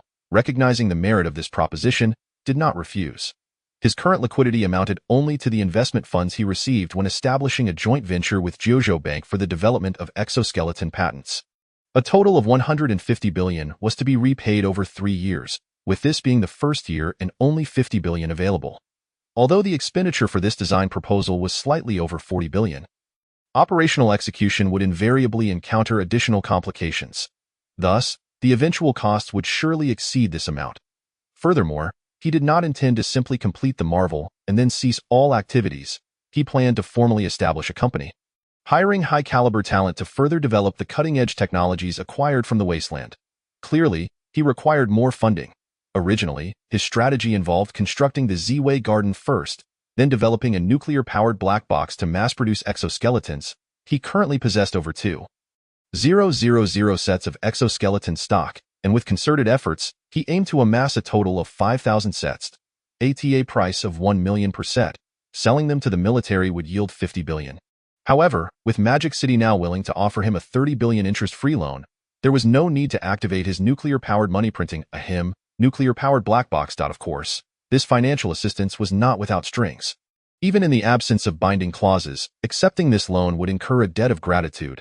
It was a favor that would need to be repaid. Fortunately, Suyu had numerous assets to offer in return, so he was not overly concerned about owing such a small debt of gratitude. After engaging in detailed discussions with the professionals on the other end, the government confirmed that they would gather the required materials from various locations within 3 days. Suyu's current situation was markedly different. He could not only provide the military with the G-60 exoskeleton, an epic-defining individual equipment, but he also possessed the Storm power armor and the Falcon near-orbital flying vehicle. Among other technologies, even without considering the dubious nuclear fusion technology, the value of the advanced technologies capable of levitating such a large spacecraft, including the massless engine, optical invisibility, and wave-absorbing energy field, was unfathomable. Not to mention, he appeared to have mastered the practical application of gravitational waves. In the eyes of the Jojo government, the assets Suyu held were more than sufficient to warrant significant investment in fostering a relationship. Thus, despite their uncertainty regarding why Suyu insisted on procuring all materials at once rather than in phases, they readily acquiesced. With the material procurement resolved, Suyu did not linger further. He left behind a few androids to facilitate communication with the government representatives when the materials arrived. For the next few days, his presence would not be necessary. Once the materials were in place, he would return to deploy all the robots from the J9000 module and commence work. The remaining tasks would naturally be managed by the government. Reflecting on the situation, revealing the existence of the Falcon had indeed proven to be a sagacious decision. Otherwise, securing this project would undoubtedly have been far more challenging. To say nothing of the towering 388-meter main building. Without his current unique status, he would have struggled to pass the requisite approvals. After all, Jojo had long since prohibited the construction of high-rise buildings. Even if permission were granted, it would likely entail extensive bureaucratic hurdles. Not to mention, a structure of 1,388 meters would undoubtedly impact aircraft flight paths. Just this aspect alone would necessitate a trip to the Aerospace Administration for record-keeping. Now, however, such matters could be efficiently handled by the government, sparing him the need to intervene personally. Naturally, these favors would require reciprocation eventually. However, that was not a concern for the present moment. What Suyu needed to focus on now was how to recruit personnel. With materials arriving in 3 days and the project slated for completion in 3 days, the area would be transformed in no more than a week. At that point, he would certainly require staff. While the production of exoskeletons using the black box could be delegated to the androids, the research on the technologies acquired from the wasteland was clearly beyond their capabilities. Furthermore, once his company's products hit the market, a professional operations team would be necessary to manage external relations, sales, and profit generation, tasks that androids could not fulfill. After a brief contemplation, Suyu turned to Chioma and said, "I may need you to draft a recruitment list for me, identifying positions that cannot be filled by androids and require hiring. As for the compensation, a 9-to-5 schedule, with salaries at the industry's highest tier. After 1 year of service, employees may purchase company products at cost price. And those who complete 3 years or exhibit outstanding performance will be awarded a residence in the aerial city. For now, let us leave it at that. And please ensure the standards are high. We cannot afford to hire any unqualified individuals." Upon finishing his words, Suyu noticed that Chioma was quietly gazing at him, prompting him to inquire in confusion, "Is there a problem? Have you forgotten something?" Chioma raised an eyebrow in response. "Forgotten? That shouldn't be the case, right?" Suyu scratched his head, pondering carefully, and concluded that he indeed had not overlooked anything. "Has your company been registered? What is its name? What is the registered capital?" Chioma teased Suyu. Well, he truly had forgotten that. In fact, the contract they had signed earlier had already stipulated that the official would assist him in this matter. All he needed to do was inform the contact person of the company's name and type, and they would take care of the registration. There was nothing else to manage. However, The moment Suyu exited the military base, he headed straight to the abandoned industrial park to survey the terrain, thus completely overlooking this detail. What do you think the company should be called? Suyu pondered, scratching his head. The type of company didn't he require much thought, but he truly hadn't he considered a name. I don't know, just think of something at random. It's merely a name after all, Chiyomo shrugged, indifferent. Just like how she named Future City, believing it represented the future of humanity in the wasteland. Hence the name Future City. See? Simple and straightforward. That's a joke. It can't be just anything. It has to have some class. Suyu grimaced, initiating a brainstorming session, deep in thought. Unfortunately, he was utterly incompetent at naming. Even when playing games, he would agonize over a nickname for ages, only to end up searching for one online. After much contemplation and unable to come up with a decent name, he resigned himself, saying, forget it. Since it's about making a fortune through the time-space trading platform, let us call it time-space technology. The battery division can be called time-space batteries, the exoskeleton division can be named time-space heavy industries, and in the future, if we have any prosthetic or longevity elixir products, we label them time-space medical. Doesn't that work? Perfect. Suyu clapped his thigh, commending his own cleverness. Yet, Chiyomo unexpectedly doused his enthusiasm with cold water. According to publicly available information online, time-space technology has already been registered by someone else. And that company is still operational, valued at billions. They are unlikely to relinquish this trademark. Suyu. This is no different from the countless times he spent agonizing over a nickname in a game, only for the system to inform him, this nickname has already been taken. How infuriating. Then let us drop the time-space. We'll just call it space-time technology. He looked at Chiyomo, visibly vexed. Chiyomo, suppressing a smile, replied with a straight face, that nickname has already been taken. Suyu. However, before Suyu could explode, she added, but that's merely a case of someone hoarding the trademark. You could buy it from them? It shouldn't cost much. Buy. Suyu gritted his teeth. As someone utterly inept at naming, nothing irked him more than those who hoarded good nicknames without using them, despite a few hiccups along the way. With the officials' cooperation, the company was swiftly registered. A total of 4 companies were established. Point 1 was Space-Time Technology, the parent company, fully controlled by Suyu, which included 3 subsidiaries. Space-Time Heavy Industries, wholly owned by Space-Time Technology Group, currently producing only the G60 heavy exoskeleton, but it was expected to introduce more heavy industrial technology from the wasteland world in the future, producing other products. Space-Time Batteries, also fully owned by Space-Time Technology Group, was temporarily responsible for selling metal hydrogen batteries sourced from Future City in the wasteland. In the future, Suyu planned to acquire the production technology for these batteries from Froststar. Space-Time Technology Reserve Company, Limited, in which Suyu held a 70% stake and Jojo Bank 30%, was responsible for the storage and civilian application of exoskeleton branch technologies. Moreover, Suyu intended to establish a company related to nuclear fusion and another pertaining to medical technology. But that was a matter for another time. There was no rush. That evening, a sudden recruitment notice appeared on the front pages of major internet job platforms, igniting a frenzy across the internet. Chapter 59. The recruitment notice that ignited the internet, Space-Time Battery Technology Company is hiring a professional operations team. Requirements for entry-level sales positions, extensive experience in technology product sales, diligent work ethic, and a solid understanding of the current battery market. The company is located in the southern suburbs of Magic City, and candidates must be willing to work in the suburbs. Salary and benefits. Guaranteed monthly salary after tax of 15,000 performance bonuses, 5 insurances, and 1 fund. Employees who have worked for a year can purchase Space-Time Group products at cost price, including housing and vehicles. Those who have worked for 3 years or have outstanding performance may be allocated a residential unit of 100 square meters, valued at no less than $5 million. Work hours are from 9 a.m. to 6 p.m. with a 2-hour lunch break. No overtime on holidays, gifts during festivals, and occasional team-building activities on weekdays. The company cafeteria provides free meals and afternoon tea for all employees. And the minimum rent for employee apartments is $200 a month. All benefits will be detailed in the labor contract, with no deception whatsoever. Requirements for mid-level sales manager positions. Salary and benefits. Guaranteed monthly salary after tax of 30,000 performance bonuses. Space-Time Battery Technology Company is hiring a professional legal team. Space-Time Heavy Industries is recruiting research personnel. Requirements for entry-level researchers, doctorate or above in a related field. Salary and benefits. Guaranteed monthly salary after tax of 50,000 research bonuses after 1 year of work or upon achieving significant breakthroughs in related research fields. A residential unit in the aerial city, over 200 square meters, may be allocated. Recruitment notices for space-time batteries and space-time heavy industries quietly appeared on major internet job platforms. In an instant, they captured the attention of countless individuals. Then, on this otherwise ordinary day, without any major news breaking, the notices surged to trending status in a remarkably short time, attracting throngs of onlookers.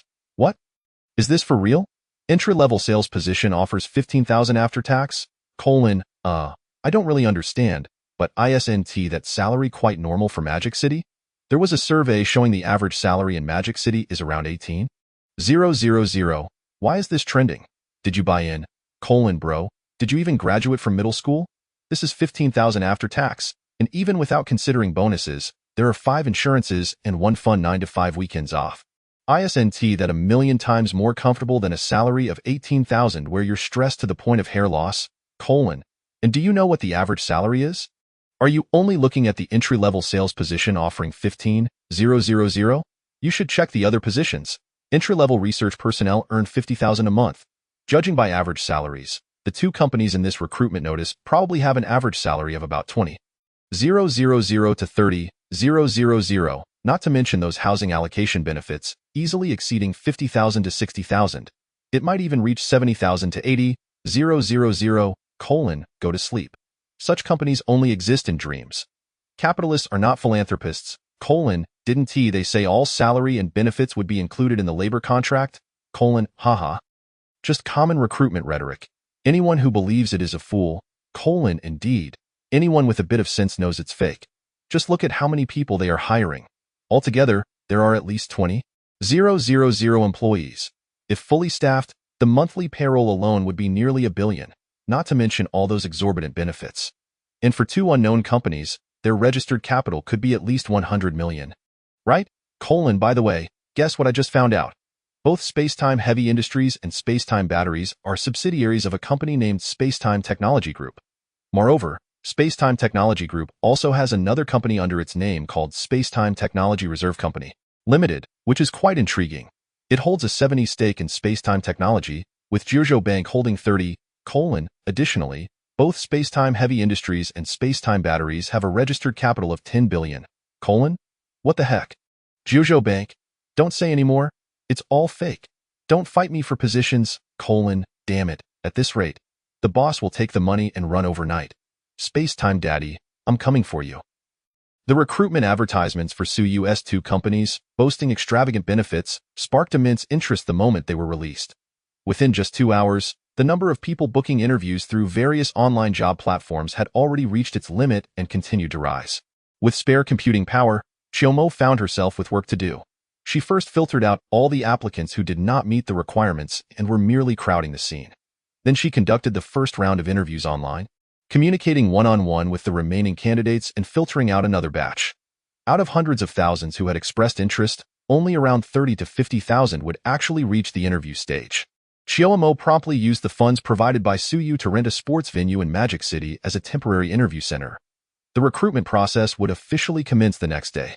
As for the HR responsible for the interviews, given that Suyu was currently the only one in the company, Xiaomo, with her surplus computing power, took on the responsibility alone. She planned to send several hundred bio-simulated robots to the site to act as interviewers, while she would assess the candidates through these simulators from the background. With her computational capabilities, processing interviews for tens of thousands of candidates would be a trivial task, exceedingly simple. As for what Suyu would do? After handling the industrial park renovation plan and returning home, he dove straight into the trading space.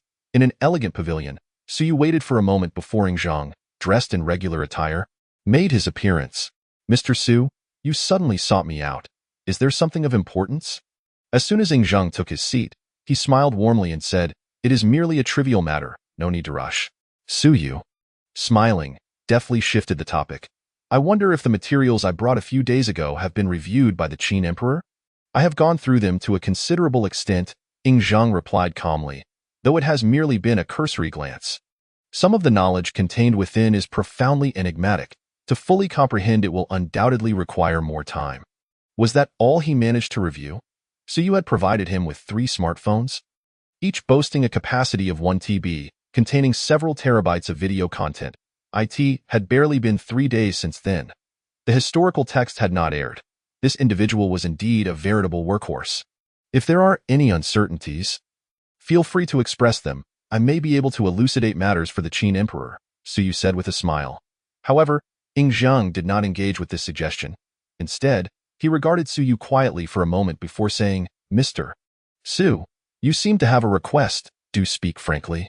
Our relationship is one of mutual benefit, and since we dwell in different realms with no conflicting interests, there is nothing that cannot be discussed. I shall not decline any task within my capability. Perhaps it was merely Su Yu's impression, but he felt that Ing Zheng's manner of speaking had subtly shifted. The phrases of mutual benefit and the absence of conflicting interests, articulated from his lips, struck Suyu as oddly dissonant. Then I shall speak plainly. Suyu pondered for a moment before continuing. I wonder if there exists a means in the Qin Emperor's world to preserve a soul that has lost its corporeal form. Chapter 60. The Soul-Devouring Jade and Ing Zheng's Dilemma. To prevent the soul from perishing? Ing Zheng furrowed his brow at this inquiry, shaking his head. Do you have a friend or relative whose physical form has perished? The longevity elixir can directly extend life without necessitating this. Well, my friend is rather unique.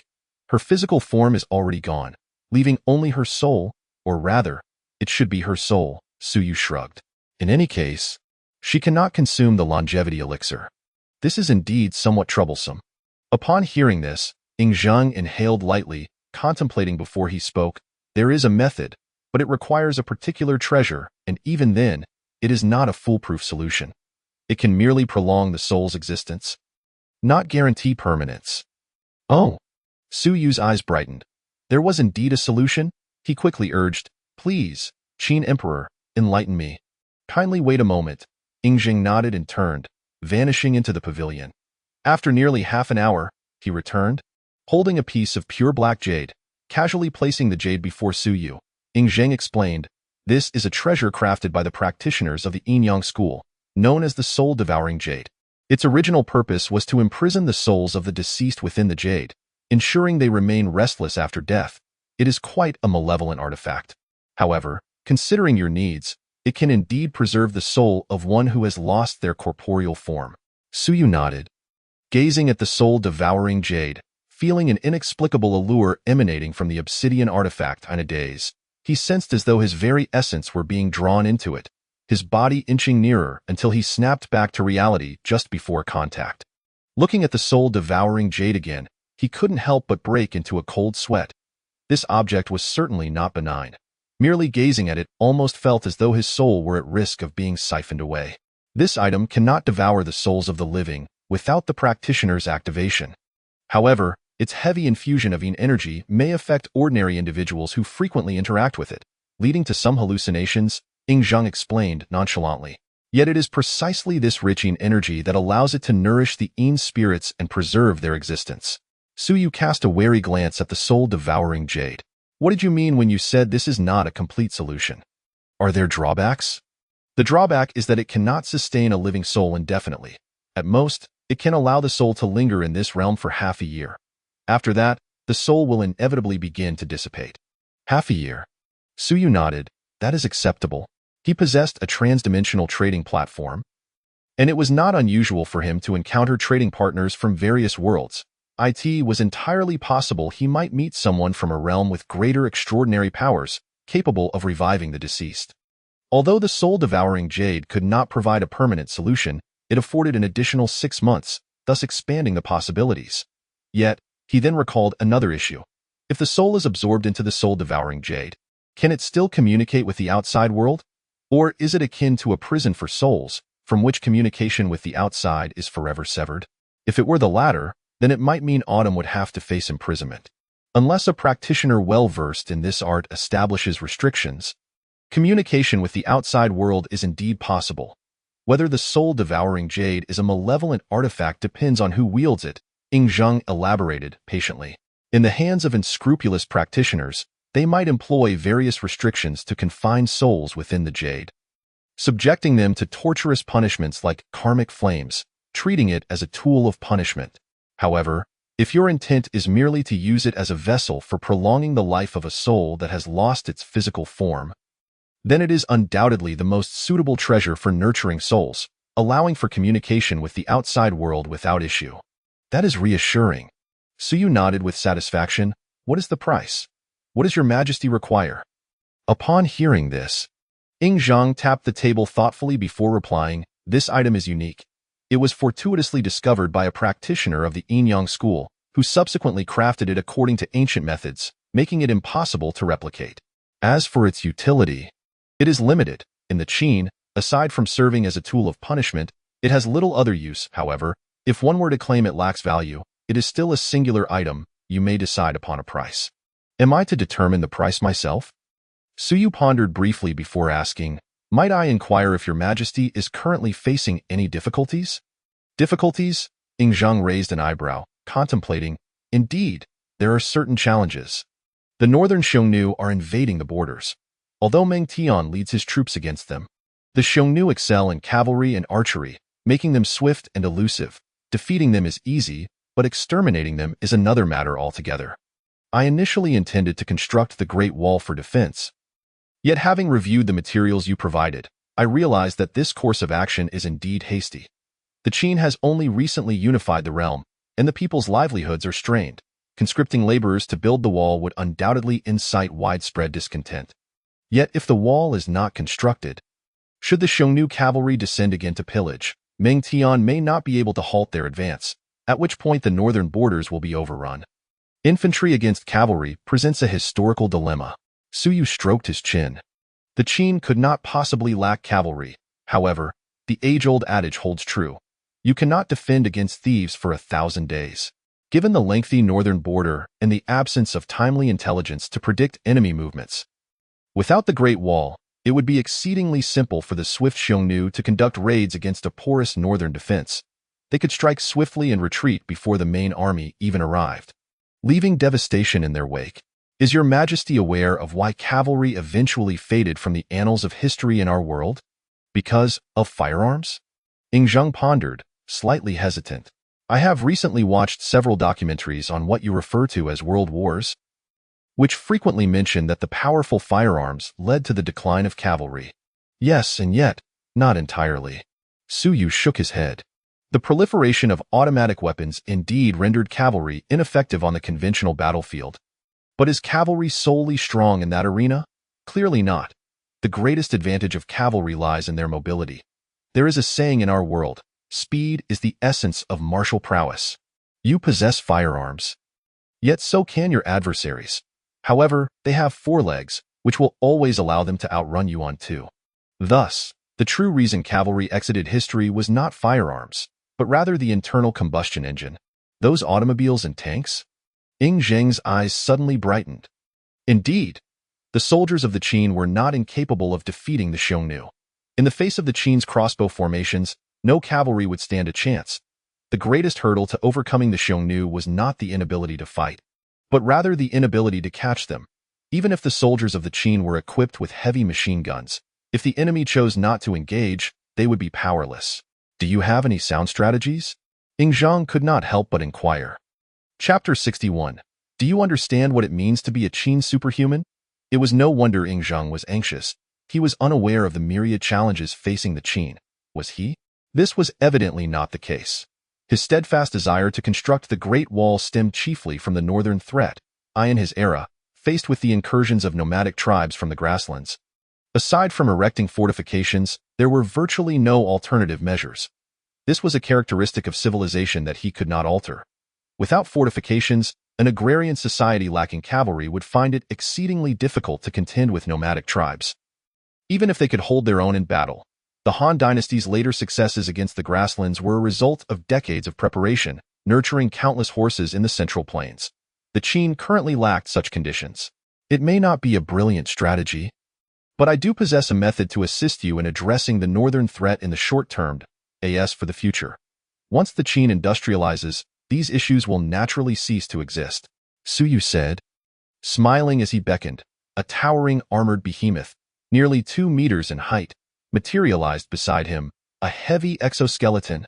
Once donned, it enables the valiant soldiers of the Great Qin to carry burdens of up to 10 stones and to traverse 500 li in a single hour.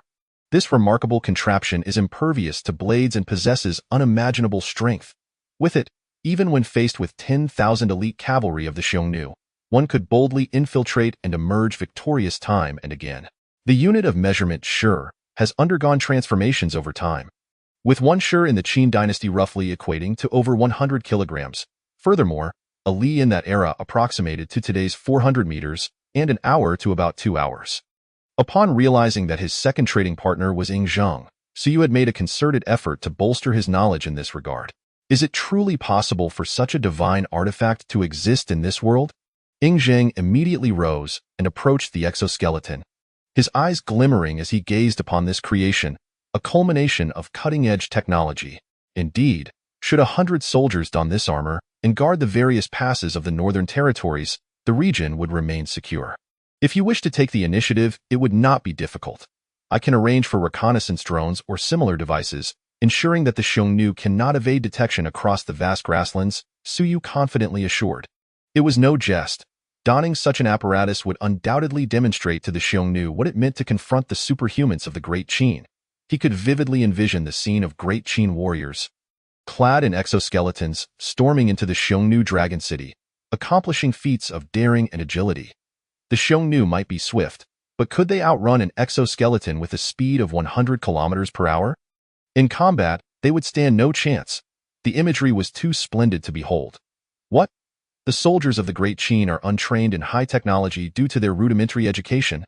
Fear not. He could send a few androids to serve as instructors. To be fair, androids are indeed quite effective. How many of these can MRSU provide? Ing Zheng inquired eagerly. I can initially supply you with 100 sets in exchange for that soul-devouring jade. What do you think? Your Majesty? Suyu proposed his terms. Agreed. Ing Zheng readily consented. A mere 100 sets in exchange for a somewhat useless piece of soul-devouring jade would bring him immense joy.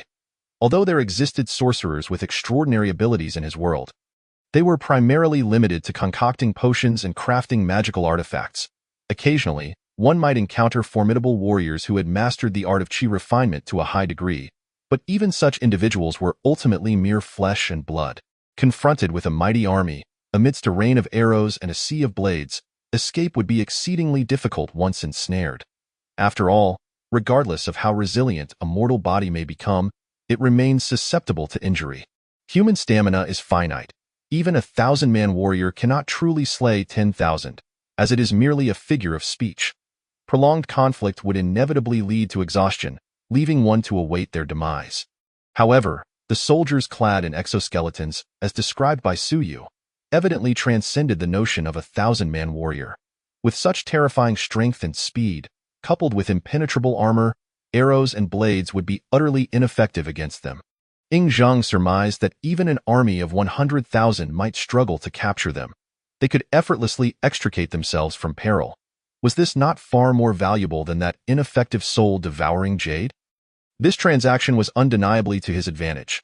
For Suyu, the deal was equally profitable. After all, the cost of these exoskeletons was relatively minimal. The most significant concern lay in the energy source of the black box. Without energy in 5 years, it would become useless. Yet, with his access to the Falcon, when the time came for the black box to run out of power, traveling to the moon to collect helium-3 would not pose a challenge. Thus, utilizing 100 exoskeletons to save Chiu Mo's life was undoubtedly a worthy investment, as her invaluable assistance far outweighed the cost of those exoskeletons. A true win-win. Upon signing the trade contract, Suyu transferred 100 sets of exoskeletons to Ing Zheng from his inventory. He also graciously provided him with 2 androids that knew how to operate the exoskeletons. He then added, the power source of this exoskeleton is a battery, which contains sufficient energy to allow soldiers to run for over 20,000 li. Replacing the battery is not difficult. These 2 androids will instruct you on how to do it.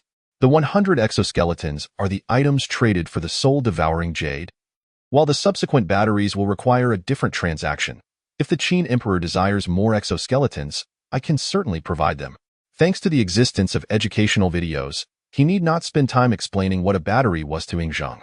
That is only fitting. Ingzhang nodded in agreement, but then added, however, this item is exceedingly powerful. How can I ensure that those who don it will not rebel? Suyu could understand his concerns in this regard. Even in modern times, there have been instances of pilots fleeing with their aircraft, let alone during the Qin dynasty. Loyalty often hinges on an individual's position. Once a person wields unprecedented, terrifying power, their loyalty may wane. As a feudal monarch, it was entirely reasonable for Ingzhang to harbor such fears. You could bind the ownership of the exoskeletons before distributing them. In this manner, you would retain supreme authority over all exoskeletons. While the soldiers would possess only the right to use them in your presence, you could halt their exoskeletons with a mere thought. The specifics of this process can be inquired about from the androids. It should not be difficult. As for any intentions to don this armor and escape the Great Qin to establish dominance elsewhere, that is entirely impossible. The exoskeleton's power is not infinite. Whoever controls the batteries holds their very lifeline, Suyu succinctly explained. Excellent. Ingzhang nodded in satisfaction, his admiration for the imposing exoskeleton growing with each glance. He was eager to return and test it out. Meanwhile, Suyu, with the soul-devouring jade in hand, returned home to Blue Star. Chapter 62. The effects of the soul-devouring jade, nurturing the soul. Happy New Year. Additional chapter. Due to the lengthy conversation with Ingzhang in the spatial realm, when Suyu emerged, the sky outside had already darkened. Glancing at the time, it was 8 o'clock in the evening. He searched the house and ultimately found Chiyomo sitting on the rooftop, gazing up at the starry sky. He walked over and sat beside her.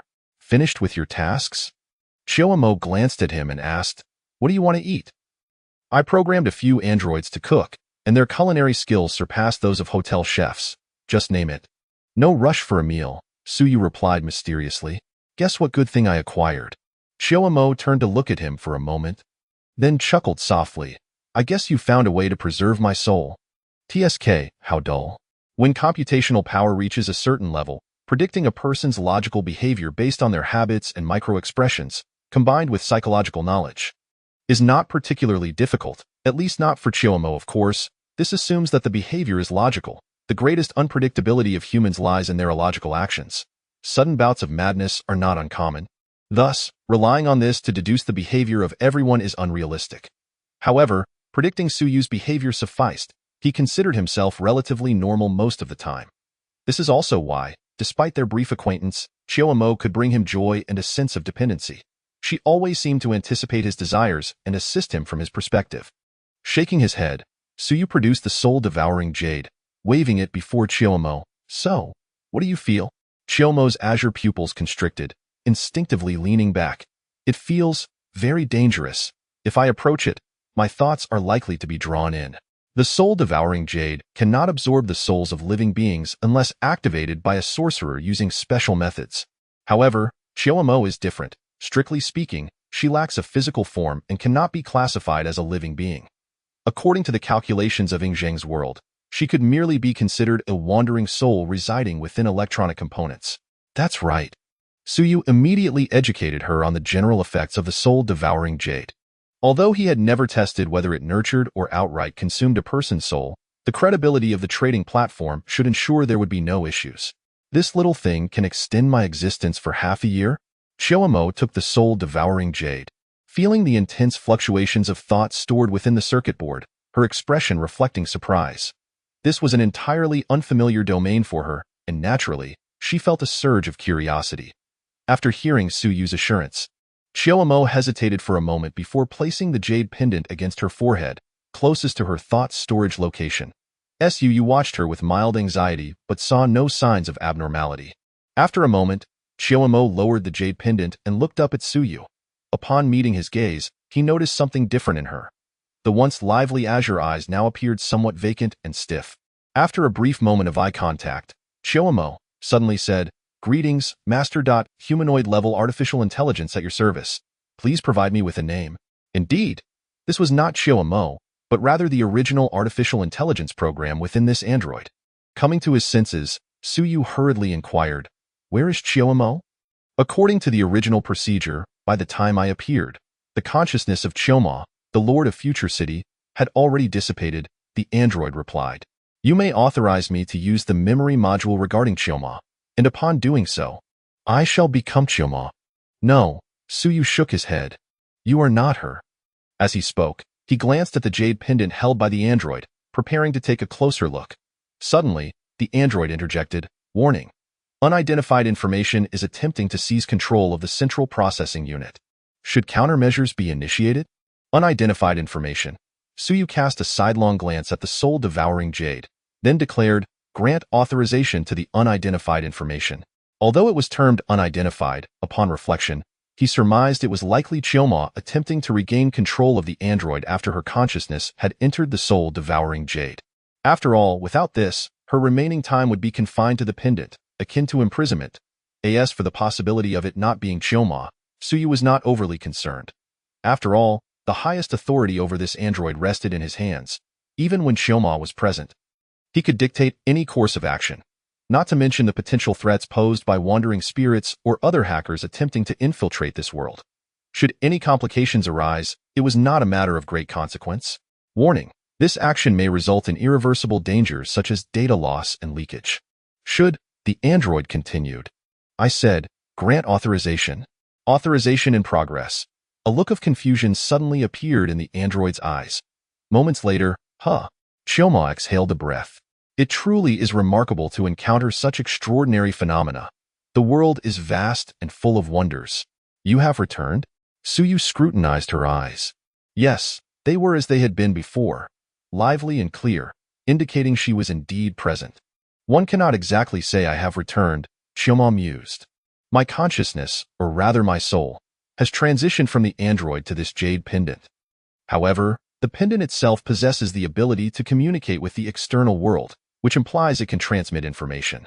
Through the transmission of thought waves, under your authorization, I can still control this android. Nevertheless, the jade pendant's capacity for information transmission is limited. It cannot stray too far from me. Then it shall belong to you henceforth, just where the pendant. And there is no need to be too distant, Suyu chuckled. Thank you. Chioma glanced at the black jade pendant in her hand and couldn't help but exclaim, after extensively utilizing prosthetic limbs to modify my body, this is the first time I feel such a sense of ease. This only extends your time by 6 months. It's premature to express gratitude now. Suyu sighed, rising to playfully wink at her. Work diligently for me, and I shall eventually craft a true flesh and blood body for you. At that point, you may express your gratitude however you wish. With that, Suyu descended the stairs, simultaneously inquiring, I'm hungry. When will the meal be ready? In half an hour, Chioma replied nonchalantly, turning her gaze back to the vast expanse of the starry sky.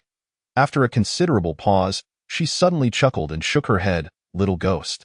With that, she stood and headed to the kitchen. P.S. The author wishes everyone a happy New Year's Eve and specially added a chapter for this occasion. Those with means are encouraged to offer a small gift, while those without may provide a 5-star review. Chapter 63. Initial combat of the J9000 module, port renovation. The following days passed without incident. Over the weekend, Suyu went out to dine with Su Qingyin. It was merely a meal, devoid of any ulterior motives. Unlike his previous outing with Yu Xiaoyu, there were no other activities involved. After all, individuals are inherently different. Although Yu Xiaoyu and Su Qingyin were close friends, their personalities diverged. While Su Qingyin did exhibit subtle hints during the meal, they were nowhere near as pronounced as Yu Xiaoyu's earlier displays. Adhering to his principle of non-initiation, Suyu naturally pretended not to notice as for Monday. After a long wait, when Suyu eagerly entered the trading space, he was met with disappointment. The trading partner he matched with turned out to be a tentacled creature from the abyssal world. This entity demanded nothing less than Suyu's soul as a sacrifice to become its slave, promising extraordinary power in return. After several fruitless attempts at communication, Suyu could only curse his misfortune and consider this matching opportunity a wasted endeavor. To advance from a junior agent to a mid-level agent, one must complete 10 valid transactions, with a maximum of 3 experience points accrued from the same trading partner. Currently, his only long-term trading partners were Shuangxing and Yingjing, from whom he had already extracted all possible experience. His progress toward becoming a mid-level agent had stagnated at 610. He had hoped that if he matched with another suitable trading partner this time, he could push his experience bar to 910, leaving just one step to attain mid-level status. However, as expected, fortune did not smile upon him again. This realization made Suyu acutely aware of the challenges in finding appropriate trading partners. Even when matched with individuals, various factors could hinder communication and the establishment of agreements. Not to mention, encountering a non-human monster like this was an entirely different ordeal. Although the tentacle creature was also an intelligent being, their thought processes were fundamentally incompatible. Suyu could discern that the creature genuinely wished for him to offer his soul, presenting its request with such sincerity that it lacked even a hint of malice. It sincerely believed this was a mutually beneficial transaction. How on earth could they communicate? Individuals from different worlds often held divergent perspectives, let alone beings of different species. After a smooth start with the suitable trading partners Shuangxing and Yingzheng, Suyu finally faced his first setback on the trading platform. He spent a rather gloomy Monday, filled with anticipation. However, not all news was bleak. After 2 days of logistical coordination, a substantial amount of construction materials had been delivered by the official Jojo to the construction site of the Zaiwiyuan project. Initially, Suyu had planned to wait for all materials to arrive within 3 days before commencing work. However, he soon discovered significant logistical issues at the coastal abandoned industrial park. Sea transportation was impractical as large vessels could not dock, and small boats were too slow for material delivery. Moreover, the small dock's cargo capacity was insufficient to handle such a large volume of construction materials in 3 days. As for land transport, the narrow mountain road was hardly worth mentioning. Consequently, Suyu abandoned the idea of waiting for all materials to arrive before starting work. Instead, he released the J9000 modules over the weekend, allowing them to utilize the limited materials already delivered to expand the port and clear the shipping lanes. In less than half a day, this small port, capable of accommodating only 1,000-ton vessels, was transformed into a magnificent deep-water harbor. Originally less than 10 meters deep, the port was excavated an additional 30 meters, resulting in a depth nearing 40 meters. The main shipping lane connecting to the Great River was also cleared, reaching depths of over 20 meters. Thus, a shabby little port metamorphosed into a true deep-water harbor. Apart from the relatively short coastline of 7 or 8 kilometers, in terms of depth and navigability, it could surpass nearly any other port. The world's largest cargo throughput port, Port Wednesday, has a shipping lane depth of over 10 meters, with the port averaging just above 20 meters. Such a transformation could not possibly go unnoticed by the official Jojo. However, with Suyu having given prior notice, they did not raise any objections. In fact, some officials approached him, eager to witness the spectacle. Suyu did not decline their request. When those individuals saw him genuinely transform the dilapidated port into a deep-water harbor in just half a day, they were left speechless. They could hardly believe this was achievable by human effort. However, after the initial silence, many began to exhibit glimmers of excitement in their eyes. What is a port? A port is the catalyst for modern trade. Yet constructing a port is not as simple as one might think, especially a high-quality deep-water port, which requires careful consideration of local conditions. At the very least, the waters of this region must be deep enough to accommodate such a port. Suyu's method of excavating deeper due to insufficient depth was virtually unheard of. While modern technology could indeed excavate a port, the time required for such a large project would be extensive. Furthermore, given the geographical constraints, any excavated port would soon be subject to sedimentation. Spending vast resources and labor to dig a port that would not last long was hardly worthwhile. Yet, Suyu had indeed accomplished it. Moreover, it was said that he employed a technique to divert ocean currents, preventing sediment from accumulating once again in the port. Such a technique was undeniably intriguing. If every coastal city could excavate a deep-water port like this, the already low costs of maritime trade could decrease even further. If one dared to be bolder, they could even connect the great rivers and streams. Gasp! The cost of transporting goods could indeed plummet to an astonishing degree. Under such considerable temptation, it was only natural that some individuals could not resist proposing collaboration with Suyu. However, Suyu merely chuckled, choosing not to acquiesce. After all, he had only rented the J9000 module from Shuangxing for 12 days. With the completion of the Zaiwiyuan project looming, there were hardly any days left. Suyu had no intention of extending the rental period and subsequently leasing it to others for profit. Firstly, the longevity elixir is indeed quite precious. He is unwilling to expend a significant amount of it merely to rent this contraption. The other reason is rather more complex. The J9000 module is not only capable of excavating ports and clearing waterways, but it is also immensely powerful in construction engineering. While advanced productivity is advantageous, an overly advanced technology, if abruptly introduced into this world, could lead to unforeseen complications. Tio put it bluntly, the J9000 module, provided the materials are in place, could construct dozens of residential complexes in a single day. Not only is the speed remarkable, but the cost is astonishingly low, as it requires very few processed semi-finished materials. Only basic materials such as steel, cement, and lime are needed to erect a towering building from flat ground. This raises a critical issue. If the J9000 module were to be utilized on a large scale in the Jeoju region, the entire industrial chain, from raw material processing and construction material transportation to machinery manufacturing, as well as the construction workers, designers, and interior decorators, would face unemployment. How many individuals in Jeoju rely on this industrial chain for their livelihoods? Countless. The numbers are far beyond what other industries could absorb. Thus, to introduce the J9000 here would, to a large extent, be a grave injustice. This is precisely why Suyu decided to rent the module from Shuangxing for only 12 days. After completing the construction of Zaiwiyuan, he had no intention of continuing its use in an era where humanity cannot sustain itself. Deploying such a technology capable of massively displacing human labor would only result in unimaginable disasters. Chapter 64, Completion Ceremony and Grand Opening on Thursday morning at 9 o'clock. Having recently adjusted his internal clock in his quest to embrace a healthier lifestyle, Suyu finally emerged from his slumber. Remarkably, he had even managed to sleep alone the previous night. After a brief wash-up, he made his way downstairs to prepare for breakfast. Chioma sat silently at the dining table, propping her chin on one hand and observing him quietly. Once Suyu finished his meal, she spoke. The recruitment process is nearly complete.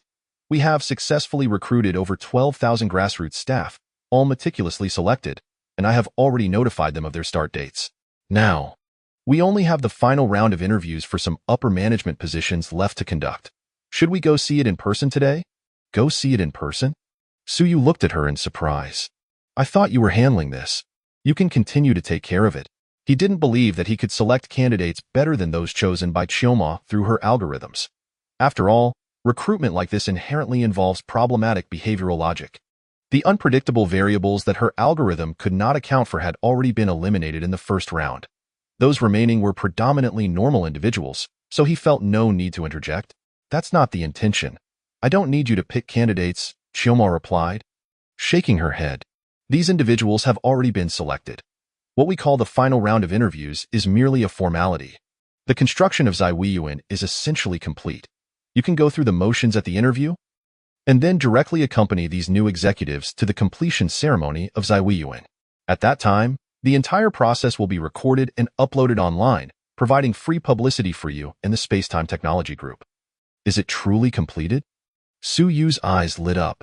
Although he had initiated work with the J9000 module on Monday, constructing while awaiting the official delivery of building materials, the progress had been unexpectedly slow. The officials had stated that the raw materials would be gathered within 3 days. But this meant merely transporting them to Modu within that time frame. Once in Modu, they still needed to be transported to the construction site of Zaiwiyuan. Ironically, that last leg of the journey had proven to be the most challenging. Even after Suyu had opened the port and rebuilt the docks, capable of accommodating hundreds of thousands of tons of cargo, the process of reloading the goods from Modu's port onto ships still required considerable time. Without raw materials, the J9000 module could not operate at full capacity, resulting in delays in the project delivery. When Suyu had visited last night, the 1,388-meter main building had only just laid its foundation, and the 900-meter residential towers forming the aerial city had yet to even establish a base. To his astonishment, everything had been completed overnight. Yes, the final batch of materials arrived from the officials early this morning, Chioma clarified. All right. What time should we head over? Suyu inquired. Given the significance of the completion ceremony, it was imperative that he stop being a slacker. Let's arrive at the recruitment site before 10 o'clock. Just go through the motions, meet the executives, and familiarize yourself with them. I have already arranged for a bus to transport everyone over. Additionally, I have recruited a group of chefs who should have already arrived at Zaiwiyuan. After the completion ceremony, we can invite these new employees to lunch in the restaurant at the entertainment area, which will help enhance their sense of belonging to the company. In the afternoon, you can take them on a tour of the office and living areas. The activities should conclude around 3 o'clock. Moreover, there is a company's opening ceremony, where you may need to take the stage to represent the company, deliver a speech, and participate in media interviews. Some media and officials will be present. I have prepared a speech for you. You can review it later. If you find it unsatisfactory, feel free to improvise. Saying anything at all will suffice. Yes, that's about it.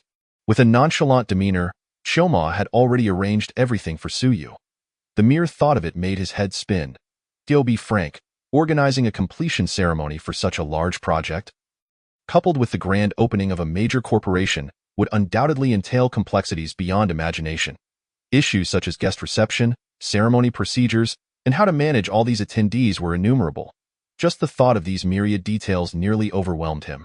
He could only be grateful for Choma's assistance. Otherwise, he would have had to borrow a professional team from the officials to handle the arrangements, which would likely require at least 3 to 5 days of preparation. After making some preparations and changing his attire, Suyu set off with Choma. The recruitment venue was located in a stadium near the outskirts of Modu, conveniently adjacent to a subway station, making it easy for applicants to arrive. Upon his arrival, he found that the executives Choma had recruited were already present. Good morning, Chairman. Hello, everyone. As he entered the temporary conference room, Suyu was greeted by the array of executives Choma had assembled. They appeared to be in their 30s or 40s, a mix of men and women, all impeccably dressed in tailored suits. Suyu had briefly reviewed their profiles. Each had previously held executive positions in Fortune 500 companies, possessing a wealth of management experience. They were all top-tier professionals in the workplace. After all, these individuals had been selected by Choma, the person who understood Suyu better than anyone else in this world. Aware of Suyu's hands-off approach as the boss, she had ensured that this team of executives were not mediocre talents. Once they settled into their roles, they would undoubtedly be capable of supporting a top-tier enterprise. Suyu's responsibility would be to make critical decisions while leaving the day-to-day affairs to them. Whether these recruited executives would be loyal to the company was not something Choma needed to worry about. In the information age, there were no secrets for her. Anyone attempting to engage in underhanded dealings that could harm the company's interests would never escape her scrutiny. After a brief exchange of pleasantries, they followed the prearranged process, allowing the executives to come before Suyu for the final round of interviews. Though termed interviews, they were primarily an opportunity for the executives to become familiar with the big boss. While Suyu could afford not to know lower-level employees, it was essential to recognize these executives. Next, as one competent woman in a tailored suit left the room, a middle-aged man nearing 40 stepped in. Upon entering, Suyu couldn't help but be taken aback. Mr. Sun? The middle-aged man was momentarily stunned, then quickly replied, No, just call me Xiao Sunday. However, Suyu soon regained his composure, marveling at how small the world was. Before teasingly replying, Mr. Sun, you don't remember me? Shanghai Group's Shanghai Trading Company, Business Department, 6th Business Group. The man, identifying himself as Xiao Sun, gazed at Suyu in confusion, and after a moment's contemplation, he finally recognized who the esteemed figure before him was. His complexion paled as he silently lamented the predicament he found himself in. Chapter 65. The True Reason for Suyu's Unemployment, Addendum. Happy New Year to all. Chapter 65. The True Reason for Suyu's Unemployment, Addendum. Happy New Year to all. Sun Qingyun, one of the vice presidents at Shanghai Group, was undeniably a pillar of strength within the organization, a powerful executive whose every word and action could significantly influence the board's decisions. Having served at Shanghai Group for over a decade, his achievements included but were not limited to expanding the business scope, strategizing in emerging industries, optimizing management models, and addressing the group's shortcomings. It is safe to say that Sun Qingyun played an indispensable role in securing Shanghai Group's position among the top 500 enterprises in the country. However, last year, he had incurred the displeasure of numerous shareholders on the board by proposing a controversial motion. Fortunately, he had anticipated this backlash and, when faced with opposition, had argued his case with conviction. At long last, the board of directors consented to his proposal for a trial implementation within a subsidiary of the Shanghai Group. This proposal was not particularly complex. In essence, it could be distilled into 2 simple words: layoffs. The Shanghai Group, an enterprise with decades of history, was characterized by a complex shareholder structure, with many senior management personnel having been entrenched in their positions for an extensive period. In such an environment, numerous high-ranking officials within the group tended to favor the inclusion of less competent family members or friends, individuals who merely coasted along without contributing meaningfully. This practice had led to the current state of the Shanghai Group. which was undeniably bloated and overcrowded, yet astonishingly inefficient in its operations. Recognizing this, Sun Qingyun submitted the layoff proposal. Subsequently, he found himself shunted off to the Shanghai Group's subsidiary, Shanghai Trade, much like a political football. Aware that this endeavor would not be smooth sailing, he understood that a direct approach might provoke resistance, ultimately resulting in well-intentioned efforts going awry. To mitigate this, he took on the role of general manager of Shanghai Trade for 3 months. Aiming to ascertain the genuine operational dynamics and distinguish between those who truly worked and those who did not, before making any decisive cuts. Last month, feeling sufficiently acquainted with the workings of Shanghai Trade, Sun Qingyun resolved to initiate the layoffs. He delineated specific quotas and parameters for the layoffs, insisting that a requisite number must be achieved within these confines. To avoid alienating other senior executives too drastically, the layoff list was kept relatively small, involving primarily those connections who had become so disengaged that they could not even be bothered to clock in for work. Those who typically shirked their duties were spared for the time being, with plans for future cuts. However, the outcome proved to be rather futile. Such substantial layoffs necessitated prior approval from the board of directors at the headquarters. The day after he submitted his proposal, the senior executives of Shanghai Trade became aware of the news and, seizing the opportunity during Sun Qingyun's absence over the weekend, actively encouraged several competent employees to resign. Those unwilling to leave were dismissed under various pretexts. Although it was a serious breach of protocol for executives to bypass the board and terminate so many employees, these actions were largely executed under the auspices of the shareholders. Sun Qingyun found himself powerless against them. Given that the number of capable employees was already limited, the executives' interference further diminished this pool. Even after the board eventually approved his layoff proposal following a few days of deliberation, he found himself unable to proceed. Continuing down this path would bring the operations of Shanghai Trade to a standstill, resulting in losses that could easily tally in the billions. Despite his significant influence within the Shanghai Group, he would be hard-pressed to absolve himself of responsibility in such a scenario. This experience left Sun Qingyun disillusioned with the Shanghai Group's prospects. At this juncture, he stumbled upon a recruitment advertisement from Shirkong Technology. Initially skeptical upon seeing the advertisement, which boasted unusually high benefits that seemed incongruent with the prevailing salary standards in the city, his long tenure in high-ranking positions had made him privy to industry insights. After utilizing his connections for further inquiries, he confirmed that Shirkong Technology was indeed legitimate, with implications that far exceeded common expectations. Rumor had it that even the upper echelons of the government were taking a keen interest. Without hesitation, Sun Qingyun submitted his resume and discreetly liquidated all his shares in the Shanghai Group, preparing to extricate himself from this quagmire. Over the following days, he gathered more intelligence regarding Shirkong Technology, increasingly convinced that his decision to change jobs was sound. The trajectory of events was aligning closely with his initial expectations. With his qualifications and experience, he swiftly navigated through several rounds of interviews. As long as he successfully met with the top executive of Shirkong Technology today, his employment would be secured. Furthermore, due to the nascent stage of Shirkong Technology, numerous positions were available, allowing him to step directly into an executive role without needing to start from scratch or engage in power struggles. However, just as he anticipated entering a vibrant new enterprise to showcase his talents, he was taken aback by an unexpected twist. The enigmatic figure behind Shirkong Technology turned out to be none other than Su Yu, an employee he had overseen during his tenure as general manager at Shanghai Trade, who had been laid off by those very executives. Having previously made an effort to discern which employees were genuinely productive, he indeed recognized Su Yu as someone with a commendable track record. Initially failing to identify Su Yu due to the significant changes in appearance and status, he was struck by the revelation.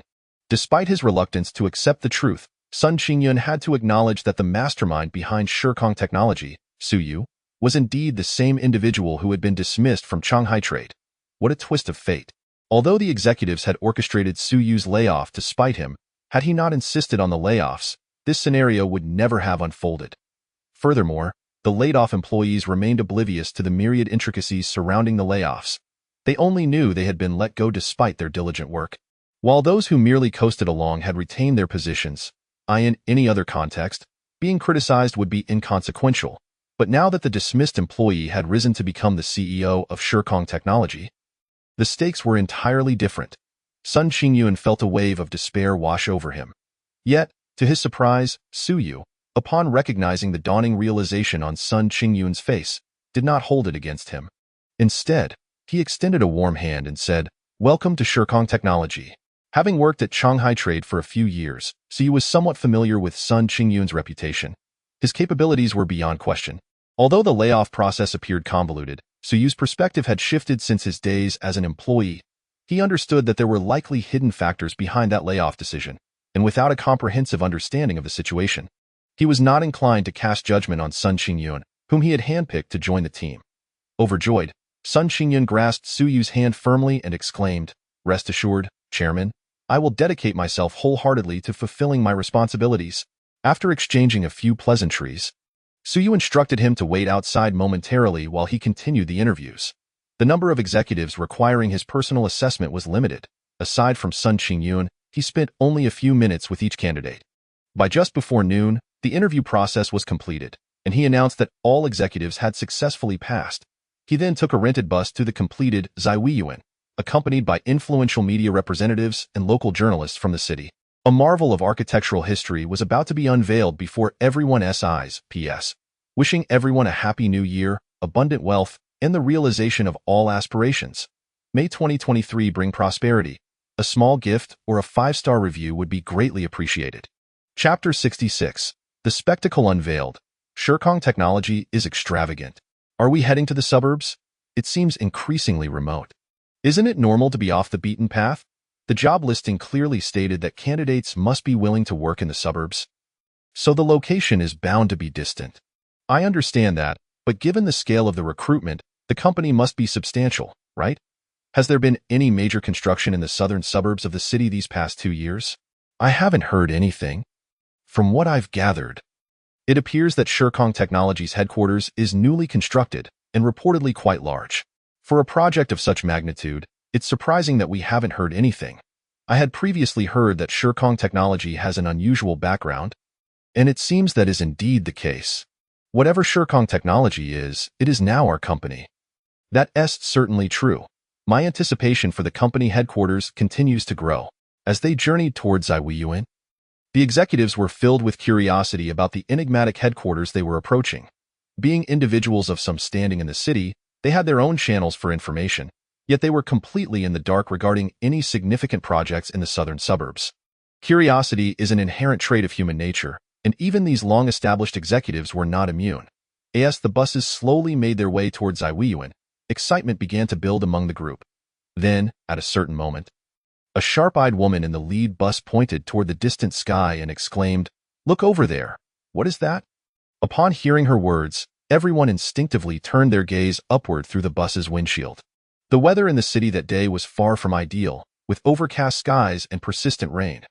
The clouds swirled ominously, limiting visibility to only a few hundred meters. Moreover, the convoy had entered mountainous terrain, obstructing their view. Logically, they should not have been able to see the towering buildings of Zaiwiyuan.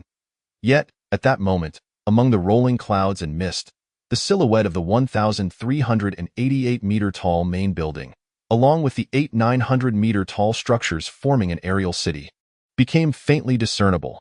The magnificent edifices pierced the clouds, creating an ethereal vision that evoked a sense of confronting a colossal beast lurking amidst the clouds. The wave of trepidation swept over many, triggering a sense of acrophobia. As the convoy drew nearer, the hidden marvel finally revealed itself in all its glory. Gaping at the imposing skyscrapers and the aerial city they formed, everyone aboard the bus collectively gasped in astonishment. Numerous quick-witted individuals hastily retrieved their phones to capture the moment, while some accompanying journalists had already produced their cameras, fervently documenting the scene. At that precise moment, a gentle voice, reminiscent of autumn's end, resonated within the confines of the bus. "Welcome, everyone, to the headquarters of Space-Time Technology Group, a milestone in the architectural history of Blue Star, and the most magnificent architectural complex of this century, Zaiwiyuan." The Zaiwiyuan project divides nearly 10 square kilometers of coastal plain into 4 distinct areas: the work zone, factory zone, living zone, and entertainment zone.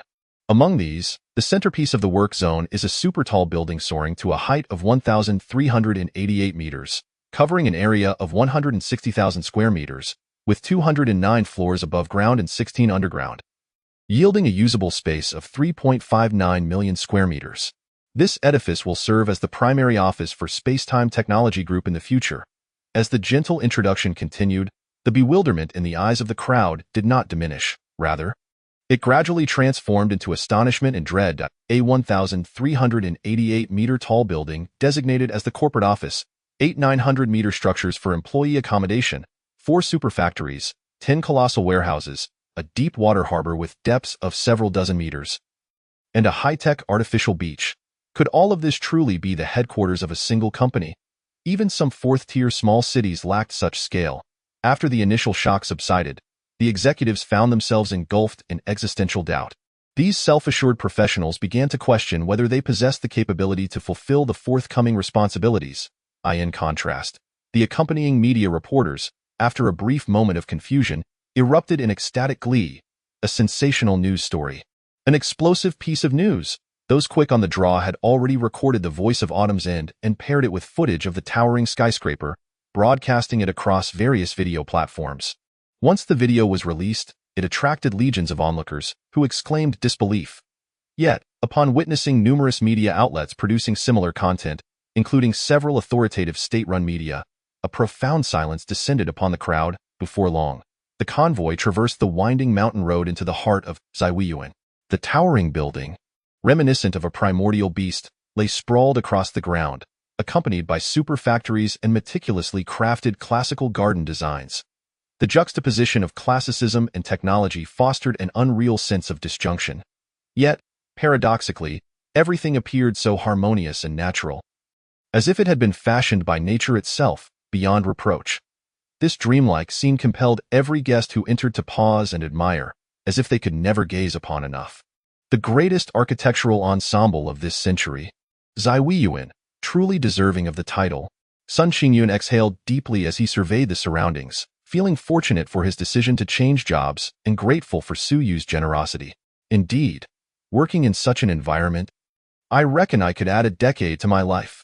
A charmingly plump woman remarked with a smile, expressing her admiration. I heard that the residences in the aerial city over there can actually be purchased, with each person limited to 1 unit. Seems I ought to sell my property in the Magic City and find a new place to live. Yes, I wonder what the housing prices are like. If they aren't exorbitant, I would like to buy one as well, another executive chimed in. Rumor has it that if a senior executive works for more than 6 months without issues, they can purchase a residence in the aerial city at cost price. After 2 years of service, if they haven't bought a place, the company will gift them one. I'm curious about the specific process.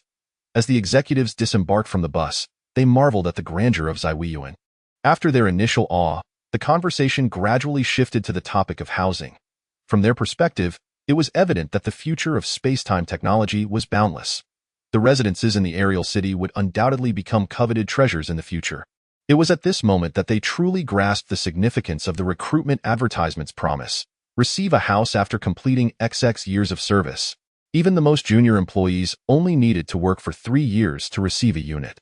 This benefit was simply unimaginable. To be candid, the salary of an employee after 3 years would likely not even match the value of that residence. Space-time technology was indeed extravagantly wealthy. Chapter 67. Opening Ceremony? Product Launch. Observing the executives engaged in fervent discussion, so you had no intention of interjecting. Allowing them to comprehend the extent of the employee benefits had been part of Chiyomo's plan from the outset. As the saying goes, under a great reward, there are brave men. To motivate employees, mere promises would not suffice. Tangible rewards must be offered. Su had already laid his cards on the table. The next step was to observe the employee's performance.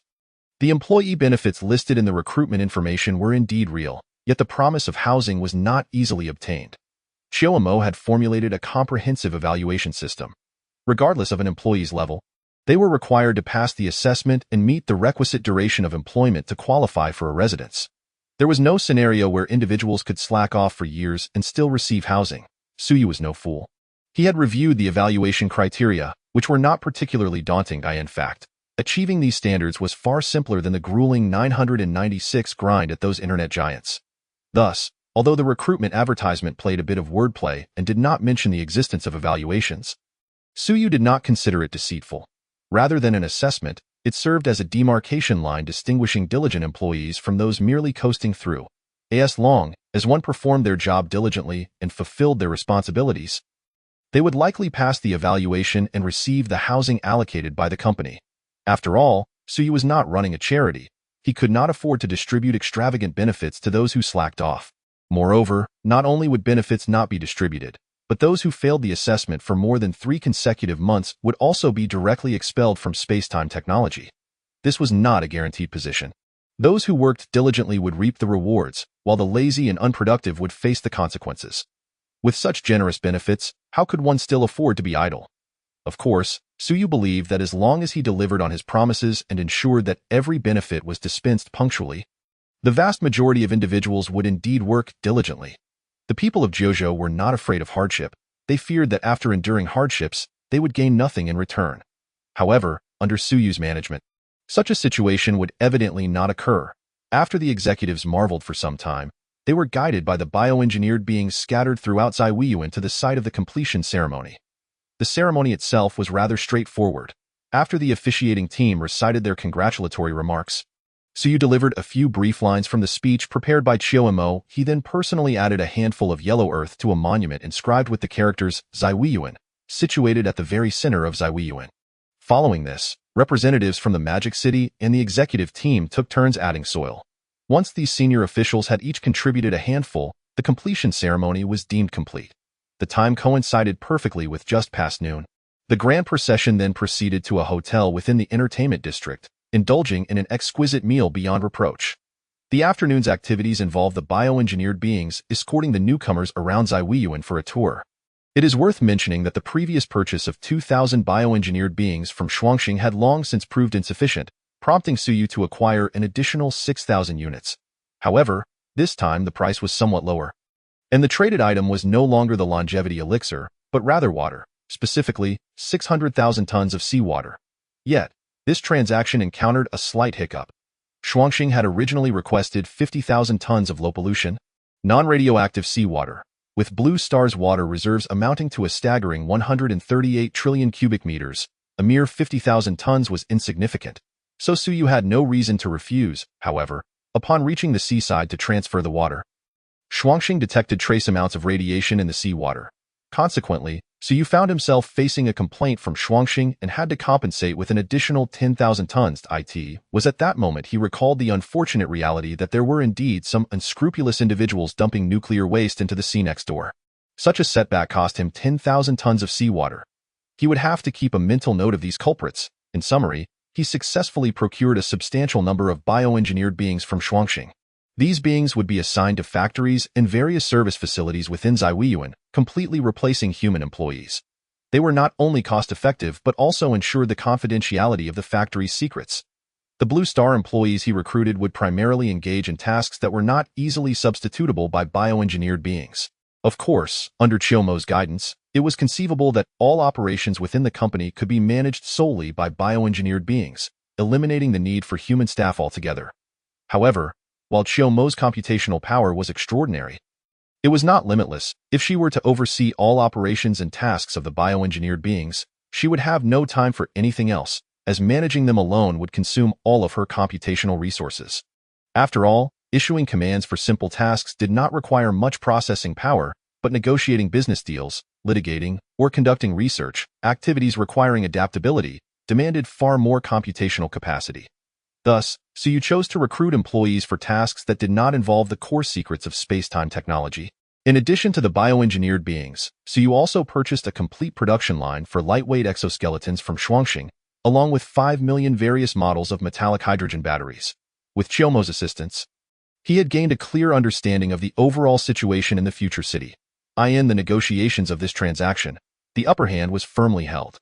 Initially, the previously established 5-year plan, which stipulated weekly purchases of batteries, was mutually discarded after discussions with Chiyomo. After all, both parties find themselves in circumstances vastly different from when the contract was signed. The collaborative model that once prevailed is now evidently obsolete.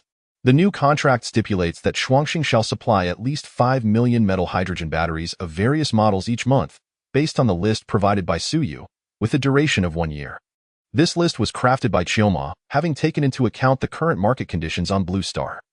This is, after all, a novel product for the inhabitants of Blue Star, requiring time for the market to acclimate post-launch.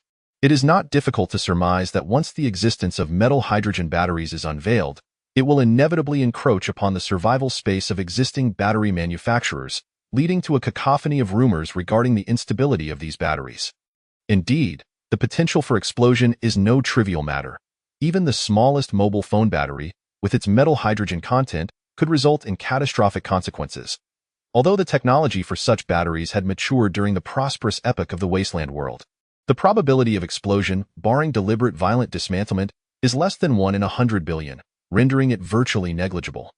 Yet, Suyu is acutely aware that others may not share this understanding. Within the realm of technology comprehensible to the Blue Star populace, metal hydrogen is undeniably perceived as an exceedingly unstable substance. Consequently, it would be alarmingly easy for ill-intentioned individuals to spread malicious rumors. The initial sales of this product are bound to be challenging, as it will take time to instill confidence in the general public regarding its stability. Therefore, at present, Xiaoma has only suggested purchasing 5 million batteries of various types from Shuangxing each month. Of course, acquiring these two items comes at a cost, so you expended a life extension pill for the production line of lightweight exoskeletons. As for the 5 million batteries, he paid the price of 10,000 tons of oil. Indeed, oil. At this juncture, oil is not only an indispensable energy source for Blue Star, but also a critical industrial raw material. Shuangxing's interest in purchasing oil from him is not for energy purposes, as they possess nuclear fusion technology, which offers nearly limitless energy. Rather, they seek it solely as an industrial resource. In the wasteland world where she resides, the easily extractable crude oil on their home planet was largely depleted long before the prosperous epoch. What remains is not only difficult to extract but also fraught with countless terrifying mutated species influenced by genetic and biological weapons. For Future City to contemplate extracting crude oil from the wasteland is nothing short of a pipe dream. However, if Future City intends to monetize its vast technological reserves, crude oil remains an unavoidable hurdle, thus making the purchase from Suyu an inevitable outcome. Given the current price of crude oil, a barrel costs slightly over 550 yuan, translating to around 4,000 yuan per ton. Therefore, 10,000 tons would amount to over 40 million yuan. In contrast, the 5 million metal hydrogen batteries, as estimated by Xiaoma, could yield Suyu an astounding return exceeding 4 billion yuan, even accounting for a significant number of lower-value smaller batteries. In summary, under the guidance of Xiaoma, the traitorous figure from Future City, Suyu stands to gain profusely from this transaction, and he relishes the prospect without any sense of frustration.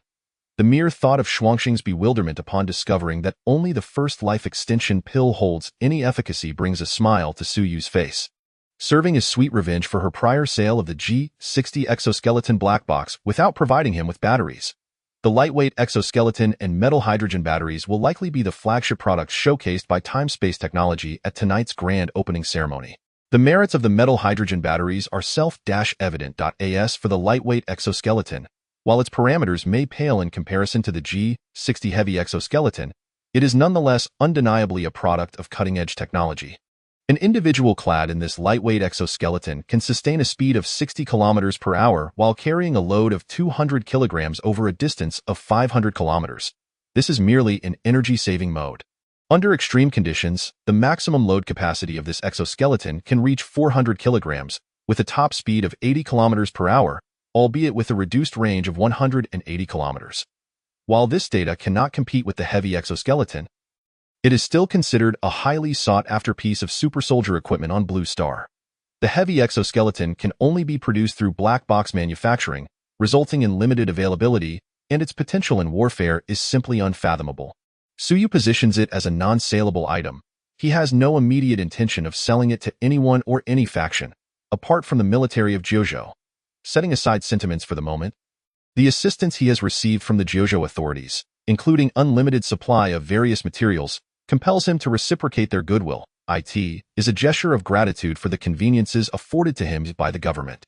Conversely, Suyu envisions the lightweight exoskeleton as a civilian product aimed at the global market, with no limitations on quantity. Within the domestic market, he intends to utilize this exoskeleton solely for transactions with the authorities. When it comes to international sales, he is less concerned. At a price of 200,000 yuan per unit, he is willing to sell to anyone with the means to purchase. Look at your adversaries equipped with this technology. Each an extraordinary individual. If you don't acquire a batch, How can you hope to compete? You might as well surrender now. Meanwhile, those who fret over the agility of Toyota pickups can now opt for a lightweight exoskeleton, rendering a single punch sufficient to demolish a pickup. Let others witness that even the well-matched mechanisms of Heijo can transform into war gods with the procurement of these exoskeletons, of course. He would never disclose that the Jiuzhou military procured heavy exoskeletons at a price of 1 million yuan each, capable of overpowering dozens of these lightweight exoskeletons with a single hand. Naturally, the authorities are wholeheartedly supportive of such export-driven endeavors, but they have struck a minor deal with Suyu. The stipulation is that overseas users purchasing time-space technology products must settle their accounts in RMB.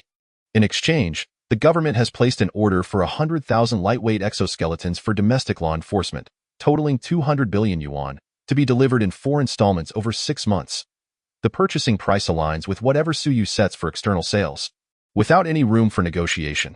Ironically, the expenditure on these lightweight exoskeletons exceeds that for the heavy exoskeletons, thereby extending an olive branch to Suyu in a most tangible manner. Additionally, the government has opened all procurement avenues for raw materials for time-space technology, showing no reluctance in assisting with even the procurement of items that might seem unrelated to their business, such as oil and grain. As long as Suyu makes a request, they will facilitate the acquisition at the lowest possible prices, ultimately saving him substantial time and financial resources. In essence, with the lightweight exoskeleton and metal hydrogen batteries as his flagship products, Suyu is assured of having ample material to present at tonight's grand opening ceremony.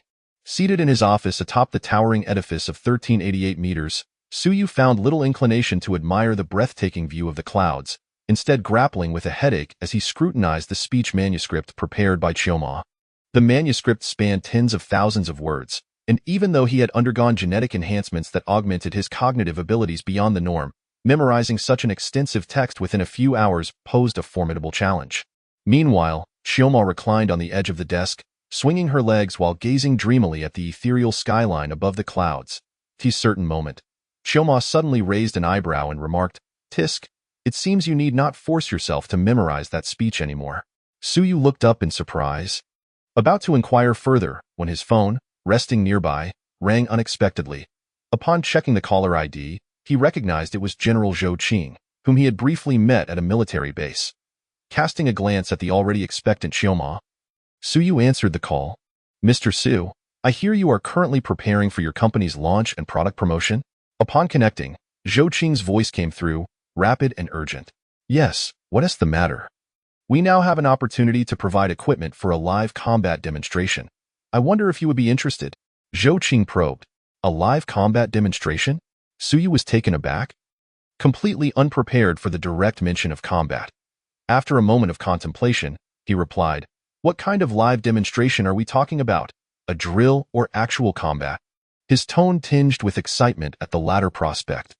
His powered armor had yet to be tested, and he had long sought an opportunity to try it out. Unfortunately, the domestic environment had been relatively stable, and the chance encounter with Chu Yu's assassination attempt was a rare opportunity.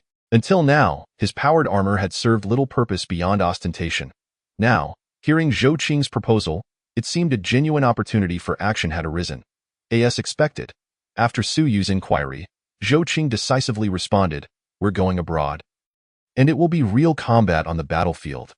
Within the territory of the nation, there exist dozens of significant mines and factories, where over 100,000 individuals from Jiuzhou earn their livelihoods.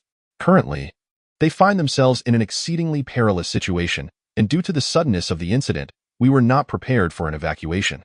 Mobilizing naval vessels from nearby will take at least 2 days. At present, these compatriots have congregated at a large factory under the guidance of the local embassy for refuge, but the insurgents have already discovered their location and are launching an all-out assault on the factory. The armed forces within the factory can only hold out for so long. At most, they will be breached within 2 hours. By then, these madmen will possess a significant number of hostages from Jiuzhou, placing us in a very disadvantageous position. Moreover, given their past behavior, it is likely that casualties will be substantial." Upon hearing this, Suyu began to grasp Zhou Qing's intentions, and he blurted out, "You want me to use the Falcon to help you transfer people there? The lives and properties of numerous Jiuzhou citizens abroad are under threat, and the closest military forces of Jiuzhou are unable to arrive swiftly. Thus, the purpose of Zhou Qing's call becomes crystal clear. After all, the Falcon can exceed the second cosmic velocity, and the circumference of Blue Star's equator is merely over 40,000 kilometers. At full speed, the Falcon can circumnavigate Blue Star in less than an hour. In half an hour, it could reach virtually any location on the planet. Should Suyu agree to assist, he could deliver military personnel and equipment to that distant nation of Heizhou in mere minutes. That is indeed our objective, Zhou Qing replied candidly. As for the cost, we are unaware of Mr. Su's specific requirements. Feel free to state them, and we will do our utmost to accommodate any request within the official capacity of Jiuzhou. To accommodate, Suyu pondered the conditions he had been presented with and did not respond immediately. Instead, he continued, so, when you mention a live demonstration, it means I can film the entire combat process on site and upload it to the internet? Certainly, Zhou Qing replied without hesitation. Furthermore, if necessary, some official media outlets can disclose certain details of this operation to validate its authenticity. All right. After a moment of contemplation, and seeing that Qiuemo also nodded in agreement, Suyu acquiesced. This was not due to a lack of independence on his part or a need to defer to Qiuemo, but rather because Qiuemo, with her unparalleled expertise in navigating the internet, would undoubtedly make more astute judgments in such circumstances. The disparity in information has always been the greatest obstacle to fair transactions. Qiuemo's presence effectively bridges the information gap between Suyu and others on Blue Star, enabling him to make the right choices consistently. Hearing Suyu's agreement, Zhou Qing on the other end of the line breathed a sigh of relief and promptly shared the preliminary plan for the operation. In summary, Suyu would not need to exert much effort. He merely had to pilot the Falcon to the military base he had previously visited, take aboard 100 soldiers equipped with heavy exoskeletons, and head straight to that nation of Heizhou. Once they arrived, he would disembark the personnel, and that would conclude his role. As for whether to utilize the Falcon for additional fire support, Zhou Qing did not even mention it. Clearly, their sole request was for Suyu to transport the personnel. He trusted that those elite soldiers equipped with heavy exoskeletons would manage the rest. Regarding the benefits offered to Suyu, they were simple. They would do their utmost to meet all of his needs. Whether those needs were reasonable or unreasonable, anything within their capability would be fulfilled. One should not assume this was an empty promise. In reality, once a certain level of status is attained, contractual agreements may not hold as much weight as verbal assurances. After all, to put it bluntly, if Suyu were unwilling to cooperate, the law would not be able to hold him accountable. Let alone the government, as this scenario was of their own making. In truth, the maintenance of the relationship between both parties relied more on mutual interests, perhaps supplemented by a bit of national sentiment. After Suyu and his time-space technology showcased numerous advanced technologies, the official stance towards him transformed into one of utmost reverence, akin to handling a fragile treasure. It would be an understatement to say they would accommodate his every request.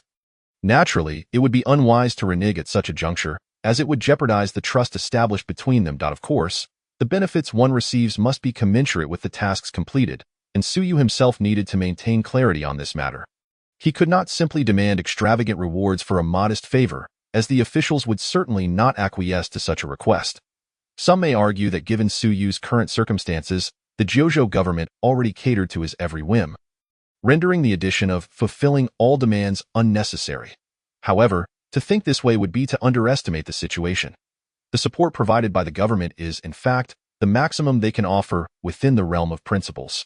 And this realm of capability is evidently much broader, nearly equivalent to any request.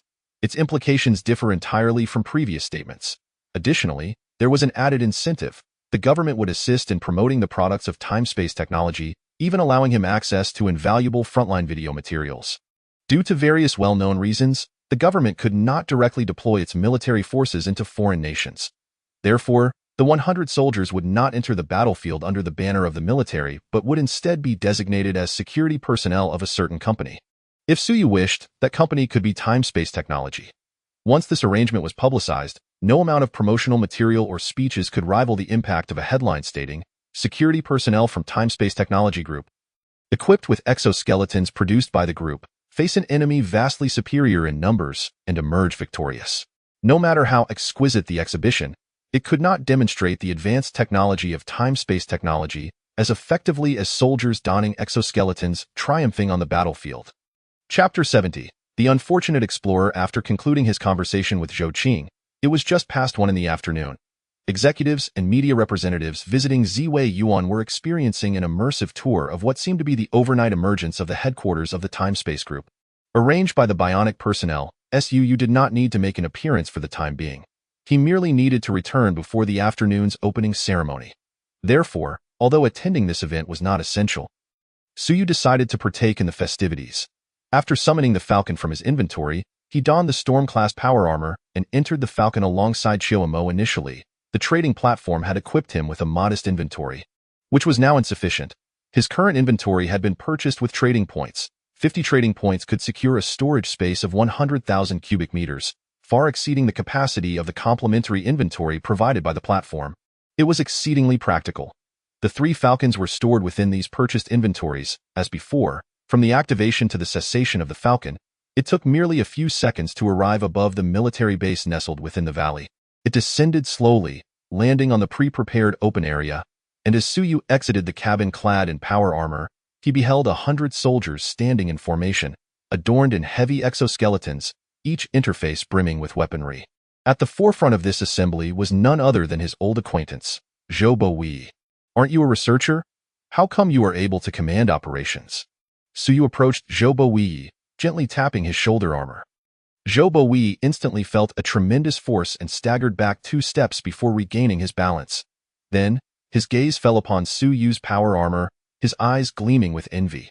They had thoroughly tested the performance of the heavy exoskeleton, and the data could only be described as terrifying.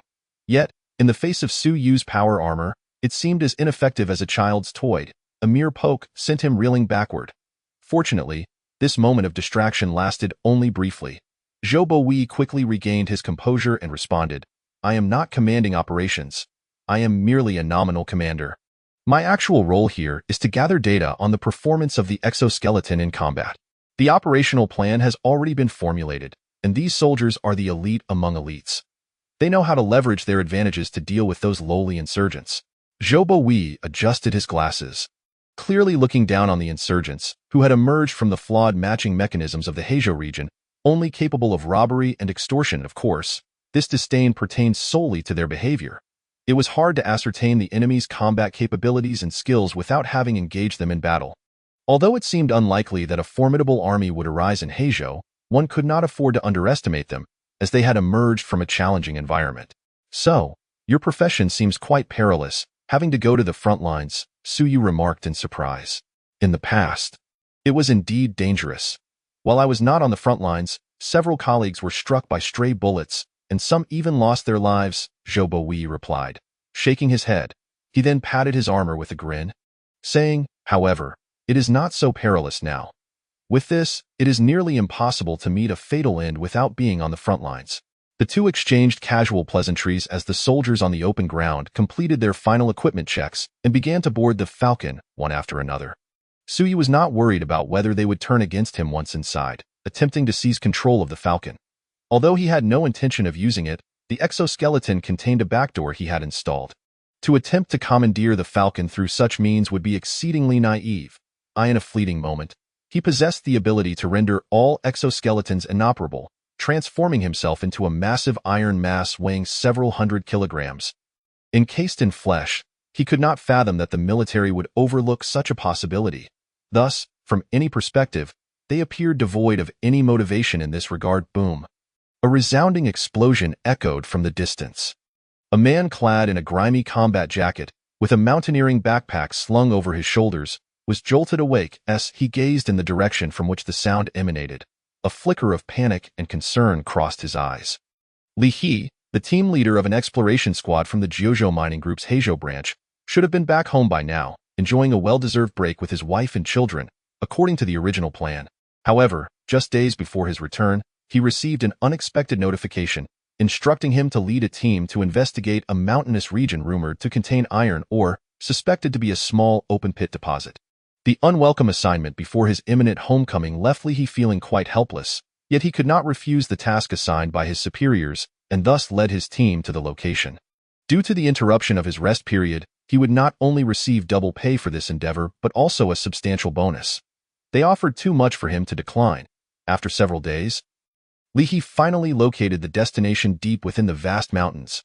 Upon conducting preliminary surveys with his teammates using various instruments, he realized he had stumbled upon something extraordinary. The mountain indeed harbored iron ore, and it was far from the small open-pit deposit indicated in the intelligence report. In fact, beneath this open-pit deposit lay an immense ore body buried beneath layers of earth and rock. The sheer volume of iron ore concealed beneath was astonishing, something he had never encountered before. Drawing upon his professional expertise, Leahy preliminarily estimated that the iron ore reserves could reach an astounding 8 billion tons. And all of it was high-grade iron ore. Upon arriving at this conclusion, he was taken aback. After all, the largest known iron ore deposit in the world was only 72 billion tons. Had he inadvertently shattered the record with a mere casual search? Initially, Leahy suspected a malfunction in the equipment, but after obtaining the same results multiple times, he recognized the gravity of the situation. He dared not disclose the final calculations to his teammates, opting instead to conceal the results and claim that only a small open-pit deposit existed before leading the team away. He intended to report the findings directly to his superiors upon returning to headquarters.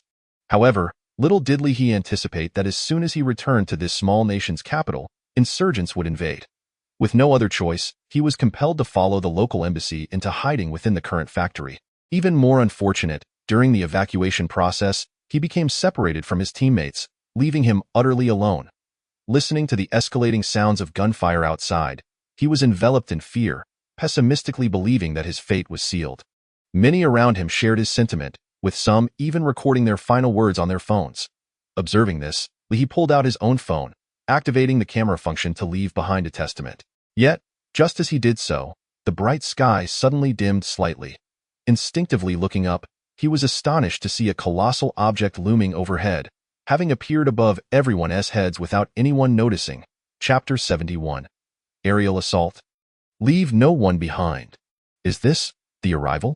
By the porthole, Jobo looked down at the vast factory below, his voice somewhat hoarse. In less than 20 minutes, they had traversed over 9,000 kilometers, journeying from the magical city to this location. Although he was aware prior to the trip that the Falcon's maximum speed exceeded the second cosmic velocity, experiencing such rapid arrival firsthand was still hard to believe, especially during the acceleration phase. He felt as if he were walking on solid ground, hardly sensing any increase in speed. This left him utterly perplexed, unable to discern the underlying technology at play. He had only heard a few esteemed physicists speculate that it might involve some practical application of gravitational waves. But their explanations were vague and uncertain.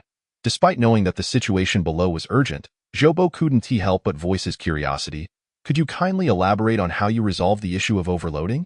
Suyu, who was observing the situation below, glanced back at him with an enigmatic expression and replied, "It is merely a rudimentary application of gravitational waves." What a jest! Had Suyu known this, he wouldn't have needed to acquire the trading space to amass wealth. He would have already become the richest individual on Blue Star. Gravitational waves. Jobo's pupils contracted, his heart racing. Indeed, it was related to gravity. However, considering the immediate urgency, he refrained from dwelling on this and instead inquired, given the complexity of the situation below, does your vessel have a pre-established troop deployment protocol? Typically, transport aircraft follow a comprehensive procedure for deploying airborne troops, including specific altitudes, speeds, and weather conditions for parachuting, all strictly regulated to minimize risks. While this Falcon was larger than any transport aircraft in existence, it remained uncertain if it adhered to standardized troop deployment protocols. Not required. Automimo, who stood behind Suyu, shook her head. In a moment, I will have the Falcon hover 5 meters above an open space. You can simply jump out once the door opens.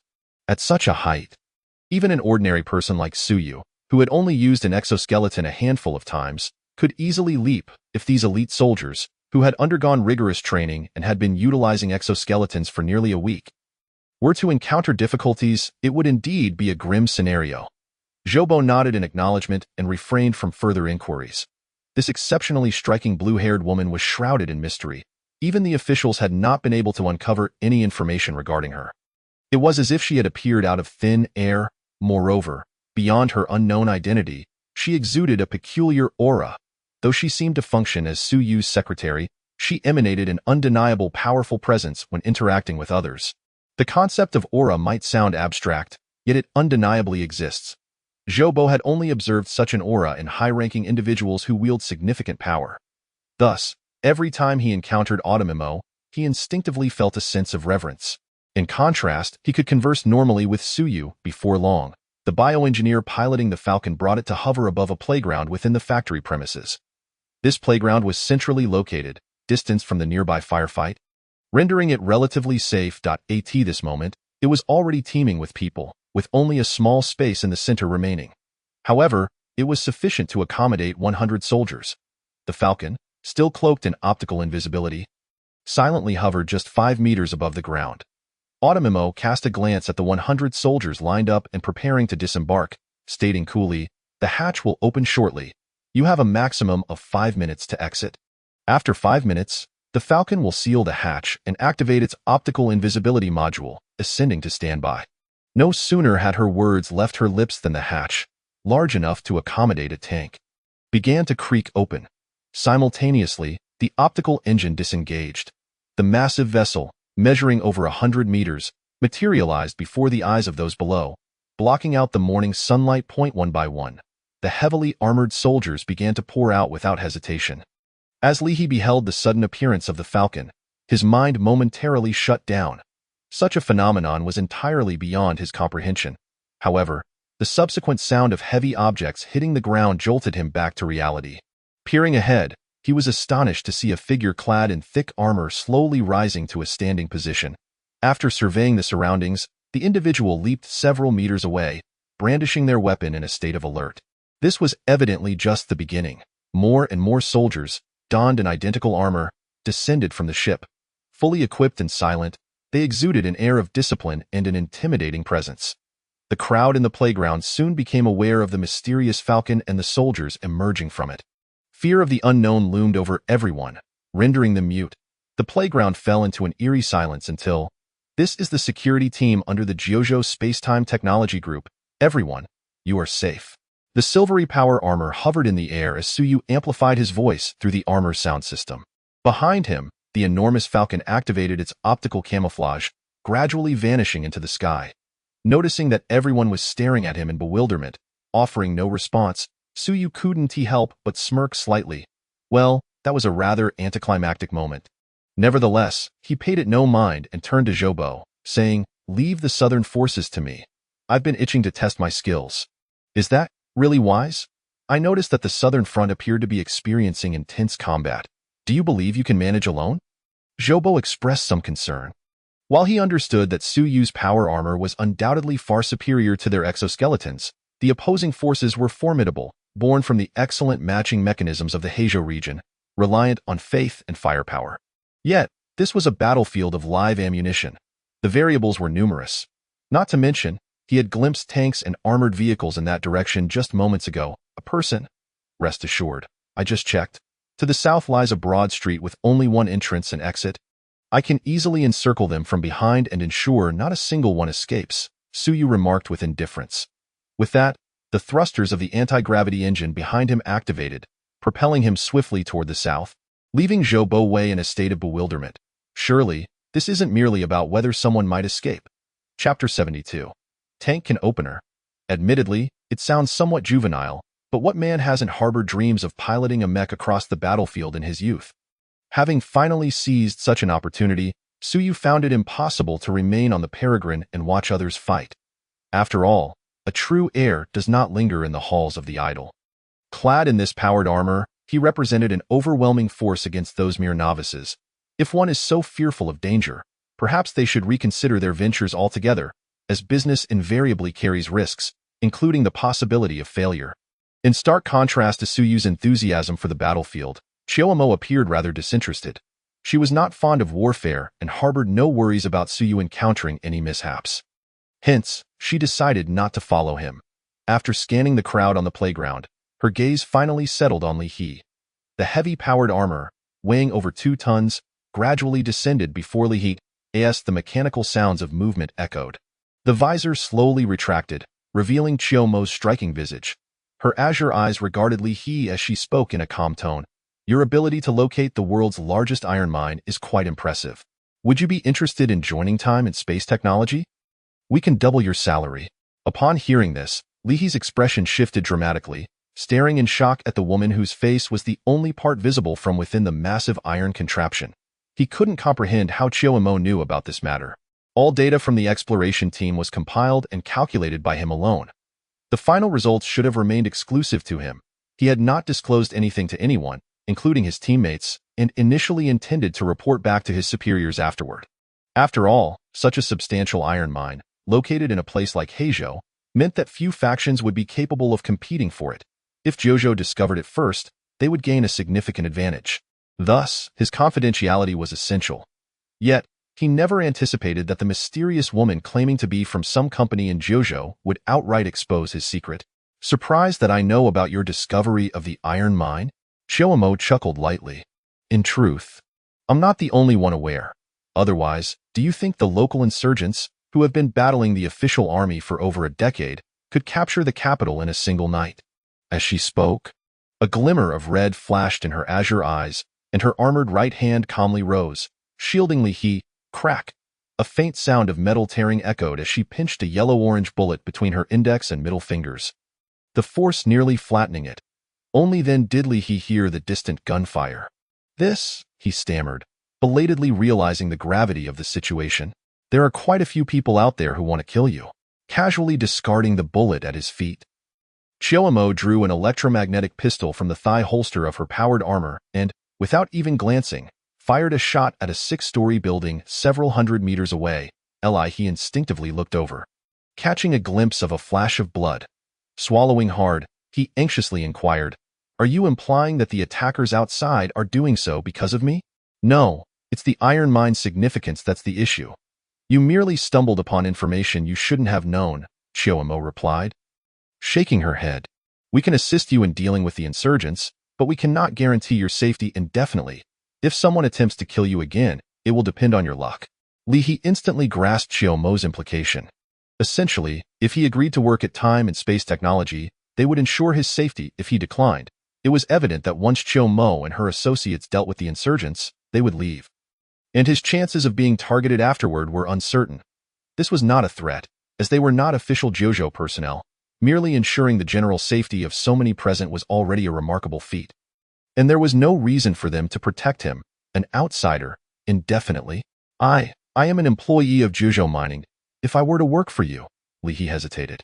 "Rest assured, we will inform the Jojo authorities of the situation, including the iron mine. You need not worry about any repercussions," Chiao Mo assured him, gesturing toward the peregrine, which was once again revealing its form. "If you agree, I can arrange for you to be taken aboard immediately. If what you say is true, then I accept," Li He nodded. After all, it was just a job. Where he worked mattered less than the value of his life. Chiao Mo said nothing further, and the peregrine descended slightly, the hatch opening to reveal an entrance less than 2 meters from the ground. 2 bionic individuals clad in heavy exoskeletons leaped out, one on each side of Li He, escorting him aboard the peregrine. Chiao Mo's sudden recruitment of Li He was far from impulsive. It was a strategic move for the future. The unexploited mineral resources on Blue Star were limited, with many undeveloped reserves either of poor quality or difficult to extract, rendering their value low. However, it was evident that Su Yu's mining prospects extended beyond Blue Star. The world of Shenzhou, where Zheng resided, remained a virgin territory ripe for development. Should Su Yu and Shuangxing's suspicions prove correct, and he were to advance to a mid-level or high-level agent capable of trading living beings to other worlds, talents like Li He would become invaluable. Although the prospect of trading living beings remained distant, the mere possibility warranted proactive preparations in Chiao Mo's view.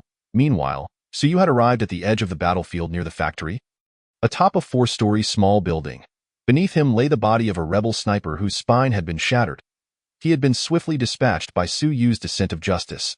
Observing the 5 T-62 tanks slowly advancing on the street below, accompanied by infantry wielding AKs and sporadically taking potshots, he couldn't help but twitch his lips. They claimed that Heizhou district had an excellent matching mechanism, and indeed, it was living up to its reputation. This group had been assaulting the factory for over an hour yet had failed to breach the entrance, even with tanks leading the charge. Though the T-62 was a relic from the last century, it was still a main battle tank. In the face of factory security personnel armed only with light weapons, it should have been able to trample through without issue. Yet, these individuals couldn't even manage the simplest infantry tank coordination. Each time, The tanks charged forward while the infantry remained far behind, taking desperate shots. The security personnel had managed to keep several main battle tanks at bay with a few cluster grenades, inflicting only minor injuries on 2 of their own. While the rebels had suffered several fatalities, it was quite surreal, and Suyu found it amusing. However, he was not there merely to spectate. After a brief observation, he stood, seized his Gauss rifle from behind, and aimed at the foremost tank. Can opener. Zing!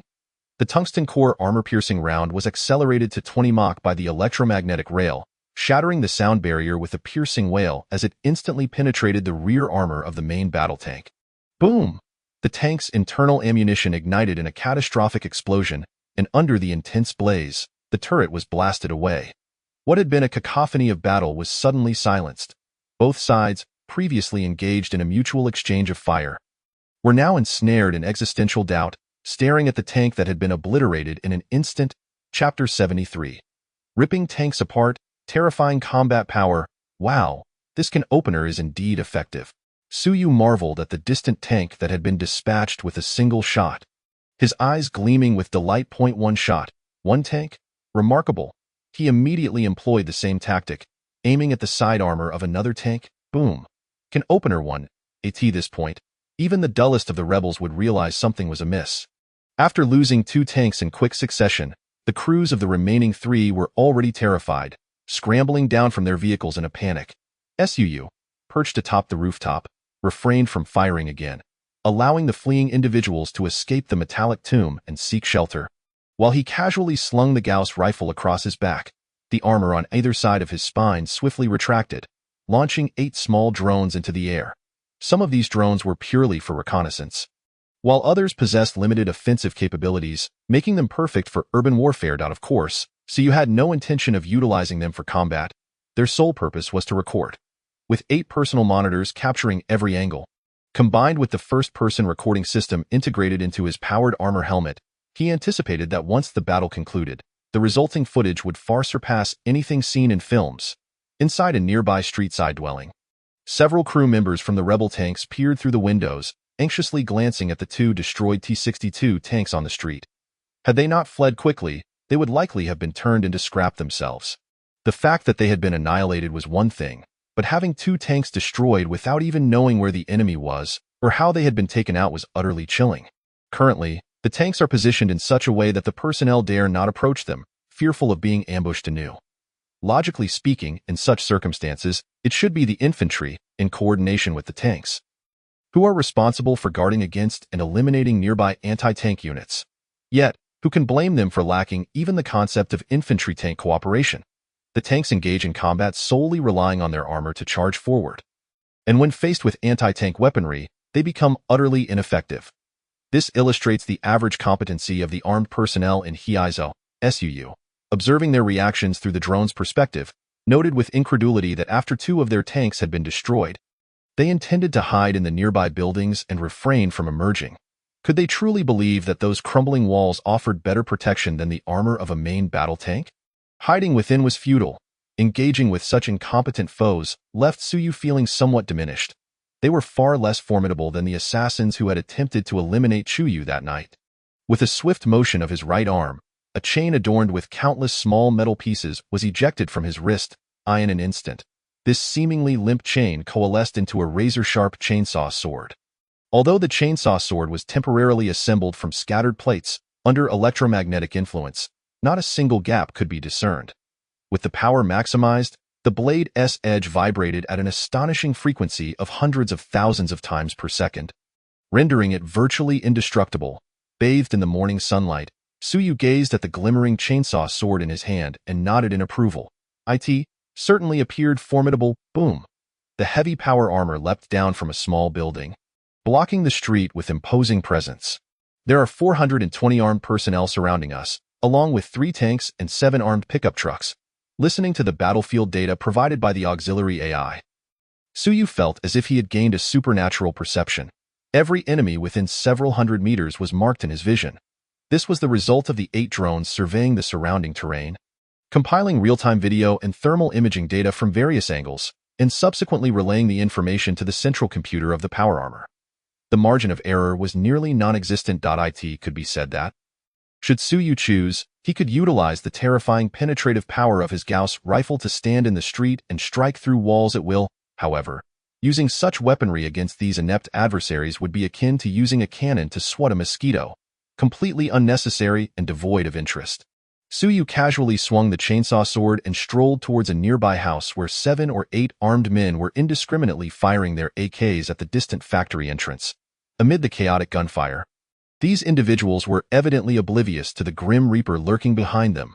With a swift motion, he unleashed a strike. The armed men relying on the earthen wall for cover were cleaved in two by the chainsaw sword. Blood sprang forth to drench several nearby onlookers. Following a brief moment of stunned silence, the remaining few quickly regained their wits and turned in terror to face Suyu, clad in power armor. One of them, reacting faster than the rest, grabbed a radio in one hand, babbling frantically, while the other hand reached for a nearby weapon to unleash a barrage of gunfire at Suyu. However, all bullets veered off course, deflecting 90 degrees to strike the wall on the opposite side as they approached within 2 meters of him. The deflection field. Too late. Organic, cough, apologies, that was the wrong term. Let us cut that part out later. With a single swing of his sword, Suyu dispatched the remaining assailants.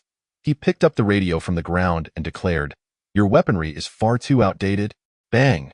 A wall of earth closest to the factory's defensive line crumbled under a kick, and amidst the swirling dust, the bloodied power armor emerged unhurriedly as Suyu had traversed from one end of the street to the other, dismantling 2 T-62 tanks along the way, all under the watchful eyes of the factory's security personnel.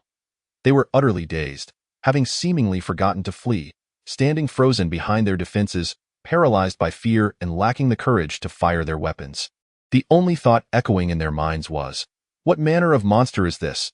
While the surrounding individuals were engulfed in terror, Suyu was instead reviewing a video expertly edited by the AI within his power armor. After fast-forwarding through the footage, he concluded with a single word, "Impressive." Suyu was thoroughly satisfied. After saving the video, he planned to use it as material for the upcoming grand opening and product launch event. Ignoring the terrified factory security personnel, he ordered the drones to scout the surrounding area once more. After confirming that there were no remaining threats, he activated the engine and flew directly towards the playground where the Falcon had previously been stationed. Chapter 74.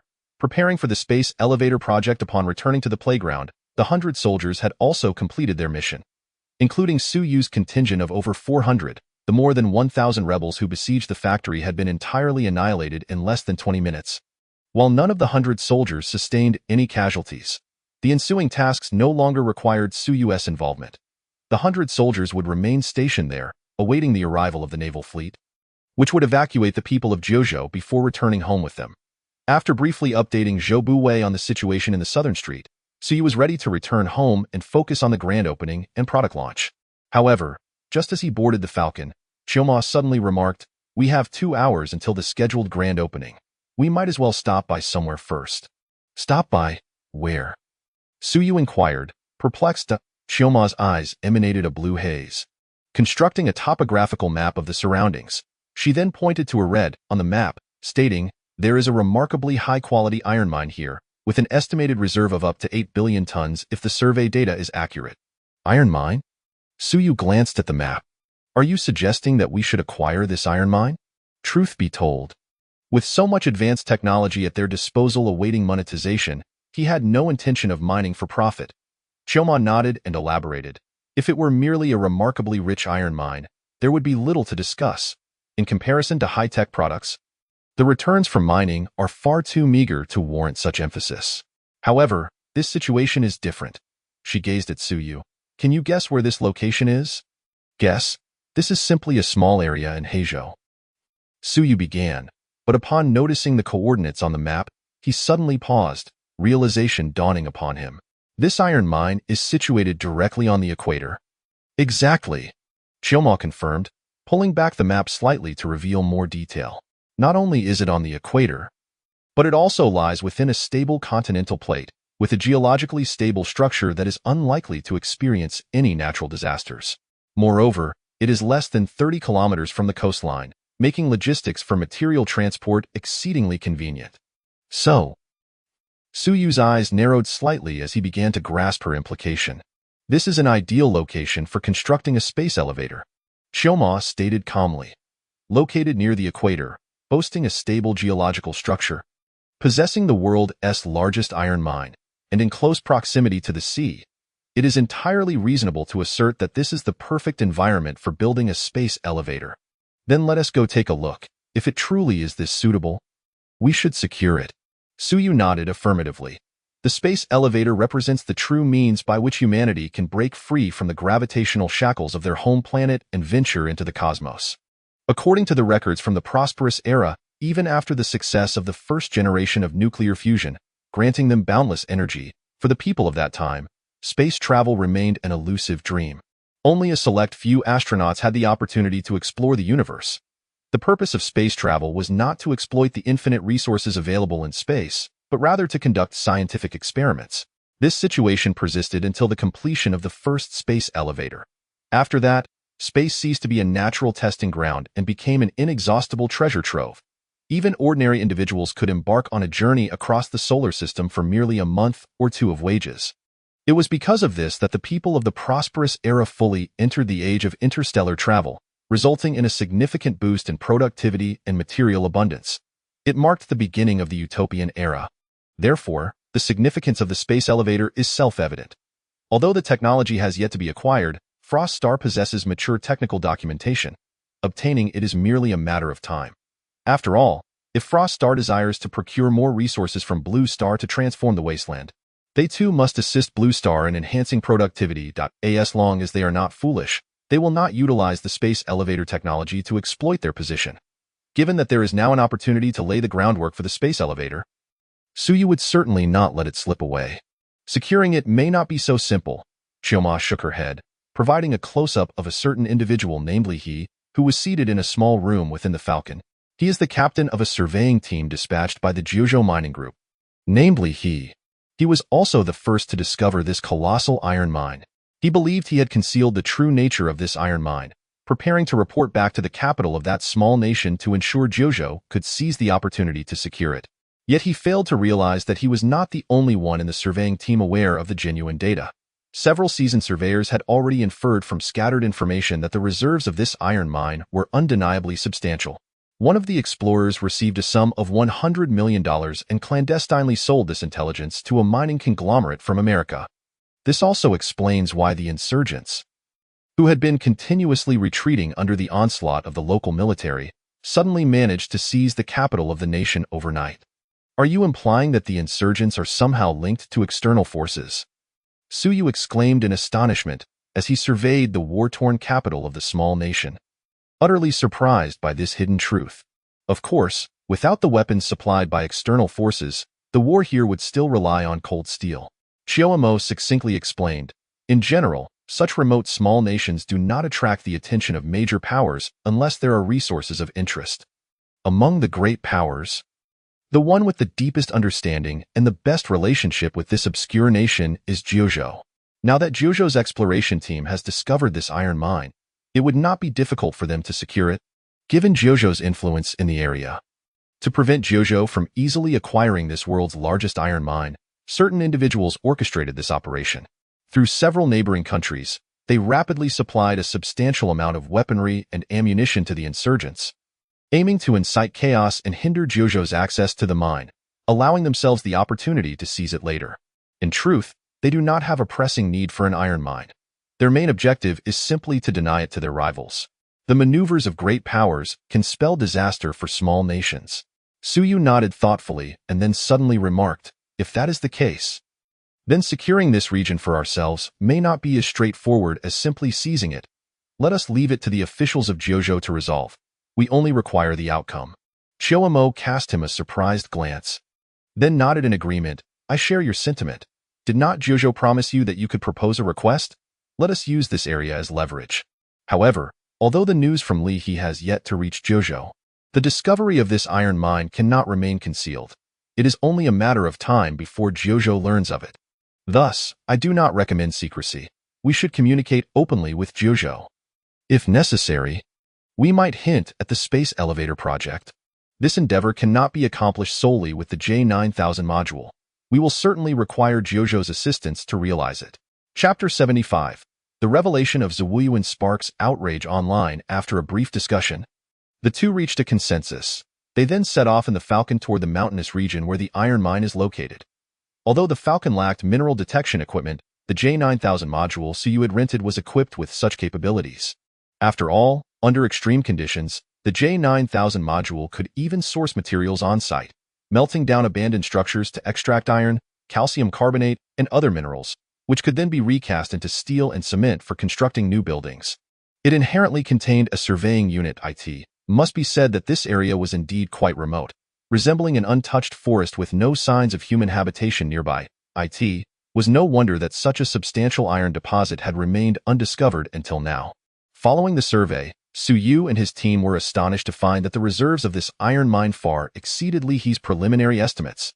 The data provided by the J9000 module's surveying unit indicated that beneath an area of over 30,000 square kilometers of surface, at a depth of 700 meters, resided more than 20 billion tons of iron-bearing hematite. Moreover, this iron mine boasted a grade exceeding 68, with low alumina content and minimal harmful impurities, making it a rare high-quality iron resource on the entire blue planet. The only issue was that most of the deposits lay deep underground, with only a small portion exposed at the surface. However, this very depth contributed to the mine's prolonged obscurity. After all, iron deposits rarely harbor vegetation, and the exposed reddish soil would easily reveal the presence of an iron mine. Thus, being buried deep can sometimes be a blessing in disguise. For Suyu, who possessed advanced production tools from the wasteland, the depth was inconsequential. The matter of the iron mine was temporarily settled. Next, he would have Chiyomo communicate with Jojo to seek their assistance in resolving the matter. If Jojo's officials were truly unable to manage it, Suyu was unperturbed. Whenever he acquired the technology for the space elevator, he would simply come to commence work himself. As for who owned the land, the one with the stronger fist would prevail. If they refused to play nice, he could not be blamed out. Of course, the likelihood of such a scenario occurring was minimal. Jojo had been operating in this region for many years and had recently demonstrated their rapid deployment of a 100-member exoskeleton squad across a vast distance. It was likely that those scheming behind the scenes were currently pulling their hair out at the sudden emergence of formidable exoskeleton armor and the silent yet terrifying capability for troop transport. As for the iron mine, it was improbable that they would cling to it too fiercely. After all, that 100 elite soldiers clad in exoskeletons were still stationed there. With their combat prowess, even the weakest forces in the Heijo region would struggle to contend. Those individuals could forget about engaging in any proxy wars to vex them. Should they become enraged, they might resort to deploying a carrier battle group to create chaos. You would not mind taking the Falcon for a leisurely flight above their heads, eager to see how many hits their fragile vessels could withstand from projectiles dropped from low Earth orbit. When Suyu arrived in Heijo, it was just past 1 in the afternoon in Jojo, while it was around 6 in the morning in Heijo. Upon his return, it was already 8 in the morning in Heijo.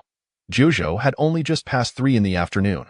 The executives and media were still touring the Zawuyuan under the guidance of bioengineered beings. In addition to them, numerous employees who had already joined time-space technology had also made the trip. Although today was not a workday, these employees had become part of time-space technology the moment they signed the agreements.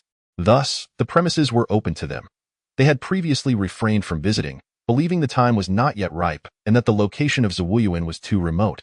However, just a few hours ago, as many media outlets entered Zawuyuan and unveiled the mysterious veil of this miracle in human architectural history, coupled with Jojo's intentional promotion, the towering 1,388-meter main building and the 8 900-meter towers arranged in a complex array to form an aerial city, almost instantly ignited the entire internet. Within mere hours, it dominated the trending topics across various forums. In less than an afternoon, the news of Zawuyuan and time-space technology flooded the online space. Many prospective employees, driven by curiosity, spontaneously came to visit. Although the current trend favors deconstructing skyscrapers, when confronted with a colossal structure soaring over 1,000 meters, few could ignore its presence. Additionally, the breathtaking interior of Zawuyuan left virtually no room for criticism. At this opportune moment, someone incidentally leaked online that Zawuyuan was, in fact, the headquarters of time-space technology. They also, accidentally, published the previous recruitment information of time-space technology along with the contract signed by current employees. Thus, the reaction was, "Wow, such high salaries and benefits, almost double that of the industry standard. Housing provided after a certain period of employment. Ah, I'm cracking up. I saw Time-Space Technologies recruitment ads before, but I thought they were scams and didn't apply, even though I met all the requirements. I also didn't submit my resume. Please, Time-Space Technology, give me another chance to reapply. I promise to work hard. Werwo, I'm a top-tier candidate. Give me a chance to prove myself. I want a house in the aerial city. Did you see my hairstyle? I have not a single hair on my head. Time-Space Daddy, Dad. Don't make me beg on my knees for you. Image, your dad? Our dad, look at me. I have 10 years of 996 experience, and if necessary, I can do 8127. I don't need a salary. For a house in the aerial city, I would work for you for free for 3 years. I just saw someone post real footage of the interior of the aerial city. The residences come fully equipped with smart home systems. It's genuinely intelligent. Laundry and cooking are almost fully automated. Once you move in, you only need to eat, sleep, and work. No household chores to worry about. It's far superior to the hundreds of thousands spent on my home as artificial intelligence. Most importantly, a 100 square meter 3-bedroom apartment with such incredible home technology can be rented for only $500 a month, with all utilities included. I'm in the Magic City. I'm going to rent a place right now. Think again. It's only open to employees. Moreover, according to their standards, even the most ordinary employees can purchase Time-Space Technologies products at cost price after a year of work, and the houses in the aerial city count as products. Surprised? Excited? A 100 square meter 3-bedroom apartment in the aerial city costs only $8,000 per square meter at cost. To be fair, when I first saw the recruitment information, I thought the location of the houses offered by Time-Space Technology was too remote, and thus wouldn't be useful even if given for free. Now I realize my perspective was too narrow. Zawuyuan is essentially a small city integrated with countless high-tech advancements. Once it accommodates 100,000 residents, the value of these houses will likely rival that of prime real estate in the Magic City. It's hard to say. If Time-Space Technology truly becomes a giant in a particular field, then your assertions hold water. But if it were to collapse at any point, Zawuyuan would merely become an inconsequential spectacle. Alas, dear brother, I highly recommend you peruse the latest news recently disseminated by Zhizhou News, which states, the security team under Shirkong Technology has valiantly triumphed over thousands of rebel forces in Heizhou, safeguarding the safety of over 100,000 compatriots. What on earth? Chapter 76, CEO of Shirkong Technology, Chioma. This announcement from Zhizhou News has instantly captivated a multitude of viewers. After all, it originates from a state-run media outlet. Despite the myriad of peculiar antics exhibited by official media in recent years, their credibility remains significantly higher than that of unscrupulous self-media. Particularly in the case of such an international incident, it is patently implausible for them to fabricate. Thus, upon encountering the headline, the security team of Shirkong Technology has defeated thousands of insurgents and ensured the safety of over 100,000 compatriots. Many were left utterly bewildered. Initially, disbelief was the predominant reaction. However, upon noticing that the source was Zhizhou News, skepticism began to wane. Yet, the absurdity of the situation lingered in the minds of all, refusing to dissipate. This compelled everyone to watch the accompanying video in its entirety.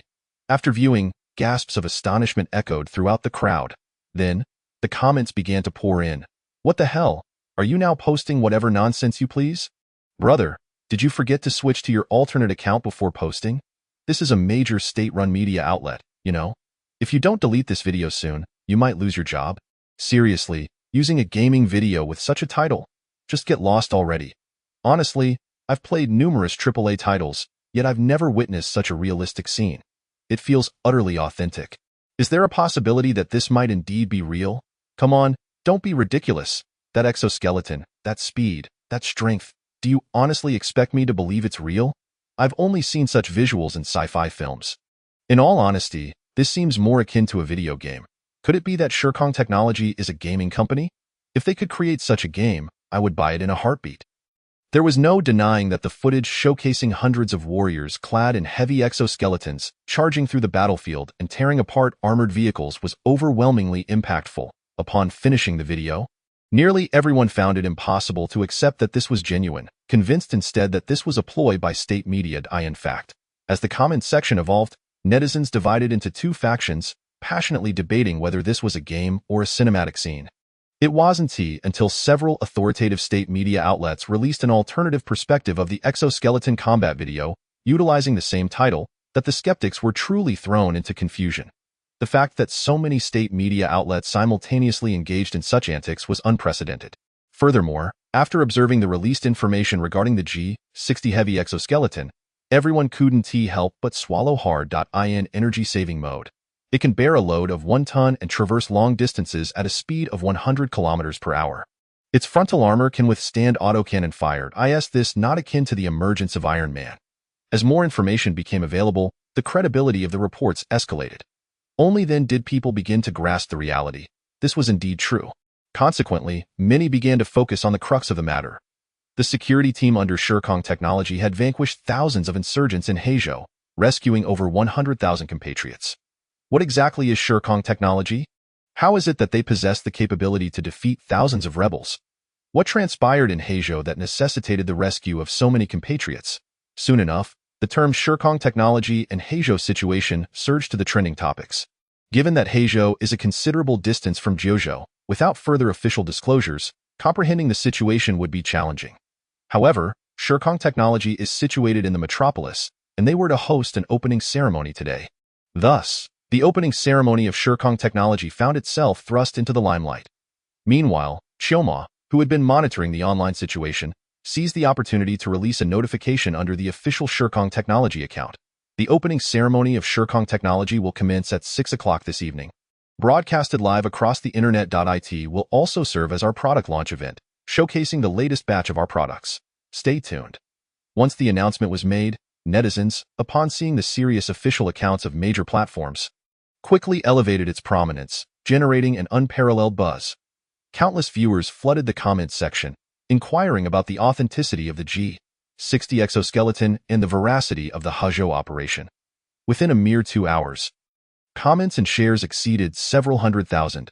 Alas, this buzz has truly escalated. Tonight promises to be quite the spectacle, Suyu remarked as he reviewed the real-time statistics and projected viewership for the evening's livestream. Compiled by Chioma. In the realm of the internet, Chioma had truly mastered the art. Coupled with her formidable computational power, she could maneuver through the digital landscape with remarkable efficacy, even while adhering to the rules and refraining from reckless behavior. Within a few hours, she had ignited a topic of immense heat. If she were to act without restraint within the Blue Star Network, the scene would be unimaginable for Suyu. There are still 2 hours remaining. You must prepare yourself. The speech can be somewhat abbreviated, but it is best to remember the crucial points, Chioma advised as she sat on the sofa, preparing to ask Suyu, rubbing his temples in mild distress as he gazed at the speech before him. Had anticipated that a brief excursion would absolve him of having to memorize these scripts. To his surprise, the content had merely been condensed, shifting the emphasis from the opening ceremony to the subsequent product launch.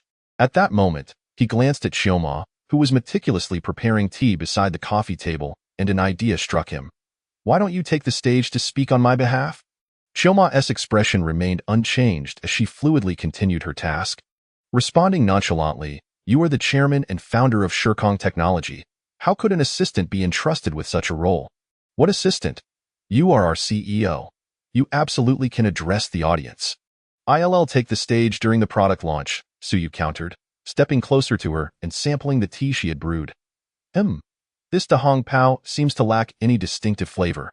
Chioma shot him a withering glance before rising, stating, let us go. Go? Suyu was taken aback, glancing at the time. It was only a little past 4 in the afternoon, with over an hour remaining until the opening ceremony. He stood up in confusion, asking, where to? Accompany me to select a gown, Chioma shrugged. How much do you intend to pay me as CEO each month? My expenses on clothing are considerable, and I work for a meager salary. The account is right there. Take as much as you need. After all, the bank's firewall cannot deter you. It's not the same. What is the difference? The distinction between taking it for oneself and receiving a salary is significant. Isn't it all money? How is it not the same? Besides, no one can catch you. Your mindset lacks a certain sense of ritual and romanticism. Wait, how did we go from a wholesome conversation to personal attacks? All right, let us head out. Chapter 77. The Opening Ceremony. The main event begins. At 5:50 in the evening, The live stream room on the official Shirkong Technology website, hastily arranged by Chioma, was already open. With only a few minutes remaining until the opening ceremony, the room had already attracted over 100,000 viewers.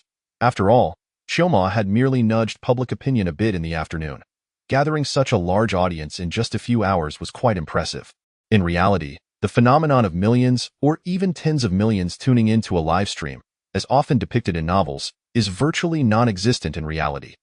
Achieving viewership in the hundreds of thousands requires at least decades of reputation built by state media, along with extensive pre-event promotion, not to mention the impossibility of reaching tens of millions or more.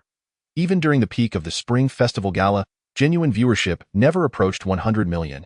A suddenly launched live stream room, even if it were to demonstrate something catastrophic an hour later, would not gather over 100 million viewers in such a short span due to the speed at which online topics spread.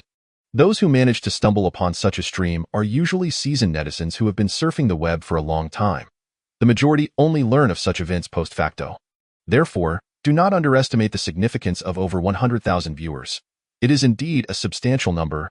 The main building of Zawayuan, standing at 1388 meters, was named Beiji Palace, after Chioma consulted Suyu. Legend has it that the heavenly realm consists of 3 enclosures, Zawayuan, Taiwiyuan, and Tianshiyuan. Zawayuan, as the central enclosure, is located in the northern sky, hence also referred to as the Central Palace or ZY Palace. With the North Pole as its core, the eastern and western enclosures host a total of 15 stars, divided into left and right enclosures. Thus, naming the core building of Zawayuan as Beiji Palace is quite fitting. The opening ceremony tonight is to be held in the Grand Exhibition Hall on the first floor of Beiji Palace. At this moment, the hall has been fully decorated, and the audience has taken their seats, awaiting the time when Chioma can take the stage to host the evening's opening ceremony in place of Suyu.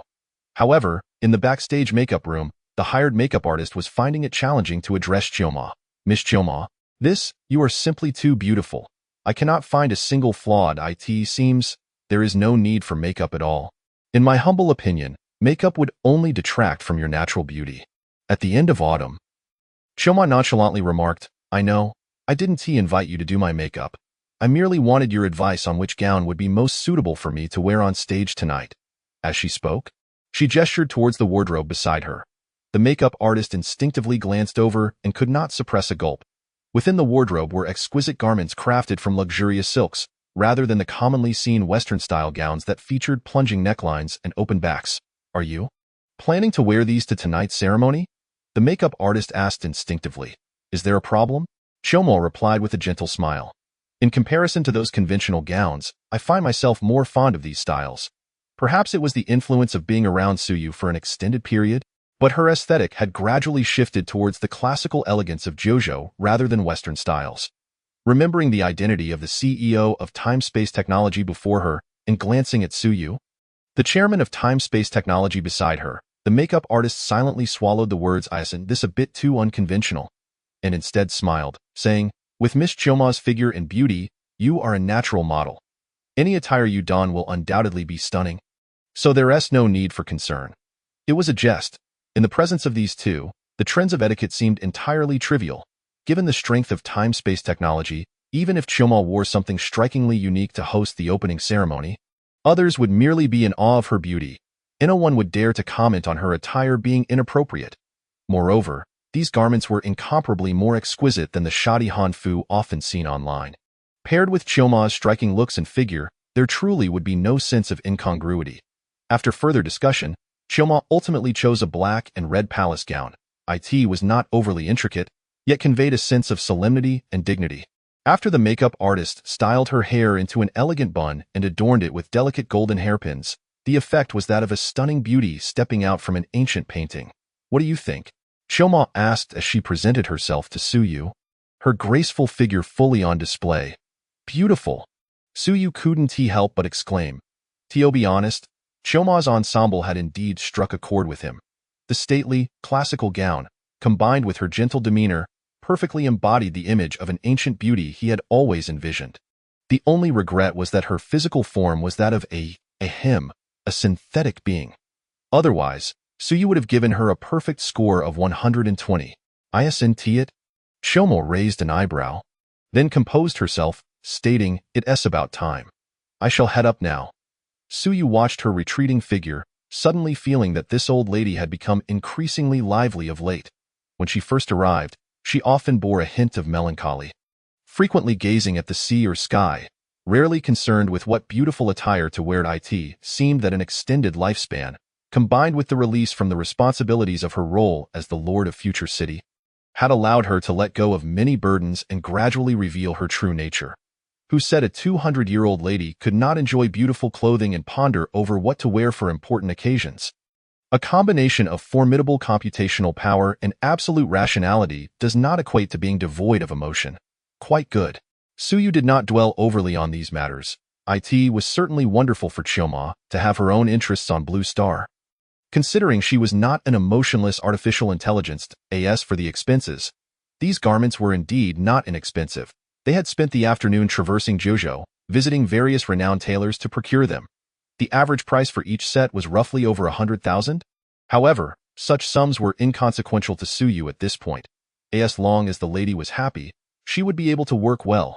Suyu then proceeded to the grand exhibition hall of the Arctic Palace, which was now filled with media reporters and employees from time-space technology from various regions, along with numerous officials. Even the authorities from Magic City had made time to attend. After all, with time-space technology establishing itself in Magic City, it promised to be a significant source of tax revenue, and the local government was undoubtedly keenly interested. After exchanging pleasantries with these individuals, Suyu unreservedly took the prime seat in the front row. The opening ceremony, in truth, had little of substance to convey. Aside from Chioma's stunning entrance that captivated both the live audience and the online viewers, the remainder of the event felt somewhat tedious. Chioma dedicated a considerable amount of time merely introducing the scope of time-space technology's operations. Although the company currently only had 3 subsidiaries, each focused on either exoskeletons or batteries, it was anticipated that time-space technology would unveil more groundbreaking technologies in the future. Consequently, the information to present was rather complex. This also explained why the speech draft provided to Suyu still contained several tens of thousands of words even after being condensed. Fortunately, Chioma's ability to engage the audience was exceptional. Even the dry and intricate content was delivered in a manner that kept the audience captivated and receptive. The 2-hour-long opening ceremony passed by almost unnoticed. As the audience exchanged glances of mild regret, Chioma gracefully descended from the central stage. Following this was the evening's highlight, the time-space technology product launch. After a brief darkness enveloped the exhibition center, a series of blue lights abruptly emerged. These blue particles quickly coalesced into a 3-dimensional projection. Suyu focused his gaze and was astonished to see a first-person perspective projection of himself from earlier that afternoon, showcasing the power armor as he effortlessly outperformed the children in Black Prefecture. Chapter 78. Holographic Projection. Astonished audience. The lights in the exhibition center suddenly extinguished, causing everyone to gasp in surprise. However, before they could utter a sound, they beheld the gradual emergence of blue particles on the central stage. A multitude of blue particles slowly materialized, coalescing into a flawless first-person projection of the entire Power Armor series. Is this naked eye 3D? No, this is holographic projection. A true holographic projection. Wow, it really is. I haven't kept up with developments. Has holographic technology advanced to this extent? This doesn't make sense. The company I worked for previously specialized in VR equipment. If holographic projection is this impressive, then what's the point of VR? As soon as the projection appeared, many individuals gasped in astonishment. After all, even the grassroots employees of time-space technology were not entirely ignorant. They had some understanding of various technologies. The striking quality of the holographic projection left them in awe. However, their astonishment at the holographic technology was fleeting. For in the next moment, the impact of what was depicted in the projection surpassed the wonder of the holographic display by 1,000-fold. The perspective of the power armor gradually ascended, speeding forward. Upon reaching a certain altitude, the view suddenly shifted to a third-person perspective, capturing a close-up of the power armor in flight from a drone's viewpoint. The high-speed flying power armor soared just above the ground, deftly dodging countless obstacles among buildings, before effortlessly landing on a rooftop, where it crushed a Black Prefecture rebel sniper beneath its foot. Following this was a scene of Suyu wielding a Gauss rifle. The seamless transition between first-person and third-person perspectives, combined with the sheer shock of one shot disabling a tank, left the audience utterly speechless. Then came the moment when Suyu discarded the Gauss rifle, opting for a chainsaw sword to leap down for close-quarters combat, dispatching a rebel with a single stroke, wrenching off the turret of AT-62 tank, and crushing a flying RPG with his bare hands, all without sustaining harm. This left everyone in a state of stunned silence. Goodness, it turned out to be a sci-fi film. Many couldn't help but scoff inwardly. Although the environment was somewhat dim, Suyu's extraordinary vision still allowed him to perceive the reactions of the crowd. However, he felt no concern regarding their confusion. After all, when technology becomes exceedingly advanced, it bears little distinction from magic. Expecting these individuals to grasp the rationale behind the power armor's ability to crush an RPG with ease was indeed asking too much of them. Fortunately, the edited video was not lengthy, concluding within just a few minutes. Moreover, given the nature of the event, no one became impatient enough to leave midway. Everyone patiently awaited to see what profound message time-space technology would convey through this cinematic presentation. As the blue particles gradually dimmed, the holographic projection began to dissipate. The exhibition hall once again plunged into darkness. This time, the pitch blackness lasted for merely a dozen seconds. In the next moment, a beam of light suddenly illuminated the center of the stage within the pitch-black exhibition hall. There, a power armor identical to that shown in the previous projection stood silently in place. Everyone instinctively narrowed their eyes. An absurd conjecture suddenly formed in their minds. Could it be that everything shown in the previous holographic projection was real? Yet, the next moment, those who entertained this thought instinctively shook their heads, subconsciously dismissing the possibility. After all, the technologies depicted in that video, whether it was the Gauss rifle disabling a tank or the power armor's ability to deflect bullets with a directed energy field, were beyond the realm of imagination for the current Blue Star. When confronted with concepts that exceed their understanding, people's first reaction is often denial. This is quite natural. Ignoring the audience's bewilderment, the lights in the exhibition hall brightened once more, this time revealing AG-60 heavy exoskeleton.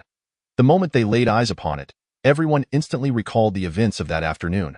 The news released by several official media outlets from Jojo.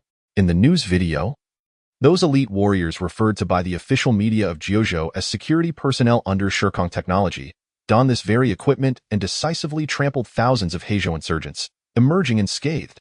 This incident remains a hot topic, contributing significantly to the crowd's interest in tonight's grand opening ceremony and press conference for Shirkong technology. Whether present in the audience or watching via live stream, nearly everyone recognized the G-60 exoskeleton the moment it made its appearance. Almost immediately, a third beam of light emerged, but this time, the item illuminated seemed rather feeble compared to the Storm-class power armor and the G-60 heavy exoskeleton. The G-20 series, a lightweight exoskeleton. In energy-saving mode. It can bear a weight of 200 kilograms and sustain a speed of 60 kilometers per hour over a distance of 500 kilometers. Although its external armor pales in comparison to the G-60 series heavy exoskeleton, it is not easily penetrated by standard small-caliber firearms. Under normal circumstances, the chest plate can even withstand armor-piercing rounds from a 12.7mm anti-material sniper rifle. While its specifications may be overshadowed by the G-60 exoskeleton, it nonetheless represents a groundbreaking individual weapon. Moreover, the G-60 is not for sale. Displayed at the exhibition, it merely serves to showcase Shirkong Technology's prowess. Interested in purchasing? This item is take it or leave it. What? You decline? Then I might just have to provide a batch of assistance to your adversaries. The appearance of two exoskeletons alongside a power armor left the audience somewhat perplexed. Some recalled the unwavering assurances of Jojo's media during the day regarding authenticity, and the combat footage they had just viewed. Deep down, they were beginning to believe it was indeed real. Yet, upon reflecting on the advanced technology showcased by the power armor, those with real expertise found it utterly implausible. The technology displayed in that mere few minutes of footage, if possessed by any single faction, would have already rendered that faction the overlord of Blue Star. Not to mention concentrating such advanced technology into a single power armor unit. If such technology truly existed, Shirkong Technology would have long been renowned worldwide, rather than waiting until now to officially launch. At that very moment, Suyu, seated in the front row at center stage, had already risen and made his way to the platform. The spotlight kindly focused on him. Observing the skeptical expressions of the audience, he chose not to elaborate further and directly approached the power armor. With a gentle spread of his arms, the power armor automatically enveloped him entirely. The weightless engine began to hum quietly. The 2-ton power armor gradually floated upwards, and a line of holographic text appeared in the air beside him. Storm-class power armor. Chapter 79. And you call this a civilian product? Storm-class power armor. A culmination of all the technological advancements of Shirkong technology. This model of power armor boasts a plethora of functions, capable of operating in various environments: land, sea, air, and space. Within the atmosphere, its maximum speed can reach 6 times the speed of sound, while outside the atmosphere, it can soar to 10 times the speed of sound. When delivering a full-force punch, it can unleash a staggering force exceeding 100 tons. Moreover, it is equipped with a high-frequency vibrating chainsaw sword module on its right arm and an electromagnetic cannon firing unit on the left. The holographic projection provided a brief introduction to the Storm-class power armor, deliberately withholding its complete array of capabilities. Nevertheless, even this was sufficient to astonish the audience, to prevent any further skepticism regarding special effects or fabrication. Shirkong Technology had already made arrangements. SUU maneuvered the power armor over the heads of the audience to a corner of the exhibition hall. Here, a massive iron ingot was on display, approximately 15 cubic meters in size. This remnant was leftover material from the construction of Ji-Wei Garden using the J9000 module. After a simple smelting process, the engineering machines had designated it surplus material, sending it to the warehouse for storage. Chioma was well aware of its existence and had specifically arranged for it to be brought to the corner of the exhibition hall. The 15 cubic meter ingot weighed roughly over 100 tons. Appearing from a distance as a solid little iron house, Chioma's intent was clear: to allow Suyu to demonstrate to the audience the true power of the armor. The ingot was there, and for those familiar with steel, it wasn't difficult to gauge its substantial weight based on its size. Suyu needed only to lift it and take a few steps for the power armor test to be deemed complete. Under the watchful eyes of the crowd, Suyu soared directly above the ingot, grasping a specially reserved handle with one hand. Before the astonished audience, with the weightless engine operating at full capacity, he effortlessly lifted the nearly 100-ton behemoth. As he ascended, the holographic explanation appeared in the void beside him: steel ingot, volume of 15 cubic meters, total weight exceeding 120 tons. The audience erupted into a stir, unable to comprehend the spectacle. Yet, before they could voice their doubts, Suyu gently released his grip, letting it crash to the ground. Boom! The ground trembled slightly, causing everyone to momentarily halt their breathing. Anyone with even a modicum of common sense could perceive the weight of the ingot from the noise it made upon impact. It wasn't until Suyu returned to the center of the exhibition stage and exited the power armor, addressing the audience, that some regained their composure. Welcome, everyone, to the product launch event of Shirkong Technology. The product I just showcased is the Storm-class power armor, which has recently participated in military operations in the Heizhou region. While I understand this may be hard to believe, the video you just saw was filmed during the operational deployment of the power armor. Of course, as our latest product, it is not yet fully mature, so I won't elaborate further. Next, I will introduce our group's pride and joy. Suyu raised his right hand, and just as everyone anticipated he would introduce the G60 exoskeleton, he instead pointed to the seemingly slender G20 lightweight exoskeleton. Observing the audience's bewildered expressions, Suyu secretly chuckled, maintaining an impassive demeanor. Do not be deceived by its apparent frailty compared to the Storm-class power armor and the G60 heavy exoskeleton. The power contained within this lightweight exoskeleton is by no means inferior. The G20 lightweight exoskeleton is equipped with. Thus began the lengthy and tedious parameter introduction session. This was a product launch event, so you allowed journalists to ask questions if they had any uncertainties.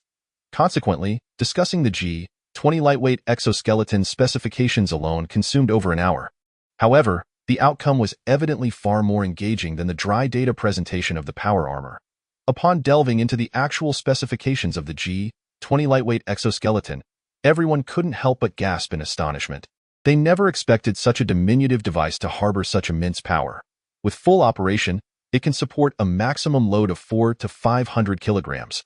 Although it pales in comparison to the G60 and the power armor, it is already vastly superior to the frail human body.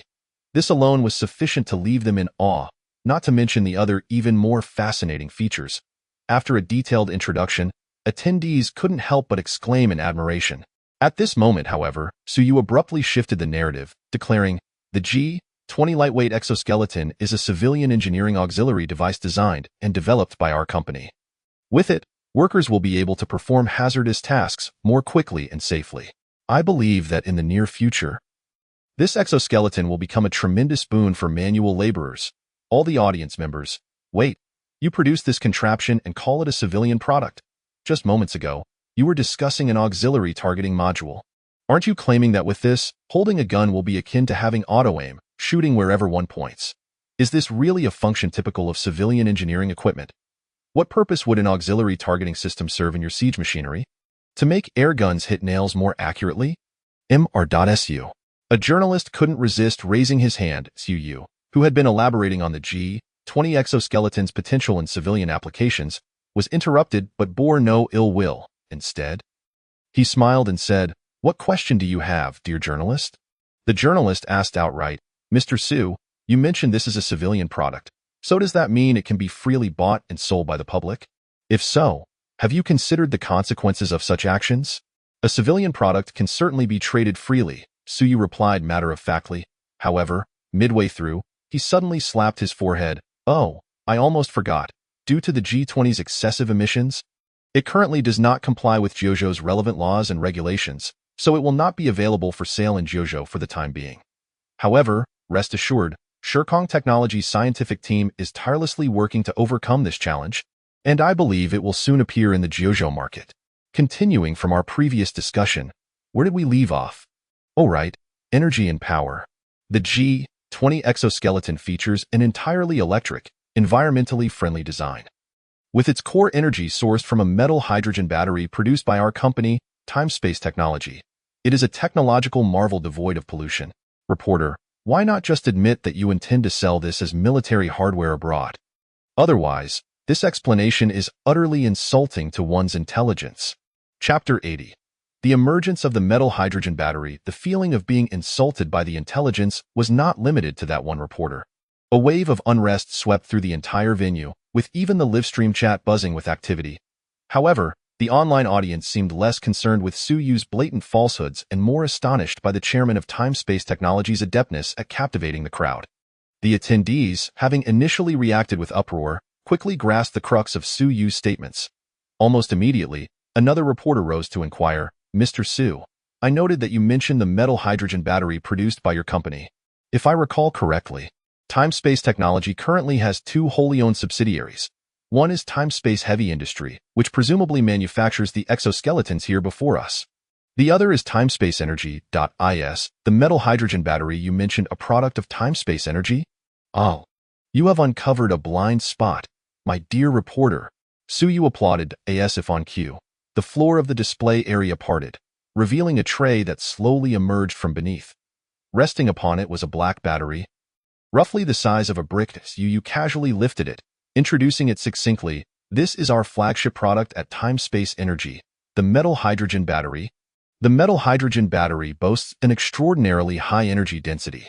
To what extent, you may ask? The highest energy density lithium battery available today holds approximately 0.35 kilowatt-hours of energy per kilogram. In contrast, 1 kilogram of gasoline contains around 12 kilowatt-hours of energy. The metal hydrogen battery I hold, weighing precisely 1 kilogram, can release energy exceeding 10,000 kilowatt-hours. Its energy density is 900 times that of gasoline. A collective gasp echoed through the crowd. Almost instinctively, the audience rose to their feet, eyes wide with disbelief as they gazed at the small brick-like battery in Suyu's hand. Its energy density is 900 times that of gasoline. Surely this must be a fabrication. What kind of celestial technology is this? This is utterly outrageous, more implausible than the flying power armor, despite the latter being able to lift over 100 tons. Have you considered one crucial question? The power armor not only flies but possesses such immense strength. Where does its energy come from? Its prowess must lie elsewhere, right? Just based on energy alone, the brief demonstration earlier could have easily been powered by gasoline. And after all, did he not mention that was not for sale, eliminating concerns about long-term usage? Well said. What about the commercially available G-20 lightweight exoskeleton? How is the energy issue resolved? It's so compact. Surely it cannot use gasoline as well. Goodness, it truly is the case. And what of the heavy exoskeleton? From the combat footage released by state media, it seems to operate without any concern for energy. Many in the audience, upon hearing Su Yu's words, suddenly recalled numerous overlooked details. The energy source was evidently the most glaring of these details. Whether it was the power armor, the G-60, or the G-20, these compact individual units exhibited extraordinary power and speed. A moment's contemplation made it clear that they must be major energy consumers. If time-space technology had not devised an efficient energy solution, then these dazzling pieces of equipment would merely be castles in the air, utterly unrealistic. No matter how impressive their capabilities, without adequate energy supply, they would be rendered useless. Mr. Su, you are not jesting, are you? The previously questioning reporter stood dumbfounded for a moment before hastily pressing for clarification. Of course. I stand by my assertions. Suyu replied with a light chuckle. As soon as he spoke, another holographic display materialized before everyone. The image depicted a bionic individual clad in the uniform of time-space technology. Navigating a complex terrain filled with obstacles, the timer was visible, confirming that this was a continuous shot, free from any staged edits. The bionic figure seamlessly inserted a metal hydrogen battery into the energy compartment of the G-60 heavy exoskeleton. It then maneuvered the exoskeleton, which weighed over 300 kilograms, while bearing a load exceeding 1 ton, performing a series of high-difficulty maneuvers impossible for the frail human body. The entire testing process lasted over an hour. But after fast-forwarding, the audience watched the video in under 10 minutes. In that brief span, a bionic figure appeared behind Suyu, effortlessly donning the G-60 heavy exoskeleton, and subsequently demonstrated its capabilities on the showroom floor. Once the bionic figure completed its demonstration, even the skeptics in the audience, despite their disbelief, could only accept the reality. Without a doubt, the metal hydrogen battery's displayed performance indicated its exceptionally high energy density, far surpassing current battery technology. If Suyu's claims about its energy density being 900 times that of conventional batteries were indeed true, the astute attendees could foresee the vast market potential this metal hydrogen battery would unleash, at least in the trillion-dollar range. Mr. Su, a reporter from a financial news outlet, quick to catch on, promptly stood to ask, "Can you confirm whether your company is ready for mass production of this metal hydrogen battery? What is the expected output? And what about pricing and safety?" Hearing this barrage of questions, Suyu gestured for patience before responding. Since the metal hydrogen battery is the core product of time-space energy, it is indeed ready for mass production. As for production output, we currently anticipate various specifications, including batteries for mobile phones, automobiles, and other small appliances. Given the differing specifications, it is quite complicated to calculate an aggregate output. If I were to provide a rough estimate, the total production capacity is approximately 5 million kilograms. Categorizing these batteries by specification yields around 5 million units, as automotive batteries are larger and heavier, while mobile phone batteries are smaller. Averaging these figures brings us to this estimate. For specific monthly production figures for each type of battery, you would need to consult our CEO, Ms. Chioma. In terms of pricing, the metal hydrogen battery is quite competitive. It is slightly more expensive than current batteries on the market, but not excessively so, making it suitable for widespread adoption. Chapter 81. Energy Innovation, an incredibly vast market. The reporter's inquiries were indeed incisive, and it was evident that the critical question, the battery's safety, lay hidden beneath the surface. If the metal hydrogen battery was deemed unsafe, no matter how impressive Suyu's claims about its capabilities or energy density, they would be rendered moot. While TNT batteries boast an energy density exceeding 10 times that of current lithium batteries, it is well known that they cannot replace conventional batteries. Metal hydrogen is similarly not an uncommon concept on Blue Star. Hydrogen, in its liquid or solid form, becomes a conductive material under pressures exceeding 1,000,000 atmospheres. Hence the term metal hydrogen. In laboratories, attempts have been made to produce small samples of metal hydrogen by subjecting solid hydrogen to pressures greater than that found at the Earth's core. However, an experimental mishap resulted in the disappearance of these samples. This highlights that, at least according to current understanding, metal hydrogen is extremely unstable. Furthermore, its instability is compounded by the fact that it is a high-density, high-energy storage material. In academic circles on Blue Star, discussions of metal hydrogen often touch upon its potential military applications. Many believe that such a high-energy density material, aside from being a viable battery, could also serve as an excellent resource for weapon development. Indeed, according to the data Suyu procured from the wasteland, metal hydrogen batteries, once their security protocols are bypassed, could indeed function as explosives. Moreover, the wasteland world possesses specialized metal hydrogen bombs, significantly more powerful than TNT. Such a perilous substance, if its safety is not assured, who would dare to use it? Suyu had anticipated that this question would arise before he took the stage and was well prepared. Remaining calm. Safety is of utmost importance and a matter of great concern for everyone. On this front, I assure you, there is no cause for alarm. He casually picked up a 1-kilogram metal hydrogen battery, connected it to a specialized testing device, and pointed to the displayed values. As you can see, this battery is currently fully charged, storing over 10,000 kilowatt-hours of energy. With that, he nodded towards the power armor beside him. Then, everyone witnessed, the towering and formidable power armor unexpectedly sprang to life without any human control. After taking a step forward to position itself appropriately, it effortlessly unleashed a chainsaw sword that was mounted on its right wrist. Just as seen in the earlier video, could it be? The moment the onlookers witnessed the power armor in motion, a sense of foreboding washed over them.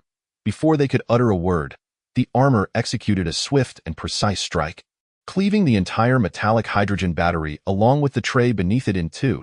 The severed battery thudded to the ground, releasing only a wisp of white smoke before returning to its original state.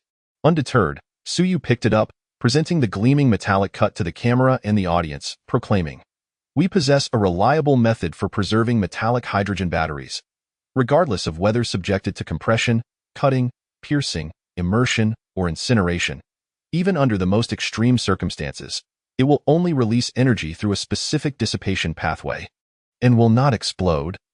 In terms of safety, there is absolutely no concern. Moreover, even when the battery sustains overall damage, it not only refrains from exploding but can continue to function." As he spoke, Suyu reconnected the severed battery to the previously mentioned power testing apparatus. To everyone's astonishment, the reading that once indicated over 10,000 degrees of electricity now showed just over 5,000, with no other changes. This innovation instantly sparked a wave of astonishment. Many individuals well-versed in technology couldn't help but gasp, eagerly posing questions. Unlike exoskeletons, even the earlier G-20 lightweight exoskeleton was clearly not a civilian product. Everyone understood that Suyu's previous claims had been exaggerated. Even if a civilian version were to be released in the future, it would be challenging for anyone to derive substantial benefits. However, the metallic hydrogen battery was different. This represented a groundbreaking shift in the energy sector. Its intrinsic value surpassed trillions, and the related industries it could invigorate post-launch could easily reach tens of trillions. The market potential was immensely vast. Among the attendees, aside from the employees and executives of time-space technology who were astonished by the astonishing advancements of the company they had joined, the media were intent on uncovering more significant news. Representatives from the Magic City government were strategizing on how to persuade Suyu to establish battery production there, ensuring the city could reap greater tax revenues and enhance their political achievements.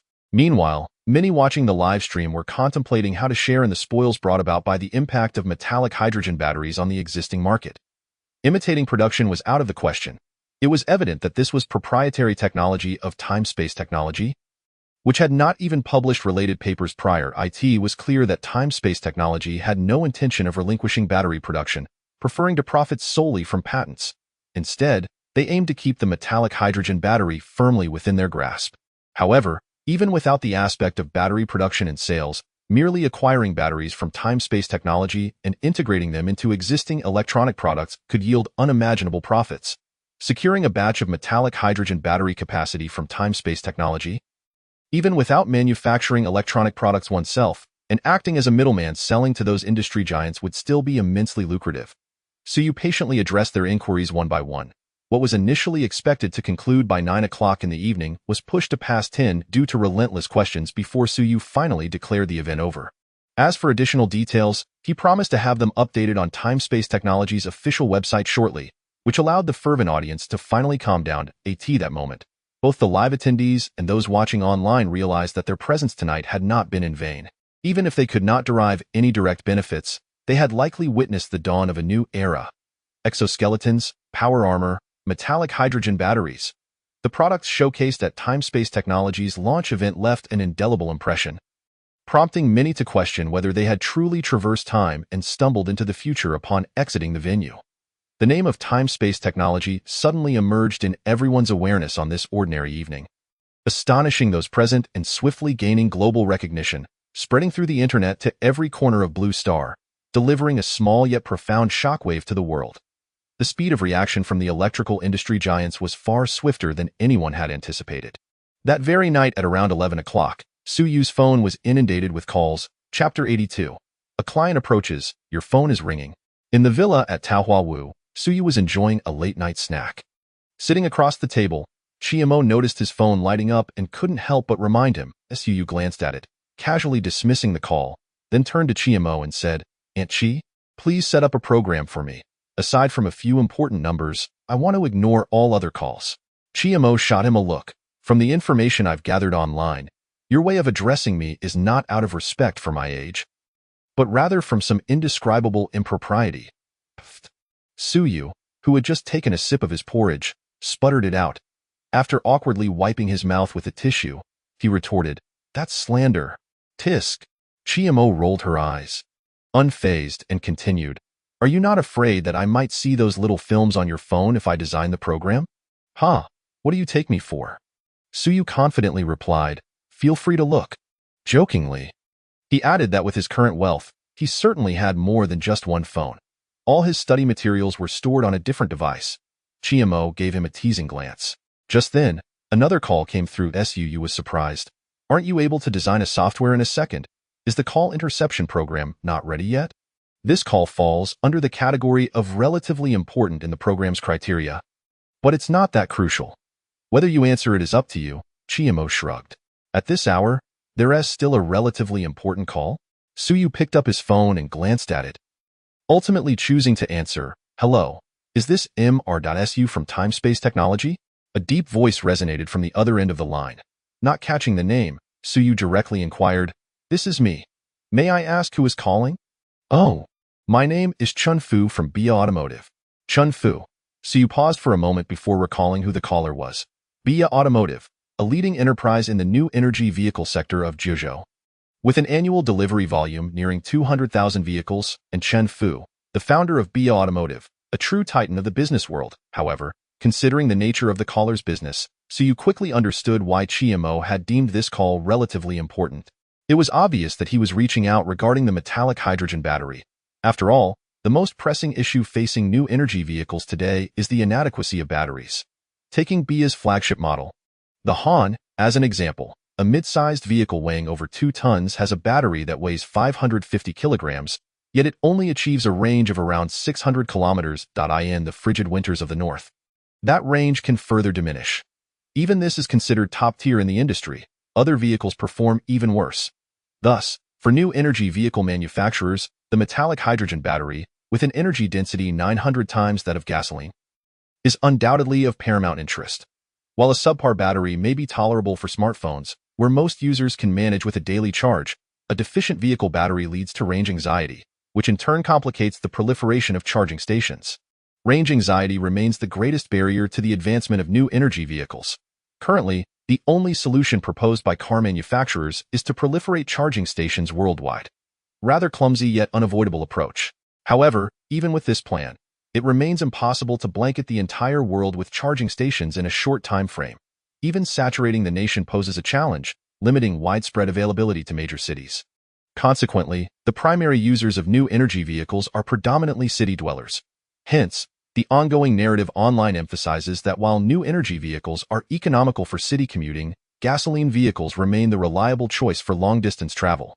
After all, it's not uncommon for electric vehicles to struggle with air conditioning during traffic jams on highways. Ah, Mr. Chun, it's a pleasure to finally speak with you. Suyu feigned ignorance. I wonder what important matters bring you to call me at this hour. On the other end, Chen Fu responded apologetically, I just learned that your Time-Space Energy has mastered the preparation and mass production technology of metallic hydrogen batteries. Upon hearing this, I couldn't sleep and had someone track down your contact information. I apologize for the sudden contact.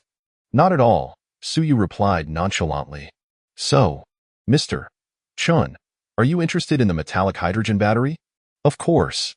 Chun-Fu chuckled. You wouldn't believe it, but I just watched the entire recording of Time-Space Technology's launch event. The technology your company possesses is truly eye-opening. While watching the conference, I almost felt as if I had stepped into the future overnight, truly befitting the name Time-Space Technology. After a few compliments, Chun-Fu finally revealed his purpose. I've already booked a flight to the Magic City tonight. I wonder if you have time tomorrow, Mr. Su? I would like to have an in-depth discussion with you regarding the metallic hydrogen battery. Mr.Su is surely aware of the significance of this battery to our company. I apologize for disturbing you at such a late hour. Please do not hold it against me. Su had already articulated this clearly at the press conference. The metallic hydrogen battery was intended for sale. It was quite normal for him to express his desire to discuss the battery transaction. Tomorrow is Friday, Su pondered. There shouldn't be any pressing matters, he promptly replied. If Chairman Chen is coming personally, Time-Space Technology would be delighted to welcome him. I will be awaiting Chairman Chen at ZY Garden tomorrow. After a round of business flattery and finalizing the meeting time, they concluded the call.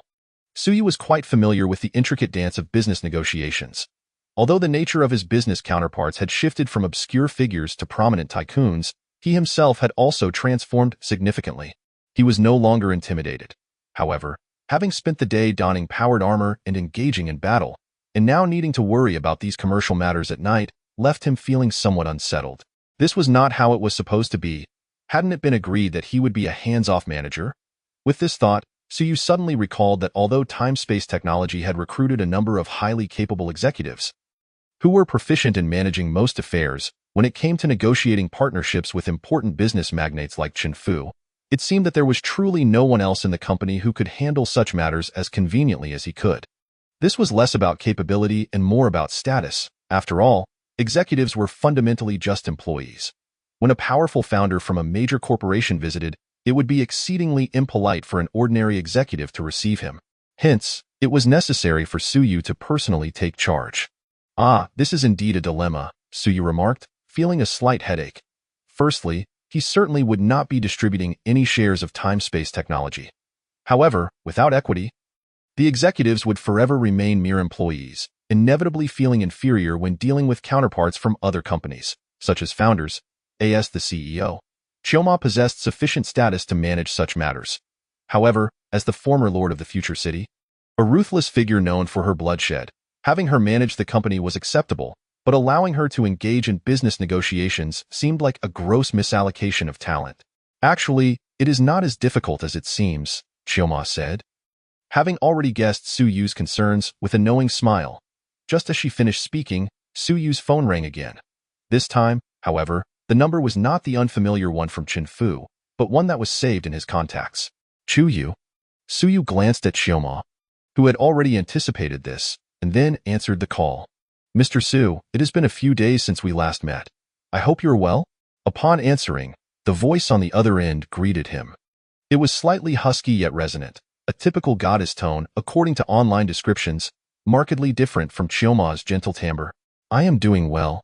Su replied casually, Miss Chu, is there a particular reason for your late-night call? I apologize for the intrusion, Chu said politely before getting straight to the point. I have heard that your Time-Space Heavy Industries has a G-20 lightweight exoskeleton that you intend to sell overseas. I am curious if you have any channels for overseas weapon sales? Sales channels? Su narrowed his eyes, somewhat taken aback by her sudden inquiry. Could it be that she wished to act as a middleman, purchasing G20s from him to sell at a higher price abroad through her own channels? Nevertheless, it did seem that Time-Space Technology lacked such avenues for selling equipment overseas. Of course, Su was not the only one in the company. Giving his executives some time could resolve this issue. After all, as long as the product was excellent, there was no fear of a lack of buyers. Chu was unlikely to be unaware of this, yet she still chose to call him specifically, which piqued his curiosity. After a moment of contemplation, Su responded, Our executives at Time-Space Technology have only recently come on board. While they are diligently working to develop overseas channels, time is limited, and we currently lack pathways in this regard. Is there something Miss Chu would suggest? I wouldn't call it a suggestion, Chu replied with a smile. However, just now, a client of mine overseas inquired and asked me to contact you about procuring a batch of G-20 exoskeletons. Might I ask if Mr. Su is interested? Oh? Which client has piqued your interest enough to call me at this hour? Suyu asked, intrigued. Wagner. Suyu, good heavens, that truly is a significant client. Moreover, they are currently embroiled in conflict. It would not be an exaggeration to describe them as the most formidable mercenary group in the world. Due to their overwhelming combat prowess, they are even known to outperform regular armies. Many netizens in Jeojo humorously refer to this mercenary group as Wagner's army, a major force currently capturing global attention on the battlefield. The most critical point is that they are a private armed force. Trading with them is far simpler than dealing directly with some countries. A straightforward exchange of cash for goods suffices. How many do they intend to procure? Suyu shifted his posture, his expression turning serious. Although they were mercenaries, he hardly needed to think. If he dared to sell such items to Wagner today, he would likely face condemnation from the Eagle Sauce and be sanctioned tomorrow. The good news was that he did not fear such sanctions. The bad news was that if the order was too small, he would be reluctant to accept it. 3,000 sets. Chuyu quickly replied, this is the first batch. And if the operational effectiveness proves satisfactory, they will likely place further orders. Given the circumstances on their side, it's reasonable to assume they want to be the only users of this batch. 3,000 sets will surely not suffice. 3,000 sets, even at the lowest configuration of the G20 exoskeleton, would amount to 6 billion. You had clearly marked the price of the G20 exoskeleton on Timespace Technology's official website. The base model was priced at just under 2 million, slightly over 199,000. The base model scarcely included any modules, possessing only the most basic transmission system and lightweight armor, not greatly differing from what he had introduced at the press conference. However, this device also had advanced versions. The advanced model sacrifices some weight capacity to accommodate thicker armor and install more sophisticated auxiliary modules inside the helmet. This includes a targeting module comparable to self-guiding systems found in the G60 exoskeleton. Priced at only 399,000. If that still does not satisfy, there is also a custom version available. It can be equipped with armor identical to the G60 heavy exoskeleton, maximizing defense. Additionally, it features an upgraded power system, which, while not as advanced as the G60's, is superior to what the G20 comes with. Although it consumes more energy, one can simply use a larger battery. It is not a significant issue. This version was specially designed by Choma based on the G20, requiring no technical modifications from Froststar, as it could be adapted directly in the factory on Blue Star. Each set costs 699,000. In fact, if one is willing to pay even more, they could even add the Battlefield Situation Awareness module from the Storm-class power armor. With this module, one would essentially have wall hacks. Urban warfare? Laughable, one could just walk through walls. The question is, are you tempted? 999,000. Is the entire order composed of base models, or is there a mix? Suyu inquired. 2,500 base models, 400 advanced models, 100 custom models, plus 2 of your exoskeletons with Battlefield Situation Awareness modules, Chuyu quickly detailed. That totals 72,898,000,000. Suyu calculated mentally, how do they plan to make the payment? They intend to settle with natural gas and oil. Of course, if you prefer not to accept that, I can arrange payment for you. Just handle the oil and gas for me. I see. Suyu nodded, then curiously asked, but what's in it for you? Acquiring such a substantial amount of oil and gas while also parting with a significant sum in cash must not be easy for your company, right? He could not believe that Chuyu would assist in this matter without expecting considerable benefits from Wagner. Frankly speaking, even if Chuyu did not help, given some time, they could still contact Timespace Technology directly. As for the oil and gas settlement, that was hardly an issue. Those commodities are hard currency. There are countless ways to convert them into cash. Although it could be somewhat troublesome, it would be a limited hassle. It would be unrealistic for them to offer Chuyu exorbitant intermediary fees for such a trivial matter. I need them to assist me with a task. Specifically to eliminate someone. After a moment's contemplation, Chuyu did not conceal her intent. I see. Suyu did not press further, but instead engaged in a few more exchanges with Chuyu. After confirming the appointment to sign the contract at Timespace Technology the following evening, he ended the call. He then turned to Choma, astonished. Did you mean to have Chuyu join Timespace Technology? Why not? Choma shrugged. Come now. Suyu shook his head. Her Wanfu Group is already a conglomerate with assets in the hundreds of billions. And she also has an undisclosed scale arms company. Being her own boss must be quite comfortable. Why would she choose to work for me? The concern is whether being a boss is as easy as it seems. What does Autumn's end faintly speaking mean? Suyu furrowed his brow, immediately suspecting that there was something he did not understand. Fortunately, Chioma was not one to speak in riddles and promptly replied, "Do you know the origins of the Chu family?" The southeastern Chu clan. 1,000-year-old family. It is rumored that the Chu family descends from the royal lineage of the state of Chu during the spring and autumn and warring states periods. However, whether this rumor holds any truth is something even the members of the Chu family might not know. What can be verified is that the Chu family has been active in the southeastern region for at least 1,000 years, beginning from the end of the Tang dynasty. This is an ancient and formidable clan. The Wanfufu group you are familiar with is merely the tip of the iceberg when it comes to the Chu family. 1,000-year-old family. Suyu was taken aback and then exclaimed, "Such a family truly exists in reality?" Of course, over the past century, nearly all the well-known individuals with the surname Chu are likely part of this family, spanning various industries. Yet they never mention their family background in public, so ordinary people remain unaware, Chioma explained. Dynasties may ebb and flow, but powerful families endure, as has always been the case. If you think that a bit of turmoil can erase these families from the annals of history, you underestimate the wisdom of these millennia-old clans. Even in our wasteland epoch of the Loxia world, there are still many factions operating in a familial structure. Some of them are even as powerful as the future city. A mature clan represents a remarkably advanced organizational structure, bound by bloodline, collectively controlling production resources. While it may seem simple and coarse, simplicity here conveys another meaning: stability. During periods of societal stability, these individuals seamlessly integrate into various sectors, leveraging their vast resources to gather and control advanced production materials, thereby strengthening their family. In times of chaos, they retreat and bide their time, awaiting the next era of stability. The rise and fall of nations, the changing of dynasties, concern them little. Thus, their disappearance is a formidable challenge. Suyu was greatly astonished after hearing this.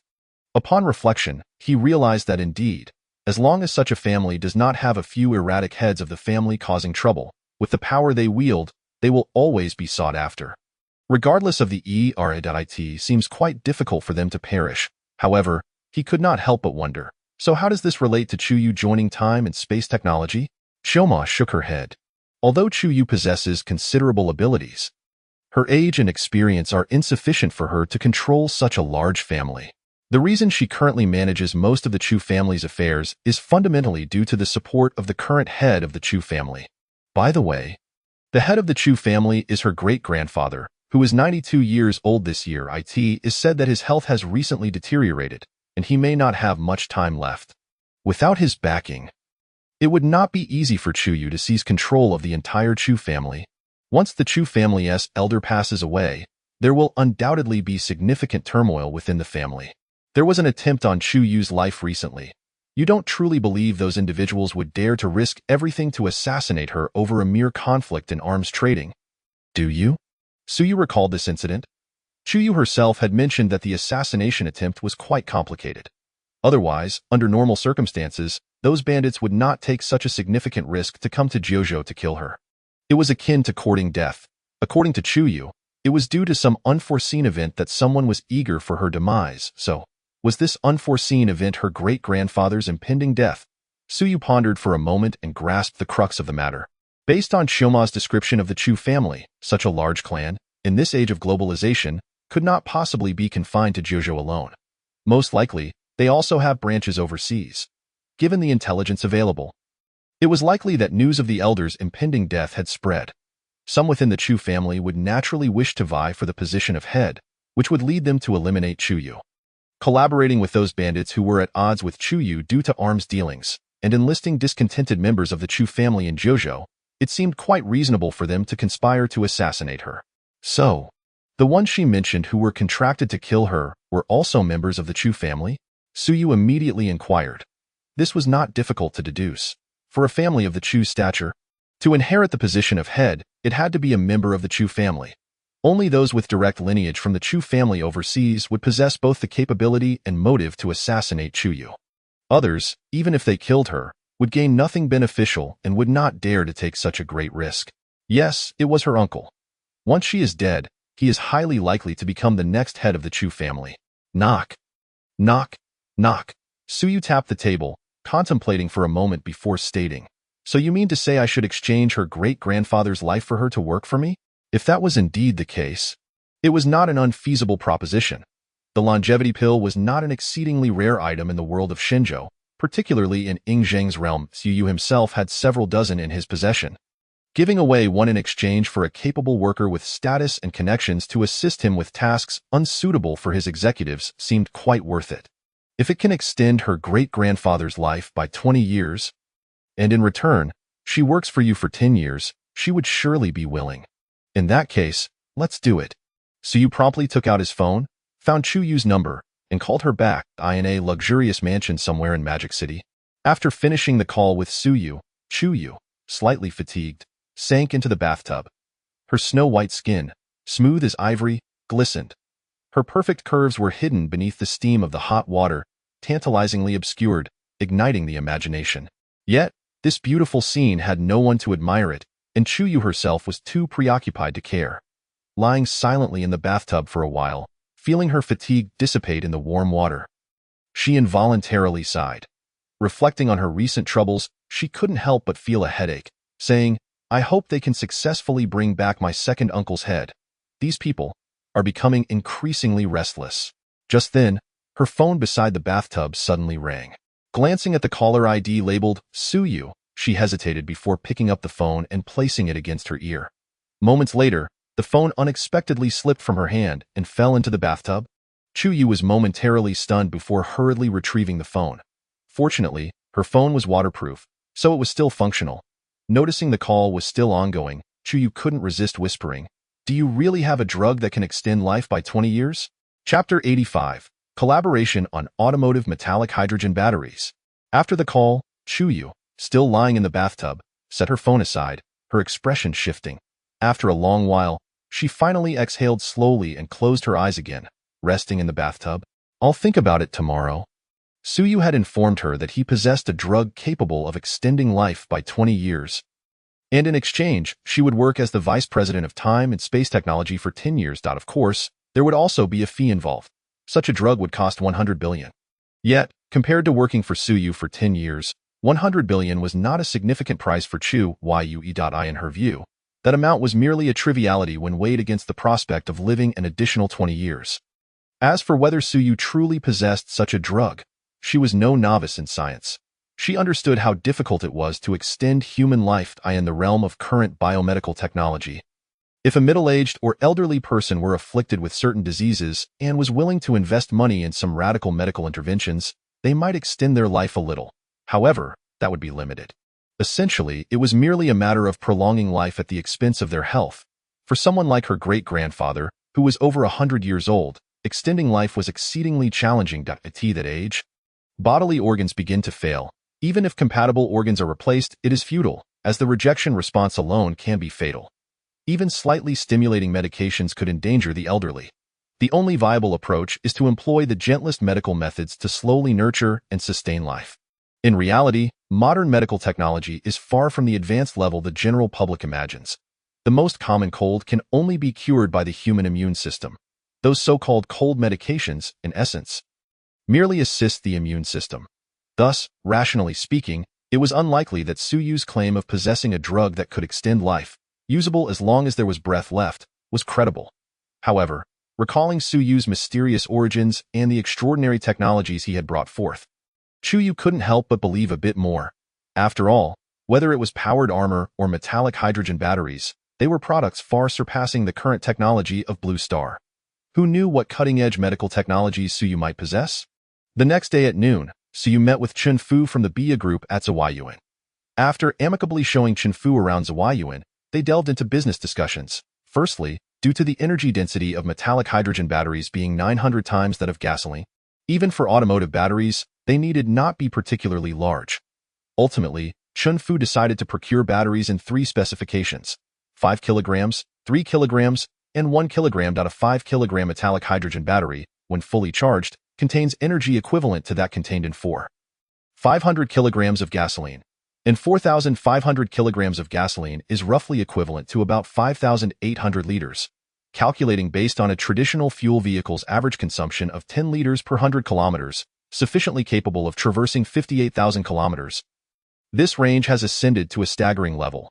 Furthermore, this calculation is based on the fuel consumption of traditional gasoline vehicles. In contrast, electric vehicles exhibit significantly lower energy consumption, as electric motors possess a markedly higher energy utilization efficiency compared to internal combustion engines.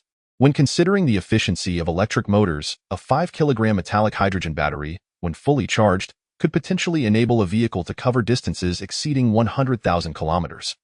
Many may wonder why, despite the pollution associated with electricity generation, electric vehicles are deemed more environmentally friendly than their gasoline counterparts. The answer lies in the oversight of energy utilization efficiency in such considerations. Electric motors achieve an energy utilization efficiency surpassing 90, while internal combustion engines only manage about 40. This indicates that the energy loss incurred during the combustion process in gasoline engines is substantially greater than that in electric motors. This disparity explains why gasoline possesses an energy density several times that of batteries. Yet electric vehicles can achieve ranges comparable to gasoline vehicles. For instance, a car consuming 10 liters of fuel per 100 kilometers with a 70-liter tank would approximately carry over 50 kilograms of gasoline when filled. Conversely, an electric vehicle, unencumbered by the need to accommodate complex components, can instead house an electric battery weighing 500 to 600 kilograms while maintaining a similar overall weight. Consequently, the energy carrying capacity of both types of vehicles is not as disparate as it might initially seem. Moreover, as electric motors are more efficient than internal combustion engines, under equivalent conditions, a gasoline vehicle filled with fuel may travel 700 to 800 kilometers, while an electric vehicle can similarly cover 500 to 600 kilometers. High energy utilization efficiency is the fundamental reason electric vehicles are considered more environmentally friendly than gasoline vehicles. As for the current reliance on thermal power generation, which poses significant pollution challenges. Solutions do exist. There are numerous methods of electricity generation beyond thermal power. With advancements in alternative environmentally friendly energy technologies, electricity generation will increasingly become more sustainable. This is why most countries are promoting electric vehicles, believing them to be more environmentally responsible than gasoline vehicles. For manufacturers like BIA, producing electric vehicles, a 5-kilogram metallic hydrogen battery is entirely sufficient for their high-end models. For lower-end variants, equipping a 1-kilogram battery provides a single range capable of 2,000 kilometers, effectively addressing the current concerns surrounding electric vehicle range anxiety, exceeding expectations by a considerable margin and allowing electric vehicles to significantly outperform gasoline vehicles. Regarding the pricing of batteries, SUYU has adopted a straightforward approach. Pricing based on weight, the 1-kilogram metallic hydrogen battery is priced at 50,000. Given that this battery can enable an electric vehicle to traverse 20,000 kilometers, this pricing may seem exorbitant. The average cost per kilometer reaches 2.5 yuan. If the sole advantage were the extended range, vehicles equipped with metallic hydrogen batteries would struggle to compete with other electric vehicles, especially since some can achieve costs of less than 0.1 yuan per kilometer. Even conventional gasoline vehicles typically incur costs of around 0.5 to 0.8 yuan per kilometer. While current electric vehicles face range challenges, for users in large cities who seldom travel long distances, this issue may not be particularly burdensome. They are unlikely to spend excessive amounts on unnecessary expenses, as consumers primarily focus on practicality rather than the incorporation of cutting-edge technology. Even if a vehicle were outfitted with a nuclear fusion reactor, boasting an astonishing range of 10 million kilometers, if the operating costs exceed those of conventional electric or gasoline vehicles, consumers would remain unconvinced. SUYU's confidence in pricing stems from the nature of the transaction. Metallic hydrogen batteries are not rechargeable. Once depleted, they require hydrogen refills. Time-Space Energy possesses the proprietary technology for metallic hydrogen production acquired from the wastelands. This process necessitates only water, allowing for the establishment of a production facility near the sea, capable of generating several tons daily. The primary cost lies in the substantial energy required for the production of metallic hydrogen. However, SUYU has enlisted nuclear engineers from Time-Space Technology to develop the first-generation nuclear fusion blueprints. According to Chiu Mo's estimates, with SUYU's unlimited financial backing and assistance, the first fusion reactor could be operational within a month, rendering electricity virtually free. Thus, the cost of metallic hydrogen would primarily relate to transportation and storage.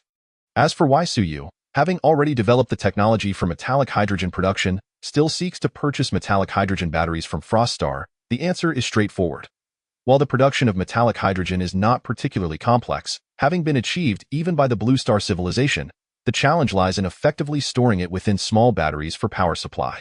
In essence, the battery casing embodies the true cutting-edge technology. Although Chiyomo understands the mechanics behind it, Blue Star lacks many critical materials, making direct acquisition from Frostar more viable. The term, one-time transaction, used by Tsuyu refers to the fact that users of vehicles equipped with metallic hydrogen batteries can refill hydrogen for free once the battery's energy is depleted. Only transportation, storage, and labor costs would apply, with expected hydrogen refill expenses not exceeding 500 yuan. This complimentary refueling would persist until the vehicle has traveled a total of 300,000 kilometers, after which charges would be incurred, though still at a reasonable rate. Consequently, while the initial price appears to be 50,000 for a range of 20,000 kilometers, the actual value translates to 50,000 for a range of 300,000 kilometers, with a per-kilometer cost of less than 0.2 yuan. Although this may be pricier than many current electric vehicles, it alleviates range anxiety, presenting a significant advantage and establishing a clear competitive edge over gasoline vehicles. As for gasoline vehicles, one might wonder what relevance they hold in this discussion. P.S. This chapter is written in considerable detail with calculations included primarily to address potential objections. Future similar scenarios will not be elaborated upon to avoid redundancy. There are always claims that the protagonist's products are priced too low. However, selling such items requires consideration of not only the inherent technological value but also the market's purchasing power. In simple terms, one must assess whether consumers can afford the products, particularly for widely adopted technological innovations. And no matter how advanced the technology, if the pricing is prohibitively high, it serves little purpose. A set of exoskeletons priced in the millions may attract some buyers, but they would not purchase in bulk. Rather, they would obtain a few for research or limited deployment. After all, individual equipment's effectiveness on the battlefield cannot surpass that of missiles, aircraft, or naval vessels, and exorbitant prices hinder large-scale procurement. Without mass purchases, sales become scattered and minimal, likely yielding less profit than a lower-priced, higher-volume strategy.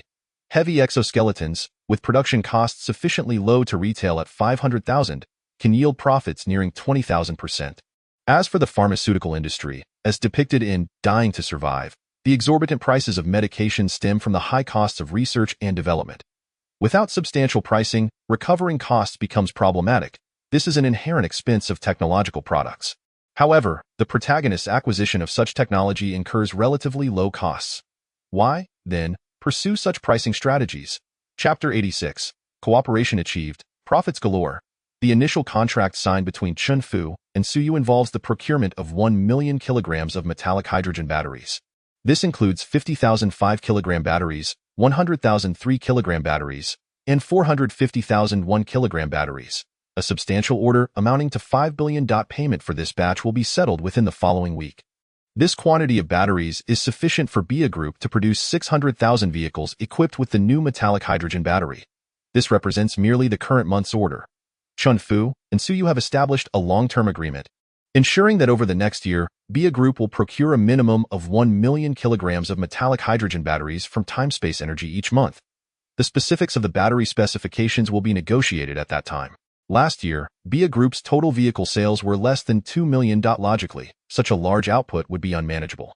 However, with the introduction of metallic hydrogen batteries, Chunfu is imbued with ambition, setting sights not only on the domestic market but also on international opportunities. If his plans unfold successfully, BIA Group may produce over 7 million metallic hydrogen vehicles in the coming year. Despite the advantages of metallic hydrogen battery technology, this endeavor presents considerable challenges. After all, Timespace Energy does not solely cater to BIA Group. They only support a fifth of the total production capacity. Other manufacturers are equally capable of sourcing batteries from this supply. Thus, metallic hydrogen batteries cannot serve as a unique selling point. Chunfu's bold decision to increase production stems from another factor. He has secured an exclusive collaboration with one of Timespace Technology's more modest subsidiaries. This subsidiary, known as Timespace Technology Reserve Company, is 70% owned by Tsuyu and 30% by Jirjo Bank. This company currently possesses all secondary technologies related to the G60 heavy exoskeleton, excluding the most advanced black technologies. Nonetheless, even these secondary technologies are remarkably advanced for Blue Star. For instance, the friend or foe identification system within the G60 exoskeleton can be slightly modified to create a vehicle-mounted radar system that far surpasses current market technologies, providing top-tier hardware support for autonomous driving. Although the armor technology of the G60 exoskeleton is considered cutting-edge and is not listed among the technologies of the Time-Space Technology Reserve Company, many internal components utilize specialized materials. For example, the skeleton is constructed from a titanium alloy combined with another composite material. This composite material is not only cost-effective and lightweight, but also boasts a strength of 4,000 MPa, significantly exceeding that of high-strength steel typically used in critical automotive structures like A-pillars. While it falls slightly short of the strength of high-strength carbon fiber, its affordability makes it an excellent candidate for automotive manufacturing. The exclusive collaboration project established between the BIA Group and Temporal Technology Reserve stipulates that, within the next 5 years, all commercial technologies produced by Temporal Technology Reserve for automotive development shall exclusively partner with the BIA Group. Conversely, any technology related to civilian vehicles outside this scope will naturally bear no connection to the BIA Group, allowing Temporal Technology to proceed as they see fit. Of course, such an arrangement comes at a significant cost, $200 billion. This is the sum agreed upon in signing this contract, should there be any subsequent needs for technology transfer or procurement post-product launch. Additional funds will be required. The partnership with Temporal Technology is indeed the key to Chin Fu's audacious decision to ramp up production. However, he harbors a tinge of regret. Within the technological reserves of Temporal Technology, there exists no ultra-powerful motor akin to that housed in the G60 exoskeleton. Had that been included, it would have been truly remarkable. Presently, vehicles boasting 600 to 700 horsepower are deemed performance cars, while those exceeding 1,000 horsepower are classified as top-tier performance vehicles. Based on the parameters publicly disclosed for the G60 exoskeleton, if the motor were to be redesigned according to its principles and installed in a vehicle, it could potentially yield an astonishing 5,000 horsepower. Such immense power would render the vehicle akin to a ground-hugging flying machine. Without restrictions, discussions of acceleration from 0 to 100 would be moot. Even 0 to 500 could likely be accomplished in under 5 seconds. While he acknowledges this regret, Chin Fu is nonetheless highly satisfied with this successful venture. Absent any unforeseen developments, BIA Automobile is poised to embark on a truly aggressive expansion strategy. Even competitors seeking to procure metallic hydrogen batteries from Temporal Energy will find it futile. Likewise, CU is equally delighted with this deal. In just one afternoon, the company has amassed a staggering $250 billion. Although $200 billion of that amount belongs to Temporal Technology, he retains a commendable 70% share.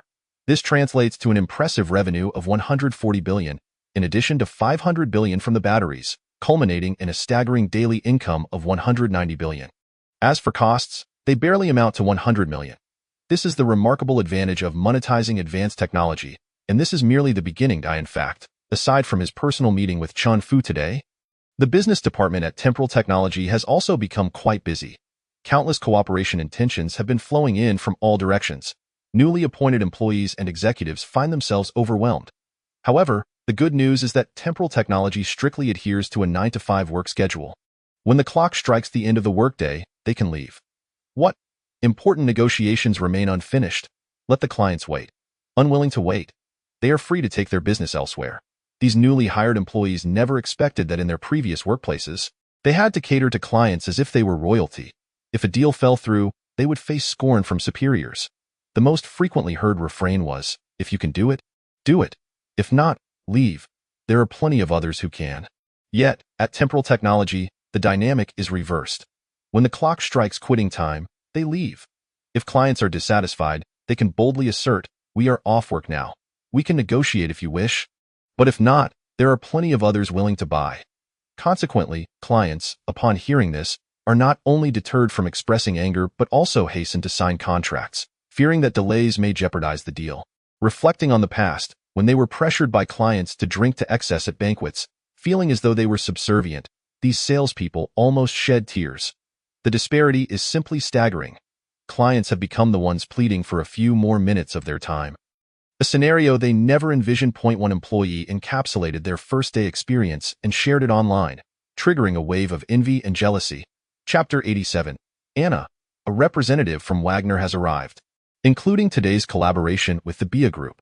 The total sales for Temporal Technologies' 3 subsidiaries today is approximately 312.78 billion. During dinner, Chioma diligently fulfilled her duties as secretary, despite holding the title of CEO. That's not particularly impressive. The BIA Group alone accounts for 250 billion, leaving us with so little? After swallowing his food, Suyu continued, does the deal with Chuyu for the 3,000 exoskeletons count? Not yet. Chioma shook her head. This figure only includes contracts that have already been signed. If we add that deal, we should exceed 322 billion, and with the 100 billion from the longevity elixir, that brings us to 333 billion. A single-day revenue of 333 billion is already quite extraordinary, and this only accounts for completed transactions. Countless potential contracts and clients await negotiation. In my view, the 500 kilograms of metallic hydrogen batteries may not suffice. Have you considered procuring more from Frost Star? No more purchases are necessary, Suyu replied, shaking his head. Producing 500,000 kilograms per month is already quite remarkable. The current sales volume is due to the fact that metallic hydrogen batteries have opened up an entirely untapped market. It's normal for clients to rush to purchase initially, but over time, they will realize that the energy density of metallic hydrogen batteries is so high that they may not necessarily be as user-friendly. Many electronic devices simply do not require batteries of such capacity. Moreover, if we flood the market with too many batteries at once, their value will likely plummet, adversely affecting our current clients who have signed contracts. Therefore, we need to control the number of batteries entering the market. 500 kilograms per month is just right for now. Once people become accustomed to these high-capacity batteries and products with greater energy consumption and enhanced functionalities based on metallic hydrogen batteries are developed, that will be the true moment of impact for metallic hydrogen batteries. Indeed. Chioma nodded thoughtfully. And Suyu suddenly grinned, saying, the real problem lies ahead. Do you believe that within 3 days, there will undoubtedly be a scandal regarding the safety of metallic hydrogen batteries? Moreover, it will likely create quite a stir. After all, this technology has disrupted numerous livelihoods. That's a minor issue. We just need to silence them. Chioma remarked nonchalantly. In the realm of the internet, she is invincible, as long as she chooses not to see it. No one can cast a negative review on Temporal Technologies products. After a moment's thought, she added, simply blocking on the internet isn't entirely foolproof. They could still resort to offline newspapers and other means to tarnish our reputation. However, that's not too concerning. We just need to identify the instigator and make them disappear. While she may not relish the idea of taking lives, she harbors no qualms about ensuring the physical obliteration of such individuals. That's not necessary, Suyu quickly interjected. It's all in the spirit of passionate commercial competition. How interesting. Once we secure the deal with Chuyu today, we can delegate all business matters to her, allowing us to find some leisure. He is eager to see what those competitors, whose livelihoods he has disrupted, will concoct in response. Chioma shot him a disapproving glance but chose not to elaborate further. Not long after Suyu finished dinner, Chuyu arrived at ZY Garden. She was unaccompanied by bodyguards but brought along a blonde woman. From her physical features, it was evident she was of Slavic descent. However, this Slavic woman exuded a robust aura, moving with a sense of purpose. It was clear she was a skilled practitioner. Considering the true buyer of this order, it was easy to deduce that this individual was the representative from Wagner. This is Mr. the chairman of Temporal Technology. Chuyu introduced him to the Slavic woman. After the introduction, she added, this is Ms. Anna, a representative from Wagner. She was initially in Kyushu to procure a batch of drones and has come to oversee some details of this order. Suyu nodded in acknowledgement. Hello. Welcome to Temporal Technology. Mr. Su is even more handsome than in the videos. Truly a perfect creation of the creator, Anna exclaimed, her eyes gleaming as she gazed at Suyu, speaking fluently in Kyushu dialect. And your headquarters is astonishing. Upon arrival, I felt as though I had stepped into a futuristic world. Ms. Anna is also quite stunning, arguably the most beautiful among Western women I have encountered. This lovely lady evidently possesses an acute sixth sense. Indeed? This is the future, Suyu replied with a noncommittal smile. To be fair, much like Anna's compliments toward him, his words were not merely polite flattery. Among Western ethnicities, Slavic women often align most closely with the aesthetic preferences of Kyushu people. And Anna is certainly a standout among them. With pronounced features and skin that is not coarse like that of many Slavic women, she appeared delicate and tender even without makeup. Coupled with her tall stature and enviable long legs, she would undoubtedly score a solid 95 out of 100. The exotic allure only adds to her charm. Overall, she rivals Chuyu in beauty, though Chuyu's regal grace, a product of her ancient lineage, is difficult for ordinary individuals to match. It emanates an air of authority that stems from a century of governance in the future city, a unique quality that ordinary people find hard to replicate. Just a glance or a gesture from her can evoke an irresistible sense of command. Artis, you has an excellent eye for beauty. Anna, brimming with confidence in her appearance, graciously accepted Suyu's compliment before adding, your company's technology is indeed more impressive than that of the headquarters. After exchanging pleasantries, it was time to delve into the main agenda. Yu directly led them to the 5th underground level of the Arctic Palace. This area had been specifically crafted as an underground equipment testing ground. While the space was insufficient for testing power armors, it was certainly adequate for evaluating the G-20 lightweight exoskeleton. Clearly, Anna was not a delicate flower, easily crushed. Upon arrival, she promptly expressed her desire to personally test the equipment. Suyu naturally had no reason to refuse. Once clad in the exoskeleton, Anna commenced a series of performance tests that lasted nearly an hour. The way she was enamored with the G-20 made it evident just how satisfied she was with this piece of technology. This is equipment capable of transforming battlefield dynamics, Anna exclaimed as she approached Suyu and the others, her expression slightly agitated. Having tested several modified versions of the G-20, especially the one priced at $999, she concluded succinctly. She wanted them all. The configuration equipped with a drone battlefield situational mapping module and an auxiliary targeting module was simply astounding. For a fleeting moment, Anna even felt as if she were playing a game with cheat codes. Yet, she quickly realized that, in a sense, it truly was akin to cheating. Lock-on targeting plus X-ray vision. What else could it be called? So, Miss Anna, how many are you considering purchasing? We have ample stock, and we can ship by tomorrow, Suyu remarked with a smile. The 3,000 units previously discussed with Ms. Chu, of course, remain unchanged, Anna replied, blinking at Suyu. However, I believe it necessary to order an additional batch. I will report to my superiors later, and I should receive a definitive response by tomorrow. Thus, I hope to finalize the contract tomorrow. Certainly, Suyu nodded. After that, the two engaged in casual conversation for a while. To be fair, Anna's proficiency in the language of the 9 provinces was quite impressive, and her understanding of its culture was profound, leading to seamless communication without any barriers. Moreover, she was quite talkative and exhibited a mindset noticeably more open than that of Eastern girls, occasionally sharing a risku joke. The two seemed to enjoy each other's company. Meanwhile, Chuyu remained in attendance, though she refrained from interjecting into their dialogue, instead conversing with Chiomo.it wasn't until Suyu arranged for Anna to be escorted to the hotel in the Zawuyuan Entertainment District for rest that the three of them turned to discuss the genuinely significant matter of the evening, the longevity elixir. Chapter 88. Mechanical Transformation or Longevity Elixir. What you say can extend a person's lifespan by 20 years, is this it? Chuyu gazed at the longevity elixir contained within the box on the desk of the Arctic Palace's top-floor office. Her brows furrowed. Prior to arriving, she had imagined it would be some sort of potion. Instead, it appeared to be merely a high-tech pill. Indeed, this is it, Suyu shrugged. Did you not notice the fragrance? Did it not evoke any other sensations? Chuyu instinctively leaned closer to sniff. The aroma of the longevity elixir was unmistakable.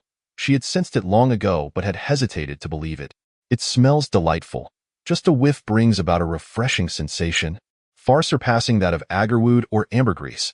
But how does this relate to extending human life? Chuyu lifted her gaze to Suyu, somewhat puzzled. Suyu, unaware of the underlying principles behind this concoction, replied nonsensically, scientific matters are not for the uninitiated.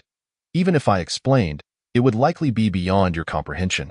Chuyu regarded him quizzically before retorting, I hold a Ph.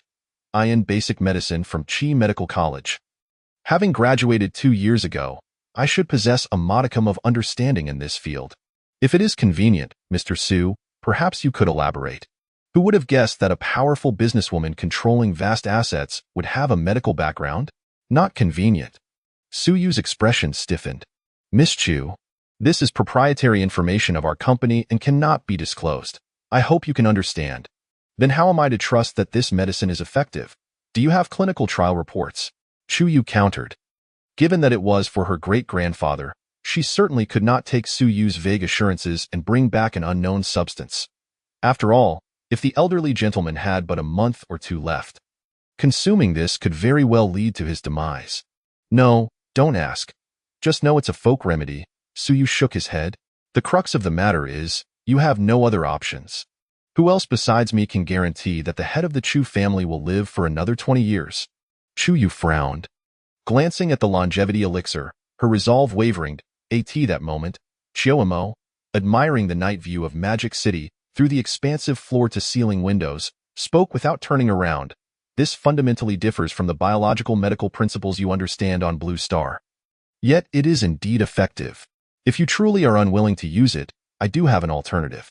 As she spoke, she turned to face the bewildered Chu Yu, a gentle smile gracing her lips, and her azure eyes shimmered with numerous blue particles. Holographic projection. The particles gradually coalesced into a complex mechanical lung. If I recall correctly, the primary issue afflicting the head of the Chu family is lung cancer. My solution is straightforward. Simply replace the lung. Of course, this would not extend his life further. One would need to continuously replace more mechanical organs until there are none left to replace, leading to complete cessation. Replace mechanical organs? Chu Yu failed to recognize that this holographic projection was emanating from Chiyomo's eyes, thinking it was a pre-existing facility within the office. She approached the mechanical lung, scrutinizing it for some time before inquiring, "Do you truly possess the capability to manufacture such mechanical organs?" Here, Chu Yu suddenly paused, her mind returning to the earlier statement, fixing her gaze on Chiyomo. "If I heard correctly, you just referred to you Blue Star?" Chiyomo did not respond to her subsequent question, but simply raised her hand and stated, "Of course we do." As she spoke, crimson and azure arcs of electricity suddenly appeared at her fingertips, crackling as they made contact with the air. Without hesitation, Chiyomo seized a decorative tree within the office. Bang! The fierce arcs instantly shattered the tree into splinters. She gestured for a cleaning robot to tidy up the debris before turning her attention to the nowadays Chu Yu, explaining, "It's merely an electric shock device integrated into the mechanical arm, capable of releasing over 5A of current. It's for self-defense." As she spoke, she casually glanced at Su Yu. Of course, it bore no real intimidation factor, as the highest authority over this body rested in Su Yu's hands. "So, your hand is a mechanical organ modified with this technology?" Chu Yu's eyes were glued to Chiyomo's hand, yet she could discern no difference from that of an ordinary person. Chiyomo smiled but offered no explanation, instead stating, "So, what will it be? Mechanical transformation or the elixir to extend your life by 20 years? Choose one."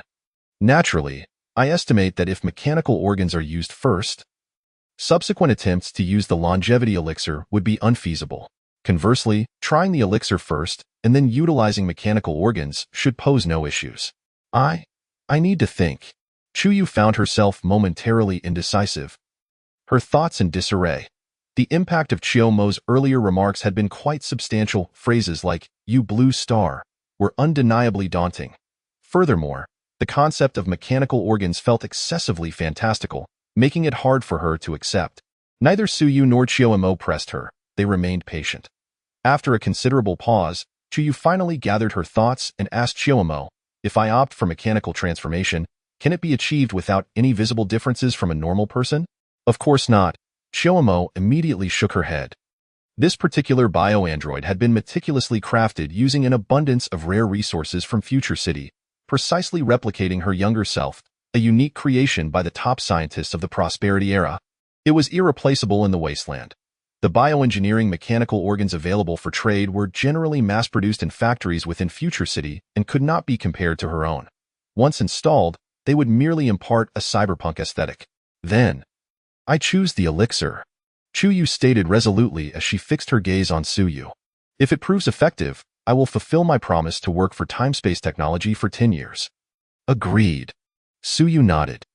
If it were ineffective, he had no grounds to compel anyone to work for him. After all, transactions hinge on mutual consent. After confirming a few points regarding the use of the longevity elixir, Chu Yu departed with the pill in hand. The vast office was left with just Chiyomo and Suyu. Tomorrow is the weekend. There shouldn't be much happening in the next couple of days. How about we find a place to vacation? Suyu raised an eyebrow at Chiyomo. Every camera in your world is my eye. I have essentially seen every location someone could visit. Chiyomo shook her head but then added, however, if you wish to go, I can accompany you. Then, let us visit a place that no one can access. Suyu suddenly glanced out at the starry sky. Speaking of which, ever since acquiring the Falcon, I have wanted to explore space, yet I have never had the chance. There is no time like the present. Shall we go take a look? Chapter 89. The Starry Sky. That is the domain of biological weapons. Chiyomo, hearing this, also glanced at the starry sky outside. Although the weather in Magic City had been rather dismal these past few days, with persistent rain, the apex of the Arctic Palace has ascended beyond the clouds. Gazing out from this vantage point, one can behold the vast expanse of the sky above and a sea of clouds below. The dreary weather beneath does little to dampen the ambience of this lofty realm. So, shall we? Autumn tilted her head slightly, set forth. Let's go, Suyu exclaimed, rising promptly to swing open the grand door of the top-floor office. Behind the office lay a modest helipad, sufficiently sized for the Peregrine Falcon to land. After all, this craft does not require a full landing. A flat surface merely facilitates the approach for passengers to embark. The two entered the Peregrine Falcon in succession. In an instant, it erupted with a thunderous sonic boom, vanishing from the summit of the Arctic Palace. Eager to witness the gradual transition into the starry expanse, Suyu refrained from accelerating the Peregrine Falcon too swiftly. Aside from the initial ascent, it barely reached supersonic speeds thereafter. Indeed, escaping Blue Star does not necessitate achieving the first cosmic velocity. As long as the engine continues to exert force, it suffices to in truth, it is not merely Blue Star that can be exited. Venturing beyond the solar system is also feasible. The first cosmic velocity refers to the speed at which a spacecraft, upon ceasing to exert force with the engine extinguished, would not plummet back to Earth. Thus, failing to reach this velocity would require an inexhaustible fuel supply to maintain thrust and prevent descent. Therefore, even with Suyu's leisurely pace, the Peregrine Falcon could still depart Blue Star, albeit with a greater energy expenditure. Fortunately, being powered by nuclear fusion, energy was not a concern. As they beheld the receding ground and the vibrant nocturnal panorama below, Autumn could not help but exclaim, "It is truly beautiful." Such a sight she had only witnessed over a century ago. Following the Waste era, the world had not seen such grand architectural marvels, and the concept of a nightscape had vanished entirely. Suyu, upon hearing this, was suddenly struck by a thought and inquired, "By the way, although your future city lacks anti-gravity technology and cannot escape the mother planet, you must possess several pieces of equipment akin to the Peregrine Falcon, or even more advanced starships, correct? Why have I never heard you or Frost Star mention the development of space exploration? If your mother planet is uninhabitable, why not abandon it and directly seek a celestial body for colonization? Surely, in the vast universe, with your technological prowess, finding an arable location should not pose a challenge. Escaping the mother planet's gravitational pull is simple. Evading its protection is the arduous task," Autumn replied, shaking her head. "Why is that?" Suyu asked, astonished. Logically speaking, with their advanced technology from the prosperous era capable of colonizing entire star systems, the wealthy should have long since outgrown the need for maternal protection. Autumn, with a hint of resignation, said, "When I previously discussed these matters with you, it was evident that you missed some crucial points." Suyu, reflecting on her words, remained perplexed and queried, "What did I miss? When did I ever claim that we had completely eradicated the fungi?" Autumn turned to him, adding, "In reality, we have only eliminated the fungi that infiltrated our mother planet. Numerous starships still operate under their control in space. The good news is that the starships equipped with annihilation capabilities have largely been destroyed. Thus, we continue to survive on the mother planet." "So, you mean there are still starships controlled by fungi lurking above you, occasionally launching attacks?" Suyu remarked, taken aback. He had assumed that the humans of the Waste era had eradicated those fungi through biological and genetic weaponry, leaving only the threats they had inadvertently created. Yet here she was, telling him that the fungi had not been entirely vanquished. It seemed he had underestimated the horrors of the Waste world. Below lay technological monstrosities, while above hovered starships from a century past. Observing, it was truly hellish. Occasional strikes from space. Such occurrences do happen, but they are infrequent, and the assailants are not the fungi. Those have been transformed into biological weapons capable of traversing the cosmos, Autumn lamented. During the final battle to defend our mother planet a century ago, some individuals launched these biological weapons into space to attack the fungal fleets. While they succeeded in obliterating a significant portion of the fungal armada encroaching upon our star system, these biological weapons subsequently went rogue for reasons unknown. Since then, our stellar system has become the domain of these monsters. Not even we, the denizens of the waste, can contend with the fungi that control those starships. Moreover, a faction of these biological weapons has developed rudimentary consciousness, possessing basic cognitive functions and purposefully hunting organic beings. Alarmingly, they not only thrive in the vacuum of space but have also undergone mutations due to cosmic radiation, inexplicably developing reproductive systems that were never part of their original design, resulting in a rapid proliferation throughout the cosmos. At this stage, the population of these creatures may well number in the tens of millions, infesting the entire star system. Their vitality is extraordinarily robust. They can sustain themselves on the most basic of materials, consuming the countless remnants of starships scattered throughout space, allowing for boundless growth. Furthermore, to adapt to the cosmic environment, their outer skin has become alarmingly resilient. To eradicate these creatures, one would need temperatures exceeding 100 million degrees. In other words, one would require the core temperature of a nuclear explosion or some ultra-high-powered laser to destroy them. Kinetic weapons are nearly ineffective against them. You would be hard-pressed to find a material tougher than their outer layer. These biological weapons were initially designed to combat the starships controlled by the fungi, thus rendering them nearly immune to the vast majority of weaponry from the prosperous era. However, the designers likely never anticipated that they would ultimately spiral out of control. The current predicament in the waste is that any entity, whether human or a human fleet under fungal control, that dares to venture into our star system will be torn apart by these creatures. In the face of such a vast and formidable artificial monstrosity, even the combined might of the prosperous era's humanity would likely struggle to eradicate them, let alone the beleaguered inhabitants of the waste. The cosmos? That belongs to the fungi and the biological weapons. Furthermore, the more distant reaches of space beyond the star system are sealed off by remnants of the fungal fleets, rendering escape impossible. Suyu remained speechless. It was difficult to fathom what sort of diabolical technology could give rise to such monstrosities. Chapter 90. The Truth Behind the Technological Explosion.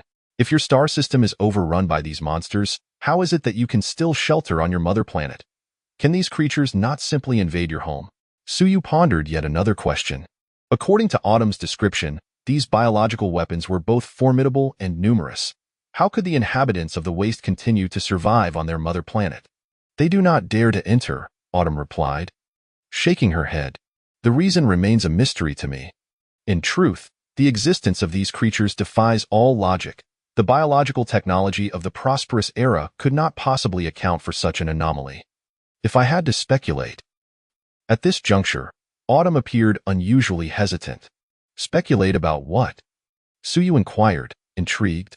I suspect that the emergence of these biological weapons may be linked to the true cause of the technological explosion that transpired in our world centuries ago. After a brief contemplation, Autumn continued, although the prosperous era propagated the narrative that warfare spurred technological advancement, our academic community does not wholly subscribe to this perspective. The interval between the invention of the first steam engine and the first internal combustion engine was less than a decade. The potential of the steam engine had yet to be fully realized when we transitioned into the realm of internal combustion. Moreover, prior to that, the foundational theories surrounding internal combustion were far from complete.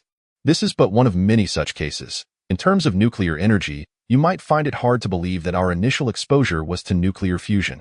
During a certain battle, a 2-megaton hydrogen bomb was deployed, annihilating hundreds of thousands of enemy troops in a single strike, sending shockwaves throughout the world.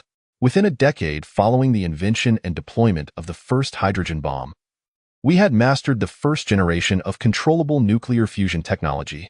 At this point, Autumn suddenly chuckled derisively. Yet, more than 30 years after we achieved controllable nuclear fusion, a scientific team published a paper proclaiming a significant breakthrough in the realm of nuclear energy. Can you guess what they discovered? What? Nuclear fission. Autumn's expression darkened. Prior to that moment, all knowledge regarding nuclear technology was shrouded in secrecy. People were only aware of the existence of nuclear fusion, with no understanding of the specific theoretical formulas or the reaction processes. Aside from a select few major powers, almost no one comprehended the origins of this extraordinary energy source until the principles of nuclear fission were elucidated, unveiling the true nature of nuclear energy. Even more absurdly, the team that uncovered the principles of nuclear fission was a nuclear physics team from a certain major power, which had previously participated in and updated nuclear fusion reactor designs. This very team, upon discovering the fission reaction, initially deemed it a more advanced technology than nuclear fusion. Do you grasp the implications of that? It means, Suyu inhaled gently, a sense of absurdity swelling in his heart. It means that when they achieved nuclear fusion, they were utterly oblivious to the principles of nuclear fusion itself. A fission reaction merely requires slow neutrons to bombard U-235 nuclei, causing the U nuclei to split, simultaneously releasing more neutrons. Theoretically, only one slow neutron is needed. The remaining reactions will occur autonomously. Hence the term chain reaction. To control the reaction, one merely needs to manage the speed and density of the neutrons, which is not particularly challenging. However, the conditions for nuclear fusion are exceedingly stringent, demanding temperatures of tens of millions to even billions of degrees, rendering it extraordinarily difficult to control.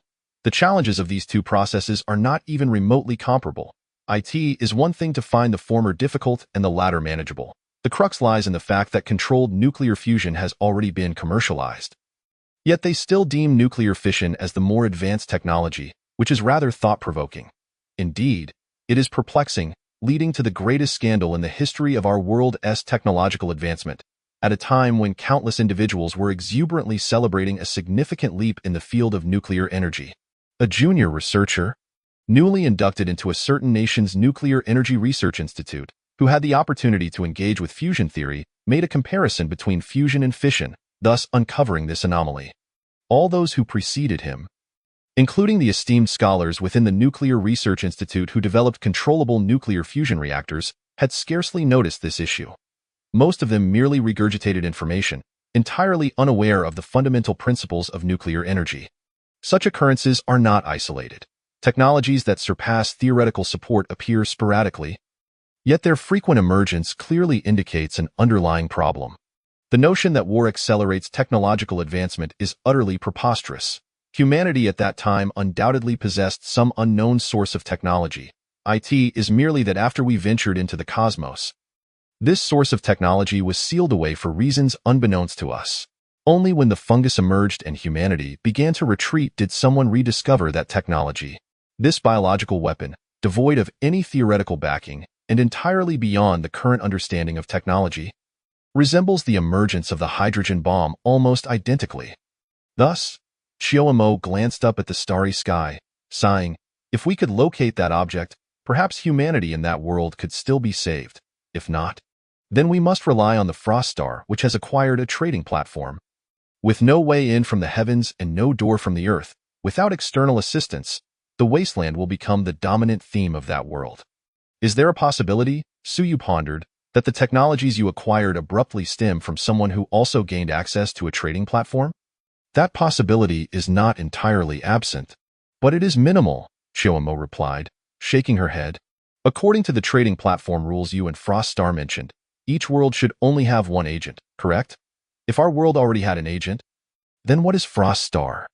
As for the chance that the original agent has perished, that possibility is even slimmer.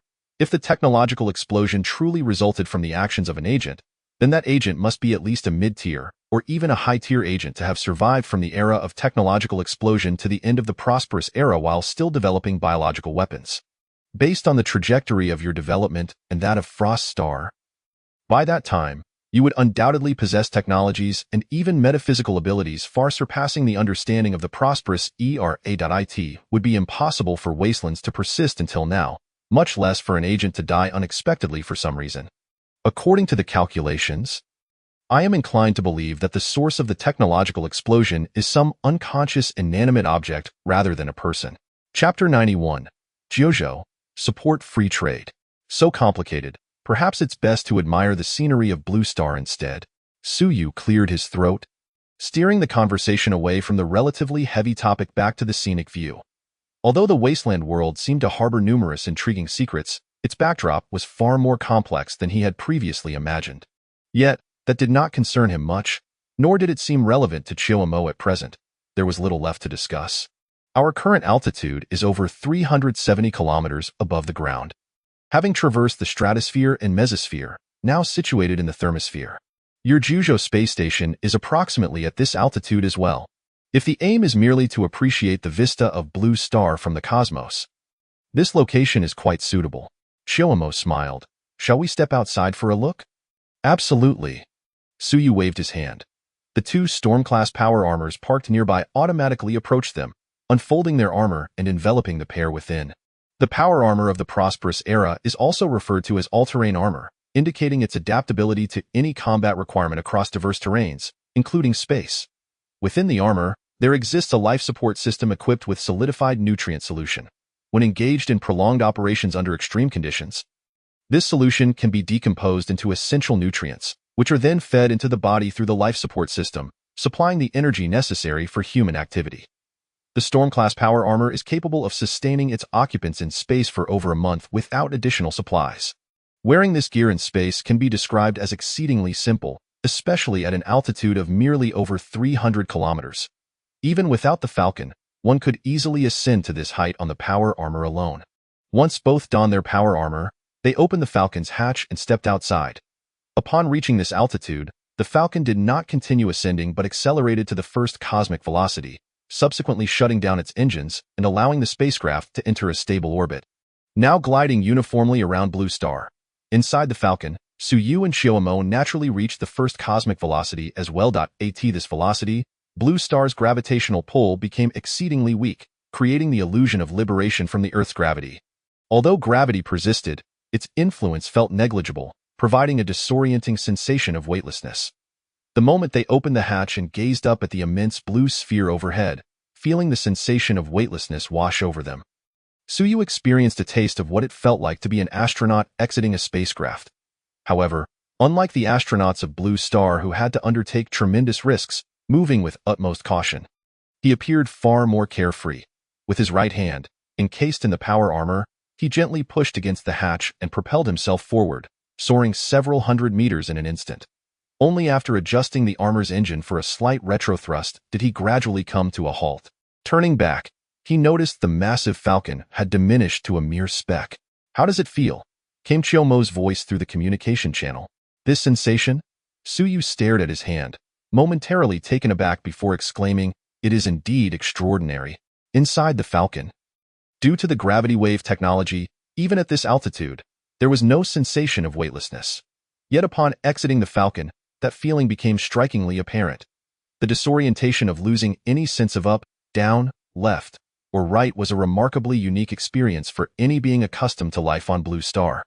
After enjoying the view from near-Earth orbit and experiencing the sensation of weightlessness, they returned to Blue Star. It must be said that acquiring 3 Falcons from Frost Star was indeed a fruitful venture. These mature flying machines are both versatile and practical.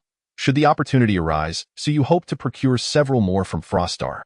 Not to mention, given that nuclear fusion requires helium-3, establishing a base on the moon is imperative for future time-space technology. At that time, similar spacecraft will undoubtedly be indispensable. Of course, acquiring a complete set of blueprints would be even better. The following 2 days were relatively uneventful.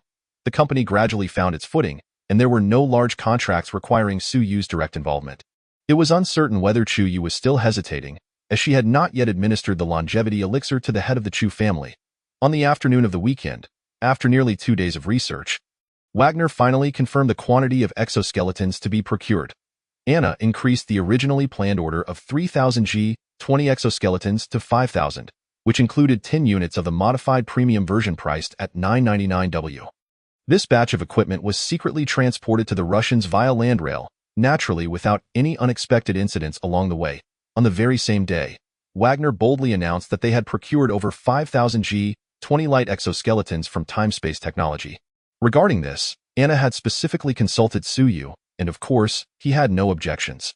After all, the customer is king. They had spent so much money on the purchase. It was only reasonable to let them boast a little.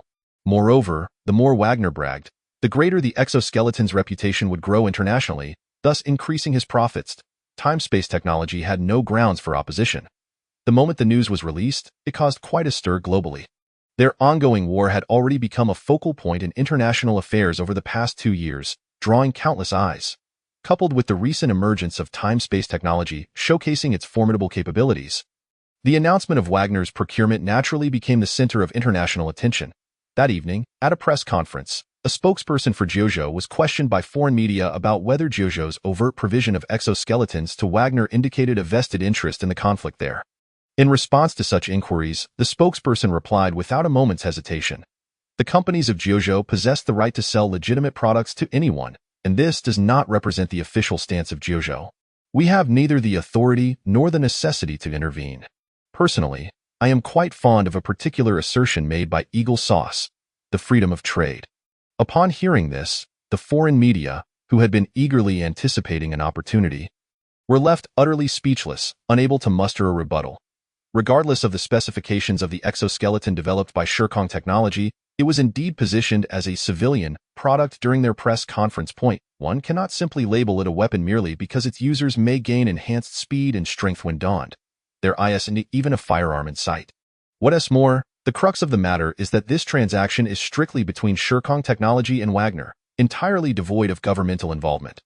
Thus, seeking comments from the spokesperson of Jojo is utterly unwarranted. Chapter 92. Matching Refresh, New Trading Partners. This series of events rapidly sparked a tremendous uproar across the global internet. Wagner and Shirkong Technology found themselves at the epicenter of controversy. Naturally, due to the ongoing war, Wagner had long been subject to scorn on the foreign web. The adage, the more lice, the less itch applied. They were indifferent to the insults hurled their way. As the criticisms continued, they became increasingly apathetic. In stark contrast, the emergent Shirkong Technology audaciously engaged in trade with the widely disparaged Wagner. The announcement of this collaboration triggered an avalanche of condemnation, with labels such as arms dealer and war profiteer hastily affixed to Shirkong Technology. They were bombarded with every derogatory term imaginable. In a heartbeat, Shirkong Technology was cast as a villain akin to the nefarious Umbrella Corporation from cinematic lore, a malevolent conglomerate wielding formidable technology. Even within domestic forums in Jojo, opinions on Shirkong Technology became polarized, with praise and criticism in equal measure. Those in the latter camp echoed the sentiments found on foreign platforms, denouncing Shirkong Technology as mere arms merchants. Conversely, the supporters extolled the company's employee benefits and technological prowess, heralding it as the pinnacle of Jojo's technological enterprises. Numerous professionals took to the internet to critique Shirkong Technology's decision to sell exoskeletons to Wagner, deeming it a grievous misstep. Initially, Shirkong Technology had garnered admiration and astonishment for its innovative technology, captivating attention both domestically and abroad. However, following the sale of arms to Wagner, the narrative swiftly shifted, branding them as a pariah, a miscalculation that could prove disastrous. Yet, regardless of external opinions, the employees of Shirkong Technology remained steadfast. After all, it was the weekend. Was the Zawayuan Entertainment District not enticing enough? Or were the beaches lacking in allure? They were far too preoccupied to engage in online skirmishes. Let the critics vent their frustrations. It certainly wouldn't affect their salaries, nor would it pose a threat to a colossal entity like Shirkong Technology. As for Suyu, it was laughable. Had he not orchestrated the online frenzy by guiding public sentiment, this issue might not have gained such traction. While the majority of responses were condemnatory, they did not impact Shirkong Technology's operations in the slightest. Others were selling to others, while they reaped their profits. The metallic hydrogen battery, on the other hand, was a product geared toward ordinary consumers. Yet, the current buyers weren't everyday individuals but rather enterprises in need of batteries. The question of whether the general populace would buy or desire the product was irrelevant. When these enterprises launch products powered by metallic hydrogen batteries, would there not be buyers? Faced with a product that eliminated concerns about battery life, consumers would ultimately cast their votes with their wallets. Once materialized, product efficacy would reign supreme, overshadowing online critiques. Numerous instances abound where a product, despite being vilified online, thrived in the market. Ultimately, the internet is but a fragment of the world. To regard it as an accurate reflection of reality would be folly. Thus, Both Suyu and the companies procuring metallic hydrogen batteries were unfazed by the potential for backlash stemming from these events. Moreover, products like the exoskeleton were not targeted at those who merely criticized online. Those who possessed the means to purchase were far removed from keyboard warriors. In fact, with the heightened attention following the controversy, Shurkong Technology's exoskeleton attracted the gaze of a broader audience with purchasing power. Within mere hours of the incident, Shurkong Technology was inundated with dozens of inquiries from overseas clients regarding the procurement of the G20 exoskeleton. Although Wagner faced widespread disparagement online, their combat efficacy remained undisputed. No one could dismiss Wagner as insignificant. The fact that Wagner had committed to spending billions on equipment was impossible to overlook, especially upon learning that Shurkong Technology's exoskeleton was available to all clients without discrimination. The number of interested parties was staggering, ranging from officials of major nations to armed organizations in conflict-ridden regions, and even civilian firearms companies in Eagle Sauce expressing interest in introducing the G20 to the market. In summary, chaos reigned, with all manner of individuals involved. After all, the high-end military hardware sold by powerful nations typically involved selective clientele. Possessing wealth alone did not guarantee a purchase. Yet, Shurkong Technology's G20 exoskeleton, viewed from any angle, was undeniably top-tier individual soldier equipment. Given the absence of client discrimination, what was preventing orders from being placed? As for the validity of Shurkong Technology's claims, was it not evident that purchases were being made? Wagner was fully prepared to deploy these exoskeletons on the battlefield. One does not gamble with the lives of their soldiers. Thus, contrary to the online vitriol, orders for Shurkong Technology began to pour in like snowflakes, with the production capacity for the G20 exoskeleton nearly booked for the month. Suyu had anticipated this scenario and remained unfazed. In light of these trivial disturbances, his focus was primarily on the impending weekly refresh of client matching name. Suyu. Identity. Agent for the transdimensional trading platform, Blue Star region. Level. Junior agent, 610. Trading points, 1,050 points. Available matching attempts, 0. Next refresh time, 59 seconds. 58 seconds. As the final minute of the refresh ticked away, Suyu entered the trading space, gazing at his familiar personal panel. The experience he had garnered from the two trading partners, Ying Zhang and Shuang Xing, had been fully exhausted, 3 points each for a total of SIX. To ascend to the rank of intermediate agent, he required at least 2 additional trading partners. As for trading points, he had amassed over 1,000, affording him a plethora of options in the platform's marketplace. However, nothing of immediate necessity caught his eye. Previously, he utilized a junior gene serum, priced at 200 trading points. While the intermediate gene serum required 2,000 trading points. Suyu intended to save up enough points for himself. Time passed incrementally. Finally, at a certain moment, the indicator on his personal panel shifted from available matching attempts, 0, to available matching attempts, 1. Suyu, brimming with anticipation, declared, match trading partner. Matching trading partner, please wait. Matching successful.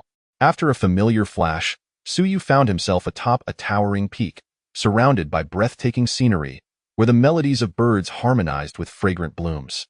To his astonishment, perched upon this precipice was an exquisitely crafted palace, radiating opulence. It was evident that such a structure could not have been erected by mere human hands.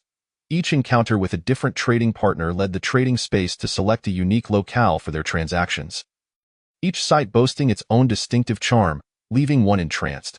After marveling at the vast capabilities of the trading space, he turned his gaze toward this session's trading partner, a tall woman clad in a pale yellow silk gown. Most notably, she wielded a sword, which was dripping with blood. Chapter 93. Oh no, I've become a night wolf. Hello? The sudden appearance of such a trading partner momentarily left Suyu in a state of bewilderment. Not only was she exuding a murderous aura, but she was also brandishing a lethal weapon. After a moment's reflection, he instinctively took a step back and donned his powered armor. Although the trading platform presumably implemented restrictions against mutual attacks, evidenced by the disappearance of bullet holes from previous encounters with Shuang Xing, the rules, nonetheless, provided him with a modicum of security while wearing the powered armor. The woman remained silent, her gaze fixed upon Suyu. After donning the powered armor, he exhaled in relief and cupped his hands in greeting, Agent of the Blue Star region. Suyu, may I ask how to address this young lady? Upon hearing his inquiry, The woman furrowed her brow in contemplation for a moment before casually discarding her sword. The blade flew back to its sheath upon her back as if it possessed a will of its own. Subsequently, the woman returned the gesture. Agent of the Tianxian realm, Shun Pianran. Excellent. Indeed a name steeped in fantasy. As Suyu observed the words, defying the laws of physics, emblazoned across his powered armor helmet, he began to formulate conjectures regarding the world from which this trading partner hailed. As she discarded her sword, the computational module of his powered armor rapidly processed the situation. Her strength was formidable.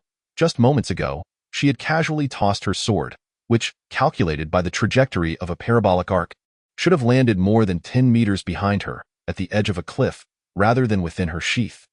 Yet, while the sword was suspended in midair, it was evidently ensnared by some external force. Performing 2 precise rotations before perfectly entering its sheath, this wasteland world could indeed achieve such feats, whether through electromagnetic traction or gravitational waves. However, given Shun Pianran's attire, it was apparent she was not from a technologically advanced realm. The detection module of her power armor revealed no fluctuations of any relevant force fields. The capability to perform such a spontaneous manipulation of objects without resorting to high-tech means clearly indicated she belonged to a mystical branch rather than a scientific one. Notably, her method of throwing the sword bore a striking resemblance to the swordsmanship described in certain novels. If Suyu's conjecture held any merit, it suggested that the Tianxian realm, where Shun Pianran resided, might be a realm of mysticism even more advanced than the Shenzhou of Yingzhong.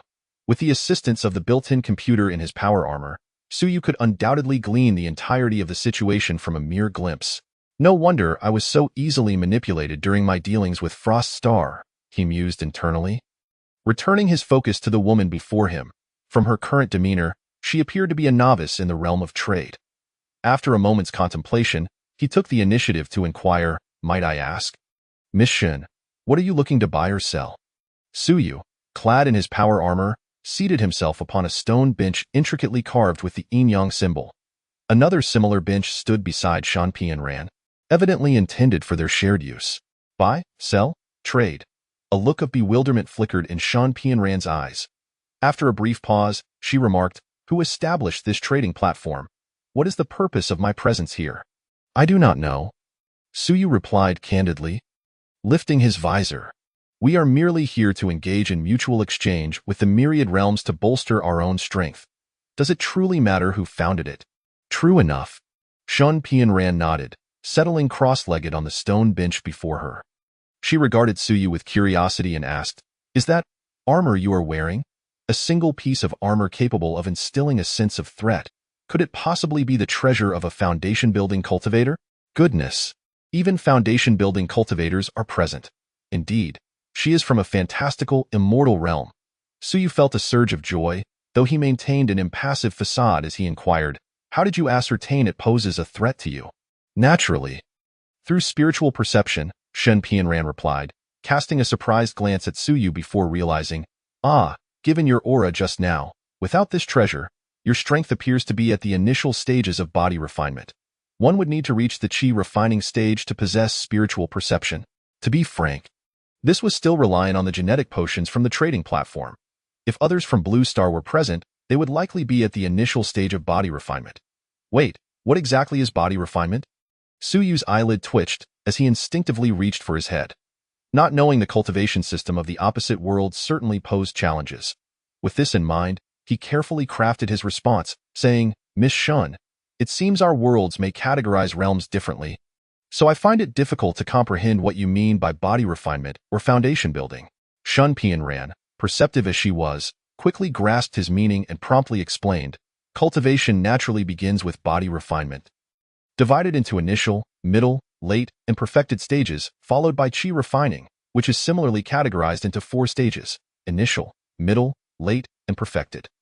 After that comes foundation building, golden core, and primordial infant stages. She paused, then, with a hint of pride, lifted her fair chin and added, I am currently at the late stage of chi refining.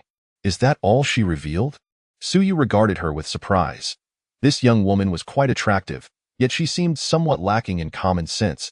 He quickly instructed the computer within his power armor to record this exchange.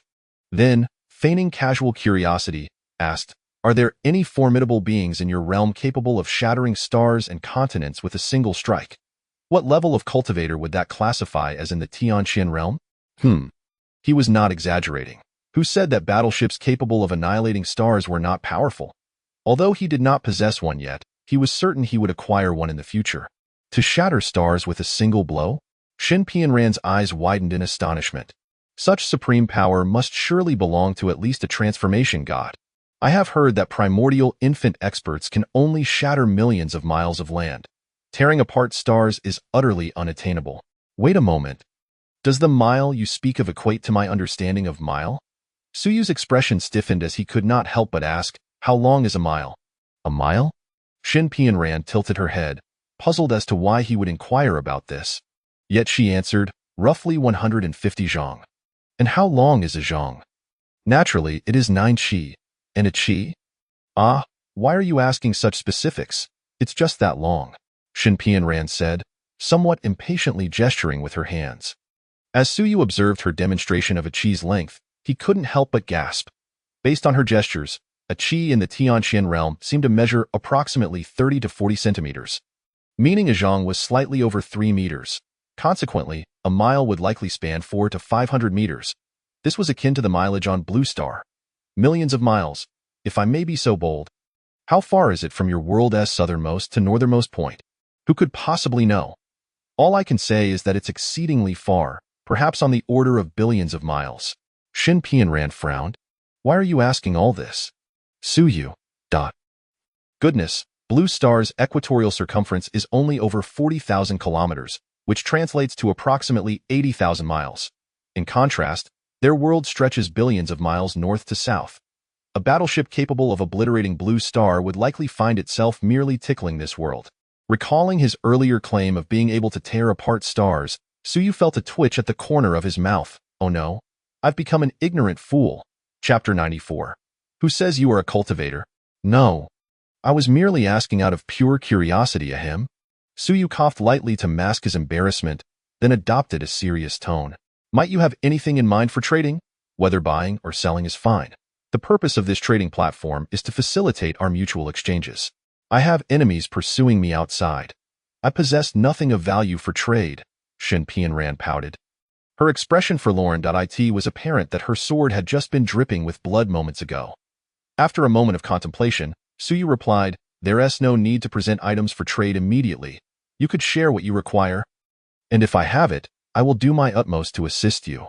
As for compensation, you may provide what you can now, and if you are unable, you can repay me later once you have escaped. The other party hailed from a remarkably powerful realm of cultivation. Clearly possessing significant investment potential, Suyu was not averse to initially investing resources in her, especially since the situation in her world was starkly different from the mere qi refining practitioners in Yingzheng Shenzhou. This was indeed a genuine realm of cultivation. Can I defer payment? Shin Pianran's lively eyes sparkled as she quickly asked, if I wanted your armor, would that be acceptable? My pursuers are several late-stage qi refiners and a perfected qi refiner. With this foundation-building treasure, I could defeat them. Power armor? Huh? She certainly has discerning taste, immediately identifying the best item Suyu could offer aside from his falcon. He had a total of 10 sets of power armor, one for himself, one for Chioma, leaving 8 sets available. Parting with one would not be out of the question. After a brief moment of contemplation, he formed a plan, but did not respond immediately. Instead, he probed further, our cultivation methods differ. Why are you so certain that this armor can match a foundation-building cultivator? Is it merely based on your spiritual perception? Of course. My spiritual perception indicates it possesses the power of a foundation-building cultivator. Thus it must have that capability, Shin Pianran stated, only to pause midway, casting a pitying look at Suyu. I apologize. I forgot you lack spiritual perception, so it may be difficult for you to comprehend. Suyu, all right then. Who said you were a cultivator? After pondering for a moment, he rose to his feet, his left arm's electromagnetic cannon beginning to charge. Seconds later, as the cannon's blue light shifted to red, the display in front of him indicated maximum power. The quality projectile that had been charged for some time was finally launched. Under maximum power, the projectile's exit speed reached a terrifying speed of over 80 Mach, almost instantaneously tearing through the air and generating a piercing sonic boom. At such an extreme velocity, it transformed into a metallic stream, crashing violently into a clearing on the opposite side of the mountain peak. Boom! Deafening explosion resonated from the earth below, accompanied by tremors. The towering mountain began to slowly collapse from the point he had struck.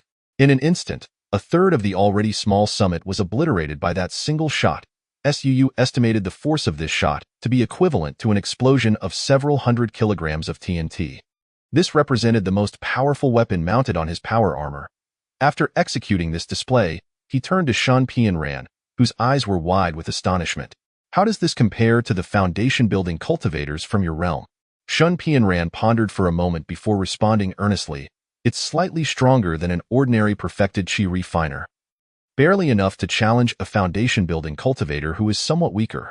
However, it is evident that the strength of your armor lies not in offense, but rather in defense. As she spoke, she casually formed a sword gesture with her fingers.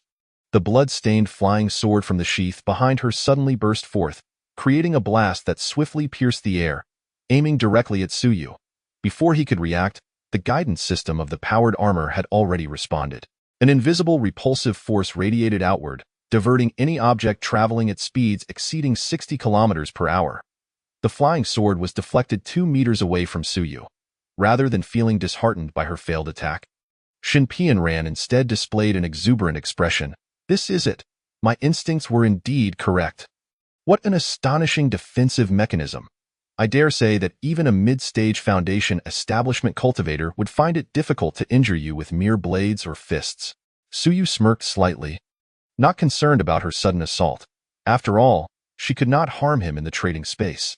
Instead, he began to ponder the implications of her words. Guidance shield.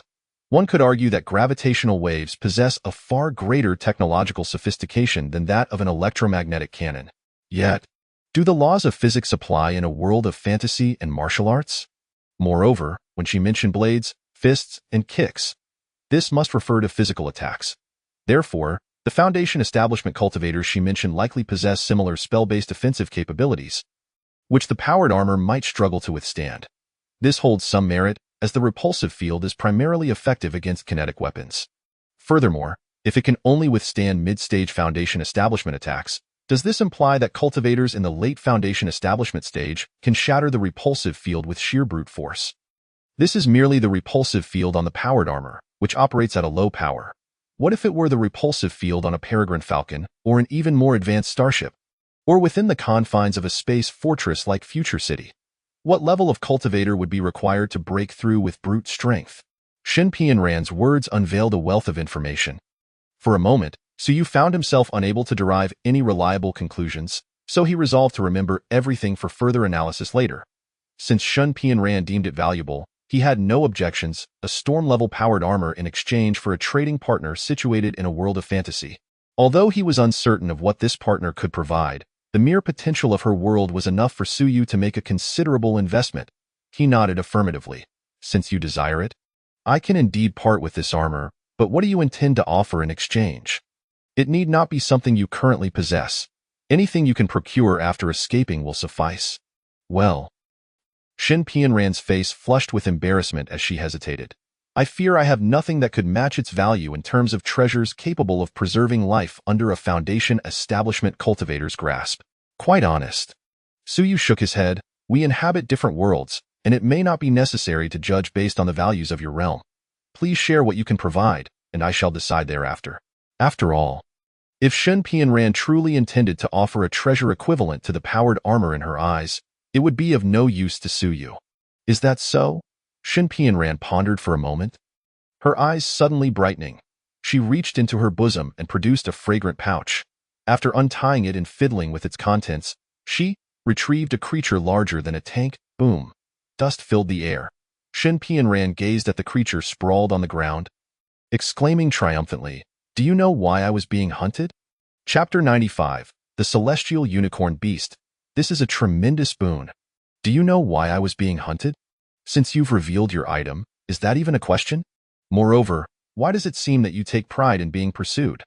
Suyu perceived a hint of childishness in the girl, but after some thought, he adopted a tone suitable for placating a child, exclaiming, Is it because of this beast? This is not just any beast. It is the celestial unicorn beast of the late Qi refinement stage. Shun Pianran remarked, patting the back of the colossal creature. In our city, there exists a cultivation family known as the Sun Clan, notorious for their bullying and arrogance. It is said that in a few days, they will celebrate the birthday of their ancestral elder, and the cultivators of the Sun Clan plan to hunt a celestial unicorn beast as a gift. However, fortune smiled upon me, and I stumbled upon this one, while they were engaged in a life-and-death struggle with the beast. This young lady seized the opportunity to snatch the dying creature away. I even severed the arm of the second son of the Sun Clan. Impressive, right? You have yet to be bested, which indeed speaks to your capabilities. Suyu inwardly scoffed but feigned enthusiasm. Impressive. Shun Pianran failed to detect his insincerity and continued to boast about her valiant exploits for quite some time before seemingly remembering the matter at hand. Quickly shifting the topic, by the way, let us discuss the celestial unicorn beast. This is a prized possession. It is said to bear the bloodline of the Qilan divine beast. Though its bloodline is thin, it is still extraordinary and serves as an excellent tonic. If I were to sell this celestial unicorn beast at the merchant guild, I could fetch at least 300 spirit stones. Given that you appear to be in the early stage of body refining, the meat of the celestial unicorn beast is most suitable for you, particularly this specimen from the late Qi refinement stage. If you consume just a small portion daily for a month, you will reach the mid-stage of body refining. This beast is so large that it could provide you with enough sustenance for over a year, allowing you to attain the peak of body refining. How about we trade this for your armor? As Suyu listened to her words, his gaze fixed upon the massive creature, his eyes gleaming with excitement. If what she said held true, this offering was indeed remarkable. The genetic serum he had acquired from the system mall for 200 trading points had only brought him to the early stage of body refining. According to her claims, if consuming the celestial unicorn beast for a year could elevate him to the peak of body refining, that would effectively span 3 small ranks. Surely, this was worth the equivalent of 3 or 4 genetic serums. A splendid deal. He wanted it. Suyu promptly made up his mind. However, he was not one to settle for less. Suppressing the burning intensity in his eyes, he maintained a calm demeanor and responded nonchalantly after hearing Shun Pianran's introduction, simply uttering a casual, The implication was clear. The offering was acceptable, but it fell short. Shun Pianran, sensing his reaction, felt a bit disheartened but did not perceive any issues. After all, in her worldview, a celestial unicorn beast easily subdued by a few Qi refinement cultivators could not possibly hold a candle to a treasure capable of matching a foundation establishment cultivator's worth. What if it could supplement a body refining cultivator? 100 perfected body refining cultivators would still be no match for a single foundation establishment cultivator. They were not even in the same league. Then, how about adding 100 spirit stones? After a moment of contemplation, Shun Pianran proposed. Spirit stones. What purpose do they serve? Given the girl's limited intellect, Suyu opted for direct inquiry. What purpose? They are incredibly useful. Shun Pianran, noticing his interest in spirit stones, eagerly explained. Whether for alchemy, artifact forging, or formation crafting, spirit stones are essential materials. Moreover, they can be used for cultivation. However, typically only powerful cultivators utilize spirit stones for cultivation. Ordinary cultivators cannot afford them nor make use of them. Below the golden core stage, the natural spiritual energy suffices. That is the gist of it. Spirit stones are highly coveted. Shun Pianran paused mid-sentence, then quickly corrected herself. You observed this and chose not to point it out, casually remarking, So, by your reasoning, there must be an abundance of spirit stones in your realm? Shun Pianran instinctively tightened her grip on her small pouch and replied hastily, Not many. A single spirit stone mine yielding a few thousand spirit stones would be considered a lucrative treasure. For an ordinary Qi refinement cultivator, possessing over 100 spirit stones is already quite wealthy. I have saved these spirit stones over many years. Nodding in acknowledgement, Suyu feigned indifference and casually inquired, If golden core cultivators require spirit stones for their breakthroughs, how many spirit stones are typically needed to ascend a realm? Shun Pianran instinctively answered, That would be an excessive amount. I heard that the lord of the county spent nearly 1 million spirit stones to advance from the initial to the mid-golden core stage. Mid-sentence, she suddenly realized something was amiss and cast a glance at Suyu. noticing he exhibited no reaction. Only then did she hurriedly divert the conversation. "Oh, that's not important. Would you accept adding another 100 spirit stones?" "Agreed. But it still falls short." Suyu replied with a cheerful smile. He had effectively extracted the information he sought and was in high spirits. If his suspicions were correct, the combat power of Shun Pianran's world was likely not as formidable as she claimed. Of course, tales of battles involving nascent soul cultivators affecting 1,000,000 miles and spirit transformation cultivators tearing apart billions of miles of land might hold some truth. However, such levels of power may not currently exist in her realm. Suyu had previously harbored doubts, and upon hearing her mention that spiritual energy alone was insufficient for those above the golden core stage, requiring spirit stones for assistance, his skepticism deepened. Thus, he had sought to glean more about the spirit stone production in her world. If spirit stones were as common as dirt, there would be little worth discussing. Yet, from her words, it became apparent that spirit stones were indeed quite precious. The mere expenditure of over 1,000,000 spirit stones to transition from the initial to the mid-golden core stage suggested that this equated to the entire fortune of thousands, if not tens of thousands, of chi refinement cultivators. If her world were not one where the powerful treated spirit stones as common currency, while the weak could scarcely catch a whiff, it would surely be a different matter altogether. Thus, it can be inferred that the spiritual stones in their world are rather scarce. Furthermore, since the cultivation above the golden core stage requires the assistance of spiritual stones, it stands to reason that, given their limited availability, the number of advanced cultivators surpassing the golden core stage in her world is likely to be minimal. Of course, it is also possible that Shun Pianran, who appears harmless on the surface, may indeed harbor a darker side beneath. All her previous displays could have been mere pretense, intentionally guiding Suyu to think in the wrong direction. Hence, lacking concrete evidence, he was not overly confident, merely acknowledging the possibility. "I truly have nothing more to offer. Everything of value I possess is already on me, and the more precious items are with my master, who seldom grants me access," Shun Pianran pouted. "Nothing to give?" Suyu suddenly chuckled. "Not necessarily. To be honest, I am quite interested in the cultivation method you practice." Chapter 96. Elixirs. Critical information. Absolutely not. As soon as Suyu's words fell, Shun Pianran's little head shook vigorously like a rattle, resolutely refusing. "My cultivation technique was entrusted to me by my master, enabling me to reach the golden core stage. It is a rare treasure in our world, and I would never trade it for this." Seeing her demeanor, Suyu estimated that it would be quite challenging to procure the elixir from her, and he had no intention of continuing to deceive her. Although this girl seemed somewhat simple-minded, it was precisely such individuals who were harder to fool. Of course, adhering to the principle of fair trade, Suyu had no intention of deceiving her at all. Ahem. Since he could not obtain her own cultivation method, it would suffice to have her provide some lesser techniques. After all, he planned to take them back for research and did not intend to become a guinea pig for direct cultivation. Regardless of the sophistication of the technique, it mattered little. Before he could voice his thoughts, Shun Pianran proactively suggested, "How about this? I have some elixirs. Perhaps they could serve as payment." As she spoke, she rummaged through a small fragrant pouch for a while and then produced several porcelain vials. Shun Pianran held up the vials and introduced them one by one. "This is the exorcism pill. One can cure all ailments. This is the beauty pill. If a mortal consumes one, they can maintain their youthful appearance until death. This is the cleansing spirit pill. It is the best aid for cultivation. If given to a mortal, one pill can turn them into a genius, allowing them to learn anything swiftly. This is," she presented a total of 7 or 8 varieties of elixirs, each contained in a different porcelain vial, with around 10 pills in each. Once she finished her enthusiastic introductions, she looked at Suyu with hope.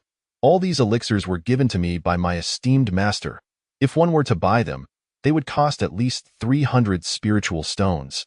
The Tianlin beast is worth 100 spiritual stones. Combined with these elixirs, the total value exceeds 600 to 700 spiritual stones. Would it be acceptable to trade these for your armor?" Through this conversation with Suyu, her thought process gradually opened up.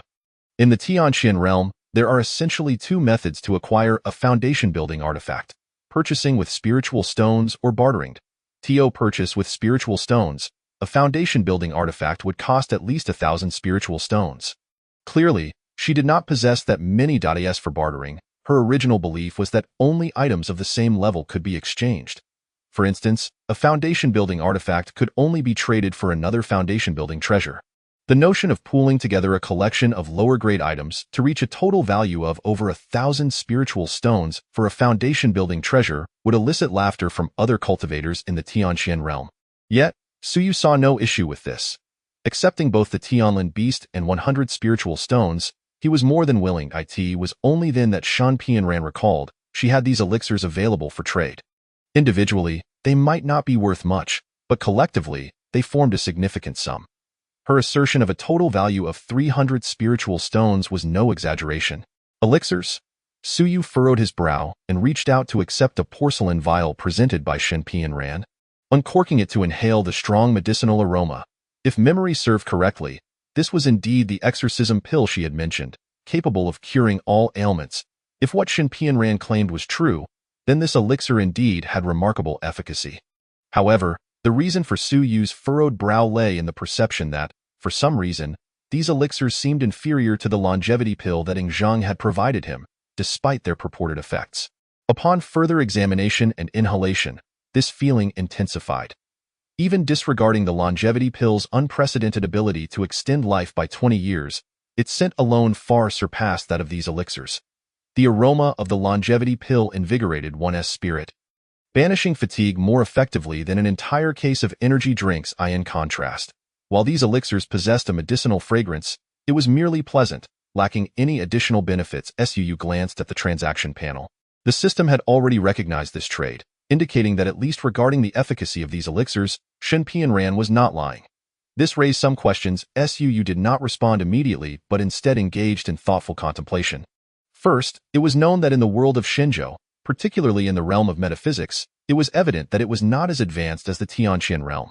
This was illustrated by Zhang's purchase of the G60 exoskeleton from him. Not to mention, Shen Pianran had effortlessly disassembled several G60s with her bare hands. One could only imagine how much stronger the foundation-building cultivators, let alone those at the golden core and nascent soul levels, would be compared to her. If the metaphysical powers of Zhang's world were indeed more developed than those of Shan Pianran's Tianqian realm, then it would be illogical for him to seek out the G60 to combat the Xiongnu. With the premise that the metaphysical powers of the Shenzhou world were inferior to those of the Tianqian realm, it was intriguing that the longevity pill presented by Zhang was of a higher caliber than the elixirs offered by Shen Pianran. This warranted further investigation. Based on Zhang's casual distribution of dozens of longevity pills, it appeared that they were not particularly precious in his possession. Although Zhang was a sovereign in the Shenzhou world, arguably the foremost figure of his time, his status was incomparable to that of Shen Pianran in the Tianqian realm. However, Shen Pianran had repeatedly mentioned her golden core stage master, suggesting she was not merely an insignificant qi refining stage cultivator. Furthermore, considering the disparities between different worlds and the more developed cultivation system in the Tianqian realm, it would stand to reason that her elixirs, while perhaps not as refined as the longevity pills produced by Zhang's national resources, should not be vastly inferior either. Yet, based on the current observations, these elixirs fell significantly short when compared to the longevity pill, which could extend one's life by 20 years under any circumstances. Of course, it was also possible that Shen Pianran was withholding the better items, presenting him with only the more common varieties. Pondering this, Suyu cautiously inquired, "In your realm, are there any elixirs capable of extending life?" Elixirs that extend life? Shen Pianran was taken aback, then regarded Suyu with a peculiar expression. Such elixirs are exceedingly rare, and the ability to refine them has long been lost. The few that occasionally surface are typically excavated from ancient tombs or secret realms. Even those that extend life by merely 3 to 5 years are sought after by ancient beings nearing the end of their lifespan, often leading to fierce competition and conflict. Elixirs that extend life are of utmost rarity. Why would you assume that a mere qi refining stage cultivator like me would possess any? Indeed.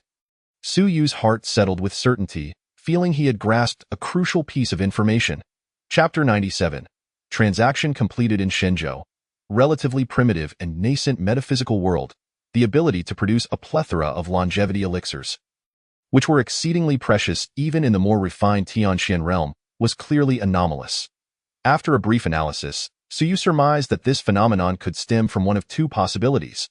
The first possibility posited that the Tianqian realm was vastly superior in terms of power structure yet inferior to Shenzhou in alchemical techniques. The second possibility suggested that, while the metaphysical aspects of the Tianqian realm were indeed exponentially more advanced than those of Shenzhou, the latter retained certain advantages in specific areas. These advantages need not pertain solely to technology but could also encompass resources. The first hypothesis seemed unlikely. Objectively speaking, so you believe the second scenario to be more plausible. After all, Shun Pianran had previously mentioned that the Tianqian realm was not devoid of longevity elixirs. It was merely that they could no longer be produced.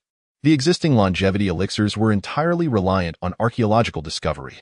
This indicated that the Tianqian realm once possessed the capability to refine such elixirs, and the current inability likely stemmed from a lack of specific materials. Of course, in the worldviews of fantasy novels, there is often a notion of ancient practices being superior to contemporary ones.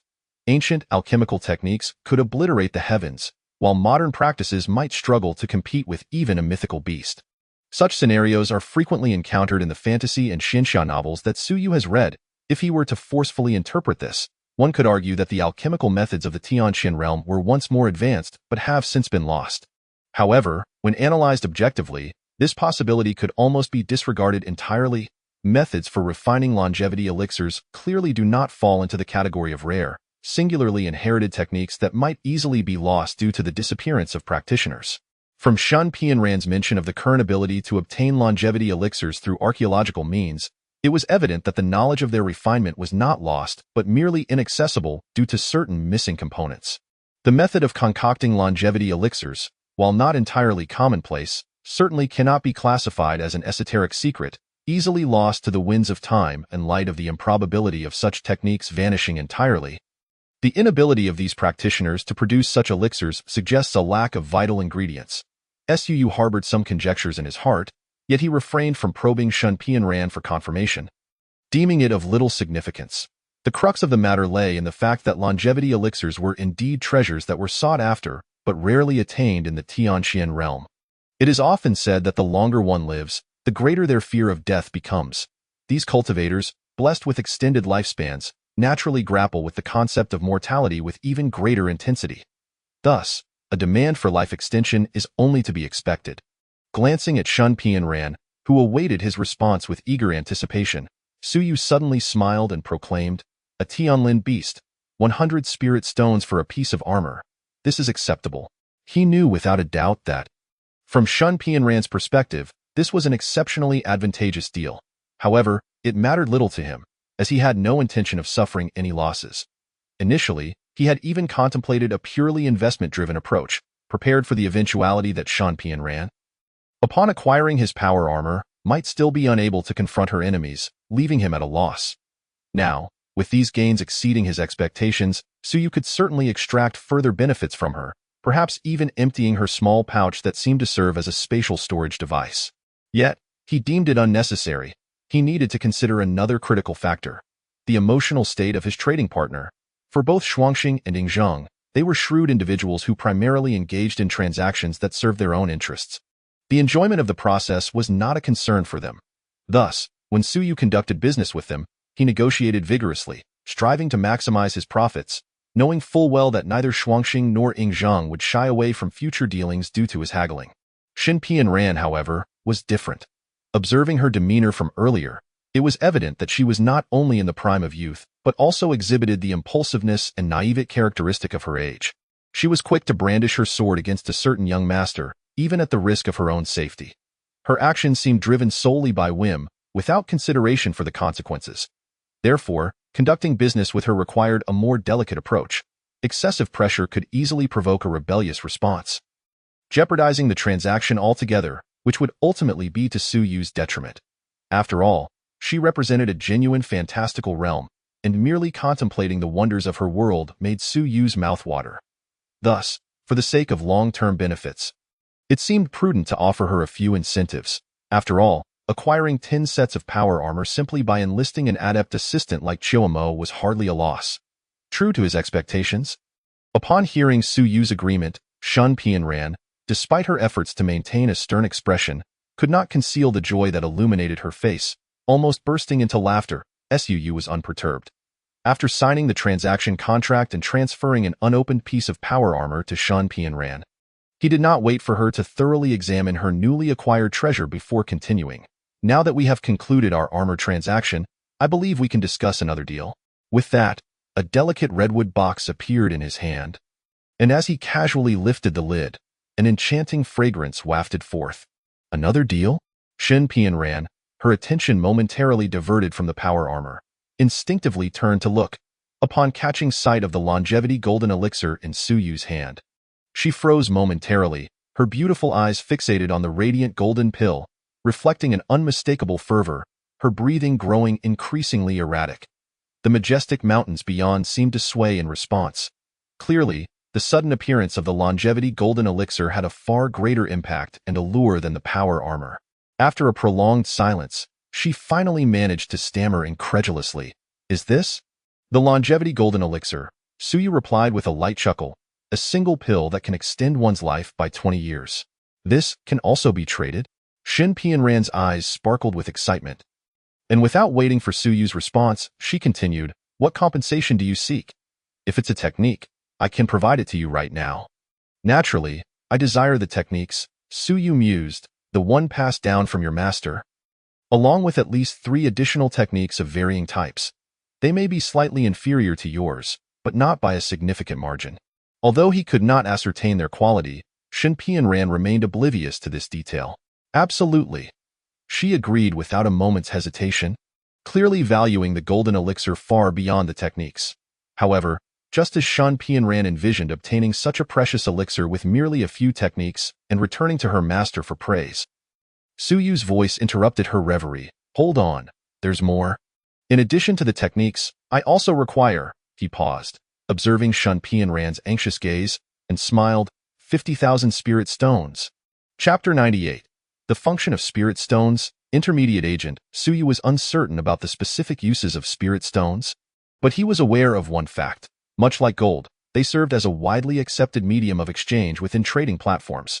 Just as traders in various realms accept gold, many metaphysical worlds also recognize spirit stones as a form of hard currency. This information was gleaned from his exchanges with Shuangxing and was likely reliable. Given the opportunity to acquire a substantial quantity, he would certainly not let it slip by. Moreover, one notable distinction between the metaphysical and technological realms was the former's abundance of a substance that the latter lacked: spiritual energy. Should Suyu be able to procure cultivable techniques from Shan Pianran, he would undoubtedly struggle to practice in the environment of Blue Star. Much like the qi cultivation techniques he obtained from Yingzhang, their effectiveness was negligible, providing only minimal benefits for physical health. However, when it came to strengthening the body, even practicing Tai Chi on Blue Star could yield results. This was the primary reason he had not pursued further developments with the qi cultivation techniques he acquired from Yingzhang. The marginal improvements they offered were unlikely to surpass those of a single dose of gene therapy. In Shan Pianran's world, however, the ability to use spirit stones to facilitate cultivation would be invaluable if Suyu ever sought to practice these techniques. Even if he did not trade them with individuals from other realms, the spirit stones would still hold significant utility. Thus, acquiring a quantity of spirit stones would undoubtedly be advantageous. 50,000 spirit stones. For techniques? Shin Pianran furrowed her brows, momentarily at a loss. Clearly, she was not adept at negotiating and lacked the inclination to haggle at this juncture. After contemplating for a moment, she resolutely stated, "I must return to consult my master." "Rest assured. If your longevity golden elixir truly possesses such effects, my master will surely agree." While techniques were indeed precious, they were ultimately replicable as long as one possessed an original version. If the techniques became rampant in the Tianqian realm, it would significantly impact those who practiced them. However, when it came to trading with individuals from other realms, the costs were minimal. Even if Suyu disseminated her techniques throughout Blue Star, it would not affect practitioners in the Tianqian realm. Thus, when considering the true cost of this transaction, it primarily hinged on the 50,000 spirit stones. As for the longevity golden elixir, its value was notoriously difficult to quantify in Shan Pianran's world. Cultivators at the initial stage of the golden core could live for a millennium, and those with perfected golden cores could enjoy lifespans extending to 2,000 years, a mere 20 years.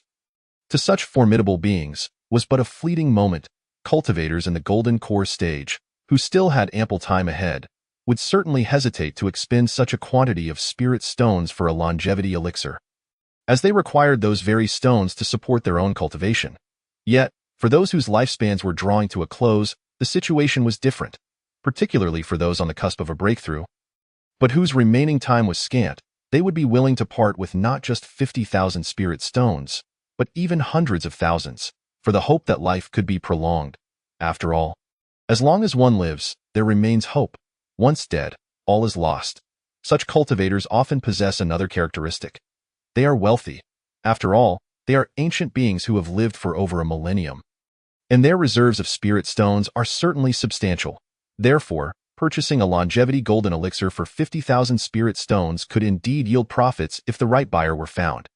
Yet the pressing issue remained. The Tianxin realm is vast, and encountering cultivators who not only have the need, but also the means to afford spirit stones is no easy feat. Hence, Shun Pianran found herself unable to make a definitive decision regarding the acquisition of the golden elixir and deemed it necessary to consult her master first. After all, relying solely on her own judgment would not suffice to amass such a sum of spirit stones. Very well, let us agree on that. Suyu did not press for further details, merely nodding in agreement. After exchanging a few more words, during which Suyu provided Shun Pianran with valuable insights about the trading platform, they parted ways. Notably, in the ensuing discussions, they also signed a preliminary agreement regarding the purchase of the longevity golden elixir, which stipulated that Suyu would guarantee its efficacy while Shun Pianran would provide her cultivation techniques as collateral. After all subsequent techniques and spirit stones have been gathered, both parties shall exchange payment and goods simultaneously. Initially, Shun Pianran harbored some hesitation. However, upon witnessing the myriad mysterious aspects of the trading platform and confirming that it could not possibly be an illusion, she resolved her doubts. With alacrity, she replicated her technique onto a jade slip and presented it to Suyu as a deposit. This transaction left both parties exceedingly satisfied.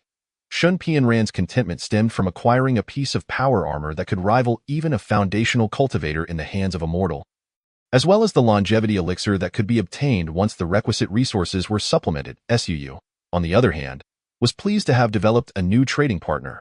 If the matched trading entities failed to reach a collaborative intent during their initial encounter, further contact would be impossible. Yet, should a transaction be completed, or at least an intention to trade be established during the first match, the two agents would acquire fixed contact details, paving the way for future exchanges. Having completed a transaction with Shun Pianran, they had also secured an appointment regarding the longevity elixir, thus firmly locking in their collaboration. Moreover, the world Shun Pianran hails from filled Suyu with immense anticipation. After all, it is a fantastical realm of cultivation, and once a stable trading bridge is established,